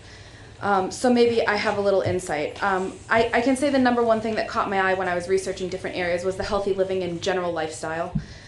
The air even feels cleaner than where I came from. So while break-ins and the drug problems are relatively small town feel like are very big issues, coming from Boston, I know that these issues are everywhere, and all we can do about this is really work together and come together on that. What really concerns me is the 5G implementation with lack of evidence for safety. I was hoping that this would be exactly the type of thing that Brattleboro and Vermont in general would hold off on, especially with mounting concerns for a lack of health and safety testing. And instead we now have a new 5G going in right next to the elementary school right down the street from my house. I can brag to my young friends and all my followers about the amazing access to farm fresh food, farmers market, amazing community, and network for moms, but I think that this general lack of concern for implementation of 5G will set us back significantly in our ability to get more young families to move out here. Nothing made me move on to the next area when I was looking at houses like this kind of old way of thinking, not acknowledging that new technologies need to higher safety standards, proper due diligence. We need to protect our air and water, but with new technologies coming our way, we also need to recognize that there's more to protect here. We need to maintain our personal right to opt out. I love Brattleboro. I really want to stay. I want to continue to grow our family and have our roots be here. But this 5G is so close to my house, close to my family that I moved here to protect. So I want to know, how will you protect our rights? And exactly where do you stand on 5G? Sorry, it was a little long. Okay. Oscar? Thanks, Robin and Nikki. So I am a layperson on this issue. I have done what I think is the responsible thing to do, which is do my research, take it seriously, and apply the best thinking I'm capable of to it. And after doing that, the conclusion I've reached is that I don't see evidence that 5G is a significant danger. There are studies that say it is. There are studies that say it isn't. The ones that say it is a danger mostly focus on evidence of secondary effects like increased surface skin temperature and oxidative damage to cells, which are all things that sound very frightening, may be very frightening, and may lead to secondary health concerns, for sure. But with every technology, with everything we do, come dangers. The car exhaust you breathe in, the processed food you eat, the unprocessed food you eat, regular Wi-Fi, power lines, there is always some downside. And I think that based on the best work I can do on the subject, I don't think that this rises to the level of a serious danger. And for that reason, I'm happy to be proven wrong, but, well, I wouldn't be happy, but, but yeah, that's where I stand right now. I don't think it's significantly dangerous, and I don't oppose it. And I also think that these new technologies are often very important for moving forward economically, in terms of equity, in terms of access to information. So that's where I stand right now. So during my year on the select board, we've had a number of comments about the rollout of 5G wireless technology, specifically in Brattleboro. I mean, this is a thing that's happening all over the globe. One of the ways that I've tried to conduct myself on this board is serious, thoughtful, and hardworking. And those of you that know me and those of you that worked alongside me, I think would agree that that's how I have conducted myself. When it came to 5G, I met with a couple of people that were concerned about potential health impacts. I listened to what they had to say. I read the material that they provided for me. I, like Oscar, did my own research. And you know, I think one of the challenging things about living in this moment is that we have a great deal of information at our fingertips. We can go online and search for whatever we want. And sometimes it's hard to differentiate between what is reliable and what's not reliable. To the best of my ability, I've done that research. I've looked in places where I believe there is credible information to be found. And it does not seem to me that there is a significant health risk that the Brattleboro Select Board should be stepping in to take action on. Furthermore, this is sort of one of the, I think we often have these sort of global concerns coming to us here. And where else should they go? We're your local representatives on this level, so that's fine. But the Brattleboro Select Board, doesn't have a whole lot of levers it can pull in terms of, preventing a rollout of this wireless technology. And if I'm re-elected, I'll keep an open mind. But right now, it's not something I'm concerned about. I'm more concerned about homelessness, addiction, affordable housing, etc. Ricky? So I stand by my original answer to this last year's election debate that even though since then I have been networking with more 5G scientists to see if I can try to understand all of the technology more. And I don't think we should be experimented on, and we should enable the public to vote on what boundaries they want to set around themselves. I think what we can be responsible for is writing legislation that, from what we're hearing people say, that they do and don't want, and then they can vote on what boundaries they want around it, and then make plans according to that. I would personally vote against having 5G near me or around me. Ian? Yeah, so I think I'll just come out and say I support 5G. I really appreciate what your opinion is and where you're coming from. I think every new technology needs to have a check. We can't just be implementing just the next new big thing. It needs to be thoroughly thought about, researched, and then implemented if it's the right thing for our community and for our citizens. I've done as much research as another layman in this field, and I don't see the research that says that it's dangerous in the way that would make me want to vote against it. But I think being part of the board means keeping an open mind, and also being a active and engaged citizen is to continue to bring the issue up and to continue to engage it as more research comes out. But at the moment, from the research I've done, I support it. Elizabeth? Well, Robin has submitted some information for me that I haven't had a chance to read yet. The research on 5G that I've done intimated that it was that the poor health effects were another instance of Russian propaganda that wanted the United States to not have the benefits of this technology.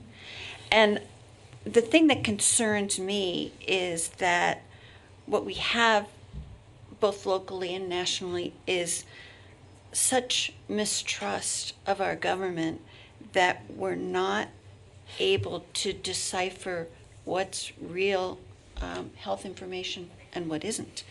And I remember the controversy about electromagnetic fields, that people just didn't believe that the National Institutes of Health said that it was safe. So I think, that makes it that much more difficult to come to a consensus. What we have in Brattleboro, and what the select board has done, is join this communication union district for broadband. And I'm not, I will continue to research the 5G issue, but I'm not really that sure what the select board's role is. I mean, we don't get to have an up or down vote on what constitutes, a 5G coming next door. So while we may have concerns, while we may be able to understand and read about various factions, I think, when we come to a decision about it, what our ultimate role is, it's not clear to me.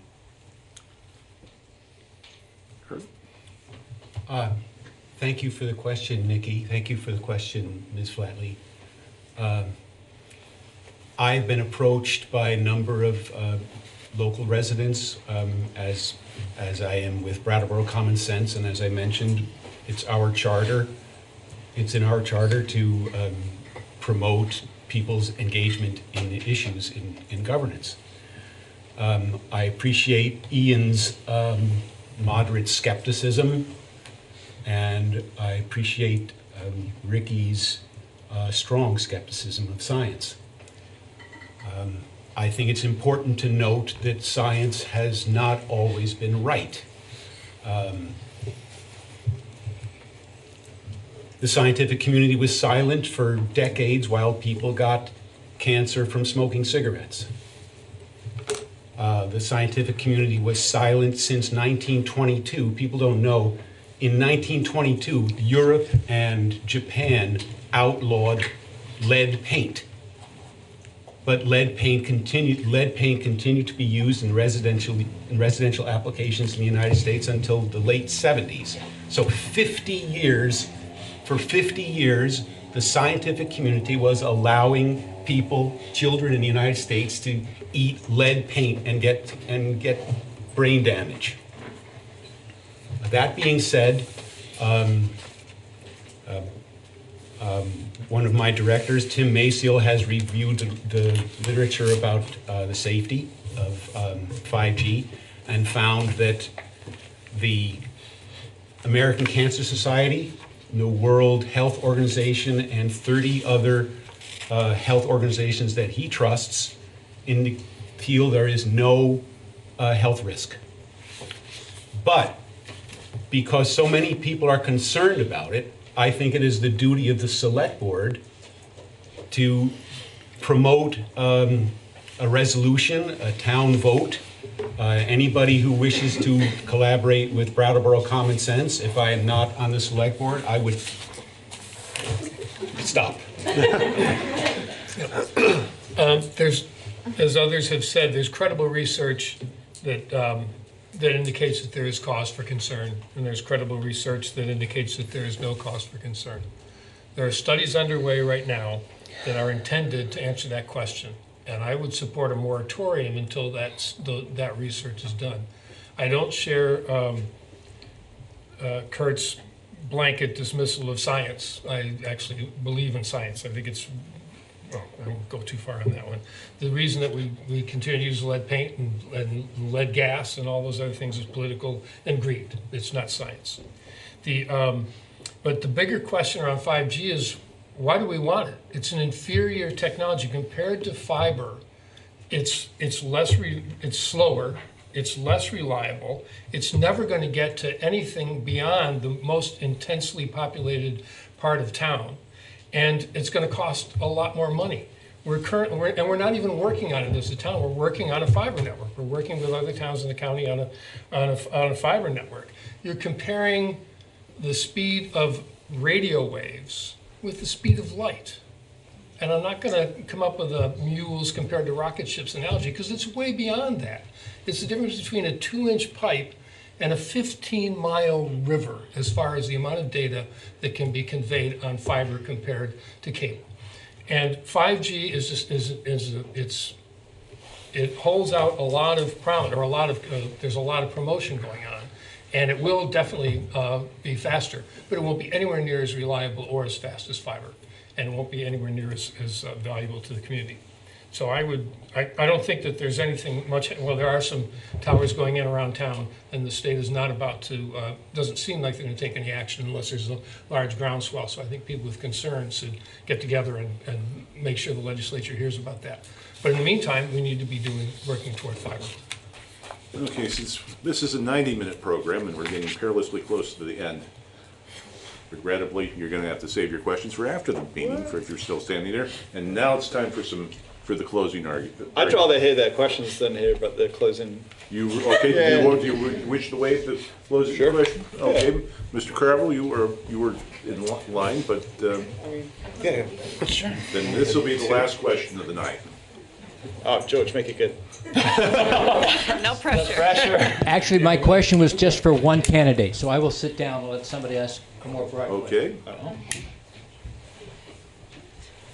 Yeah, first and foremost, I want to thank Common Sense and BCTV for this opportunity, and thank you all for being here. And I wanted to point out what Kurt said at the beginning of the program about the urgency universally of our environment and the priority it needs to be. And I believe it starts at home. And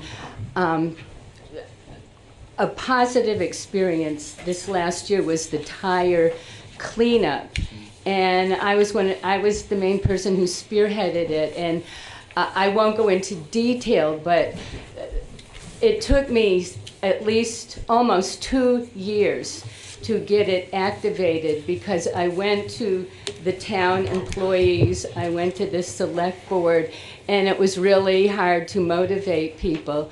But thanks to BCTV, Russ and Maria, and the Brattleboro Reformer, Bob Audette, Chris, this wonderful young man who had an aerial camera, it was brought to the public attention, and we got huge support. And finally, the Connecticut River Conservancy, which I had been emailing for over a year, finally appeared at the town plan office, whom I also had been courting for over a year. And presto, these other organizations came out in force, and it turned out to be a very positive experience. But the thing is with small towns, what I found is often the town fathers, the town employees were more concerned about protecting the businesses and owners. Understandably, they're a huge part of the tax base. And also, they're often very proactive members of the community, and I understand that. But on that note, I do not think they should be exempt about being conscientious of polluting. And after the tire cleanup, I thought, well, good, the worst is over. And hopefully Question? this can be an easier process. Is there a question in there somewhere? Pardon me? Is there a question in there somewhere? Yes. There's also a lot of dumping on the businesses along Putney Road behind the embankment, which goes down to where these wetlands are. And I had brought it to the attention of the town. And once again, it was like hitting a brick wall. And what within the context of the select board could we do with regulations, fines, something to enforce and encourage? I would think it would encourage new businesses because people are becoming a lot more conscientious about that. But would you, as a board member, each and every one of you, be interested within the board and within the charter to find ways to regulate and encourage businesses to be conscientious of their waste and not just dump them under embankments like the businesses along Putney Road are still doing? Thank you very much. Thanks for your question, Terry. I remember helping you navigate some of that stuff with planning, and polluters should pay. It's pretty simple. You know, that's one of the problems with the way that environmental regulation has worked in this country. The polluters do not pay, and therefore it is not, in their best interest to stop polluting. Here in Brattleboro, we do enforce regulations about environmental conservation, and as you know, the real work of what the planning department do, what Sue and Brian and now Andrew do with that is a lot about relationships, because we live in a small town. And so we work together to make sure that we have the best quality of life for everybody that we can. I think you've seen that in good evidence with the health order that we took out against a rental property, well, 2 rental properties here in town. And they're continuing to collaborate with those folks to make sure that the people that are most impacted by unsafe and unhealthy conditions are able to have a good quality of life. Well, I really feel empathy with the struggle of having priorities and not seeing them being taken seriously by the government. And I have been, for the last 2 years, trying to get municipal water testing and filtration requirement upgrades, because right now there's really no enforcement of that. And I am still looking for help with that. And I don't believe in allowing businesses to pollute for money. I mean, they should be charged what is the cost to prevent them from polluting and having an efficient system. Absolutely. And I've walked back there, and I've seen the amount of litter that happens there, and just overall would help with maintaining the litter throughout the areas. We need to have more recycle and trash cans, and because most of the canisters are chained up right now, and also we need to have dog waste bags out available to people, so we don't so that we give them the supplies to be responsible. This is our last. Yes. Yeah, so I want to thank BCTV, our great panel. This has been just a really wonderful debate. I really appreciated the opportunity to be here. To the question, so first, yeah, I think polluters should be punished. I think that the town has the means to do that. We have the laws to do that. I can speak on this issue mostly from my experience on the Developmental Review Board, where I work a lot with Brian and Andrew and Sue. They're really passionate and smart and engaged people. I've learned so much from them. And one of the things that we try to do on that board, which is like for new construction, is to keep the heart of our town's plan and our town's mission in what we allow to be done. And I think we really believe in a clean, healthy and clean town and a state. It's one of the reasons I'm so proud to be a Vermonter and to be from this state. So I think it's continuing to do that, and it's continuing to keep that in our hearts when we're on the board, on the select board, that can help to fulfill that mission. Yes, Terry, I was out in the field with you, and it's a very interesting problem. One of the things that's the most interesting is there were different property rights. I mean, we didn't own that property, so whether we had the right to go out and clean up, that was one of the sticking points, because the owner of the property seemed reluctant to have action taken. So I think, that was one problem that we had to overcome, and that was a big one, because, this country's based on property rights, and their property is polluted. They don't want to do anything about it. That's a tricky business. However, I do know that the planning department, Sue and Brian and Andrew, we have a considerable amount of brownfield money from the federal government, EPA grants, and we've gone around to many properties to have the cleanup requirements assessed. And that turns out to be a big economic development boon for the town, because these properties that would have been stuck in limbo can be redeveloped, because the state provides funding and the federal government through the town administration to have jumpstart the cleanup of polluted properties in town. So that's a great thing, and again, it comes down to jurisdiction, and I applaud you for bringing that to the town's attention, and I think that, we can all continue to work together as a community to identify places that need cleanup, find the right jurisdiction to clean them up, and work together. That's what I was going to say.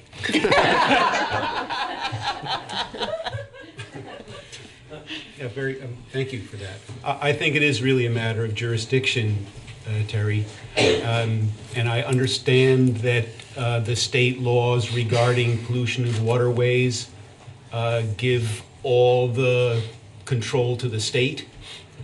So the way of addressing it is not by addressing the polluting per se, but by getting upstream of the issue a bit. There has been recently in the state legislature legislation for a statewide ban on plastic bags. The plastic bag ban was actually started here in Brattleboro by my director, Tim Mayseal, and it went statewide very quickly. Part of that initiative is the suggestion from the committee that governed it is a principle called EPR, Extended Producer Responsibility. Manufacturers of goods are supposed to now keep ownership of them. So if you produce rubber or a tire, that's your tire. You have to be responsible for that tire coming all the way around. I think something like that might assist in the very thorough initiative which Elizabeth has suggested. I don't know if we're going to get cut off or not, so I just want to say, I can't speak for the others here, but I'm happy to stay. If we want to retain this format, I'm happy to stay after the broadcast and continue to answer questions. If people that want to leave could leave so that we could have a quiet room where we could continue, that would be great. I think what your question was, Terry, was why did it take 2 years? Why does it take so long? Why is it so hard for a citizen to get response? And I think the answer to that is because it's competing with all the other things that the town asks of the public services and police. But the only way that we have the regulations for probably pretty much everything you've seen or everything you spoke about. The problem is finding out about it and then being able to act. And that requires people like you and citizens to report things that the police or public works aren't necessarily going to see. Could I briefly clarify? Yeah. I think there could be more moral support within the employees of the town when a private citizen like myself, they have the maps, they have a lot of information they could share to help someone like me do the footwork. And I don't, you know, I respect these people and I like them, but there was some attitude that I felt they could have been a lot more supportive and informational. So I agree with, I think, everyone else that polluters should pay for the damage they do. I think that's, in terms of jurisdiction, private property, that's kind of the theme of environmentalism in general, is that someone may pollute their own property, but that will have widespread consequences for people and for things not on the property. And it's about making sure that those costs are identified and paid for by the people who cause them. So I think it is important, and we do need to look for solutions, even for things that are happening on people's private property, et cetera. The other half of the question about access and about the reception you got, I just want to say that one of the big roles of the sustainability coordinator is going to be to act as sort of a touchstone between members of the public and town staff. Stephen will know his way around departments. He'll already have these relationships. And one of his primary tasks is going to be soliciting feedback from the community and also being there as a resource. So if you come to him, he'll know who to talk to. He will have the access that someone right off the street might have to wait way too long to get. So hopefully going forward, he can serve as a resource and avoid this happening again. That would be great. Perfect. Thank you. Okay. Action-packed night, lots of talk, so we'll put an end to the proceedings here and remind people that voting takes place on Tuesday, March 3rd, from 7 a.m. to 7 p.m. at the American Legion on Linden Street. For early voting, you can do that at the town clerk's office between 8:30 a.m. and 5 p.m., Monday through Friday through March 2nd. And please vote. And thank you, and good evening to everyone. Thank you. Thanks.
Good morning. Greetings from the State House. This is State Representative Mike Nowicki and Nader Hashim. We're your two reps if you live in the Wyndham 4 district of Putney, Dummerston, Westminster, and we're here with another update from the State House.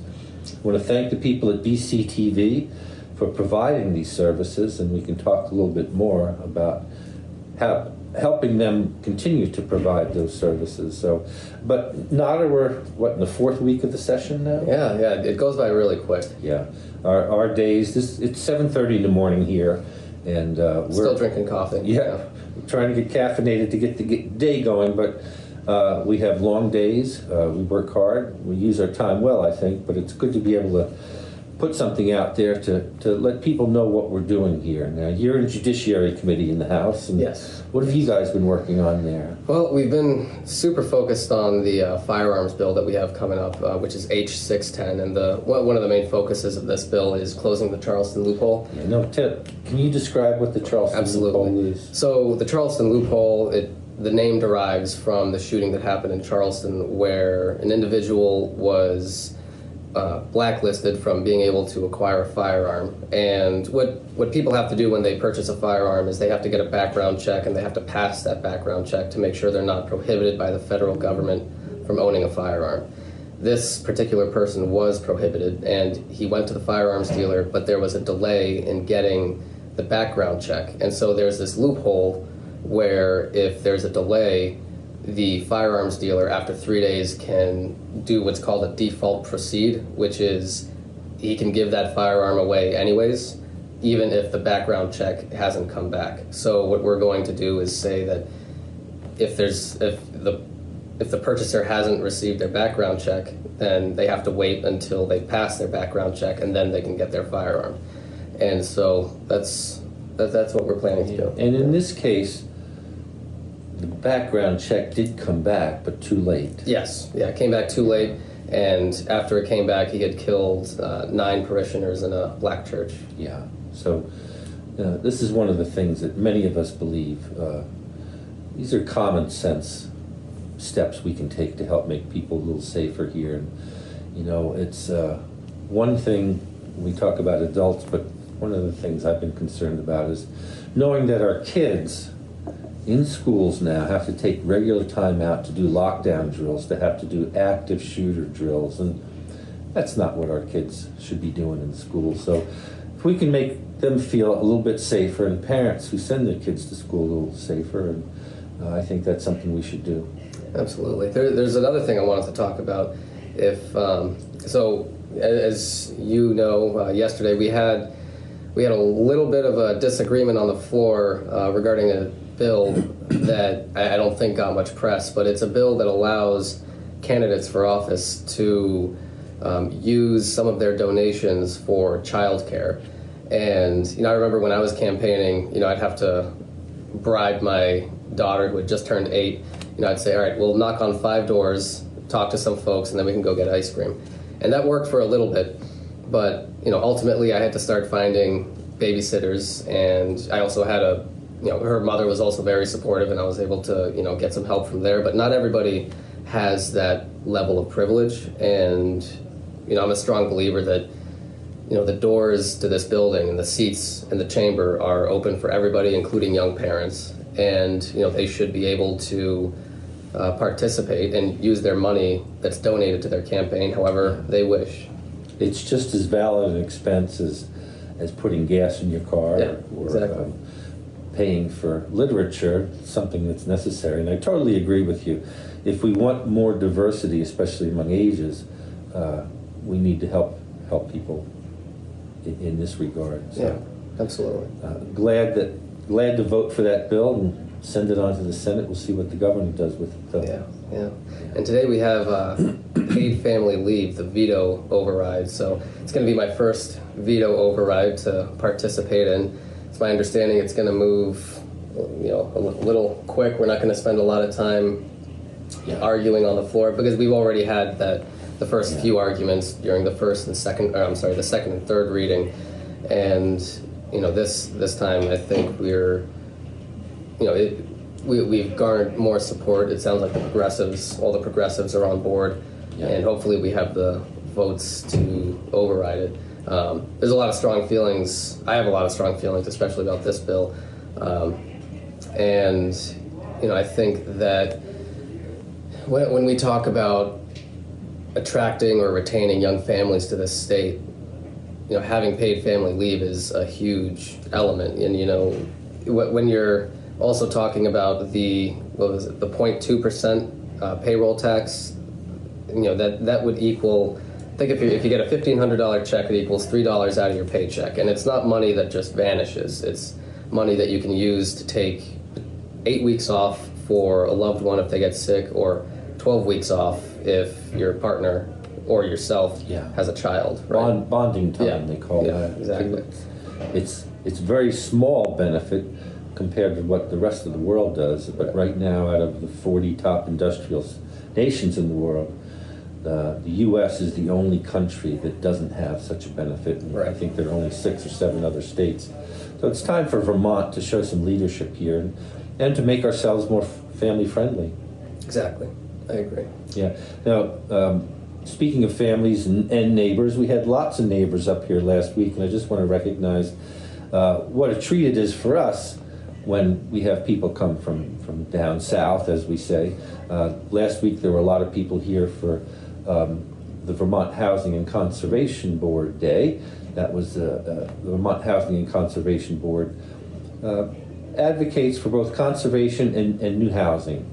And they do a great job in our area. There were a lot of people from Dummerston and Putney, and they were sharing a couple of wonderful projects that are happening. The Putney Mountain Group keeps expanding the area that they're conserving, and what they're hoping to do is have a trail that starts way up in Westminster now, connect to Dummerston. And then on the West River, there's another parcel of land that's being conserved right along the West River. So this is the legacy we're leaving our kids. So it's important that we recognize that and recognize the good people that are doing this work. That same day, we had a memorial resolution read for Paul Brune. Now, Paul has a wonderful connection to our area with his sister Bev Major of Westminster living here, and Paul's just been instrumental with a lot of the conservation work that's going on, but especially in his work with the Preservation Trust. He was essential in helping getting the general store rebuilt in Putney, and then next stage with their renovation of the church there to create this wonderful art center. So we want to encourage people to come up. Let us know you're coming up. We're glad to show you around the place, and you really have an access to state government and coming up to the building. So if you get a chance, come on up. We'd love to have you here. Yeah, Mike, I think you covered that really well. It was great to see everybody from the board up here, and there's a big focus, as Mike was saying, on the Putney Mountain trails in that area, and those were some of the first trails that I explored with my daughter, and it's great to see the level of investment that's going into that area. So thank you for all that you do, if you're watching this. Yeah. As we move along, our committees will be working on lots of different things. Halfway through the session, there's a mile marker we call crossover. That's where bills that are in the House have to get over to the Senate and over. Right now, something that both of our committees have worked on, just about every committee in the House has been the legalization of retail sales of marijuana. Many people have shared concerns that somehow this is going to make pot more available, especially to kids. And I think what we're doing is just recognizing the reality that it is for adults. There are many adults that use marijuana, and they use it reasonably in a reasonable way. I think we're agreed we don't want to make this more available to kids, and I think this bill is going to help us to make sure it doesn't get into the hands of kids, much more so now, where it's pretty much the Wild West out there. Yeah, regulation in this sort of environment is very important when you're dealing with literally chemicals that you're putting into your body. Having regulations and rules in place regarding it will be safer for the consumer in the end. And the other aspect that I'm looking at is also the economic benefit. when, not only will there be a level of revenue that's gained from the taxes that come from the commercialization of it, but you're also going to have people who come to Vermont just for this reason. And they're not going to come just for the marijuana, they're also going to participate in other areas of the economy. They're going to rent out Airbnbs or hotels. They're going to go to our general stores and, hike on our trails maybe, who knows. But, they'll be participating, which will be good. Yeah. So that's something that you should expect to see passed over. The Senate has passed a couple of versions of it over the years, and in the House we've taken our time. There are a lot of questions, and we want to make sure we answer all those questions. Something else that we talked about in our Democratic House caucus yesterday that's going to be coming our way is the Global Warming Solutions Plan. This is one of those signature bills that our caucus has been clear about in reflecting what we hear from a lot of our constituents, that we recognize global warming is real, it's here, and Vermont needs to do its part. What this plan will do is it actually create a plan. We've been doing a lot of things, but this actually creates a coherent plan. And I think what we talked about in caucus yesterday is that it's actually going to hold government accountable, say we're setting these benchmarks and we expect them to be met. And as we move forward, this is just one part of the plan.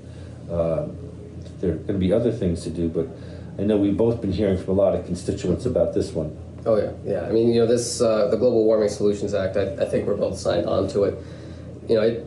Like Mike was saying, it really gives more enforceability to the standards that we've created. It creates a cause of action, which is legalese for basically creating an avenue for people to take legal action, citizens to take legal action against the state if the state does not comply with the standards that it put in place for itself. Yeah. At some point we have to walk the talk, and this bill puts some teeth into it, so we have to do that. Yeah. Time is now for us to act on this, especially, once again, if we're talking about the legacy we want to leave our kids and our grandchildren. These are the kind of actions we need to take. Are there things in your committee looking ahead that you're... Yeah, we're also looking at something called justice reinvestment, and justice reinvestment is an ongoing project in which one of the ultimate goals is reducing our incarcerated population. Because right now, if we don't act on the number of people, or if we don't act on how we're incarcerating people, we're going to just see a continual growth of people being incarcerated, and there's going to be an increased cost of $43 million by 2025.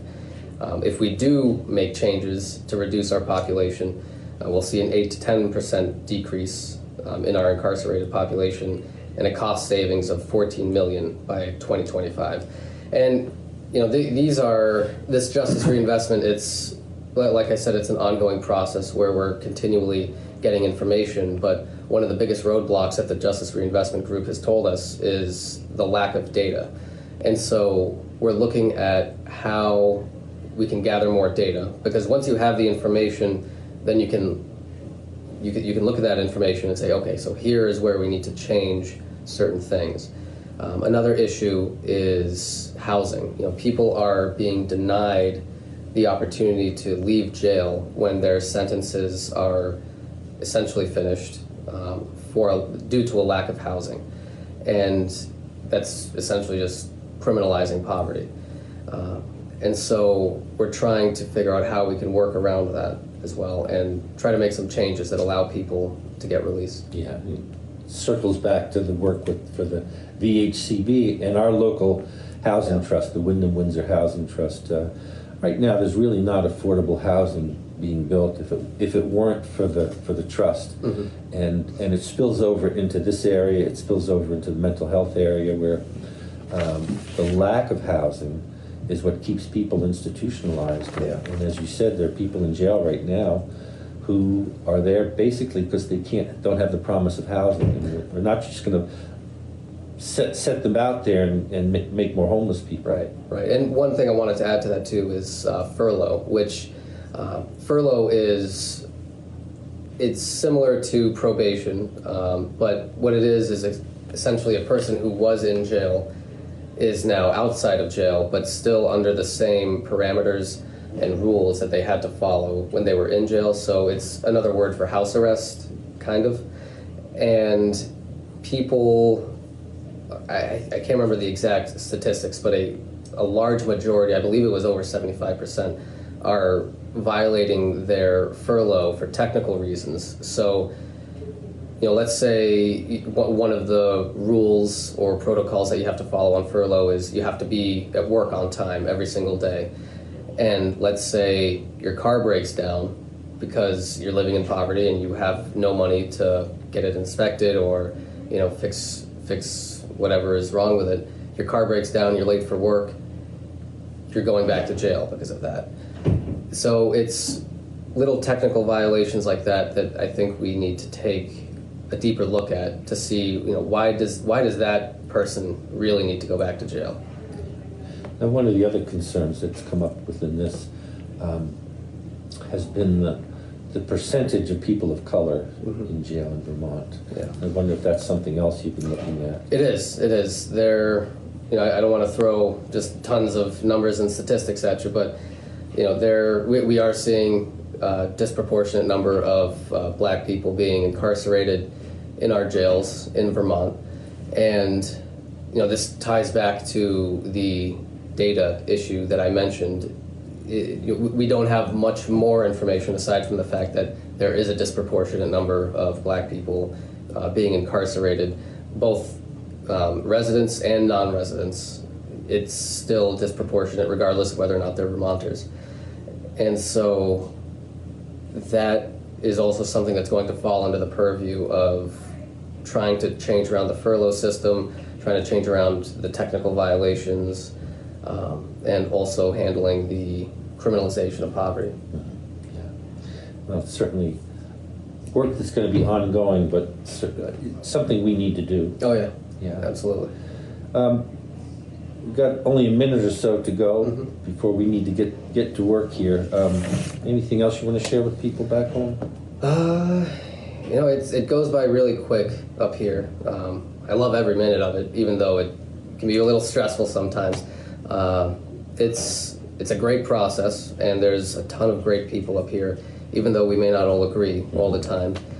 And it's just been a real honor and privilege to serve, and thank you. And thank you, Mike, for making sure I don't make ridiculous mistakes. So yeah, it's been great to work with you and our whole caucus. You know, right at the beginning of the session, we were faced with the challenges of the new challenges that the Brattleboro retreat are facing. And our caucus came together and stepped up and said very quickly too that we need to show some leadership here and support, because what was happening from the administration was anything but support, and we needed to make sure they had some voices behind them at the retreat to know that we support them. We understand that there are some things that might need to change, but that the retreat is an essential part of our mental health system here. And our group really came together well, and it was one of those things made me proud to be able to work together. Yeah, we've got a great delegation in Windham County. Everybody in that delegation is great. And that's because of all the great people back home. So feel free to be in touch with us if you have a question, if you have a suggestion. We're here for you. Our contact information is on the legislative website. And thank you for watching, and thank you for BCTV for bringing our work to you. Thanks. Bye-bye now.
Thank you for coming tonight to the Wyndham Southeast School District Candidate Forum.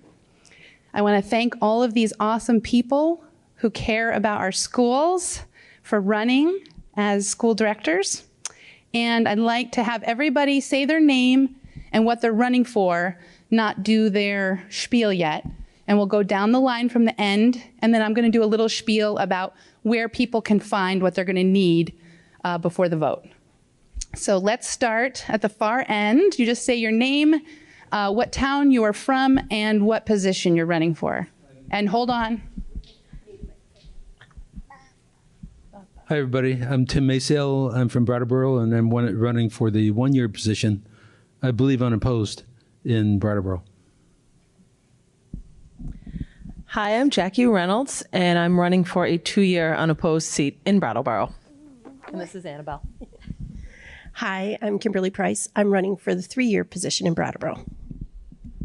I'm Emily Murphy-Core, and I'm also running for the 3-year position in Brattleboro. My name is Tara Davis Castine, and I'm from Putney, and I am in a contested race. I'm Thomas Nolan from Dummerston, running for the 2-year term. And we got regrets from Michelle Green, who will be running, I think, for the 3-year term from Dummerston. And we may be joined a little late by Liz Adams, who's running for the Putney 3-year term, or running from Putney for the 3-year term. So I just want to make sure everyone knows that the election is March 3rd. Folks can start voting early. It's my understanding on February 12th. So isn't that tomorrow? And that one of the ways that this information can be shared is by Thursday, the 13th of February. It should be up, I believe, on BCTV, and the link is definitely going to be shareable on BCTV, so people can capture the link and email it out and get information out, because even though we have low audience participation, we can get this information out via the web and email. So I also wanted to make sure everyone knows that candidate questionnaires are now live on the Wyndham Southeast School District website. Everyone has filled out a candidate questionnaire, and we want to thank them for answering such great questions. So the format tonight will be 3 minutes from each person about who they are and why they're running. And so that will bring us close to half an hour, and then we'll open it to questions from the public. And I think that's it. Are there any questions? Okay. Then we'll have our timekeeper. Thank you to our current board chair, Christina Naylor, for being our timekeeper. And watch for her to give you your 1 minute left and 0 minute left. Okay.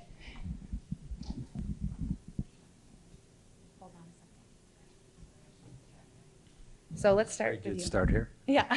Okay. Do I just begin now? Yes, please start. Okay. Hi, everybody. Thank you for coming. This is not as important as the November 4th election, but it's very important to our community. I'm Tim Maysale, and I've been involved in education my entire 40 years of professional life. My background, I have a doctorate in education, specializing in administration, planning, and social policy. Work experience, I've handled very large budgets, multi-million-dollar budgets. I've worked in, well, I've been a dean and provost and a professor at the college level, but I also have unique experience overseas. One of the unique experiences was being on a team that actually built a middle school in a refugee camp for Lao, Vietnamese, and Khmer in the Philippines. That was a wonderful experience. I'll say right off the bat that all of my major accomplishments in life have been in collaboration with others. That's the way it goes. Teamwork is vitally important to me. So I've handled budgets, I've handled student affairs cases at the college level, which I think would be pretty similar in their challenges to what the school board would handle. I've been a dean of a teacher training program, and so I appreciate good teaching. I really appreciate good teaching after being a substitute teacher in the Hinsdale 4th and 5th grades last year. That was one of the toughest jobs I've had. I've been an educational researcher. I have, well, let me get to my values. In addition to basic skills, I think that every school should teach the 4 C's of the 21st century, which are critical thinking, communication, collaboration, and creativity, collaboration, communication, and critical thinking. And that's already 1 minute left. My goodness. As a board member, I would really want to work with others on preparing the schools for the climate emergency, which is inevitable, maintaining the distinct qualities that each and every school in the district has, and continue to work with those already on the school board. It's, I think, thanks to people like Christina, David Scholes, Emily Kaur, it's been a very successful school committee, and I want to continue to build the trust that we've built with teachers and the schools and parents. It's there's a lot of work to do. One of the things I think about is last year there was a 9% decrease in the student population in Vermont. Our district was fortunate to have seen pretty flat growth, but we are going to face, and sometime, maybe next year, maybe not next year, but we're going to have to handle budget decreases perhaps, and that's going to be a challenge. So my name is Tim Maciel, and I approve this message.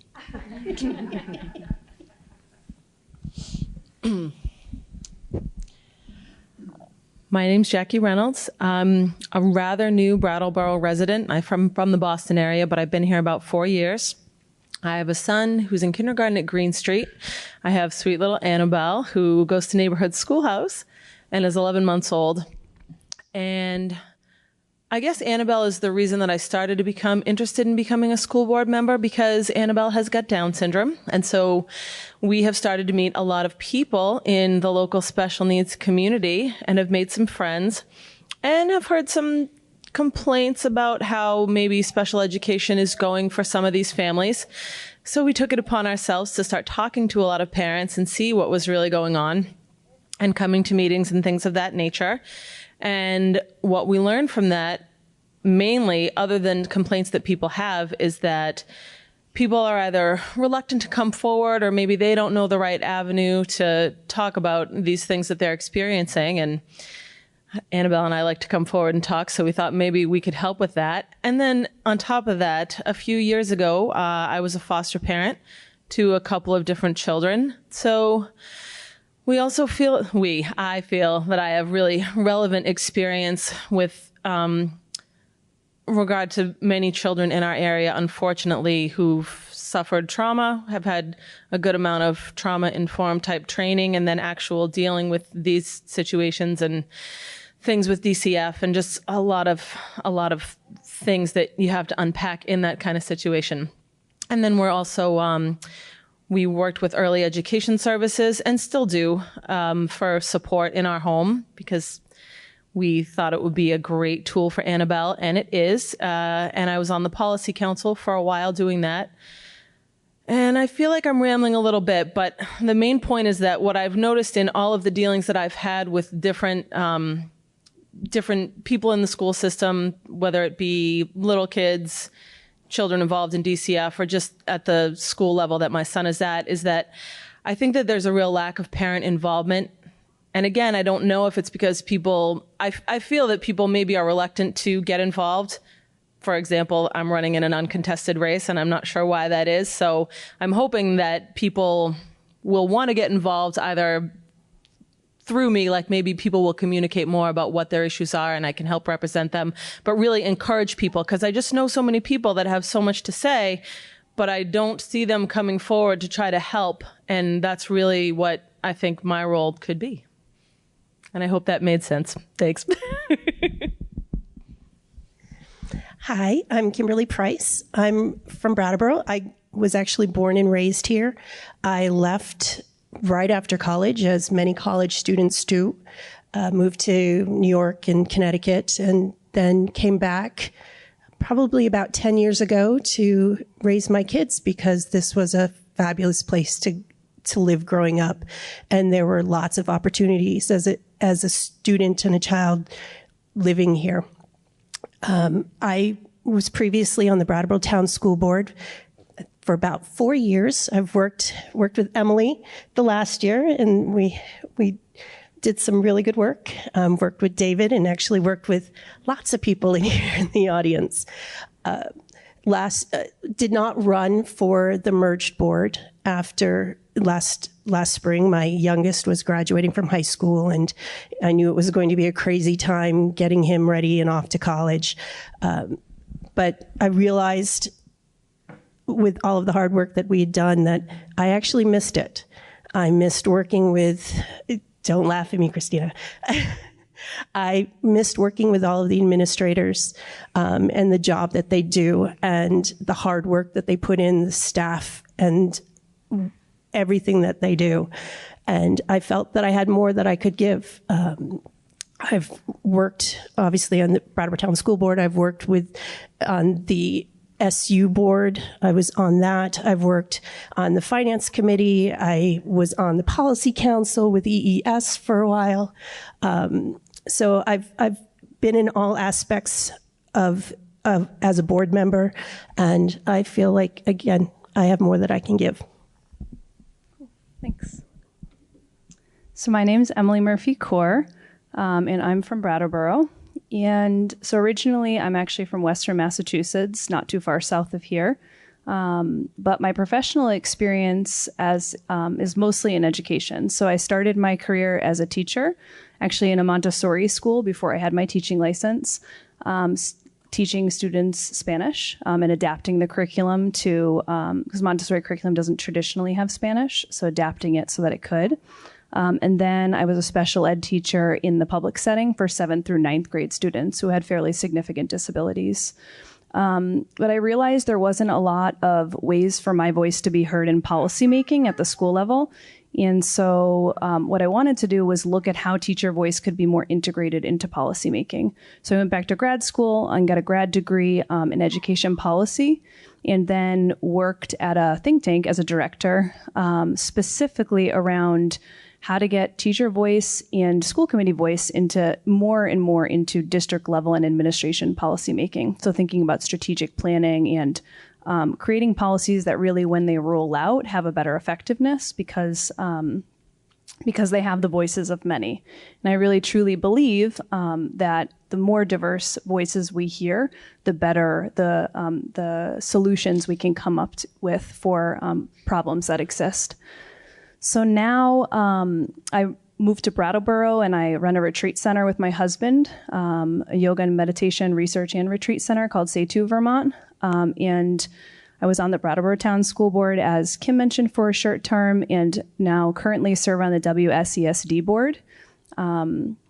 So a few of the things that are really exciting that are going on currently on the WSESD board that I'm so happy to have been a part of include, we're really looking a lot at equity. I'm the chair of the Programmatic and Performance Equity Subcommittee of the board.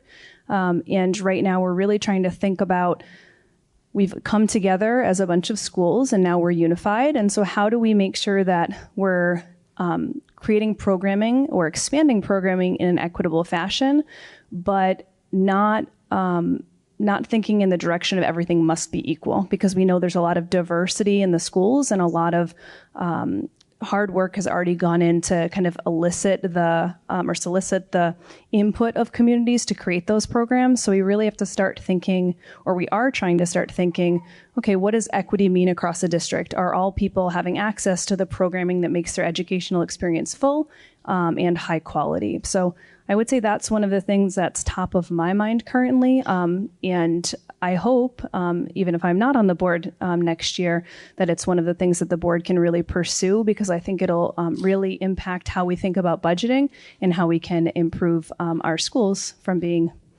really great to even better. My name is Tara Davis Castine, and I moved to Putney when I was in 2nd grade. I graduated from Putney Central School in 1995 and from BUHS in 99. I currently I'm a working mom of 2 boys who attend Putney Central. And I am very active within the PCS community and the PTO. I'm on the leadership committee. And I am very active in collaboration with the school for my boys because of their behavior issues. So 504 planning, IEP planning has me in the school often talking to teachers and to the group there on those activities for my boys. I have worked with children and teens in outdoor education settings and the FFA, Nature's Classroom, programs at resorts for children, day camps, sort of things. I currently am a purchasing director for a local manufacturer. So my job does not come from a child background, but I love children. I've worked with them in the past.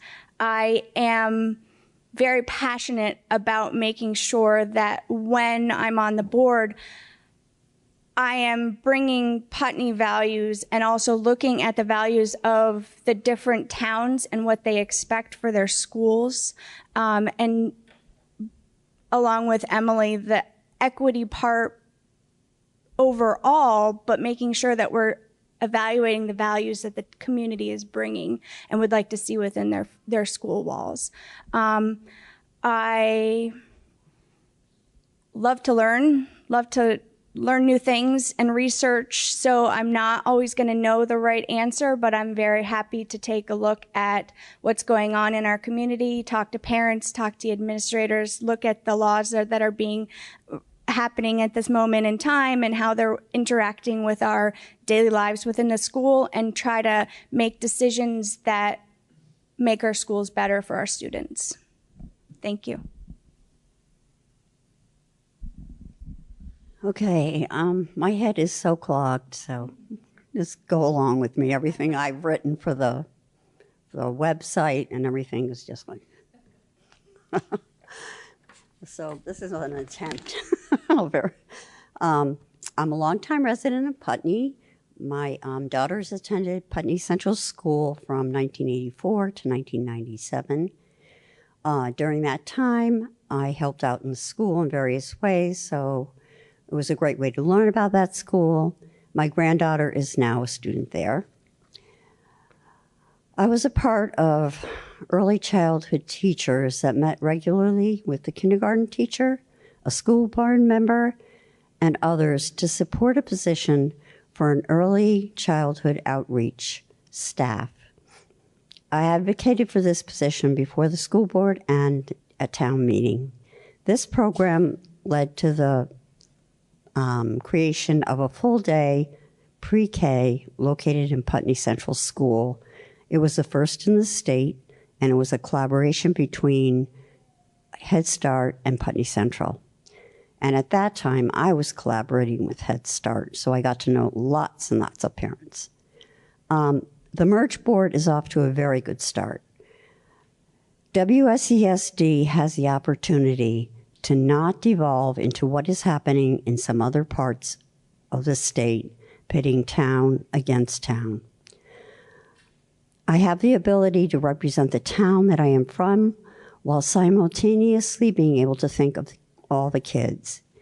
Being able to think creatively about how to meet the needs of all children has been honed by my career as an early childhood teacher and protective services provider. Scaling up my thinking is something I've been doing during this first year as a merged district. I've attended almost every meeting. The board has a great deal of work ahead of it. I have retired from my career as an early childhood teacher and have no other obligations, so I have plenty of time to devote to this. I also plan to continue my activity as a member of a statewide group and stay on top of what is happening in the General Assembly regarding education, as well as the State Board of Education.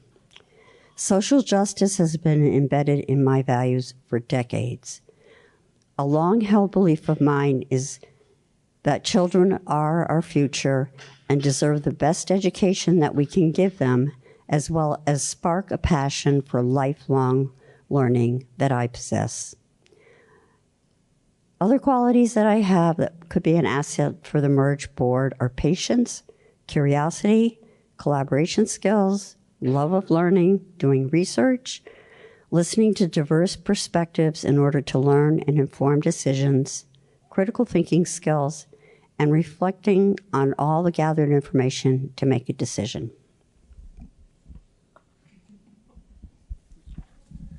Hello, I'm Thomas Nolan from Dummerston. I also moved up here from Boston about just over 5 years ago, and very happy. One of the best decisions of my life. I'm going to read something that's going to be in the Views of Dummerston publication to kind of cover everything, because otherwise I'd probably forget something important. So currently I'm serving as one of the 2 Dummerston residents on the Unified WSESD School District Board. That's repetitive, sorry. I would be honored to continue in this role. After the initial stresses brought about by Act 46, members of the board have acted in good faith to come together in a way and find a way of addressing the anxieties that resulted from this legislation. I believe that we have made great progress at unifying with the goal of serving every child in the district fully. We have also worked at length on the proposed resurfacing of Natowich Field. While this issue has been contentious for many, I'm confident that we'll be able to resolve it with a 21st century mindset that works with nature and recognizes the emergency of climate change, keeps students safe, is financially responsible, and provides improved facilities for students. Currently, I chair the board's Climate Crisis Task Force. In this group, board members and concerned residents from the area meet to review the district's impact on our climate and the proactive steps we can take to address this urgent problem. Our work deals with issues such as curriculum, procurement, food, transportation, and more. We report back to the board with what's currently going well and how to improve what needs work. As well, I serve on the board's diversity committee, which develops policies and practices to foster an environment of support and respect for students of all backgrounds. I'm proud of the work that these 2 groups are doing. Personally, I'm the father of a 2-year-old boy who I plan on sending to the Dummerston School when the time comes. My intent is to do everything to ensure that he and all other students and children of the district are provided with the best resources and learning environment that we can offer. To me, public education is perhaps the greatest investment that we can make in the health and happiness of our children as they grow. It lets them achieve their potential, and when done right, teaches them how to think, not merely what to think. Towns and regions that neglect their public education systems suffer greatly over the generations, and I'll work to make sure that this doesn't happen to our region. We're currently living in a climate where public education, which is a fundamental right of all children, is being threatened, told to live with less, and attacked at the federal level. Our responsibility as a society is to provide for our children's needs. If I'm allowed to continue serving, I will strongly and happily defend public education.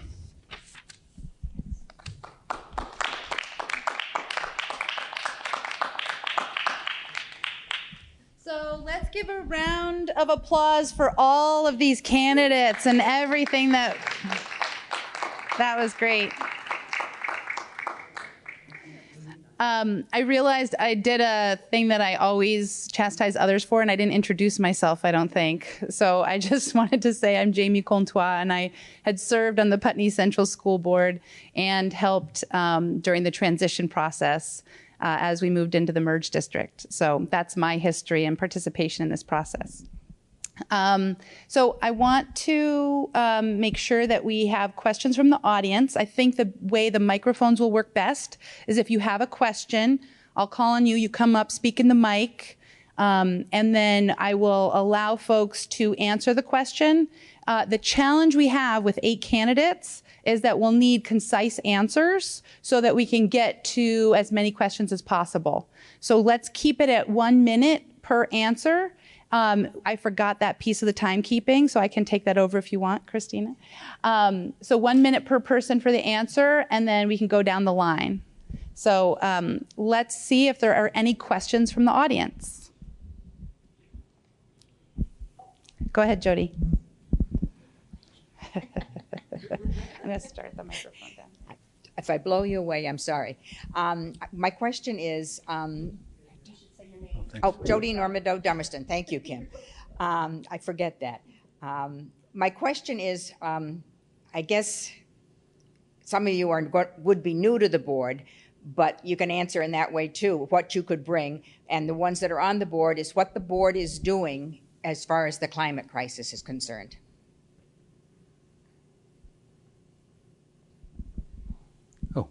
I'll begin. What I would bring is years of experience in following the climate crisis. I'm a member of Brattleboro Common Sense, which has been focused on the climate crisis and what the town can do about it. I've been involved in select board meetings about climate crisis. But from an educational point of view, I admire what Hilltop Montessori is doing, not just infusing their curriculum with climate change issues, but really centering their curriculum all around climate change. I see it as the big issue for children in the future. So if elected, I would want to serve on the climate change subcommittee and see and talk with others about what we can do. So I would be new to the board, and where I like to always try to get more people involved, climate change would be another area that I would want to do that, but maybe in a little bit of a different way. As I said, Annabelle attends neighborhood schoolhouse. We're a longtime neighborhood family. My son used to go there. I sub there. I try to be very involved with the school. And every Friday when they have a half day, most of the older students go down to Pliny Park and protest because of climate change, and they're really organized about it and really enthusiastic about it, but they also have a lot of ideas for things that could be done around the school and probably in other schools. And I think that's a great model for every school in our district, particularly with some of the older kids. So I would definitely want to be involved, but work toward getting kids involved because, you know, climate change wasn't a thing when I was a kid in school. It wasn't something we talked about. So I've had to learn along the way, as I'm sure most of us had, but these kids have grown up with it. And if we can help fuel the fire that they have and support their ideas in the future, then I think it will lead to a better future outcome for everybody.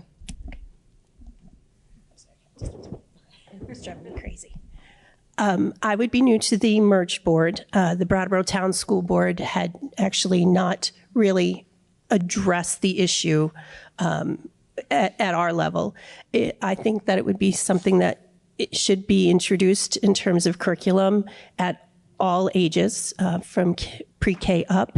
And it's definitely something that the students want to learn about and want to discuss and want to participate in, as seen when we've had protests. A lot of our student body has participated with marches and similar events, but it's definitely something that it should be part of the curriculum. So I'm currently on the school board, so I can say a little bit about what we're currently do, but some visions for the future. So this past fall, I actually made a motion to create the climate committee that's established now. I'm not on the committee though. I have a lot of other committee work, but Thomas actually chairs that committee, and they're doing actually work to integrate students. I know at least one student is on the committee, and to think more about the curriculum. So I hope that that work continues. Additionally, I see a way for the overall board to really look at climate change as twofold. I mean, there's many options, but one is in sustainable development. So we have two ongoing projects, the Academy School expansion and the field study evaluation we're doing. So thinking about sustainability in those cases, as well as in future endeavors. Additionally, my idea is that we have now a school committee representative from the high school who is on the committee at each meeting. It would be really lovely if, to get more students involved, if those folks actually spoke a little bit, maybe at the start of each meeting, on what they're kind of seeing in the school and some ideas they may have in Time's Up. So. Tara Davis-Castine from Putney, and regarding the climate issues facing our world, I would look for values on sustainability and longevity of education for teaching students how to care for their environment and make choices that impact their daily life. Working at Nature's Classroom, one of the things that we did with the kids was we had an ORT program, and it was how not to waste food. And this might seem like a small thing, but in our environment where food is such an important thing for everyone to have, how do we take only what we're going to eat? How do we grow? How do we compost? How do we change what we're doing so that we are involved in that process? And I hope to bring some education that I learned at Nature's Classroom and just my love of learning to the process of climate control within the board. Thank you. Well, I support any curriculum that deals with this. Putney Central School saw a huge decrease in the amount of food being thrown out after we started our in-house program. What is thrown out is carted out back and composted now. A lot of the schools have switched to wood pellet boilers, which definitely help with climate issues. In my own home, which is a 3-generation household, we compost everything that you can possibly compost to bring to Project Cow, because bears have just shredded my compost bins. And it is amazing what you can bring there. Not just food, but used tissues, paper towels, and the list goes on and on. So our trash has been cut down to almost nothing. And as Nevaeh's friends come over, they learn about what you can compost and they take it home with them. So that's one way to help the kids out. Thanks. So I'm Tom Nolan from Dummerston again. So I have a lot of things politically that I'm passionate about, but I would say that the climate crisis we're in is by far my number one, because it's the one thing we can't undo later. It's one thing that we have to work on right now, or the damage will be too much to get past. So I am the chair of the Climate Crisis Task Force. The biggest obstacle we came across to start off is we were looking over everything that the school board is doing, how the school district is doing, how it touches the question of climate change.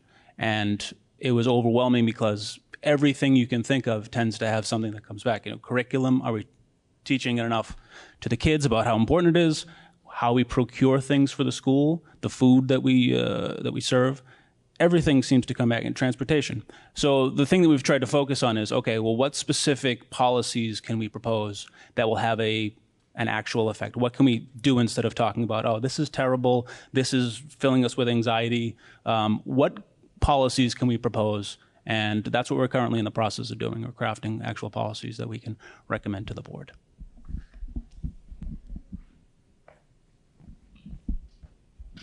Are there other questions, or thank you all for your answers, and are there other questions from the audience? Please come ahead to the mic. Hi, my name is Summer Birch. I'm a parent of a Brattleboro Oak Grove student. So my question is, how are we going to make after school and just school-based extracurricular activities more equitable across all the elementary schools?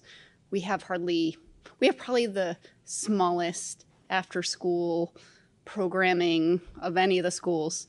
And so I'd like to see more things, more opportunity for my children, maybe comparable to what they have in other schools. So like, what part will the board play in sort of finding ways to make after school activities and enrichment, like getting, programming during school hours a little more equitable between the schools? Thanks.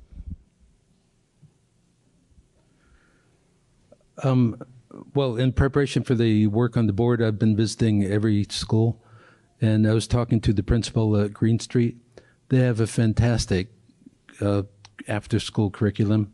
They're doing a lot. And this is the kind of thinking that I hope people will have, collaborative thinking. Green Street is doing really well, and I would hope that other schools would meet and look at share what they're doing to share good ideas. As far as the cost goes, well, again, the board has the challenge of preserving the unique qualities of each school. Some schools have a great pre-kindergarten program. Others have great after-school program. Each school has something unique, and the last thing we want is uniformity, but we do want equity. And I can't give you a specific answer to how to improve it, but I think if we put our heads together, we can come up with some nice ideas. I promise I'm not just copying your answer here. And I know I sound like a giant cheerleader for all the schools that I'm involved with, but I really am. My son goes to Green Street, my nephews go, and we're really impressed with the after-school program. And I did try to set up a meeting with the principal to talk more about that, because I know that other schools don't have it and we do. I have yet to do that. But along the same lines, certainly we're not all going to do the exact same thing at every school because the culture is different. But however they're making the model work for the after-school program, we should all look at that and see how we can spread that out. And I don't know the specifics yet, but since we have one school that I think a lot of people will agree is doing it well, then the answer is to talk to them and see what we're doing and see what we can all learn from that and try to spread that everywhere. Thanks. I do want to second that, where the Principal Kaufman has worked with Principal Spino, who is at Green Street, and I know that they have a good relationship. Principal Kaufman, this is her first year, so I know she's working to, get everything organized at the school. But it's something, a lot of times too, you have to have the volunteers to do those after school programs. You have to have the teachers or the parents that will come in. And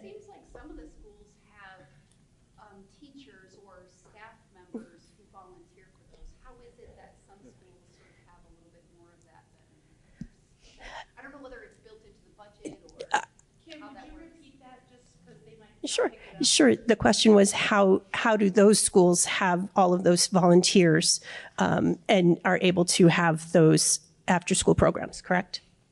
Sort of.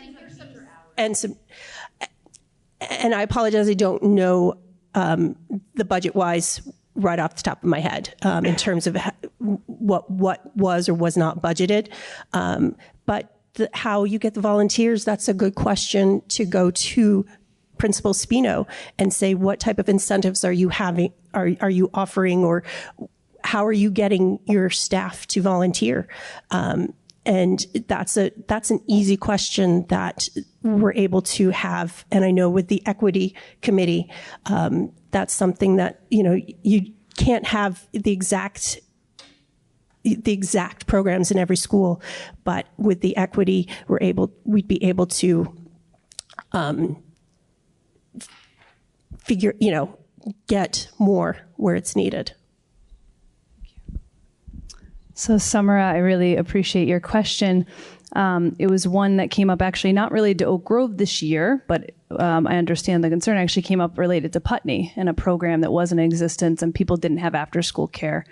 And so it was handed off to the committee that I chair to say, what can we do about expanding some opportunities? So we started to look into, first we thought it would be easy. We're like, okay, how about we just look at how much funding's put in? And the funding was like, oh my God, now we're co-curricular. We have so many different ways we fund things. So when we started to look at the funding, we realized, okay, we have to include sometimes transportation. We have to include this. There's all these other measures that go into it. And there are school cultures like at Green Street where the teachers are very involved. And that's been kind of Mark Spino's pet project, right? Like he's developed it over, 10 years. But it doesn't mean we shouldn't innovate and really think critically about how we can bring this more broadly. At this current point, though, my hope is in the next month, or probably two more meetings, we'll be able to present out a little data on the after-school care. I know my time is up, I'll finish. and just to think a little bit more about like, okay, like how can we paint a little picture of how this looks equity-wise? And then we can start thinking about, okay, how can we develop cultures or create funding streams that would match to that? That sounds easy, but I think it's going to be hard. Tara Castine from Putney. Wow, after school care is so important, and I fully agree with your statement. How can the board take a look at that? And that's something that I know Emily's group has been working on. I've sat in on a few meetings.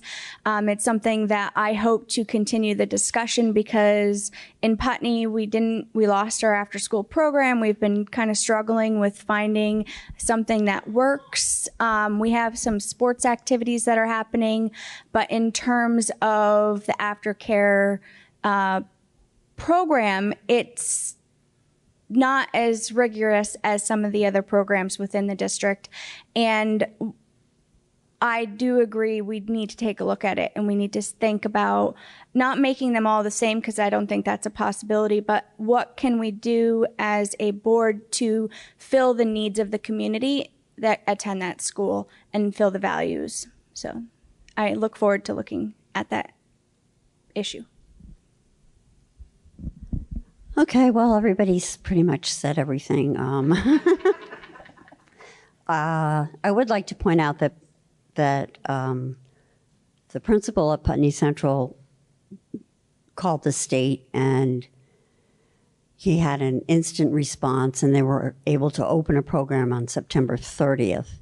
And they hired, I'm guessing, the first 2 bodies that came through the door, who need some guidance that I've offered if they would like it. They're very limited in the space they're allowed in the school, which really detracts tremendously from what they're able to do.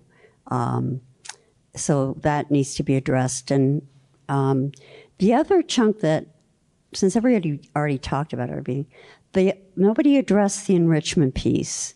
And I think that's really important. I don't know where our schools stand with enrichment for kids who need it. I know the school system failed my older daughter miserably way back when, and her only option was to skip 2 grades. So anyway, that's something I want to look into. All right, Thomas Nolan from Dummerston again. That's an extremely good question, because I'm on the board and I hadn't really thought of it myself that deeply. I hadn't really addressed it myself. So what I can say is I will educate myself a lot more on how the different schools compare to each other as far as extracurricular and after-school programs. We've been talking a lot about within schools as far as making sure all students get equal access to after-school programs and things like that, and especially with sports as far as gender equity. But I hadn't really investigated enough, and I will. And I'll ask questions and listen.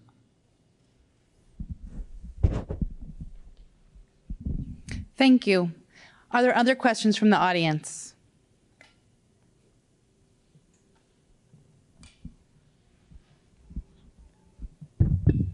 Paul Narmandel from Dummerston. First of all, I want to commend all of you for running. There are going to be 10 of you doing a job that 20 or 25 people used to do before. So the time commitment on your part, I really admire your willingness to do that. My question is more of a comment, but kind of a comment question. The greater Brattleboro area has quite a diversity in population, in students, and in levels of ability.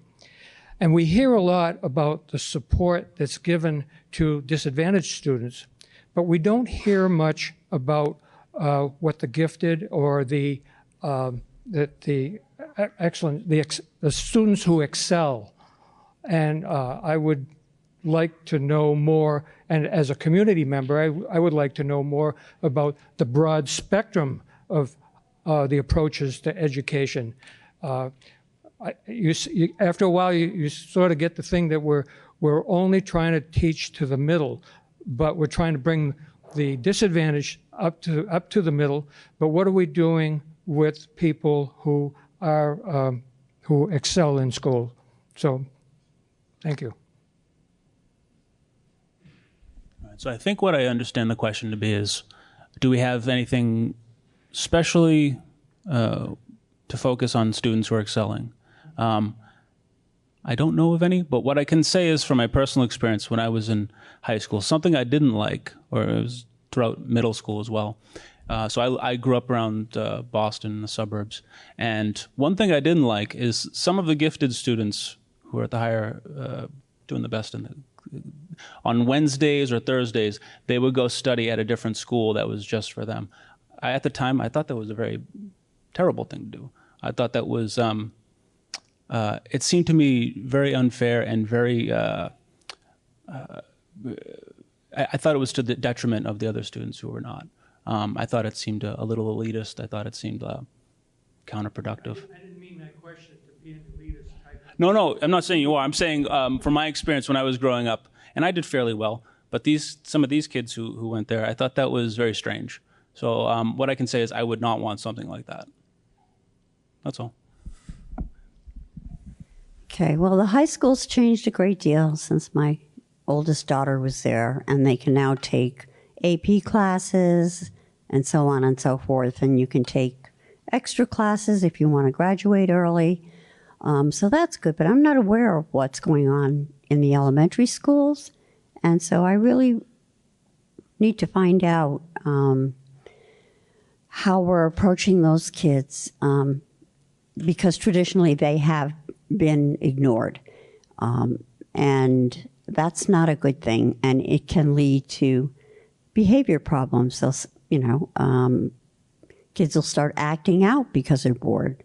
My daughter survived much of Putney Central by reading on her desk. The whole, had her book open in a desk and was reading and answering questions, whatever question was thrown at her, and got out of that school as soon as she could. So I'm really interested in the elementary piece of that one.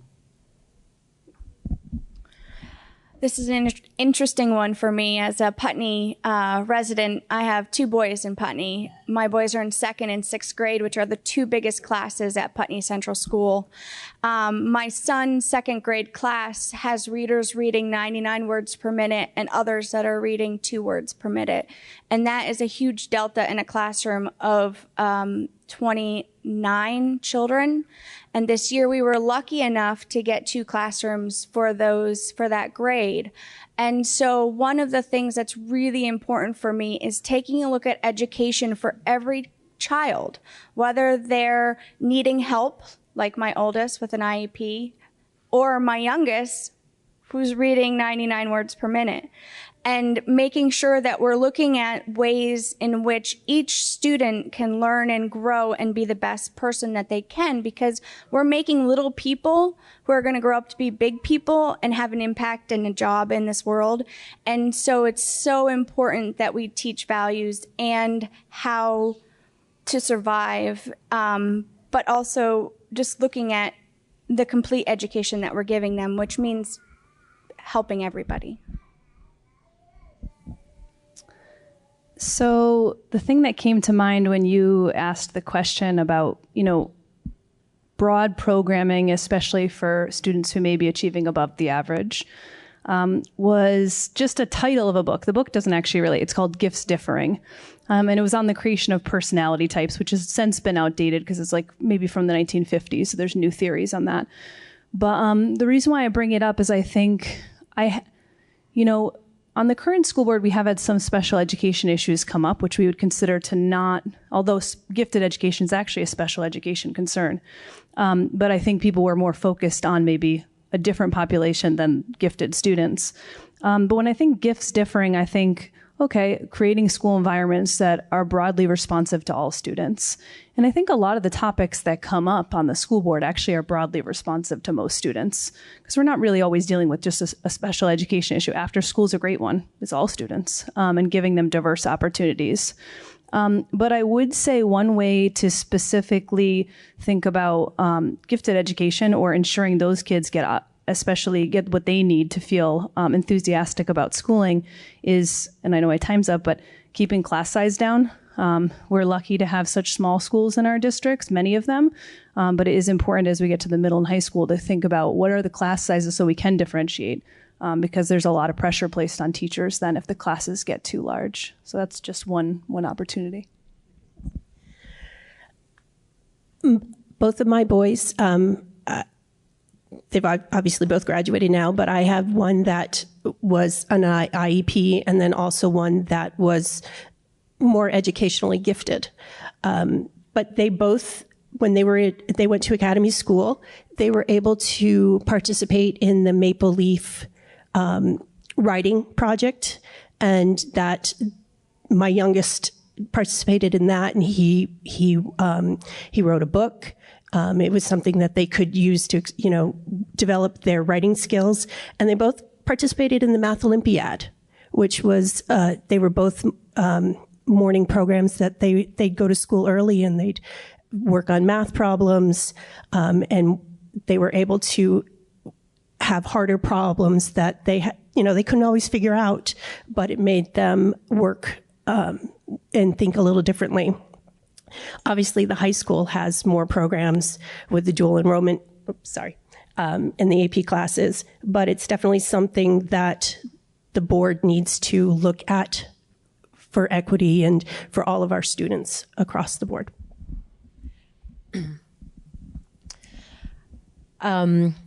I think it's a really excellent point that I hadn't considered before tonight, but in the last few minutes thinking about it, I realized that I've heard plenty in my short time in Brattleboro about students demonstrating a superior athletic performance and also some art and music. I've heard a lot of cheering about that, but I haven't heard anything about anybody performing well academically, and certainly those kids are out there, and maybe it's not as popular or whatever it is. So I don't know anything about the programs, but I know that certainly there are kids that are performing very well, that is pretty important. We should probably celebrate them equally. And what I do have from my own experience in high school, I took a bunch of AP classes and remember some of it, maybe a tiny bit of AP calculus, but I tutored all throughout my senior year, and the subjects I tutored in, I remember very well, a lot of statistics. And, and I also think there was value for the students that were struggling that I got to tutor and some of my peers tutored from, academically and also socially. So I don't know where we stand at the high school or any of the schools with that, but I know it was a great thing for me and people that I know. So that would probably be something to unpack. And again, I'm glad you brought it up because I just hadn't considered it at all. Great question, Dan. It brings to mind assessment. How do we know which students are gifted in different areas? So assessment is part of it. Having been in teacher training colleges, I know that this is one of the things that we teach good teachers, how to work with diverse groups of students. There are different ways. Some of you may have heard of design thinking or project-based thinking, experiential learning, where small groups of students work well, diverse students. But it takes really quality teaching to pull off good pedagogy. The other thing, at the high school level, I am very supportive of programs that help students get into college. I want to ensure that our high school has sufficient number of AP classes, for example, and college track programs. But a lot of it gets back to what Emily said, which I couldn't agree more with, and that's having small classes helps tremendously to identify gifted students and to help those gifted students work well with others. And I yield my time to the moderator. Tim, you're the second person tonight who called me Dan, and I'm getting at the age where I'm known by my son. It's not so bad. Thank you for your answers to those questions. I want to just tell you what my assumptions on time are. I'm looking at 7 o'clock. My goal was that we would depart by 7:30, but we never made an agreement. So if you do the math, that means about 3 more questions. So I just want to make sure that we're all in agreement that that's where we're going, because we didn't have an agreement when we started. Work? And can someone not stay until 7:30? Okay. So I also want to ask a question. So I am trying to be ethical about this. So I'm wanting permission to ask a question at some point. But I'd like to ask, what is a question from the audience? My name is Hannah. I have 2 kids. I am curious about your experience or knowledge about social emotional development and support in our schools. And some people have touched on their experience with special education, and certainly there's some overlap there. But in general, you know, I would just like to hear any thoughts or ideas you have about that. Thank you. Sorry, can you explain a little bit more what you mean by what you're looking for? Our experience in social emotional development. Social emotional support in schools. Okay. It's typically something that is done more in younger grades or even preschool, and there isn't as much of it I see in the elementary and especially not middle and high school. I think that, and there is some information or some advocacy work that's that's in Vermont and nationally too. So I'd love to hear about anybody's ideas. I have some concerns about special education because both my kids receive special education type services, and I think that it's something that we all need to look at and start talking about. So, yeah. Okay, I'll do my best. I mean, I can give you my background. Yes, I can give you my background as my experience in dealing with educating children. I don't have very little, but my part-time job is I teach Chinese children how to speak English as a second language, and I deal with children who go between, shouldn't be that young, but 3 years old and maybe teenagers. What I can gather from that, or what I can take from that, is different children have different emotional states that I'm dealing with. Some have, how do I put this? It's a very open-ended question. I would say that the emotional treatment of a child is very, I'm sorry, this is a very difficult question. I'm trying to gather from my experience any way that I have anything to add to this. I'm at a loss. I'm sorry. Sure. He's going to take some time to think. Yeah, that's a hard one. Yeah. Very open-ended. I'll say that I have learned so much as a parent, and I didn't know anything about social emotional learning until my kids were in school. So. Okay, well, I was an early childhood teacher, and it was a home-based program, so it was small.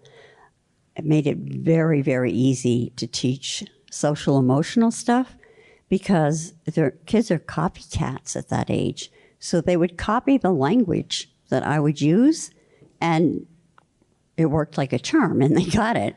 Putney Central has PBIS, and they put quite a bit of emphasis on social emotional skills, at least in the 1st through 5th grades. I haven't heard so much about the middle school.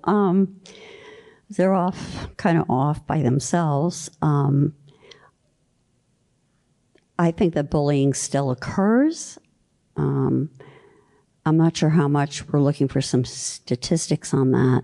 I have noticed going into the school, we also have an intensive services classroom at Putney Central, and I've seen kids applaud some of those children doing something that was difficult for them to do. So I have no idea about anybody else. Tara Castine Putney. This is something that speaks to me as a mom with 2 boys with ADHD, impulse control, oppositional defiance behavior. They're kind of very involved in my child's environment. And so I'm constantly learning about ways that I can help the teachers help my children in the classroom, especially with the impulse control. When you go through school and you just punch somebody because they're next to you, that's not cool. And so how do you teach someone the skills needed to be a community member within their classroom? And so it is something that our schools need to do better, and it is one of the things that is an issue item for me. I have listed special education and behavior intervention with a positive outlook on that. I think it's an important thing that we as a school board do need to look at, and how to address those within the schools. And I look forward to delving a little bit more into that. Thank you. So I know, I think actually throughout the district, but I'm very familiar with the Brattleboro Public Schools, having actually just heard a presentation too by Academy around PBIS and the multi-tiered system of support that we have going on. It sounds like also Putney has it, so I'm assuming it might be district-wide or at least being scaled. And it seems to me that that's been functioning fairly well, at least for creating less behavior incidents. But social emotional learning, to me, we kind of, not that we missed the mark, but if we're just focusing on PBIS and multi-tiered system of support, that's not all social emotional learning is. So, I mean, I understand that has a really important place in these kind of more severe circumstances. But soft skills like grit and determination, which fall under social emotional learning, my hope would be is that they're really integrated into all curriculums.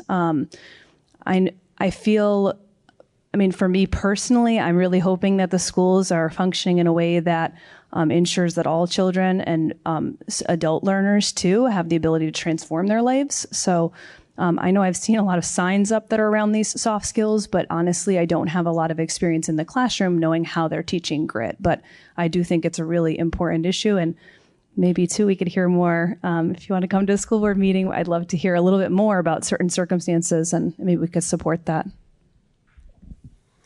Hi. I don't have any educational experience with that. The experience that I have is just from being on the school board and listening to teachers and the administrators and the professionals speaking about it and what they're doing with the PBIS and the multi-tiered system. But then there's also, I know at Oak Grove, they've had emotional support dogs come in, and some of the schools, just as a way for students that if they are having a hard time, they know, okay, I can take a step back, I can go and regroup myself, regroup how I feel and how I can interact with my fellow students and my teachers. So I apologize, I don't have more for you on that. It's a really good question. We know that success in the classroom depends largely on factors that are outside the classroom. Some kids come from home environments that are so difficult beyond their imagination. This is why it's not just important to have counselors in a school, but to have really good counselors and social workers. I was just reading an article a couple of months ago about how, by whatever measurement, schools that have adequate counseling do better than schools that don't. No brainer. So that's all I have to say on that. I look forward to learning more. Special ed is not my particular field of expertise, but I have such respect for special ed teachers. So I'm taking license and asking my questions, so I'm not the last question. So, yeah. Oh, did you not get a chance? Okay. The only thing I can say is it seems like it kind of, oh, there you go. The only thing I can kind of see that kind of has anything to do with that is we talk a lot about restorative practices on the board, which I'm very glad to hear, because when I was in school there was none of that, and I think that's the way to deal with children as far as having them develop emotionally in a less combative or less punitive if you do something wrong way. So that's all. So I'm actually going to put the mic down and go speak over here. Clear change of power here. So my name's Jamie Comtois, and I'm a mom of a 6-year-old at Putney Central. And one of the reasons I ran for the school board was I was watching the videotapes during the process of the alternative governance study of the discussion about merging the districts. And I saw one of the folks from central office encourage folks on the AGS committee to not allow the towns to vote prior to a school closure. And I remember thinking how proud I was of having a small community school. And so one of the pieces that has been really important to me in the service I've done on the school board is how, as a body, do we make sure that we're committing to each other? And I've heard a lot of that. How do we commit to each other, to hear each other, to study what's going on in the unique schools and communities? And so I am looking at that history, and I'm now looking at the fact that there is potentially, I think, according to rumors, maybe $900,000 to $2 million of special ed funding that might not be coming in the next couple of years to Wyndham Southeast School District. And so I am somebody who thinks about, I don't play chess, but I know about chess, and I know you're supposed to think a couple plays out. And so I'm thinking to myself, how do you deal with the fact that we're up against our tax cap, up against whatever we call that? What is it? Excess spending threshold? Okay, we're up against our excess spending threshold. We've got potentially a $2 million downshift of costs of special education when that's such a critical issue to our communities and schools. And then you have us all looking at each other and going, what's going to give? And so I really want to hear from you all what's going to give from your perspective. But in the sense of, how do we make that commitment to each other to not do what other communities all over the state have done? And I was looking, if you saw me frantically looking, I was looking for my data, and I did some research not too long ago that there were like 10 schools that have closed since Act 46 passed, and 14 that have merged, or 14 that have like downsized and consolidated. And so the real reality of the goal of Act 46 in reducing education spending is that we will ultimately look at each other and make the decision on whose school will close, whose staff will be laid off. So I want to figure that out together. I don't want to get mad at each other. I don't want to accuse each other. I just want to figure it out together. So can you help me figure that out in your answer to my question? It's not going to work, Jamie. A minute doesn't work. Yeah. You're first, Thomas. Yeah, great. So part of the reason why I even got involved in this in the first place is because of my concern with Act 46. I see that it's a political movement to try to get us to reduce instead of expand our public education expenditures. Absolutely the wrong thing to do. Not just because it affects the children's education, but it's poisonous for a community. If you start reducing public education expenditures, it's one thing to try to cut costs, and that's absolutely what everyone does, especially the people who want to preserve public education. You want to reduce needless cost. But it's coming from a different, I think, a wrong-headed point of view. I think the whole matter to reduce expending money on education. So as far as what do we do now that we're merged against our will, the first thing we had to do was get over mistrust that the different communities had. Like, everyone thinks that, okay, I have to fight against, if I'm from Brattleboro, I have to fight against Dummerston and Putney and vice versa. We're merged, we have to trust each other a little bit, and as someone from Dummerston, I want to preserve every school, and I want to find ways to expand what we have, not find ways to constrict it. So we just have to trust each other. that's a primary reason I'm running for the school board. I was very involved in trying to get the legislature to change Act 49, and we had some success there. Right now, our schools are in a good position, and we know through the public pre-Ks that are in schools, they're full with waiting lists. All the community-based programs are basically full, and you can't get a child in. So for the next, 5 years or so, the outlook is pretty good. I would like to draw attention to something that the school closure amendment that we all voted in, I would like to see that renewed when the 2 years are up. But I don't think that Brattleboro understood that they might be at risk of closing a school too down the line if their school population dropped. Like Oak Grove could be a potential closed thing. And no, don't wave that card at me. This is too complicated. So I'm really committed to, our board has done a great job so far, and I'm really committed to continuing that job, as well as keep an eye on the legislature.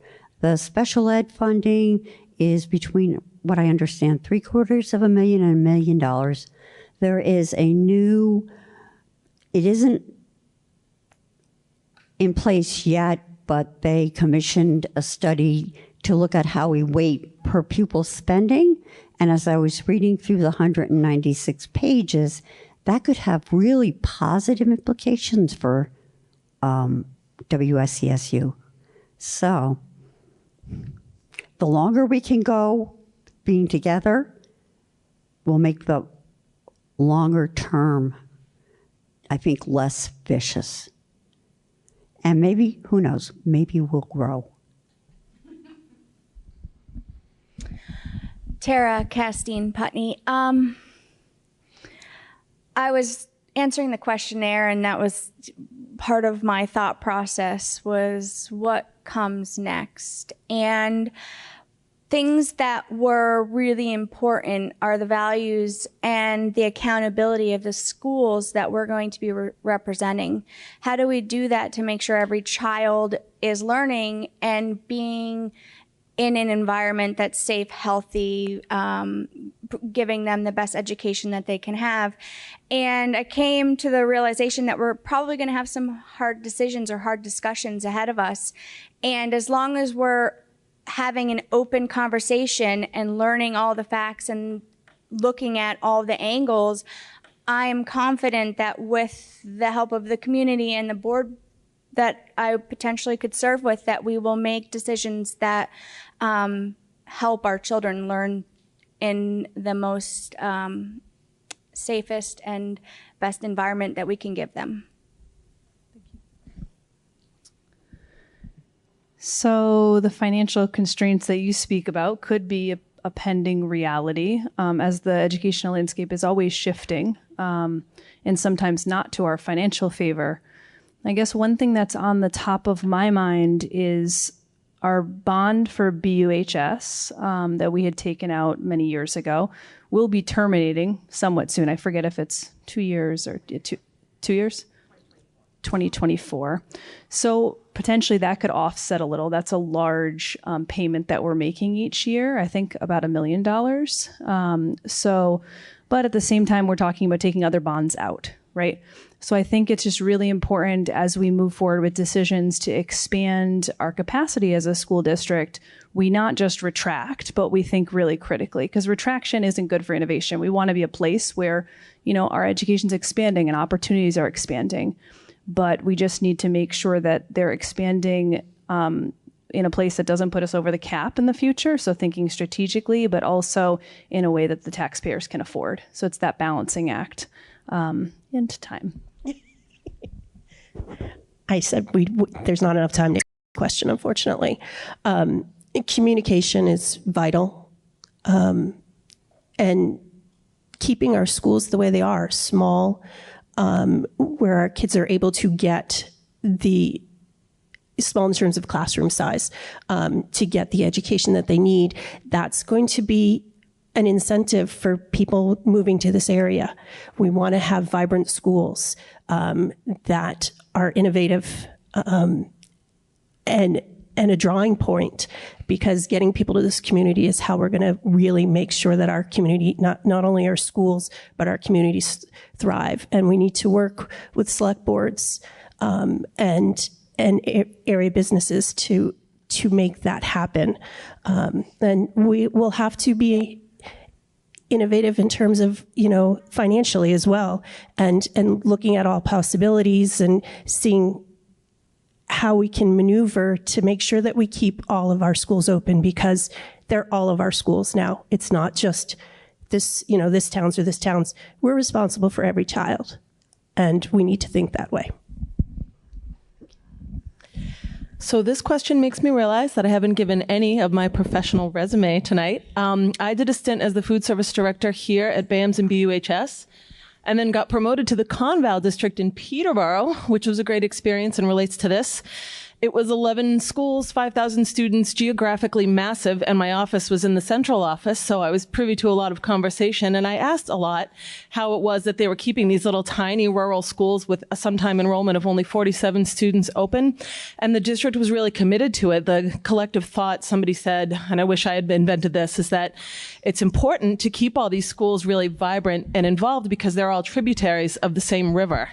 And I think that if we can keep something like that in mind here and really appreciate the value of these little schools, because these kids were getting such amazing attention being small schools and in their community and not on the bus for an hour to get to school and things of that nature. I think it's something, I can't see any reason why we can't do that here, because we are all sending the kids to often, almost everybody's coming to BUHS at some point.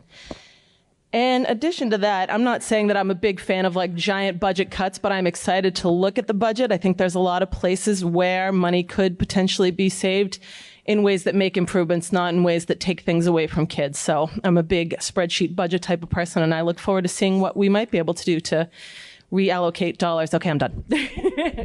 Okay, thanks.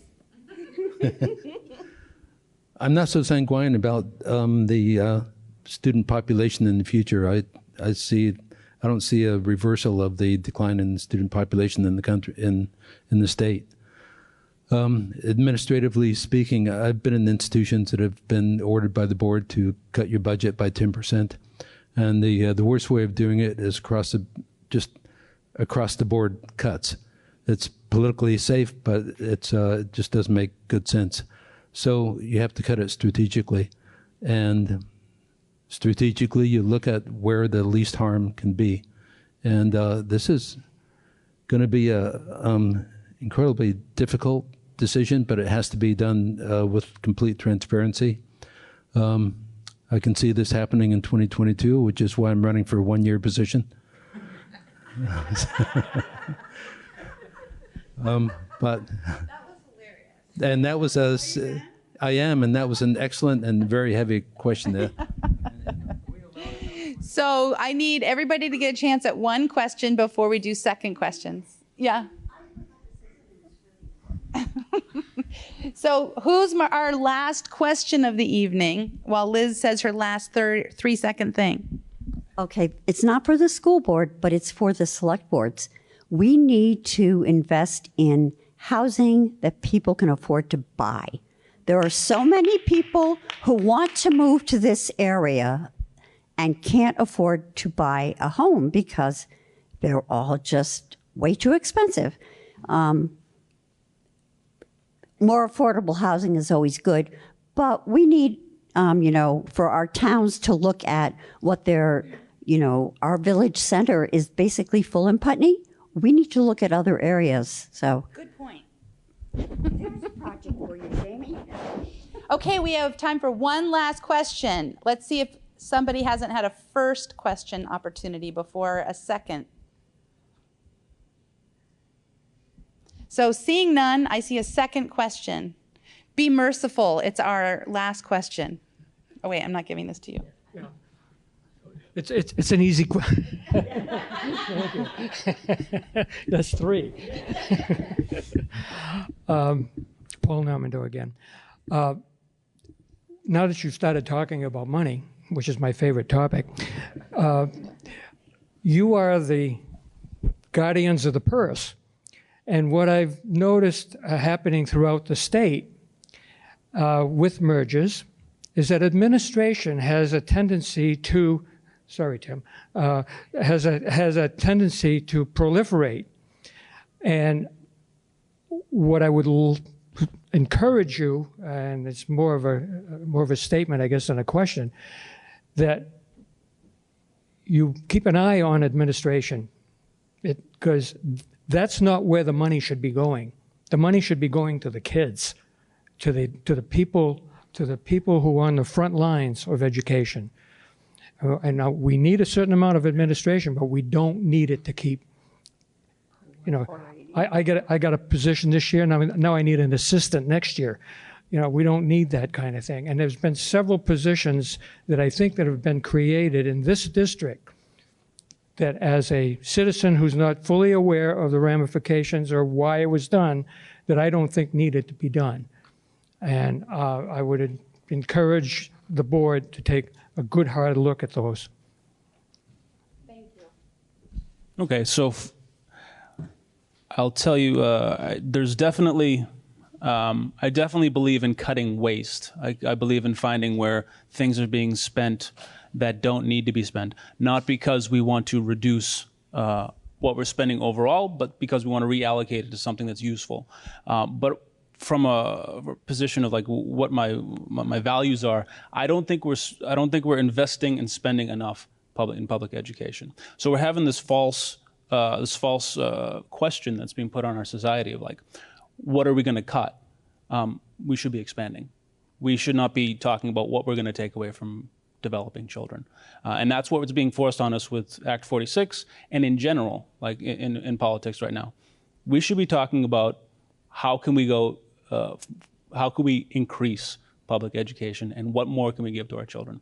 I think we're being given the wrong decision right now. Okay, well, yes, administration tends to grow. Everybody seems to know that. So I'm not sure. I've noticed positions added at our SU level, and I'm not sure that they're needed. And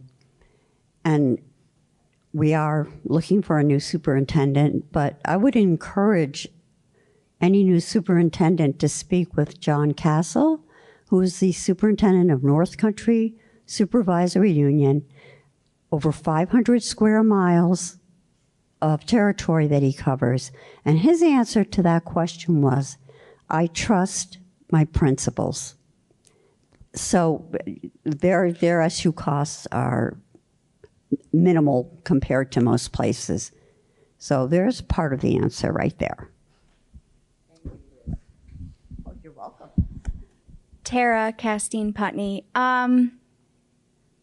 I hate to say it, but I love numbers, and I hate numbers. My job is numbers. I am a purchasing person for a manufacturer, so I am constantly looking at what the cost of something is and how to figure out how to get the lowest cost or the best product or longevity or all of those myriad of things that pop into your head. And so I'll be looking at the numbers. And I'll be looking at those numbers in a way and how we can meet the needs of every student, because that will be the focus of this, is the students, and how does the budget and how do the numbers add up to equaling an education that is safe, healthy, and provides an education for them. So I'll be looking at the numbers. How can we do it? Is this still a 1 minute question? Yes. Oh, okay, just making sure. Not because anybody did more than one. I just wanted to make sure I only had a minute. Okay. So it's interesting because everything we've talked about so far and everything we almost always talk about on the school board is expansion. Expansion of programming, expansion after school, expansion of pre-K, not closing schools, which means higher cost per student. So there are positions at the district level that have come into existence, but I guess I think about it as when you want to expand programs, you need somebody to design those and do those programs. And so either we really think about, which in some cases we have, how to make small increases in the budget by hiring more teacher leaders, which I'm totally a proponent of, who can take on some of those administrative responsibilities for new programming, or we'd have to think about somebody managing at the district level. So I would really be a fan. I know in certain schools we've already done that, where there's teachers, leaders leading, different aspects of curriculum development or different professional development series. But maybe looking towards that would help us to not keep expanding at the administrative level if that was one of our values. I like Tara. I'm a buyer, so I look at numbers every day, millions of dollars every day. It's $51,171,300.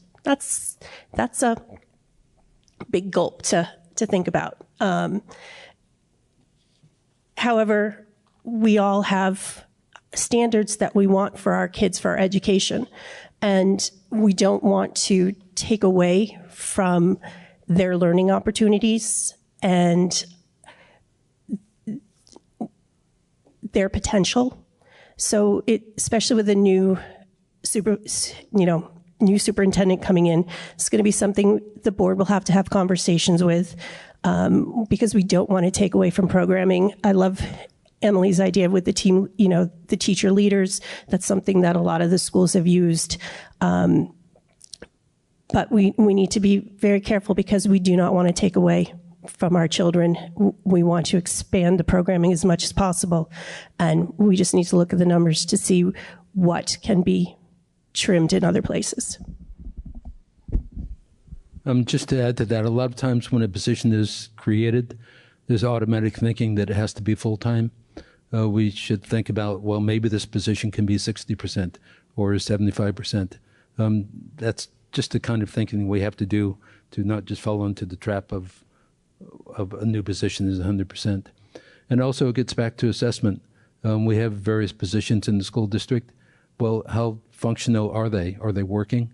I'll be walk on political thin ice here, but we have a diversity coordinator, and the public wants a diversity coordinator, and I'm all for it too, but is that position functioning well? Again, it gets to assessment. So again, I'm all for diversity, and the person in that position may be doing a great job, but it's just a question of, well, we put a position in a new position, how well is it functioning? And is it needed at 100% or 90%? And that gets me in trouble. Only with the moderator.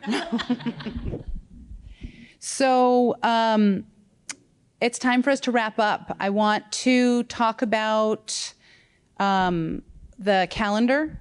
The calendar coming up. Today is February 11th, the same day as the New Hampshire primary, for those of you looking across the river. Then we've got, I believe the next thing on the calendar is March 10th, will be our budget info session that we'll be having. Remind me all the details. Does anyone remember? 6 p.m. at the BUHS Gymnasium. 6 p.m. at the BUHS Gymnasium on March 10th. We'll have childcare. That will be a great place to ask questions about the $51,300 budget.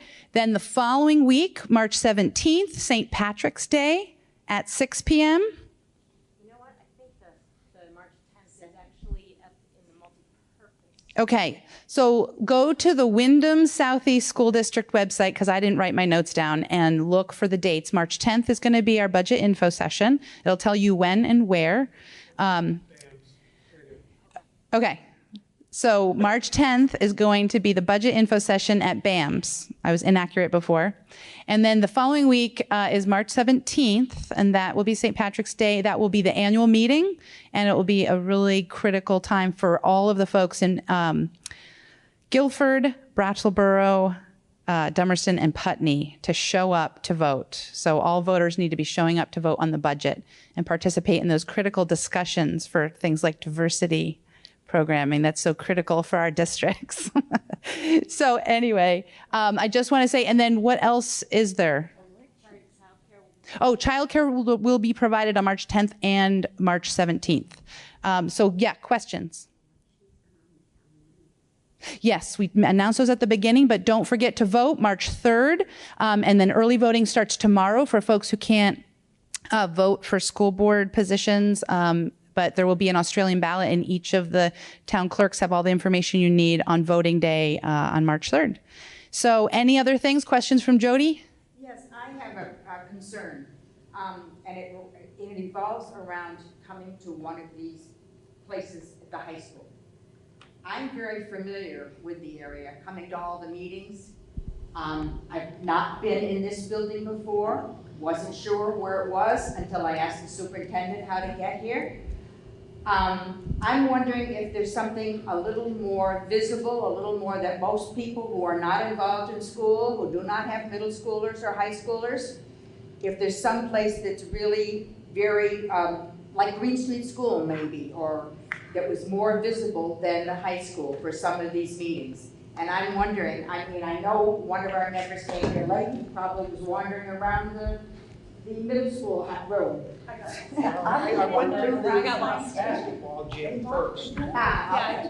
So what I'm hearing, if the BCTV isn't picking it up, is that there's a concern about, as we go through this process, it wasn't stated as such, but it's been my experience, as we go through this process of centralized meetings for those of us who are traveling from the villages and we don't necessarily know the meeting location, how are we going to make sure that people know where they're going, how they're getting there? And so it sounds like a signage issue, and it, Even Brattleboro, if you don't have a kid yeah. in school, Yeah. you're not going to know Yeah. the middle school. So I'll tell you from the Communication Council perspective, because I have gotten lost in almost all the buildings, that I have made sure that we have put in our press releases some level of breakdown of information, not even saying BAMs. I mean, when people said BUHS and BAMs, I was like, what are you talking about?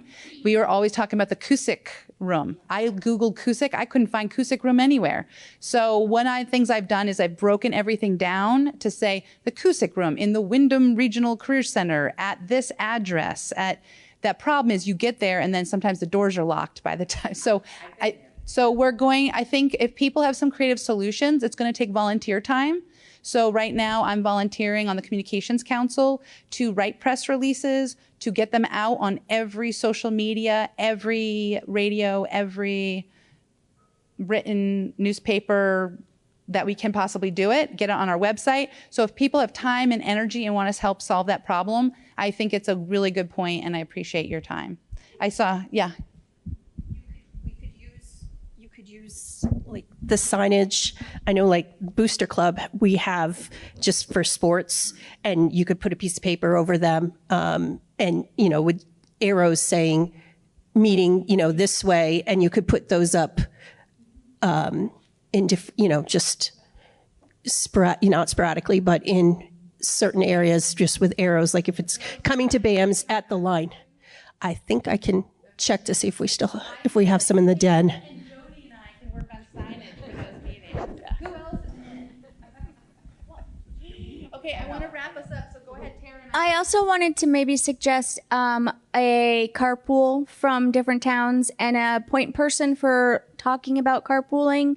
So if you can nominate one person to be like, hey, I'm coming from Guilford and I would like to ride, you know who to call, because they normally come to the meetings. I know in Putney, I come to the meetings all the time. Jamie, Ellen, Ruby, we're always here, and Liz. So we have plenty of people that are willing to carpool if that's if you're looking for that. So that means if somebody wants to contact me, Jamie Comtois, you can tell me you're going to centralize your volunteering for outreach on signage and getting carpools to our annual meeting and such. That would be great. Did you have some? I appreciate your detail. I needed that detail at the last meeting, I think with the last special education meeting, because it didn't have the address, and And I have small kids, so I've never been in these buildings before. I didn't even know where the main entrance was. And the lights, it was kind of dark, so it didn't look like there was anything here. So I don't know if there's any way. One idea could be taking, like, I couldn't go on the website because I have no cell service, but I was looking for a picture. So maybe just even a picture of what the main entrance, it's very dark out there, but if I'm here during the day, I could take a picture, but maybe someone who works or goes here could do that. Oh my gosh, that was multi-town problem solving. That was great. So I want to wrap us up. I think I heard some great solutions. And so Jody, let's all come over here, all you two, you, and let's make a plan, because we got like 20 days or something to make a plan for increasing visibility and outreach. But I want to also say the majority of the people here are from the other towns. So we need to have some meetings in the other towns. I'm going to let our current chair of the Wyndham Southeast School District wrap us up. Well, I just want to publicly thank all the hard work that Jamie Contois put into putting this all together, and really publicly acknowledge all her communications, and you see her spirit and her energy that she brings to the job. It's been a pleasure to have her helping out the board, and it's the volunteer spirit that keeps this district growing and continuing on. So I really just want to thank you personally and publicly. Thank you, Jamie. That was nice. I also want to shout out to a superhero tonight. I don't know.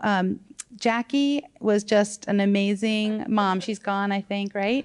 And I watched her taking care of her baby so carefully during this whole session of an hour and a half at bedtime.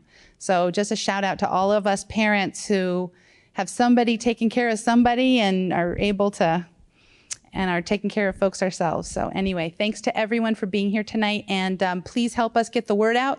Go to the Wyndham Southeast School District website and get out all the candidate questionnaire links, please, as well as go to BCTV as of Thursday, February 13th, and share that link with this candidate forum. Have a great night.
Glad that we got such a good turnout.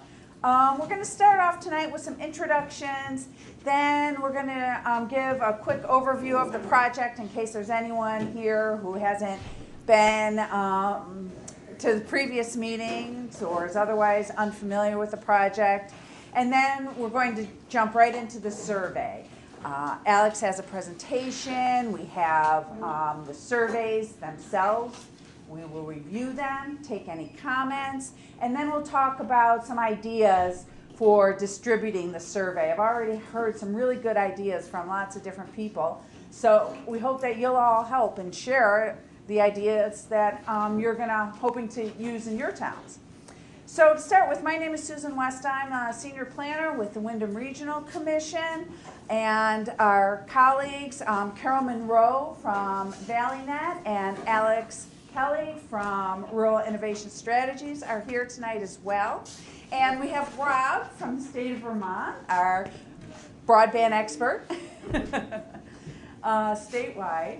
So we do have a sign-in sheet going around in a clipboard. If you could check your name off if you're here, if it's not checked or your name's not on the list, please feel free to add your information, add your email address. And with that, I'd like to quickly go around the room and see who we all have here tonight. Just say who you are and what town you're with. You want to start, Patrick? Sure. I'm Patrick Moreland. I'm town rep. I'm Gretchen Haverluck. I represent the town of Bloomington, but I live in Whitingham. Jen Burnell, live in Whitingham. Dave Jones, I live in Brookline. Omar Smith, Reedsboro. Gail Robertson, Newfane. Rick Piccolo, Newfane. Steve Naracco, Dover. Will Bissonette, Townsend. Greg Melmans, Jamaica. Bob DeServo, Townsend. Andy Snelling, Townsend. David Cherry, Wyndham. Bill Estes, Marlboro. Caroline Robbins, Jamaica. Chris Robbins, Jamaica. Ann Bartlett, Marlboro. Joe Prignano, Marlboro. Stephen John, Marlboro. Lynn Forrest, Newfane. Joanne Leone, South Newfane. David Jones, Halifax. Toby Fitch, South London, Derry. Peter Sebastian, Wardsboro. Donna Sebastian, Wardsboro. Liz Fortin, Wardsboro. Donna Fernandez, Wardsboro. Elsie, Whitingham. Wayne Forrest, Whitingham. Ann Manwari, Wilmington. Betsy Wadsworth, Stratton. Candy Bernard, Stratton. Erin Astley, Whitney. Bobby Kilburn in Westminster. Pete Van Lower, Newfane. Renata Cowling, Newfane. Rusty Davis, Weston. Cameron City, Vernon. Charlie Goodwin, Weston. Munson Hanks, Vernon. Thomas Lockelberg, Vernon. Great. Thank you. And one thing I want to mention before we move on, I do have resolutions of participation and official appointees from 19 of our 27 towns. So if you're a town that hasn't sent that information to me yet, please do as soon as possible. And with that, I'll turn it over to Carol.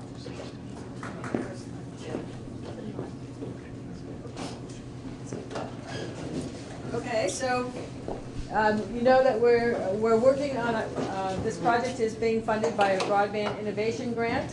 I like the fact that it's called a big grant. In many ways, I wish it were bigger, but it's a great grant from the Vermont Department of Public Service.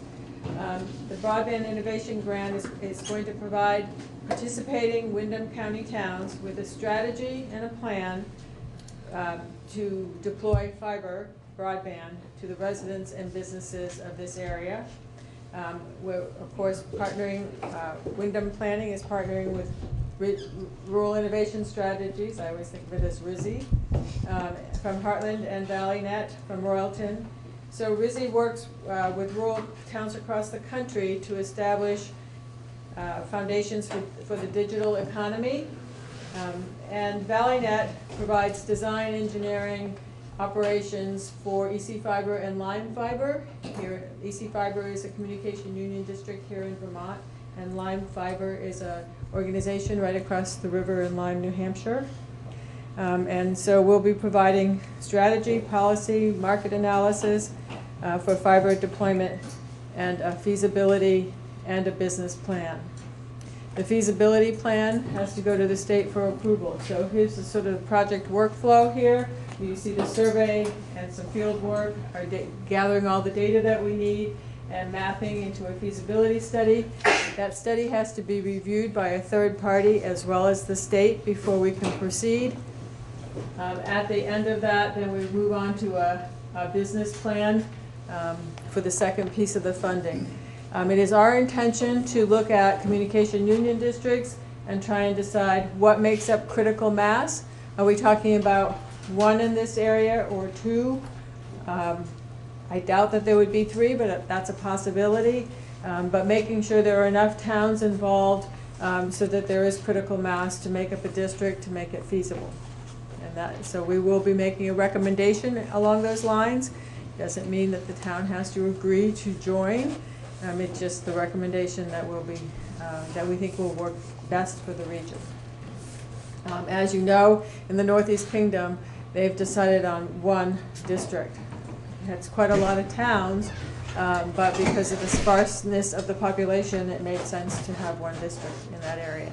And so many of them are voting at town meetings for that. So we go on to the business plan. The idea behind the business plan is that you end up with a document and enough documentation to present, to do an RFP with, but also that you could possibly get VETA funding. So, you know, Vermont Economic Development has has loans, grants, I wish there were better, low interest loans, up to $4 million for communication union districts to get off the ground. And so that would be the next step down that line. Any questions for me? So tonight's really about this survey, which is an important tool. Just repeat what VETA is. Vermont Economic Development Authority, I think. Yes? So, one question about how come in the discussions we've had so far, the rural utility service funding hasn't come up? You're familiar with that, I assume. RUS funding. Yeah. So RUS funding is also part of the USDA funding. And it's a little bit problematic in the state of Vermont. Not impossible, but USDA funding was used to build the Vermont VTEL wireless overlay here in Vermont. And as a result, any areas that are touched by that are not eligible for future funding for the expansion of broadband at the moment. I know. Is there a challenge happening to that? Yes, there is. So I know the senators and the representative from this state are challenging that in Washington, trying to allow us to at least say it's supposed to be here, but it's not. You know, that my neighbor can have a wireless connection, but the person on the other side of the mountain cannot, and to be able to, you know, judge where it is and where it isn't. Phil, I can send you some more information on the challenge process, and it leaves a lot to be desired, but I can share that with you. Is VTEL being held responsible in any capacity? Or going to help us fund? The challenges with the original VTEL grant, they only had to provide service that was at 768, so really slow service. And you'd have to challenge that they're not providing that level of service. They have fulfilled their grant, is what's been decided by the powers that be. As a result, though, a large portion of the state does not have access to USDA funds at this time. But the RUS grants are quite a challenge to even get. Right. You got to spend a bundle of money before you can even apply. Is that correct? Well, I think you have to submit a powerful grant, but it also requires some match funding, among other things. And so it's, you know, they're all a little bit different, the RUS grants versus the Reconnect grants and something else. However, we know that there are towns here in Vermont who have gotten some economic development grants for the purpose of things like broadband studies and that type of feasibility, not pre-feasibility kinds of work that's been done. Reedsboro, is that what was your grant from? Yeah, it was from USDA. Yeah. From rural economic development. So I know that's true in Newbury as well. Yes. Where do town votes fall into the mix? Okay, so in this project, we're going to recommend what we think communication union districts look like, right? And that's where town votes would fall into the mix, to join a communication union district. Now, there are some that are going up before town meeting already in March, and so it's a question of how big those districts might be, and do you join those districts that already are going to exist, which only takes the vote of the select board, or do you are we trying to create another district that would have to go to a town meeting? So if we're joining a district that already exists, then that makes it much easier for all of those that aren't on the ballot this time around.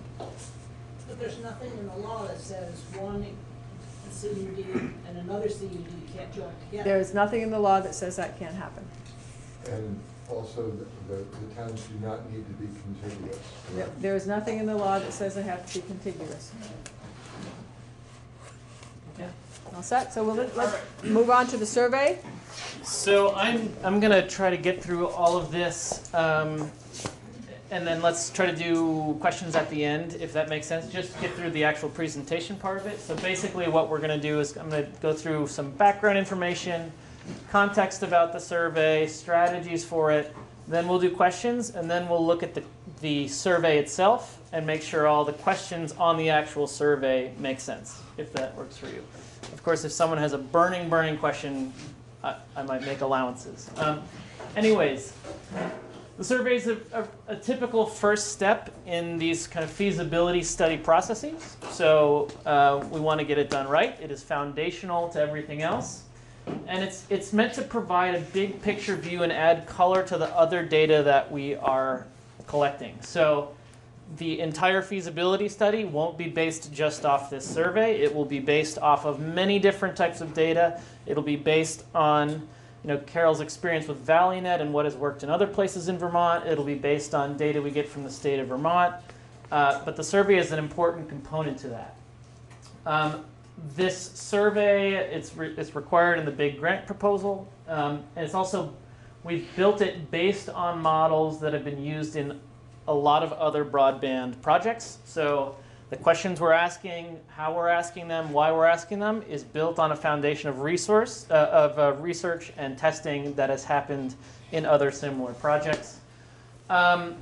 We want to do our best to eliminate confusion for everyone in this room, but also for everyone across the Windham region that's going to be taking the survey, right? We want to reduce the number of questions that we get. That being said, there may always be confusion, there may always be questions, so we also want to make sure that everyone in this room has as much context as possible so you can help when you're sharing the survey with people and they have questions, you can kind of be the first line of defense. We'd love to get a 20% response rate, right? If there are about 30,000 people in the Windham region, that means about 6,000 responses. That would be a great, that would be a success for us. So the goals for the survey, one of the most important things is to establish what areas are served and what areas are unserved. And we'll take a look at the questions that work to establish that. We want to get a clear picture of current and potential usage of the internet, of broadband. We want to be able to estimate the rate of adoption, which is important for when we're looking for ISPs that will ultimately want to come bid on running this network. So we want to be able to tell them, look, we're pretty sure that this amount of people will adopt this service. And again, that'll be based on the survey, but also historical data and knowledge from ValleyNet's experience. We want to help providers understand revenue opportunities, right? We don't want to shortchange what we say, is the potential revenue for operating this network. And we also want to use the survey as the first tool to build more public awareness, excitement, and momentum. Great article in the Brattleboro Reformer about it, and we want to build on that with the survey to make sure that we have as much buy-in from the community as possible. This caveat, I think I already covered. The survey is one source of data that will be used to address the above questions. We'll use it in conjunction with other data, which will create a very clear, rounded out picture. Okay, so we are going to, first, I'm going to go over now how people can respond to the survey. So we're making an online version of the survey that is really nice, simple. It will be at windhamregional.org/broadband. A bunch of other resources will be housed there, but that is, the survey is not online now. Other resources are online now. So we will update everyone when that is online. But this survey can be taken at work. It can be taken at home on your DSL. That is the easiest place for us to process the data if people take it online, because then it automatically goes into a spreadsheet, which we can then analyze. So the more online submissions we get, the less data entry we have to do. To direct people to this survey, we'll go through a bunch of places we can disseminate this, but we're also going to hand out templates for kind of little business card size handouts with the URL. So for example, you can print off a sheet. A sheet has 8 of them. We've got a bunch here, and what this allows you to do is go to town meeting, pass a stack down the row where you're sitting, and it just has a little tiny bit of context and the URL, right? We want to save paper, and this is like something you can give to people to just let them know where the URL is and how they can get there. The survey can also be taken on smartphones. It is mobile compatible, and it can be taken multiple times from the same phone. So if you are talking with some friends at a cafe and one of you has a phone, you want to pass it around, somebody take it, the other person can take it. You can take it multiple times from the same phone. We will also provide paper copies. We'll provide a paper version that you can print. We may have some copies here to go over, but once we get your feedback on the survey, we will create a PDF of it, and you can use printed surveys if you want. The paper version will have instructions for sending it in by mail. Of course, you can also collect them and send them in a batch. We won't be able to go out and obviously collect them all ourselves, but if you could help facilitate the collection of those, that would be great. And I know there was a question about it at the previous discussion. We aren't going to be doing any mass mailings of the survey, so it all has to be kind of through this grassroots effort. So how are we going to work to get the survey out there? So digital distribution, there's a lot of things we can do. First of all, we'll use social media. And what I would say would be most effective is if you wait for the Windham Regional Commission to post it on their social media and then share that. Not only is it easy for you all to get the information right, and you don't have to type it in, you don't have to worry about it, but that's the best strategy for telling the social media algorithms that what we're sharing is important, and it will get more reach the more we work off of the same posts. So engaging with the first posts that the WRC creates will be great. And what we'll do is, we have all your email addresses. We will let you know when the posts are up, and then you can go there and share them. Listservs. Listservs are great. I love the Heartland listserv. I love seeing when people's horses are loose and all that.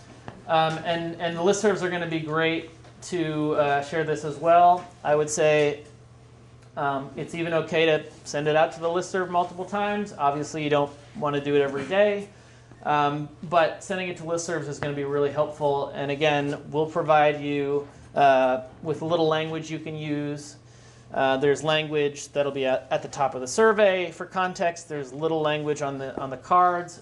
So please feel free to use anything of the written content that we've created to just make it easy to send it out on listservs. Front Porch Forum, same thing, very similar to the listserv if you have accounts on Front Porch Forum, and they've been very generous in saying if we need any help disseminating it on Front Porch Forum, they would be more than happy to help us do that. If your town has a newsletter, getting it in the town newsletter is really great. If your town has a website, finding a way to get it on the website would be really great. That means talking to whoever administers that website. You can actually, they're annoying, but you can have those things happen where if you go to the website, a pop-up comes up and says, hey, have you heard about this survey? Just an idea if you want to be ambitious about that. Any other newsletters that you know of or you're a part of are great. The library might send out a newsletter, who knows? And then, of course, personal outreach to neighbors and friends is really helpful, and it can be really easy, simple. Hey, I'm a part of this broadband group that's working to bring better infrastructure to our community. We're trying to get a survey going about, what have you. Would you mind filling this out and sharing it with your friends? All of that is really great. Hard copy surveys, again, we prefer people to take it online because it's easier for us, but not everyone can do that, so it's certainly fine to work with hard copies. We have flyers, PDFs of flyers with both pull tabs and just flyers without the pull tabs that you can post at town buildings, bulletin boards, bus stops, wherever. Again, I mentioned the handouts. If you are going to the dump, bring some with you, right? If you are going to the library, bring some with you. Wherever you're going and you think you might run into some people, it's a great excuse to have a nice conversation with your neighbors and to give them a little bit of paper to help them know where to go to take the survey. Put it on the chalkboard next to the drink specials. We can get creative with this. With non-digital ways to disseminate the survey. If you walk your dog every day, might as well knock on your neighbor's door. Letters to the editor are great.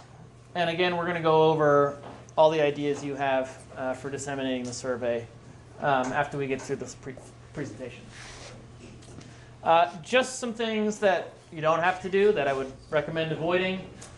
No need to, if you're worrying about response rates and feel like, oh, maybe you know what your neighbor gets for internet, so you might as well fill it out for them. I would say just hold off on that. Thanks, but no thanks. We want to make sure that everyone who's responding to the survey is responding for themselves or with the explicit consent of someone else. So if you have a neighbor who has maybe trouble using a phone and you want to fill it out for them, that's great, but no need to fake responses. And please don't, in fact. If you collect paper surveys and want to enter them, again, this is why we made it so you can enter the survey multiple times. If you are sitting around, watching a show, watching watching the sap boil, and wanted to enter some surveys, that would be fantastic. And that way you don't have to send them in or bring them in, the paper copies. You're not supposed to put them under the car windshield wipers. You're not supposed to leave them in mailboxes.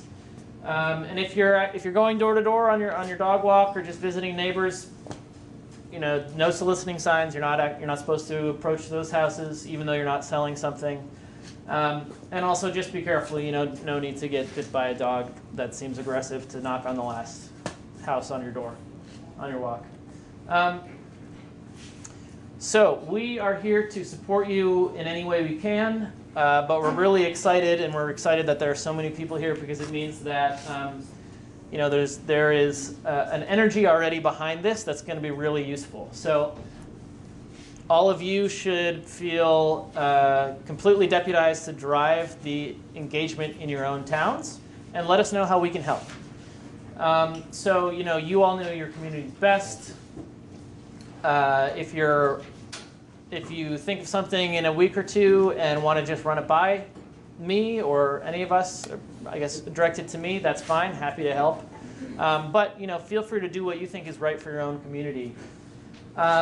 Again, if you can answer questions first, that would be great. We also have an FAQ that'll be on the same at the same URL as are on the cards.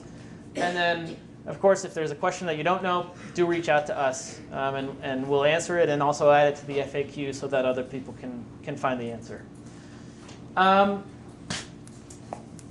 We'd also love it if you could be kind of an ear to the ground about what's going on in your communities. If, for example, there is misinformation out there and you're worried that somebody responds to your post on the listserv and says something that really isn't true or is kind of could be hurtful or harmful, do let us know. We would love to know just that everything is going smoothly, and if there's anything kind of untoward happening, do let us know. If you want to schedule a check-in with me, you are welcome to. I think what I would love is to just get an email update from you, and I'll send out an email halfway through just saying, hey, how's it going? Just to make sure things are going well. If you really want to call me, you're welcome to call me, but I'll be checking in maybe once or twice through the process. Just quick note via email to make sure things are going well. Okay, so we're going to review the survey questions. I guess let's take a vote. Do you want to talk about more distribution methods now, or do you want to talk about the survey questions? I have a distribution question. Great. Let's do it. Have you folks had any conversations about the best way for those of us with large numbers of second homes in our community, how to handle that? And do you have any sense across the whole regional commission how many of the properties actually are second homes? Great questions. You're trying to get to 20%. It's going to be hard to do that without them. Yep. So, yes. So there's a few things. Good question. Since we're not doing mailings, we know that we're not going to reach the second homeowners who are not going to be in town for the winter.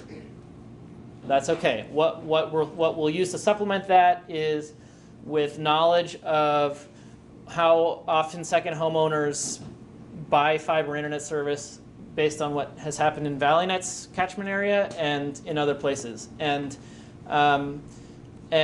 yes, if you see some people who are there half the year around, great. If you know people that you're friends with and can include them in an email or something like that, great. But it's true, we won't be able to get everyone who's a second homeowner. So follow up to that, will you pass something on the survey, and we'll see it in a second, that says, are you a Yes. permanent or okay?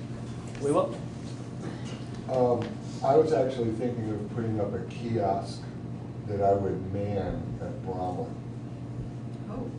To catch. On local days. on the weekends, so that out of and holidays.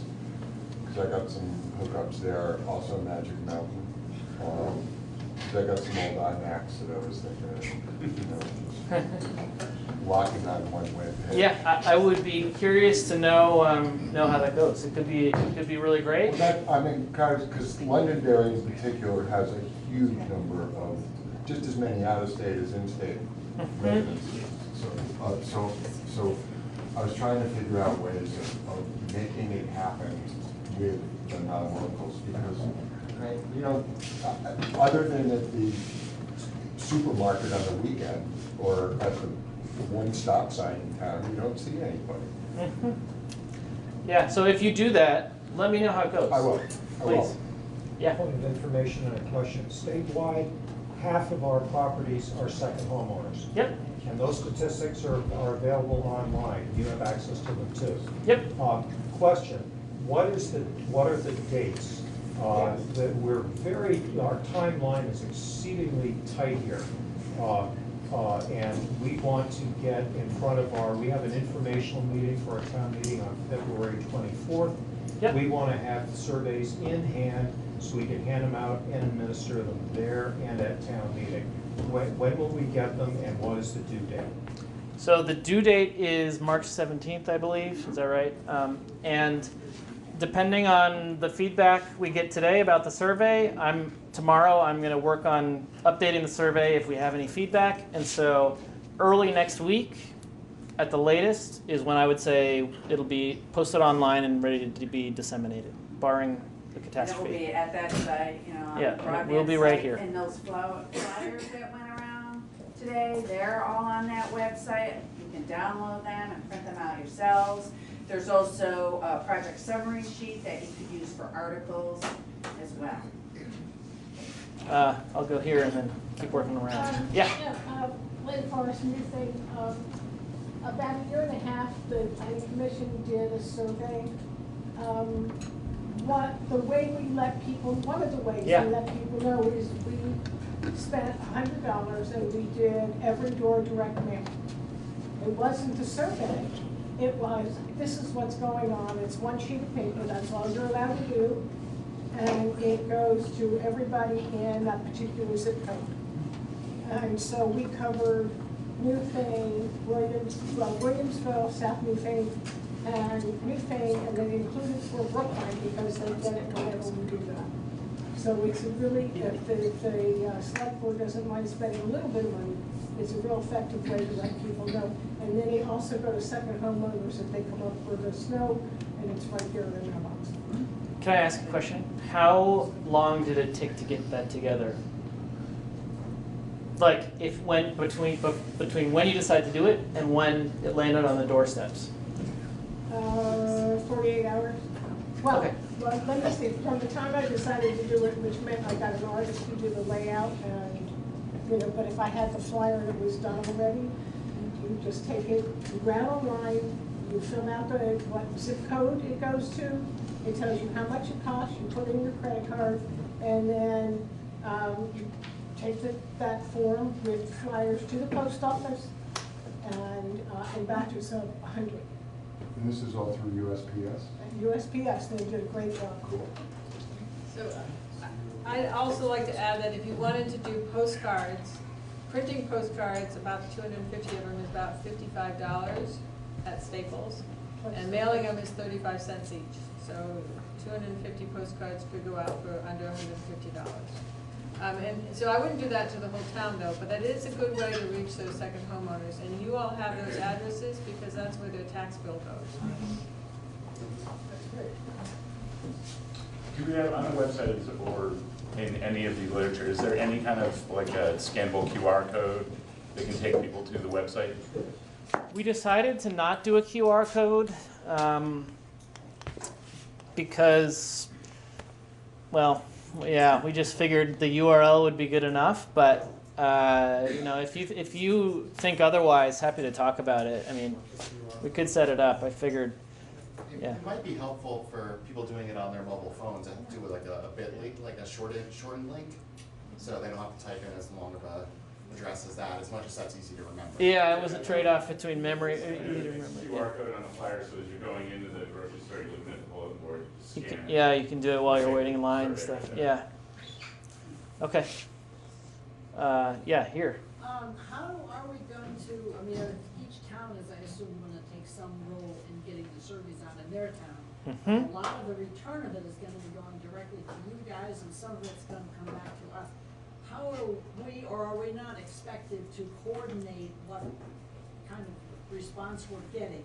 Is that all going to rest with Wyndham Regional, or how does that work? You mean coordinate the response in monitoring to make sure we're on track? Yes. So I'm hoping that we'll have a good understanding of how on track we are based on the online responses.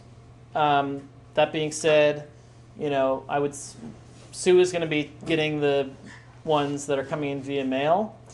And, we'll just, I would say, you could let us know how, so you can save, you don't have to send them one at a time when they come in, or you don't have to drive them in one at a time, but maybe let us know kind of via email how many you've got, if you've got a lot that you're kind of waiting to batch together to send them in. Let me restate the question. Yeah. How can we get feedback from you?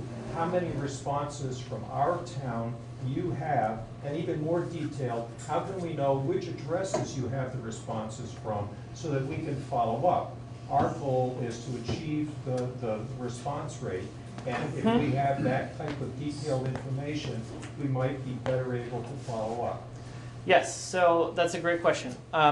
So when I send a little brief email to check in with you, say in two or 3 weeks, right, maybe halfway through, I will include information about how many respondents there are per town. I'm not sure if I can give you all the addresses. Let me think about that. I don't know if there's anything about that would be an issue, but at the very least, we'll know kind of that we're on the right track. Yeah, unless anyone else has. We asked for the address. Yeah, yeah. It seems like, do you think there's an issue with giving out addresses and names? Well, we just said it would be, we're not going to use them for anything. It would be a lot of survey. it would certainly be more work to You have a box. provide documents Do to. you have a box that somebody checks and says, please share my information with my town folks? We have a box that we have some. All that stuff is already in the brand list, which is out on everybody's website, so it's a public document. Right. To be successful, we need that data so we can follow up. Okay. It is a public document, but it is a voluntary public document as opposed to. Last time I heard, my tax bill wasn't voluntary. No, what I'm saying is this is, so it's an opt-in, so you can't necessarily share that. Okay.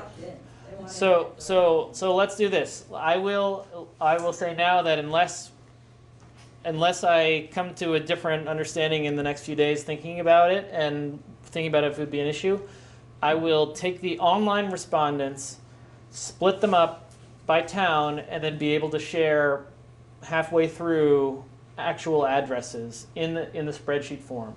Now, I can't promise that I'll have done data entry or will have done data entry for physical copies. And that, again, is something that if you get a physical copy back and you want to enter it in while you're watching TV so you don't have to send it in, that helps us immensely. And then that will then be included when I touch base halfway through.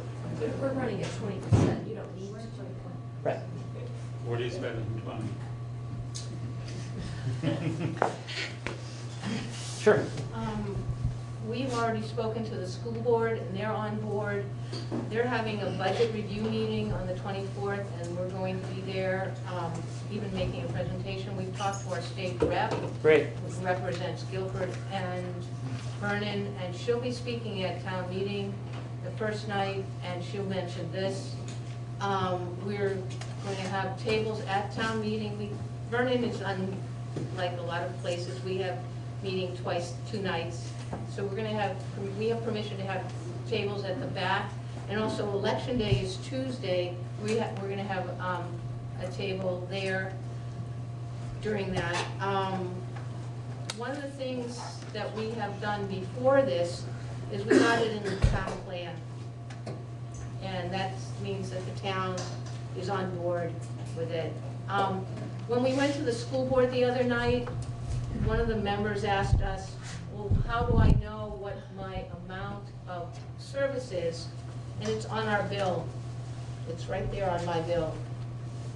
So I think that's an important thing to tell people. To reiterate, what we went to the school board for was to get them to get the kids to take the surveys home to their families, or maybe we'll just use every Friday they send out a packet to the home. The school board gives us permission to get the principal to put those in. So there's nothing better than having kids yelling at their parents. Yeah, homework. And the principal, if needed, she does this, and she volunteered. She does email blasts to the parents.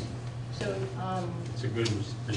That's really great, and I assume most of your state reps also have email lists that they send out communication to. So not only could they talk about it at town meeting, they could put a note out to their constituents from their list. Oh, and one more thing. We're going to have a sign when we do the table on election day, and it's been recommended by 2 different people that we say something like, would you like to increase the resale value of your home by 6%? I don't know about you, but that gets people in our town. 6%, where did you get that number? Yeah. I've seen broadband communities, it depends, it's like 2 to 3% if it goes by your house, but it's 4 to 6 if you're actually connected. Broadband Communities magazine is an online magazine, terrific for just great information. And it's free. And it's Okay, so let's go over the survey. Oh, sorry. Sorry, one more. That's like. I'm curious how you plan to manage multiple conflicting responses coming from the same address. Hopefully there won't be too many of those. I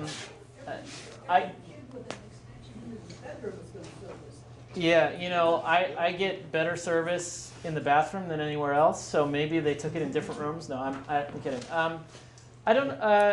hadn't thought about it. I hope, and I'm pretty sure there won't be too many conflicting responses. We are only asking for one response per address. But there's a question about how many people in your home use the internet, just so that we can gauge, bandwidth needs. Yeah, So perhaps that's something we should emphasize when promoting the survey, is that we're looking for one response per household. Yep. What about apartment buildings? Yeah, what about that? Different addresses. Yeah, different addresses. They may have different subscriptions. Yeah.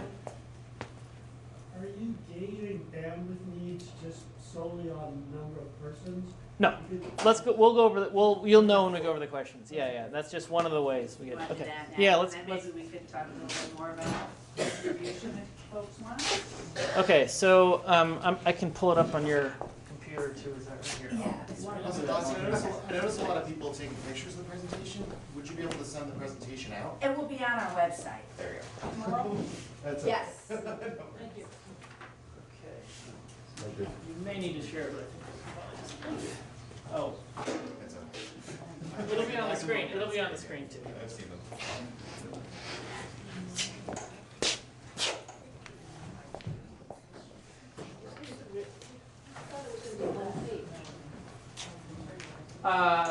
The flyers are one page.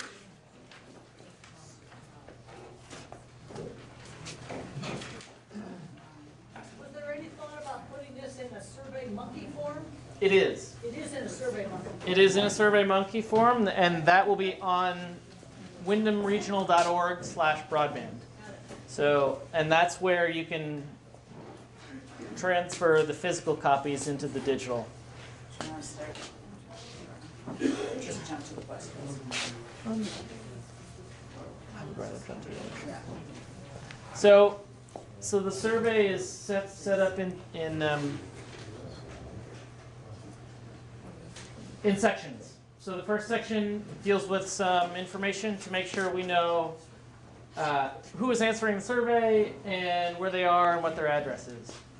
So we ask for their E911 street address, and again, we can compare that to data from the state. We ask for the town, and in case somebody picks it up who's not in the Wyndham region, we have the kind of other option. We want to know what their electric utility is. Are there more surveys? We're out. Okay, does everyone have surveys? You might have to share if there are. Here's one. Yep. Middle of that page, on the first page, it says we are collecting E911 addresses, street addresses for the purposes of establishing areas, roads, and neighborhoods. Yep. But these addresses will not be used for any other purpose.